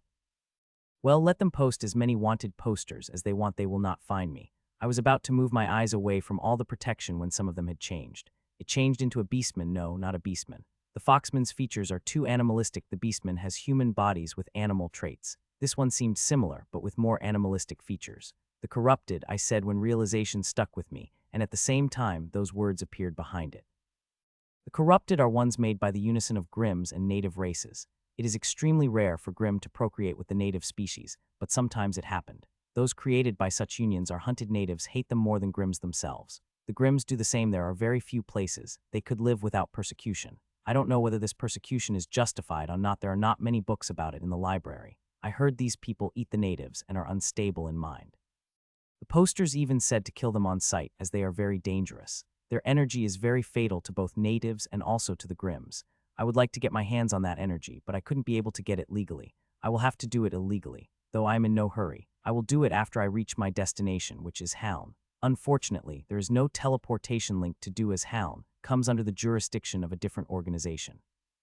While there is no direct transportation, like teleportation or airship or even caravan, people still travel there by road. It is dangerous and will take 2 to 3 weeks to reach there with my power and speed. I am planning on doing that, but not today. I will be in Celeb for a few days, gathering information before making my way to the Haln. I move to walk through the city. It is quite active at night, without thousands of people moving through the vast market.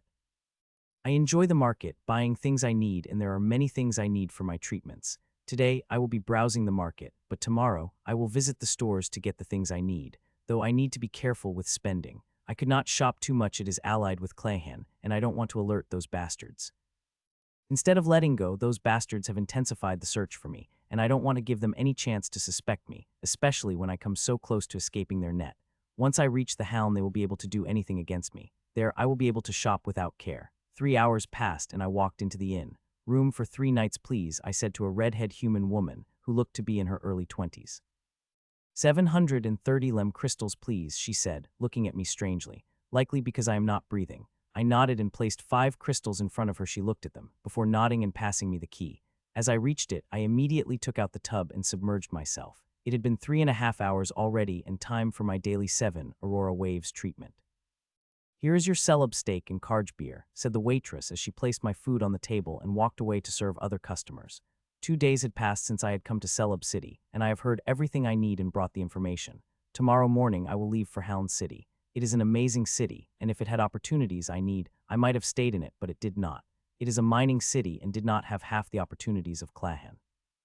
Unless, of course, I am interested in mining. Then I have all the opportunities in the world here. I ate my dinner, which is quite good, before walking out of the pub. I did not immediately return to the inn and instead walked on the lighted street. There are people everywhere, going in and out of the shops and restaurants, having a good time. I couldn't help but feel jealous about it. Not everybody practices zealously. Most people did not. They want to live in peace and practice slowly, spending time with their loved ones and children as the years passed. It is a good life, and I sometimes couldn't help but want it. It is so different from my younger days when I couldn't wait to get out of my town to prove myself. At that time, I knew nothing about the Grims. I just wanted to be powerful. One without a knowledge of the Grim, a luxury people from the central continent did not have. Now, with eradicating the Grims, not a single person in my world had to worry about them. I roamed the streets for 3 hours and 12 minutes before turning to my inn. When I returned to my room, I immediately took out the tub and submerged in it, letting the energies of 7 Aurora Waves wash through me. 2.5 hours later, I brought my head out of the liquid and began to take a long, slow breath. It used to be painful, and it is even now, but I have slightly gotten used to it. 15 minutes later, my breathing turned normal. I am using the treatment every day, but from tomorrow it won't be possible. I will be traveling through the forest, and I couldn't remain submerged in solution, holding my breath. If danger comes, I won't react immediately or even after minutes.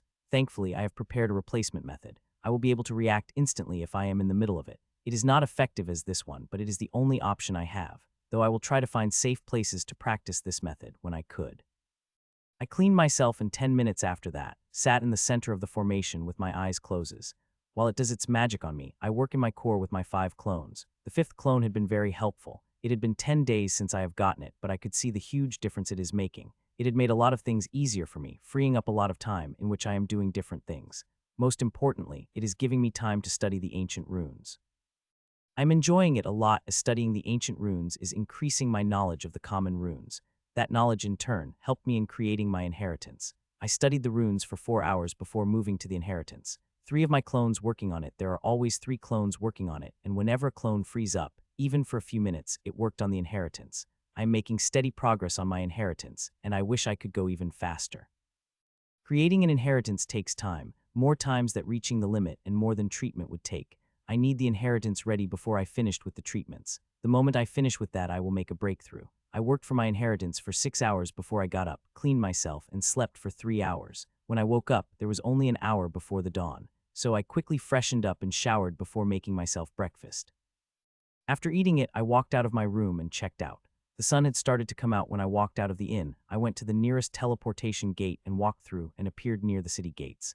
There is no official transportation to Hound City. It is not an allied city. It is an ally of the enemy of the organization that runs Celeb and other cities. So the trade is forbidden, and so is the movement.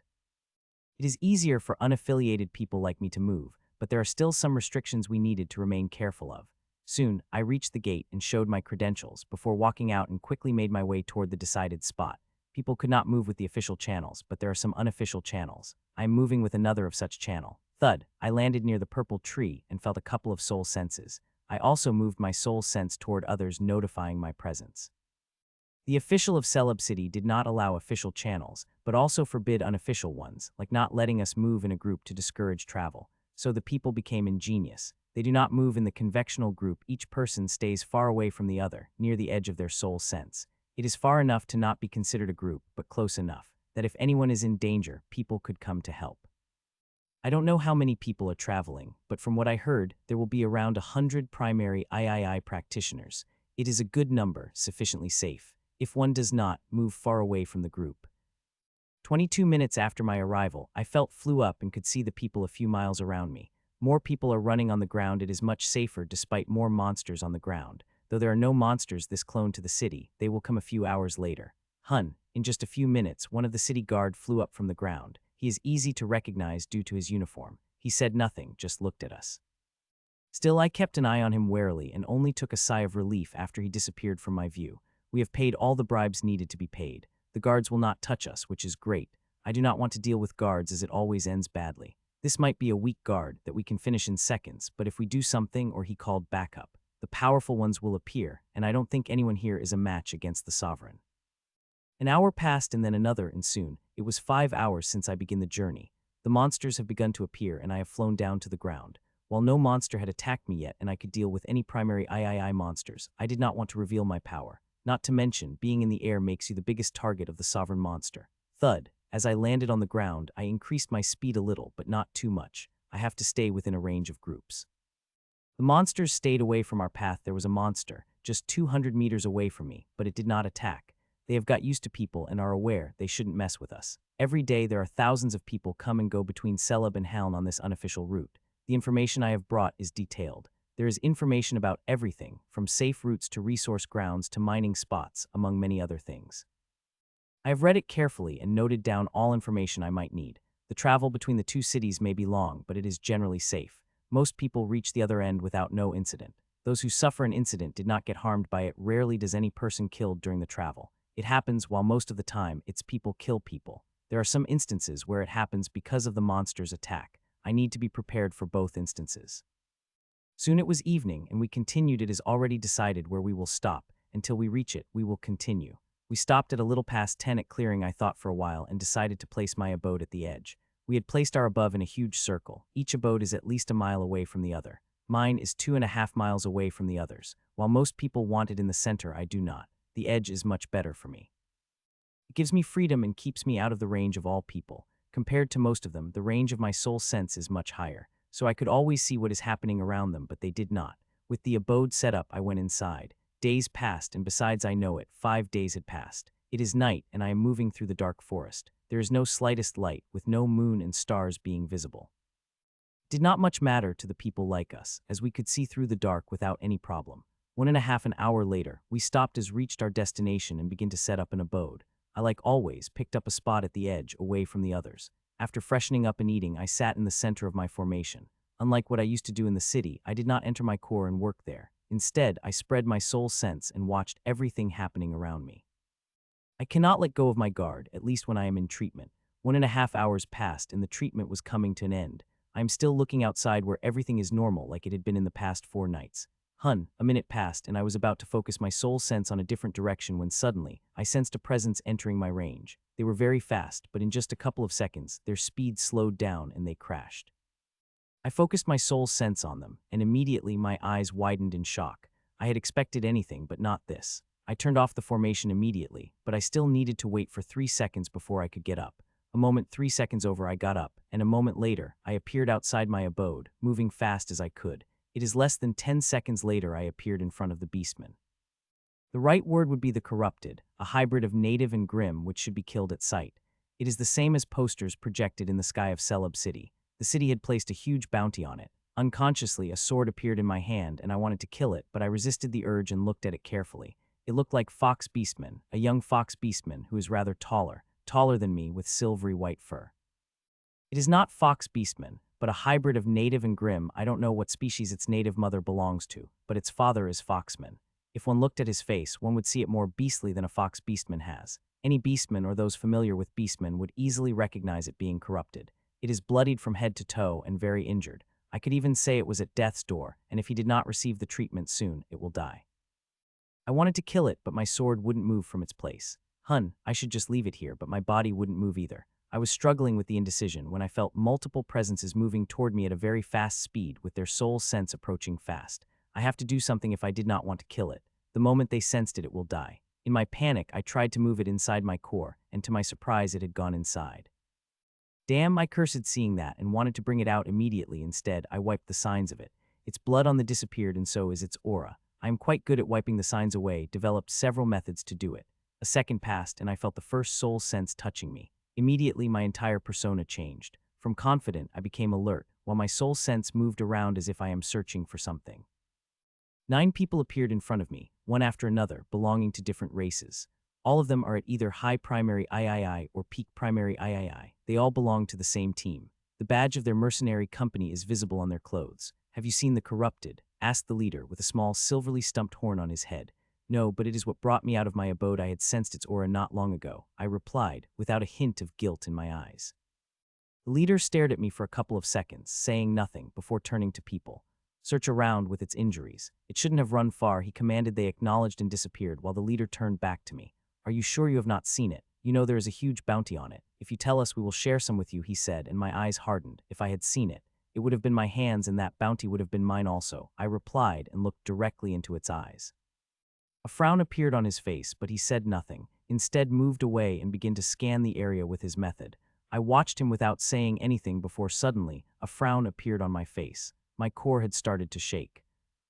Damn, I cursed inside while smoothing my expression. My core had started to reject it, and I could not bring it out in front of these people. They are not the only ones here. Tens of others is spying through their soul sense. A few seconds passed, and his men returned one after another. Anything, he asked, but they all shook its head. It disappeared again, boss, replied a beastwoman. Don't worry, it will not be gone far. We have injured it pretty seriously. We will find it, said the leader and gave me one last look before disappearing. I watched them leave, before turning and walking toward my abode. I wanted to run toward it, but I did not. Instead, I walked slowly, and a minute later I reached my abode and went inside. One of the bastards had gone inside my abode to search for the corrupted. He had a good stealth method, but not good enough that I would not sense it coming inside my abode. Thud. The moment I entered inside, I brought it out, heaving a sigh of relief. My core was shaking like crazy. If I did not bring it, I would have broken my core apart, something that would have destroyed my future. I looked at the corrupted on the med bed. Most of its injuries have stopped bleeding, and its condition is a lot better than before. My clones had done some healing on it, nearly killed using the wrong medicine. Its physiology is different from anything I had seen before. The things that work on natives or grims won't work in the same way. Still, with my knowledge, it was not hard for my clones to find what kind of things will heal it and administer it after the initial mistake. "Aren't you a treasure?" I said after a second. At the same moment, its meta scan appeared in front of me. It is very detailed. I could not get such a detailed meta scan of any one of my levels, but I was able to get it due to it entering my core. It was in my domain. There I had control over everything. My clones have been able to find some damn shocking things about it. This corrupted is a host of celestial inheritance like me. I could not have been able to find it, even if I had a month with him outside, but inside my core it was easy. He had created his inheritance with the stainless mirror, as I had with a clear heart, which is kind of shocking because of all celestial inheritance. The stainless mirror is the pickiest, extremely few are compatible with it, and those who do are one of the brightest of the celestial inheritance. Celestial inheritance is not the only thing it has. It also had the bloodline, and it is from the Grims. The bloodline is different, working differently than it should, and I am also seeing a couple of things that made me extremely curious. I begin to study the meta scan while spreading my soul sense wide. They might return. Though the chances of that happening are quite low, I could not take a risk with it in my abode. I began to study it earnestly, and the more I did, the more it fascinated me. Soon, my eyes got focused on the moon around its core. I'm not the only one who had it. It also has it, and it is an amazing thing. The more I study it, the more it shocked me. "Let's test what it could do," I said with a smile, and a moment later, a blue rose appeared in my hand with the aura of early primary III emanating from it. I looked at the blue essence rose for a moment before it flew out of my hand and appeared above the chest of the corrupted. It landed on the chest gently, and nothing happened. Seconds passed, and there was no reaction. Seeing that, a frown appeared on my face. A string of energy came out from my hand. The string flew toward the essence rose and wrapped itself around its base before piercing the skin of the corrupted. There was resistance, but not high enough to stop it. Soon, it reached the other side and went to the core, but it did not go for a core. It went for the moon. It reached the moon and wrapped itself around it. The moment it did, it lit up like a sun and began to suck the energies from the essence rose through the string. Seeing that, a smile couldn't help but appear on my face. I had guessed it right. That moon is something of a beacon and gatherer. It will absorb the grim energies that its body creates, and the beacon to absorb the bloodline energies from the source. It does and purifies these energies before sending them to the core, which is a pure inheritance core. It is doing just that right with an essence rose. It absorbs the energies from it and purifies them before sending the stream into the core. The core is absorbing it without any problem. If I am right, this corrupted eats the Grims whole, though not flesh but their essences. If not, there is no way it would have absorbed the energies from the essence rose, which is made from the essence of the Grims. That moon is artificial like the core, and now I have seen what it could do. I wanted schematics. I wish I could just snatch it, but I could not. Like the inheritance core, it is also made from the power of celestial inheritance, and I could not take it forcefully. It will be destroyed if I tried that. A few minutes passed, and the clone finished looking at what I had asked it. "Are you sure?" I asked, despite knowing it is sure. "Yes," it replied, and I have heaved a sigh of relief. This corrupted is not cannibal. It did not eat any native, not a single one of them. It is the first thing I had asked my clone to find, and my clone looked deep and found no markers related to that. If you eat another being, it leaves markers inside. The markers are very visible if it is an intelligent being. Grimm's bodies are filled with such markers, and so are the bodies of human cannibals. Thousands of Books library says the same thing. If you eat the being of the world, there will be markers. This corrupted did not have any. As for it sucking the essence of the natives through the moon like it is doing it with the Grims, the moon is only Grimm's energies, and I am very sure of it. It is not that powerful to fool me. Still, I study it carefully. It never hurts to be more cautious. A few more minutes passed, and it had consumed more than half of the essence rose when something surprising happened.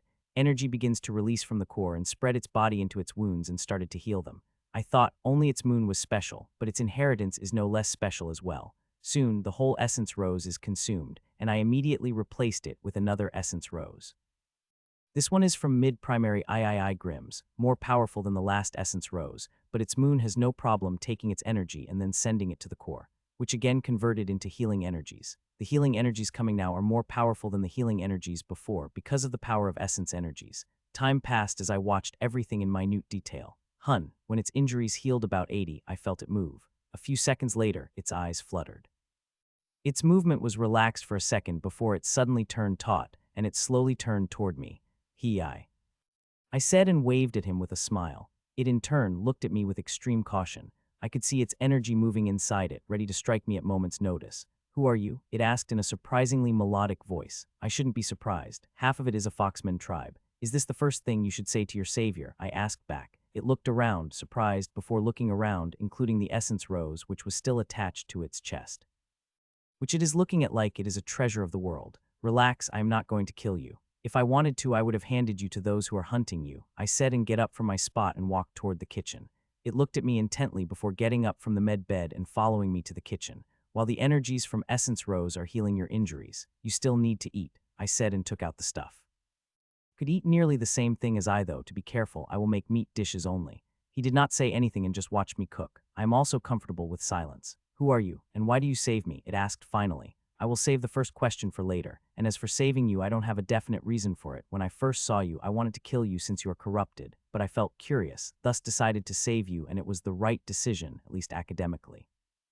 Not every day you can meet the host of Stainless Mirror and someone who is stealing the grim source energies and refining those energies for their use," I said with an innocent smile. My words alarmed it, especially the last sentence. That had it got up from its spot, and a rapier appeared in its hand. I did not so much bat an eye at its alarm and continued cooking. It kept looking at me in alarm with a weapon in its hand for more than a minute before it put it away. Calm enough.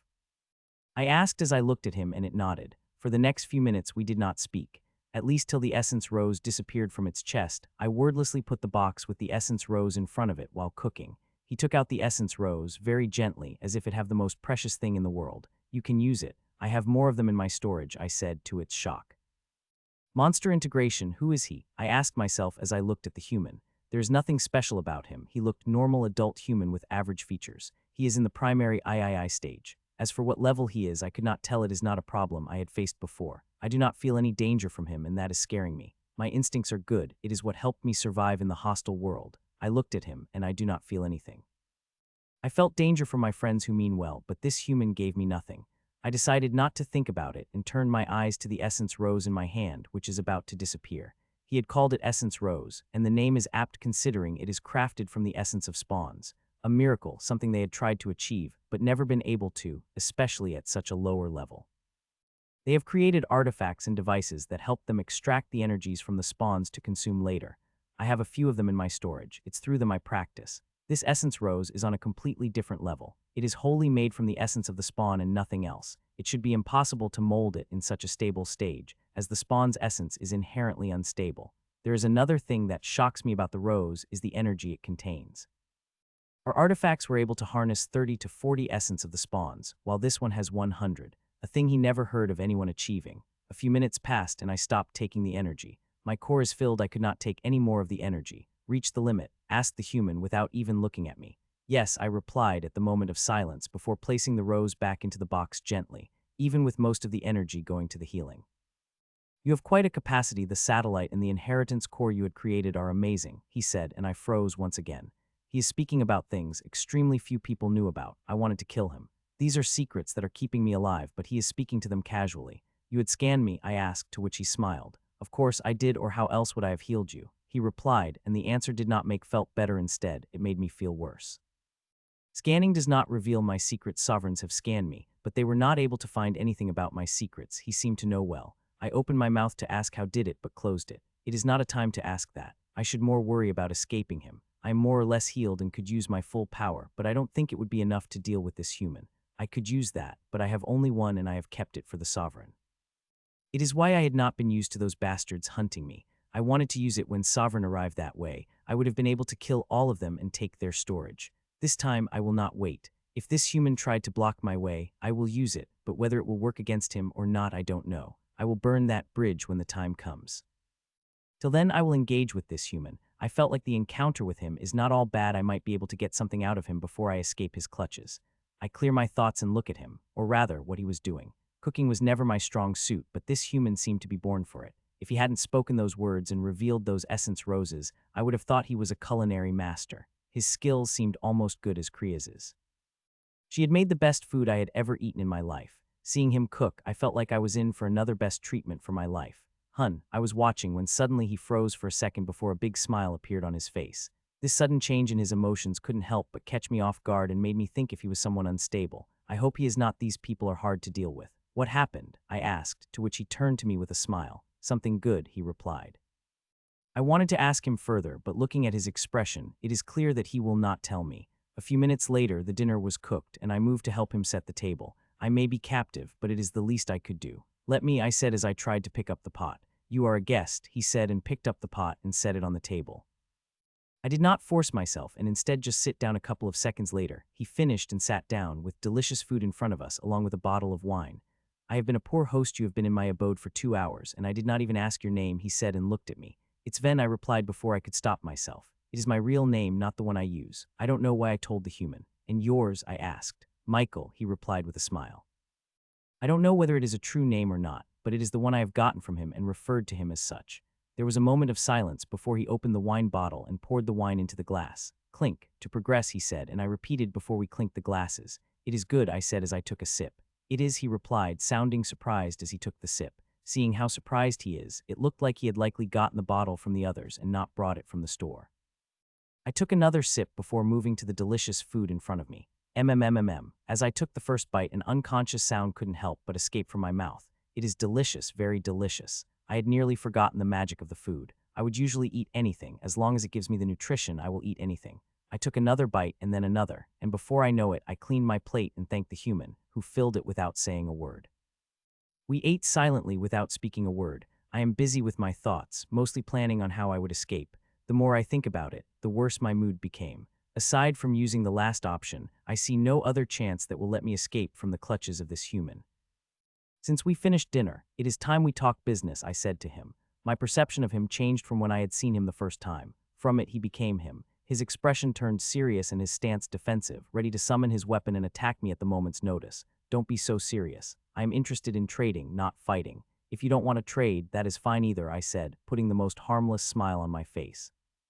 You will let me leave if I want to leave immediately, he asked, looking at me seriously. Sure, but I advise you to wait a little. There are tens of soul senses moving around, I replied. I could see a surprise appearing on his face before it had turned into a struggle. It took a few seconds for his expression to turn normal. What do you want? He asked finally. Oh, there are many things I want, but one thing I want the most is the schematic of that satellite of yours.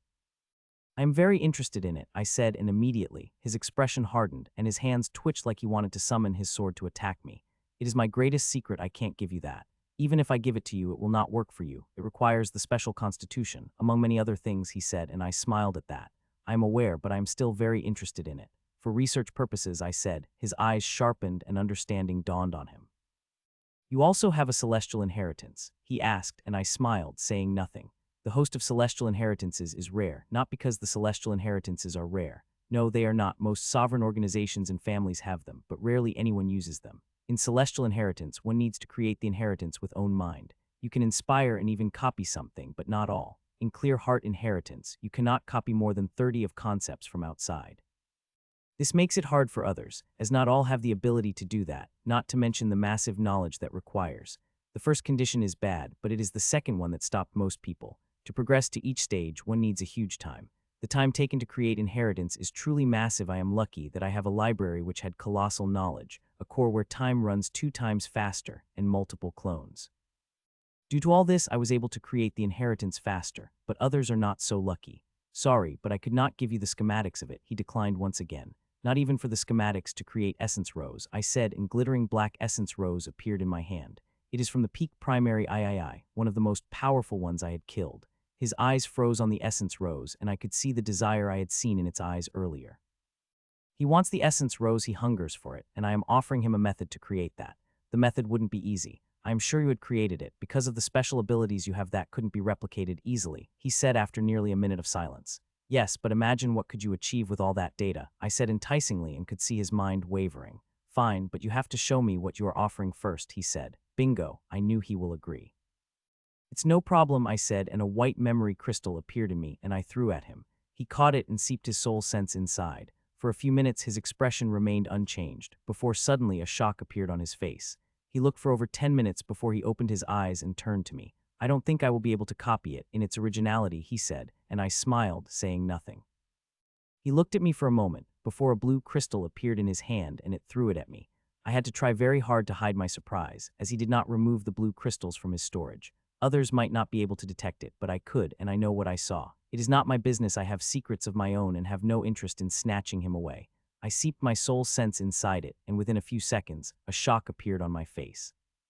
I am reading it with 5 of my clones, and what I am reading shocked me. It seemed like quite many people had worked on this concept, I said as I pulled back my soul sense. Immediately, a surprise appeared on his face, which he quickly hid. I want those essence roses, he said a moment later. Sure, what are you going to pay me for it, let me tell you. Normal resources wouldn't work, I said, turning his expression serious. To others, the essence roses is novelty. Something they could look at and study, but for him, it is a best practice resource. Most importantly, he has the schematics of it in his hands, and with essence roses, he will understand them better. I hope this will satisfy you, he asked, and he took out a bunch of coarse gray stones. For a few seconds, I wasn't able to recognize them, till I seeped my soul sense inside and saw that marvelous structure. I hope you have a lot of them, I said as hundreds of essence roses materialized over me, surprising him greatly. For more than 10 minutes, we negotiated the price for our goods, each trying to overcharge the others. As goods in the hands of both are extremely rare and we both want what others have, those coarse gray stones will help me tremendously.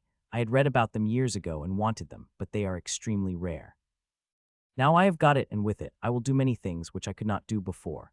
We should sit down. I have many things you will be interested in, I said, and changed the kitchen into a living room. What kind of things do you have? He asked as we sat down. Some unique resources, but the knowledge will interest you most, I said. Knowledge of Grimm's, bloodlines, cores, inheritances, among other things, I added, and could see a faint surprise appearing on his face. What makes you think I don't have the knowledge I need?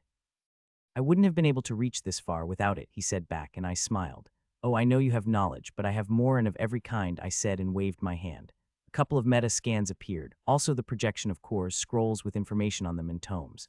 I also brought resources like metal essence fruit, stainless lotuses, which I think will be quite useful to him, and even the lowest grade of bubbling cloud soil and a few other things. Seeing them, his eyes went wide as saucers. This soil is unlike anything I had seen before, he said, with a voice barely above the whisper. We have been trading for hours, and now it is past midnight. I am very impressed by the things he brought out. Some were downright shocking. It is not just things, but also the data. It will be very helpful to me in crafting my inheritance. It is a thing your core need. It will upgrade that core of yours and its satellite, among many other things, I said with a smile. He did not say anything for a whole minute before turning to me. What do you want for it? He asked, and I smiled even more brightly. Something you haven't shown me yet, something that will help me, I said. His expression turned serious, and he waved his fingers. A couple of things appeared in the air, and I looked at them carefully before turning to him. You should be serious, seeing how precious the thing in your hand is, I said to him, and a frown appeared on his face. He did not immediately bring the things out. Instead, he looked at the soil in his hand. He wants it as clear in his eyes. The soil might be the lowest grade, but it will be able to help him tremendously. Till now, I had only used the soil for my breakthrough formation in plants, where it had shown a shocking result. I had tried for my breakthrough, but it did not accept. It is not like it is not suitable for it, but more like its level is too high. My core might be able to take it during my next breakthrough. I really hope it does. It will increase the quality of my core by a lot. He remained silent for an entire minute before a gray-blue ball appeared in his hand. It is the size of a normal sports ball and made of metal. There are runes all over it with some fractal design. This is what we use to store the harnessed essence of the spawns, he said and threw a ball at me. His expressions did not look good. He clearly did not want to give me this, but he wants the bubbling tar soil, and I will not give it to him without him giving me something good. He threw it at me, and a moment later I caught it. I closed my eyes and investigated them for a few minutes before opening them. It is not efficient as my essence roses in storing the essence, I said, and his expression worsened further. No, it is not, he accepted bitterly, but I will take it, I said, and could see him taking a sigh of relief. The value of this little artifact is far less than the soil, but when you think about the concept it is made of, its value increases by a lot, at least for me. If I am able to uncover its secrets, it will benefit me a lot, and it won't take me long to do it. Its formations are protected, they did not matter to me. I will have them in my hands very soon. The things you have shown me earlier are quite good, I said, mentioning the good things it brought out of exchange for the soul.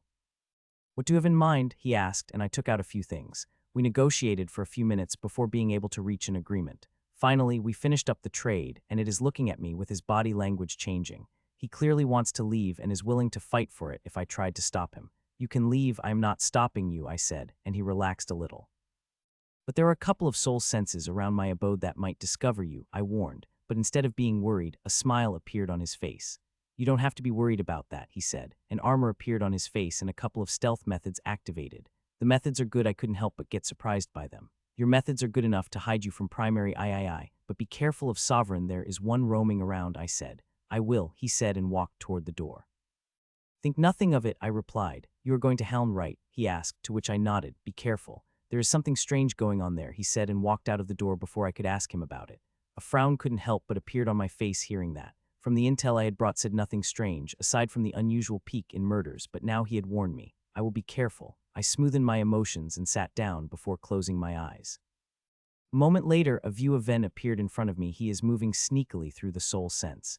Nero is following him. He woke up earlier when I was cooking. It truly surprised me, but I am happy. It is about what he had. He had slept for over 2 months, and I could not wake him up. To be honest, it had started to worry me. If he hadn't woken up by the time I reached Helm, I might have tried something drastic. Nearly an hour passed, and when Ven suddenly stopped at a hidden spot and looked around, he placed a formation around, which increased his better, but it did not affect Nero. He is seeing the same. Ven sat down, and for a few minutes nothing had happened, before finally the beautiful silvery fur begins to fall down on the ground, and a change begin to appear on his body. It is painful to change seeing how muffled cries ring out of his mouth. The change had lasted for nearly 15 minutes, but when it ended, a completely different person sitting in a place where Ven had been. He looked like a human, except for having long ears and a tail. If I am right, the handsome man belongs Ganom race. I immediately cross-referenced data on the Ganom race with data on Ven. A smile appeared on my face a few seconds later. The grim part of Ven came from the Foxman, but the native part come from the Ganom race.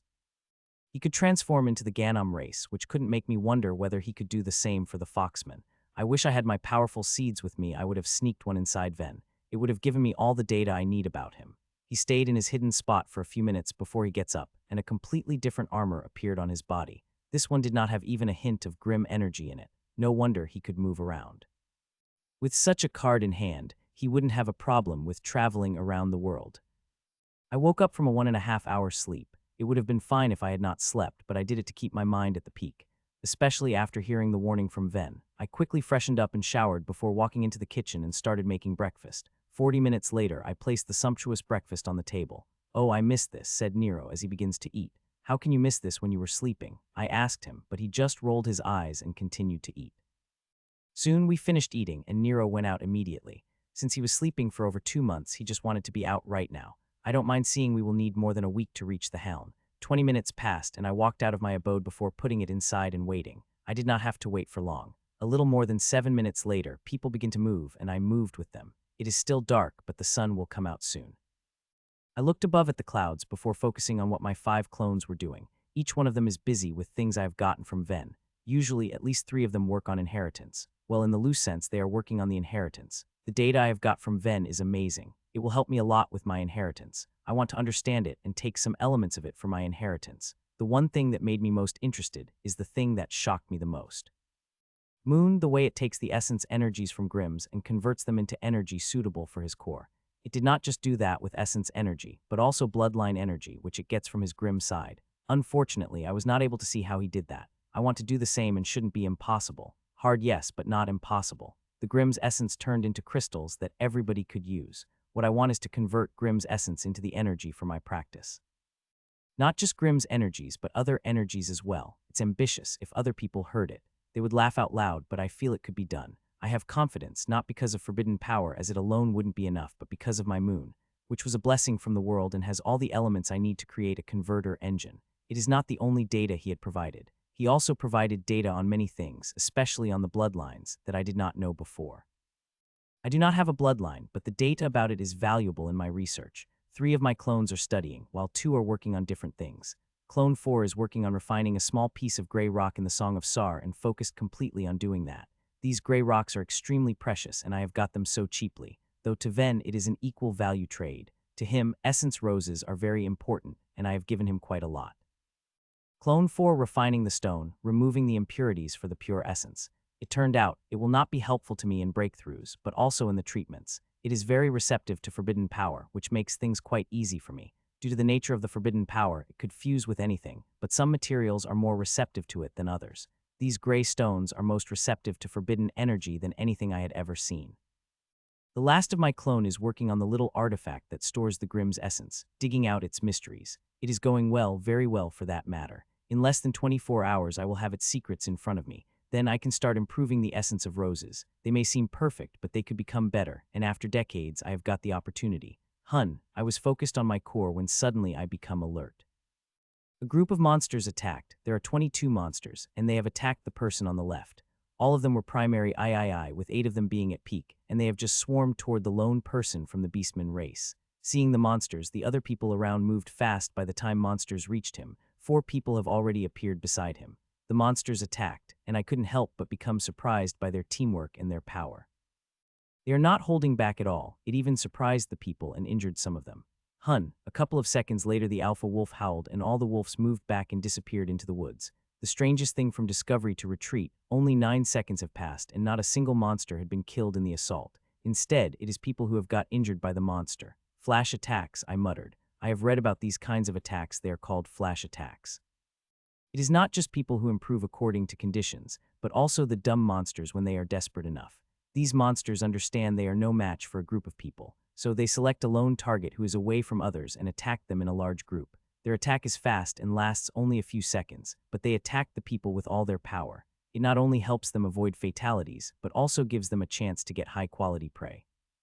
Their success rate is 20, which, according to me, is huge. These monsters are dangerous, and people are also prepared to deal with them. They have reacted quickly when they have sensed the monsters. If they hadn't, that beastman would have been in the stomach of the wolves already. Monster integration, good job, Nero, I said Nero as we stopped beside a well-hidden spot.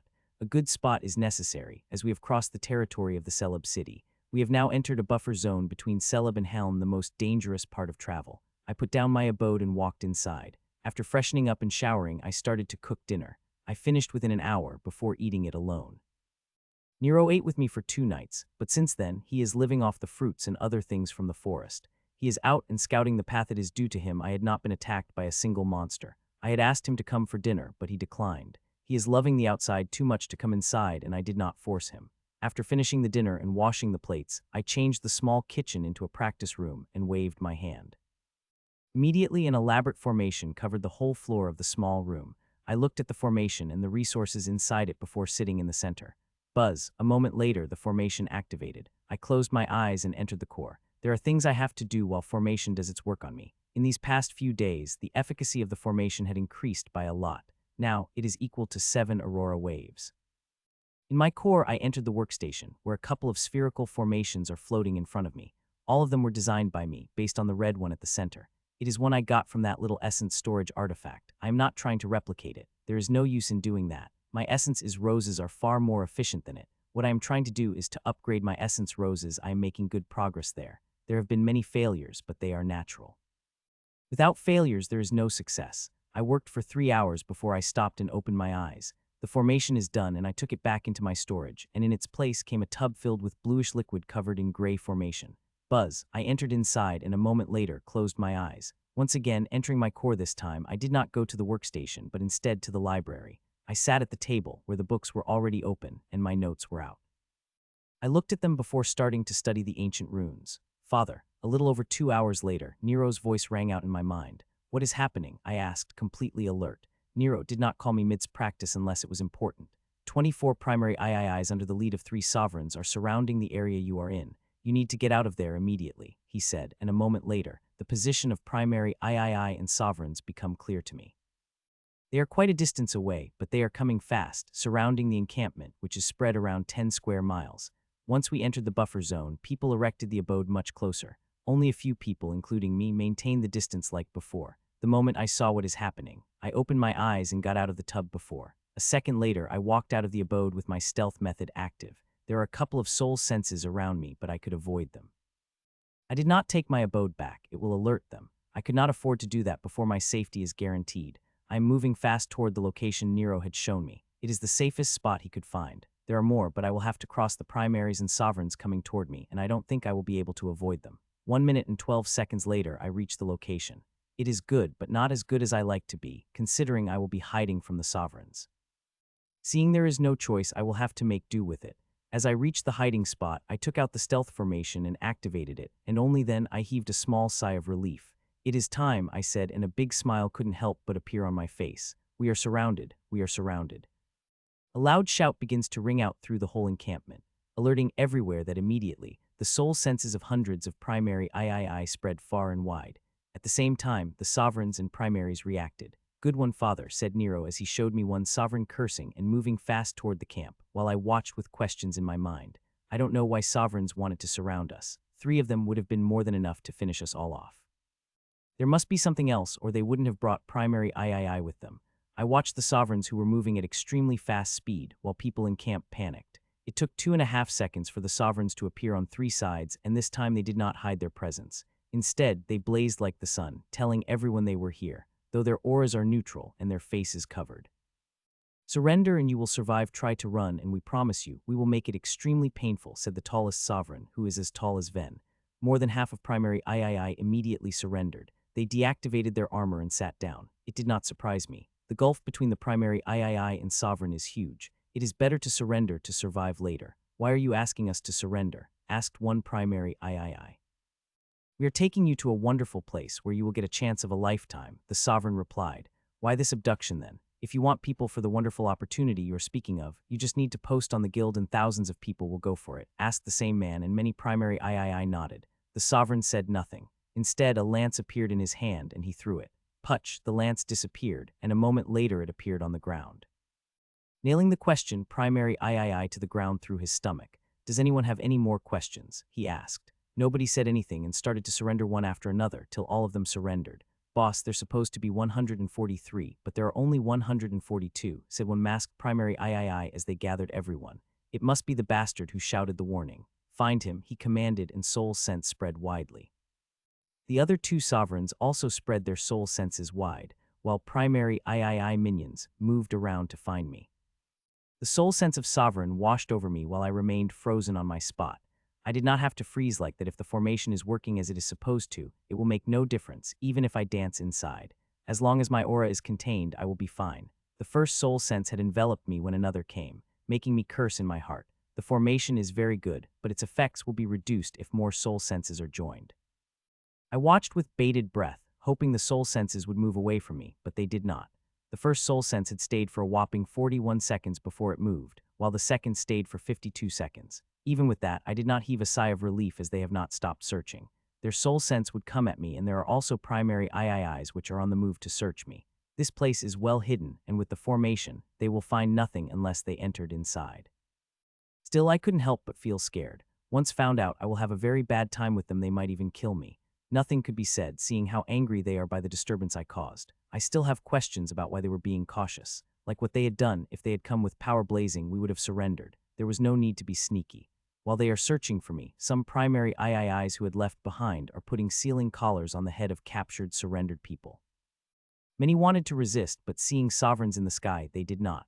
Soon they collared all of them. I thought they would stop after they finished, but they did not. The soul's senses moved over and over. At the same time, the primary IIIs are searching for every nook and cranny, especially near my abode. Many times they have come too close to me, coming closer than 5 meters. A little more than 10 minutes passed, and they are still searching, but I could tell they are turning impatient. Let's go, said the leading sovereign, and he flew away. The other 2 sovereigns and primary IIIs followed behind with captives. I watched them leave with abducted people. If Nero hadn't warned me, I would have been one of them. Father, don't come out. One sovereign is hiding, warned Nero as they disappeared from my eyes. I am not leaving anywhere, I said, and sat down more comfortably. I did not go to my core. The sovereign is still there. Until he is present, I want to be as alert as possible. Time passed as I wait for Nero's directions. He is keeping an eye on sovereign, but not using any of his abilities. Unlike before, the sovereign is alone and more alert. His using abilities might alert him. Father, he is leaving, said Nero, and I heaved a sigh of relief and laid down. My whole body is covered in sweat. Every second I feared the sovereign might find me and it will be game over. Thankfully, it is over. The sovereign had left. Well, he might have left. I have no interest in leaving just yet. He could come back or send more people. I cannot take any risk. I will be staying here till I am sure. This time I closed my eyes and went inside my core. I worked there till it was dawn before opening my eyes. I was right. The sovereign had come back, not once but twice. I got up and took the formation inside me, before moving out of the hiding spot after making some preparations. The last time a sovereign came was 3 hours ago, and he might come again, but it is the risk I have to take.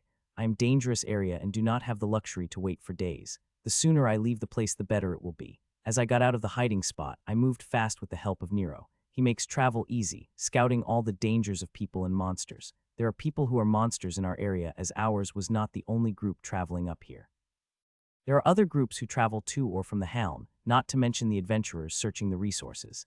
I don't know if any other group than ours was picked up by those abductors. Seeing how they had worked, I won't be finding any proof, even if they had abducted another group. Ven had said there was something strange going on in the Helm City. It might be related to this, or it might be something else I don't know, but it is making me have second thoughts about going to Helm City.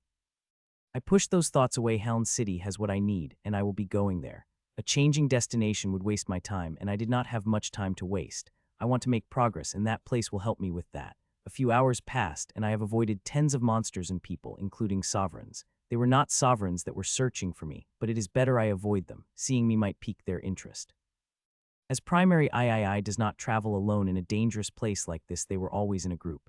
Father, there was a group here, and they also got abducted, said Nero suddenly. I quickly walked toward the place and saw the signs that he was showing me. You are right, I said. They have hidden the signs well, but they could not hide them from someone like Nero. He has abilities that catch even the faintest signatures, something even I couldn't do. It made me want to go back to the celeb, but like being crazy, I moved ahead. The city is really magnificent, I said with awe in my voice as I look at the huge city in front of me. To be honest, the city is on the same level as the celeb, but I will not be saying that in front of the people with whom I had been traveling for a week. You have only seen the surface of it, Landon, said Trineln as we flew toward the city. The man with brown metallic skin is Trineln. I have met his team a week ago and since then traveling with them. While I would prefer to travel alone, it is too suspicious, so I picked his team, who were searching for the resources for the mission they have gotten from the guild and found themselves getting attacked by powerful monsters. The monsters I have sent their way, so I would rescue them heroically. Thud thud. Soon 4 of us landed on the ground in front of the giant gate and walked toward it.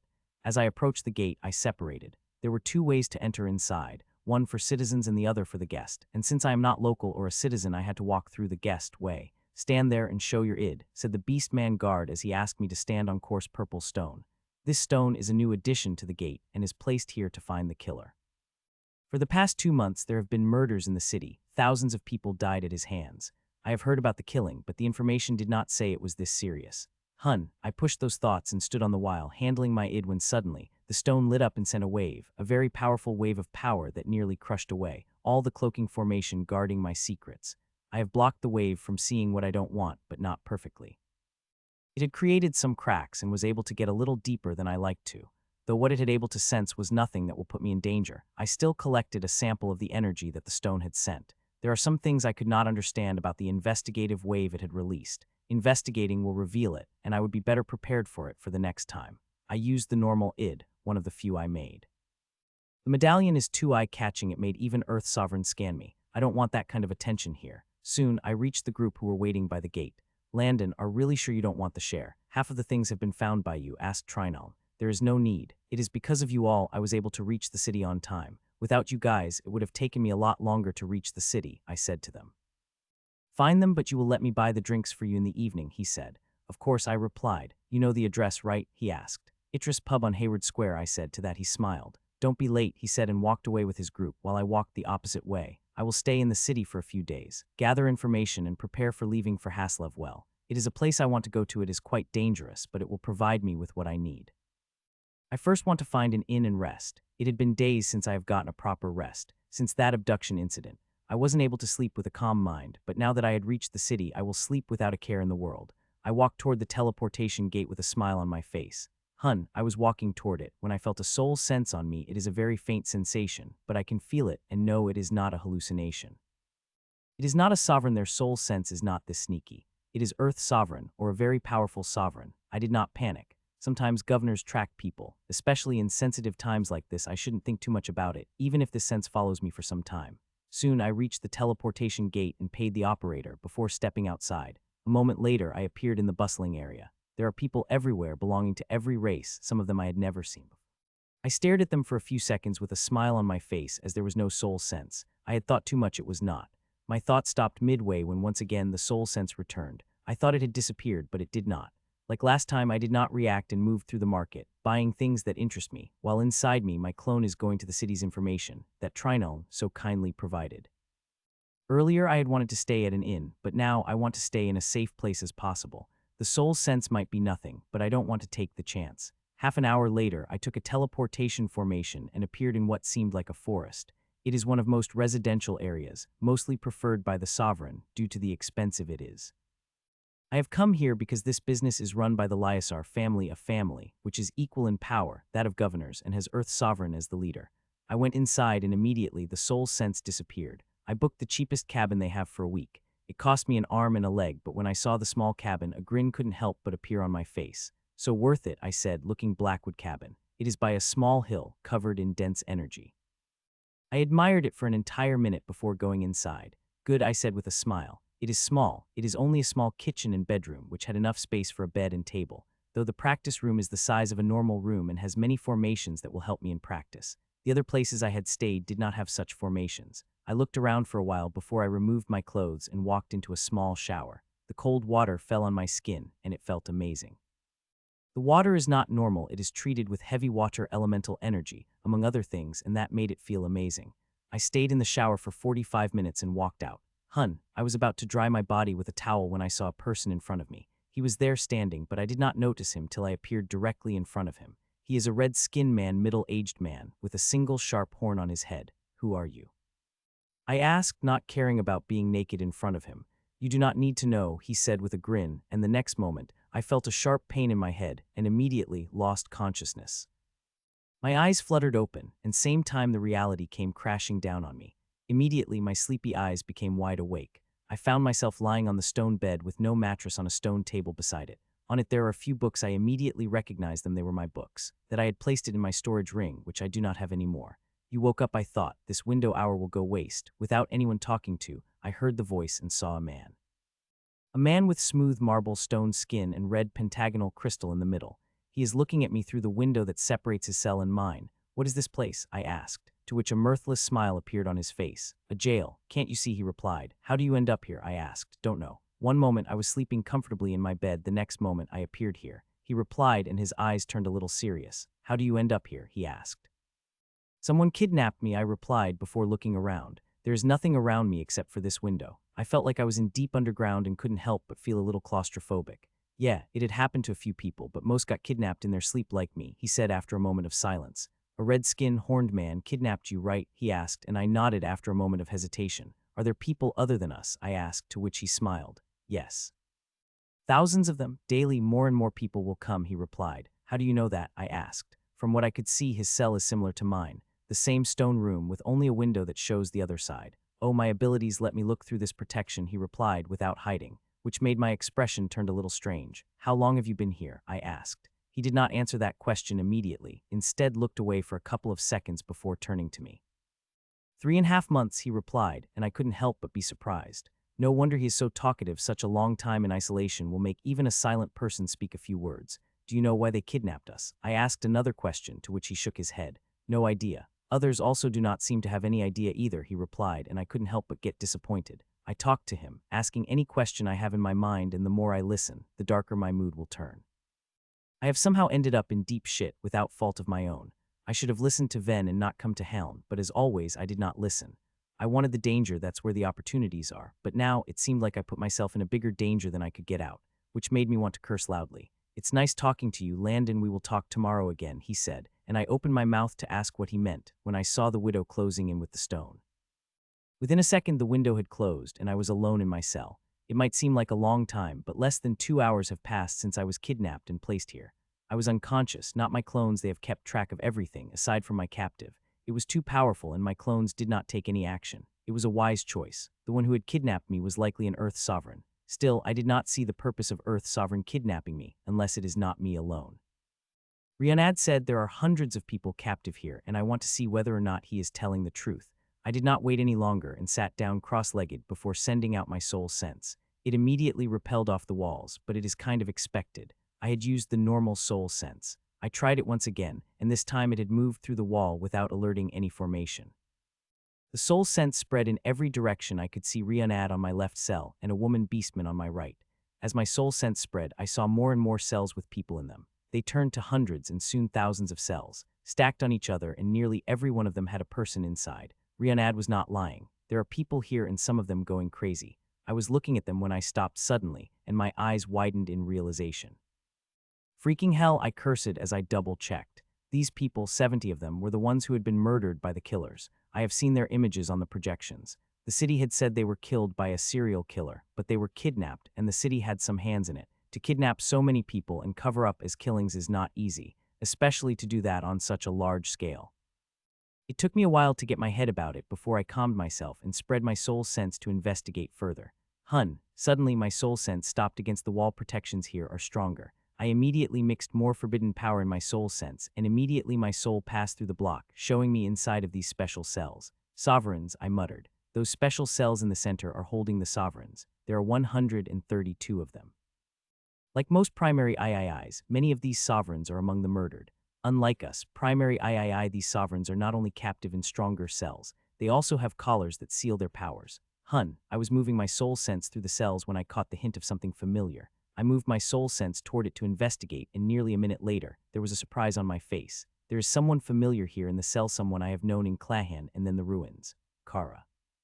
She had escaped the forces of those families, and I am not surprised, given how she is hiding. She had changed her face and also the signs of her race. Most importantly, her aura had also changed completely. If I had not been using the forbidden power and formation inside, my core hadn't ticked the moment I came in contact with her aura, I wouldn't have recognized her. These measures are good enough to fool most sovereigns. The thing I found most interesting is the race she is impersonating.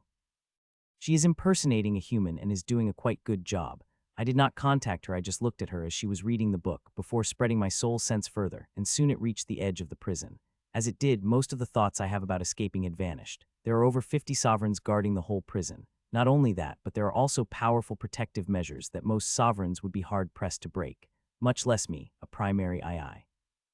I let out a long breath as I finished practicing the strengthening method, before vaporizing the sweat dripping from my body. Even after practicing for months, the strengthening method is as painful as ever. Still, I am making good progress in it, and it would have been more amazing if I had made such progress in my treatments too, but I am not practicing them, though it would change from today. I decided to take a risk and resume the treatments, from what I have observed in the past week.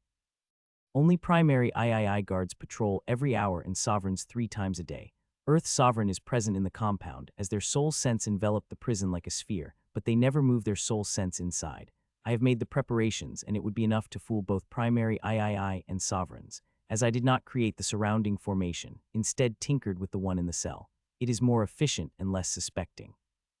I have broken it that if I want to I could easily break through my cell and thousands of others, but what use of that? An Earth sovereign is guarding this freaking prison for some reason. It would take them less than a minute to put us back into the cells. It is absolute power. In front of it, my tricks are nothing. It is better that I hide my tricks and wait for the right chance. I am sure it will come. I need to be ready to exploit it.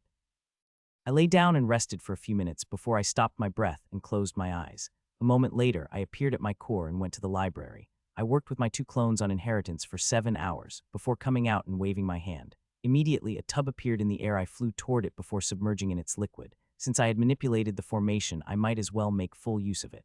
I will use the 7 Aurora waves instead of the second choice. Especially after I had spent a week without treatment. Though the week was not spent uselessly, I had worked tirelessly and was able to make a major improvement in the 7 Aurora waves and a few other treatments. The efficacy of the formation had increased, but so is the pain, that I need to scream till my throat is dry as a desert. Thankfully, no one can listen to them, including the snooping man in the cell next to me. Every second more and more energy drilled into me, making the process painful with every second. It is unbearable, but bore it with gritted teeth. Now it had become even more important that I practice hard as I could, so I could use the chance when it appears in the future. Most importantly, I should never fall into such conditions again. As long as I am strong enough, such things would never happen to me. Time passed painfully, till finally the pain receded a couple of minutes later. It had completely disappeared. Buzz, I remained in the pool for a couple of seconds before flying out of it and falling on the stone bed where another formation waiting for me. As I appeared on the formation, it activated, while the formation works its magic on me. I spread my soul sense, and not like a wave, but like thin invisible strings. It is more efficient through it. I could cover all the cells while using less than half of the soul energy. I entered my core with thousands of projections in front of me. I know I am invading their privacy, but it is important. I need to find everything I could. I had already been able to find a couple of interesting things in a week, and if I continue looking, I will find more. I'm not just looking into the cells of the prisoner, but also in places where primary III and sovereign guards are. Their conversation is what gives me the most information. In this week of snooping, I have found that primary III has no idea what is happening. They are confused about why their family's capturing the people sneakily. It would not be a big thing if they picked up a few thousand adventurers and mercenaries. Nobody would question them, but they are doing it sneakily. It is the same question in the mind of most sovereigns. Most, not all, there are some who seem to know what is happening or at least have an idea of what is happening, but they are not discussing. I have heard a few of their words as they talked in codes. Until now, I have yet to make a sense of it, though I am sure if I listened enough, I will be able to find something that would be useful to me. I handed control to snooping to my clone and went to the library and studied the ancient runes. I had studied them for 6 hours before I stopped and let go of the soul sense. It is not easy to control the soul sense in all these sales. Doing that for 3 hours straight gives me a headache. I will take 3 hours of break before starting again. Half an hour later, I open my eyes and change the formation before closing it again. Even though I am in captivity, I am not going to waste any time. I will use every second to prepare for the chance that my enemies are going to give me. So when the time comes, I will give back to them what they have given me. The formation activated and I once again entered my core, this time working on the essence storage. I have made huge progress in it. I am nearly ready with the first workable version. It could be said to be an upgrade of essence roses or a completely different thing. I do not care, as long as it worked as I intended it to work. The sacrifice worked. We are ready to send the lambs inside, said the red-horned man, looking at over 100,000 dead bodies around the blood-red tower.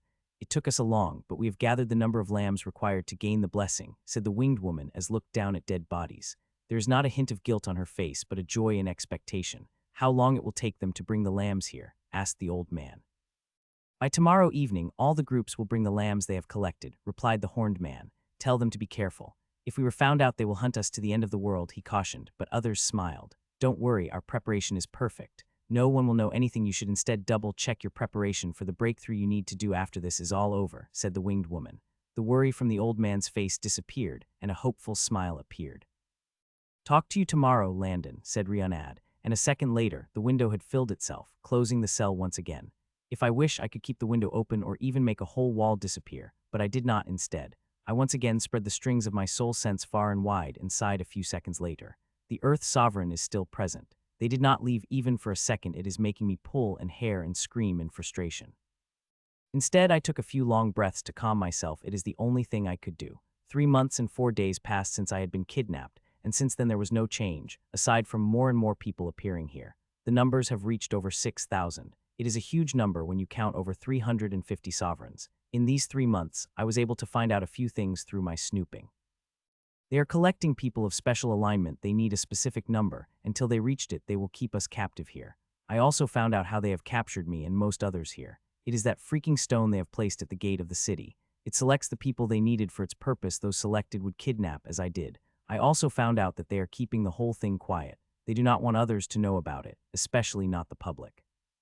Which made me believe the people who captured us might be up to something nasty. I am not going to wait in 3 days. I am going to open the gates of all the cells. With Earth's sovereign present, it will be near impossible to escape, but I want to give the choice a chance. I have waited for 3 months for the opportunity. It did not come, so I am moving to create my own. These past 3 months were quite lonely for me, despite thousands of people around me. Though the days might be lonely, they were very productive and would have been more, if not for lack of resources. I had a lot of resources, but I had spent them on my treatments. Now, I do not have resources for even a single treatment. There are still resources in my core, but they are not suitable for treatments. I have used everything, including some on the trees, some of which hadn't even fully matured. At least I could still practice the strengthening method, and I have been lucky enough to make a breakthrough in its energy concoction now. I could practice the strengthening method twice a day. It had some side effects. I had to dip myself in a solution of expensive resources daily and drink a few potions along with taking a day off. Still, it is worth it with the benefits I am getting. I had become quite stronger than I had been 3 months ago, but here that power is useless. It would be useless even if I had been able to make a breakthrough into primary III, unless it is something that could deal with Earth's sovereign or teleport me out of here. Everything else is useless. I took a deep breath and closed my eyes. A moment later, I was in my core and walked into the library and began to work on my inheritance with 3 of my clones. I have done a lot of work on my inheritance, more than imagined. I'm very happy with the direction I am going, and if I keep moving at such speed, then it won't take me long to finish up my inheritance. Though it is a question of whether I will be alive long enough for that. Attention, everyone's cells will be open in 1 minute. You are requested to come out of your cells without causing any disturbance. I was thinking that when suddenly a loud voice rang out through my cell. I immediately opened my eyes and spread my strings and knew I am not the only heard that. Everyone did, and they have different reactions. Some are jumping for joy, while others are cursing loudly. A few like me are somber. They might not know what is happening but understand. That opening of cells means the beginning of the real danger. A minute passed and walled my cells disappeared, giving me a clear way out. I saw a person in front of my cell come out, and so as beast women I also slowly walked out. As I crossed the boundary, I felt the vast soul sense on me. It is faint but visible, reminding everyone who is boss here. It is likely why those cursing a few seconds ago fell quiet and stayed in their spots. Soon, everyone came out, including sovereigns. For a couple of seconds, there was nothing before a group of 7 sovereigns flew inside. All of them peak sovereigns with a powerful aura. They are also wearing robes and masks that make it hard to determine their race and features. I know their races and their names. They do not wear this getup when they are control room. Bang, why did you kidnap us? Asked a stone skin woman. The next moment she crashed against her cell hard, with broken bones and blood coming out of every orifice of her body. No questions, said the robed sovereign who attacked her before he appeared at his place, with a speed faster than teleportation. You will have your questions answered when you reach the destination. Tell them do what we're telling you to, said the leader and moved his gaze around the whole space. Now follow, he commanded and flew toward the exit with the rest. We followed in a neat line and soon appeared on a huge ground with a single blue airship standing. It is a blue airship with a simple design and looked quite cheap, cheaper than the one I had traveled to Clahan. Enter, he said as the door of the airship opened, and we begin to enter inside it one by one. Exit nice and slow, just like you had entered, said the leader and led us out of the airship. We traveled only 8 hours before landing here. I don't know where here is as I didn't try to find it. There was an Earth sovereign on the airship, blocking every avenue through which I could know my location. Soon, I got out of the airship and found myself dried group. As I tried to look around it, I saw my view being blocked by an energy screen. I did not try to move my soul sense through it. For the same reason, I did not do that in the airship. There is a freaking Earth sovereign watching everything. The line is moving into the small cave. I moved with everyone else, and soon I was in the cave, going deeper with every step. I am getting a very bad feeling about the place we are going, but what can I do? I am powerless to do anything if I tried even a single step out. They would suppress me. So I better remain quiet and walk inside. It will not matter if the place going is the mouth of the abomination itself. What matters is staying alive. Only being alive will I get a chance to escape. An hour passed, and we kept moving while our speed may seem slow. We are actually moving quite fast. We have already come quite deep into the underground. I wonder how long we will need to keep walking to reach our destination. Another hour and then another before finally I saw the light. The light was red and it had an ominous quality in it, and if that wasn't enough, I heard a scream, a painful scream. Soon, we reached the simple wooden gate and walked inside, and what I saw on the other side had chilled my heart and filled my mind with horror. Your Majesty, this, she said, looking at the tower, the relic of a past age, something that shouldn't exist, much less do what these people trying to do, which is strictly forbidden across the universe. We wiped their whole race, but not all of them are dead. Some are still surviving in the refuge of abominations. The hazy figure. They all should be dead. They are a bad abomination, she said. You are wrong, little girl. They are worse than abominations. It was our great fortune that they did not attack our universe with the same power and numbers that abomination had done. If they had, we would have been wiped out from the universe ages ago, replied the figure, making her shudder. I found myself in a vast cavern, where at least 100,000 people are standing in neat lines. What attracted me is the tower in the middle. It is in blood-red color, with a huge red gem at the top. It is a circular tower, about 20 stories tall, which is not much, but when one looked at it, one would feel it impossibly vast. Around it is a vast field of red runes. These runes are something I have never seen before. I looked at them before turning to a stand where people were screaming as they are getting branded on their backs.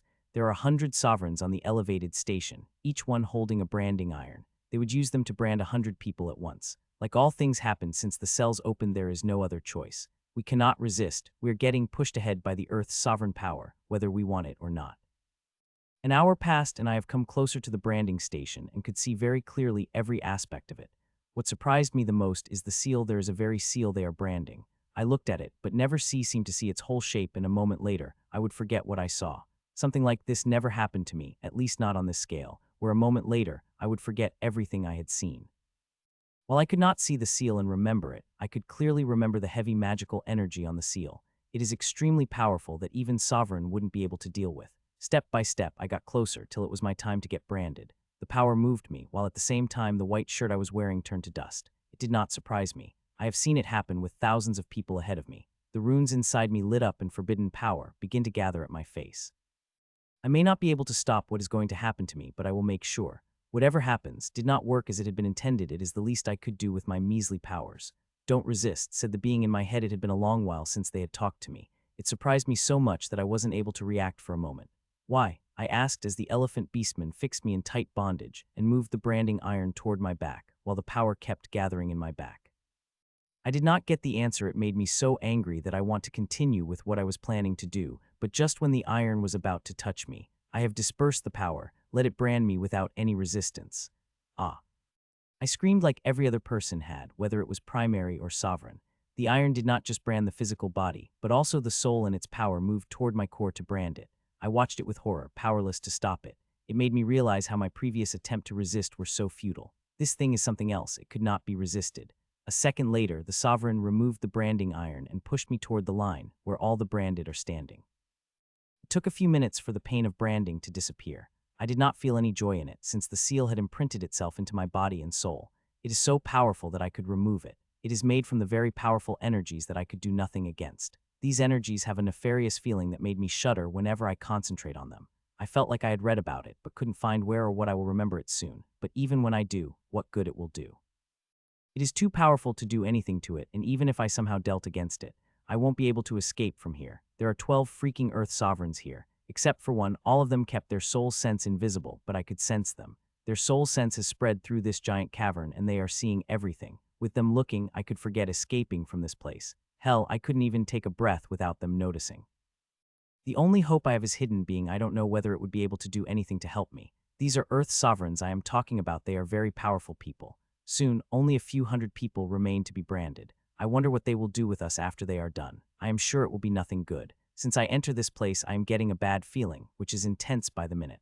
I turned to my core, and seeing things were stable, I felt relieved. The seal had imprinted my body and soul, but it was not able to imprint my core. The seal is hair breadth away from my core, never touching. I could enter inside my core and even bring things out. There is no change in my core, except for having a nasty seal around it. They branded the last batch, and the branding station moved away with 100 sovereigns on it. For a couple of seconds, there was nothing, before a round black disc come flying in with 12 figures on it.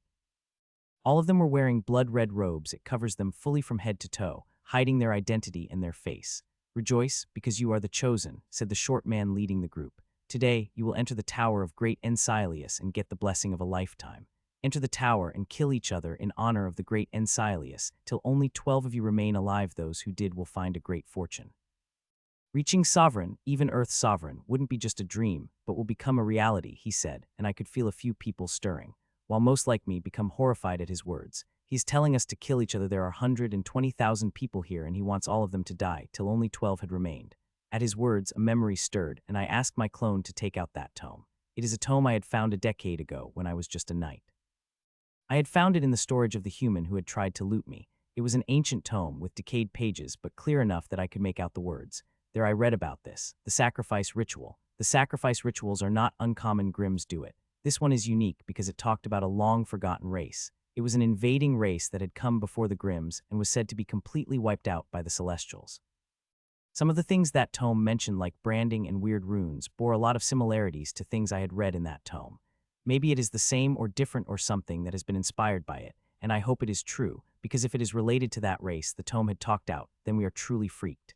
In the world, millions get killed by natural disasters, feuds, wars,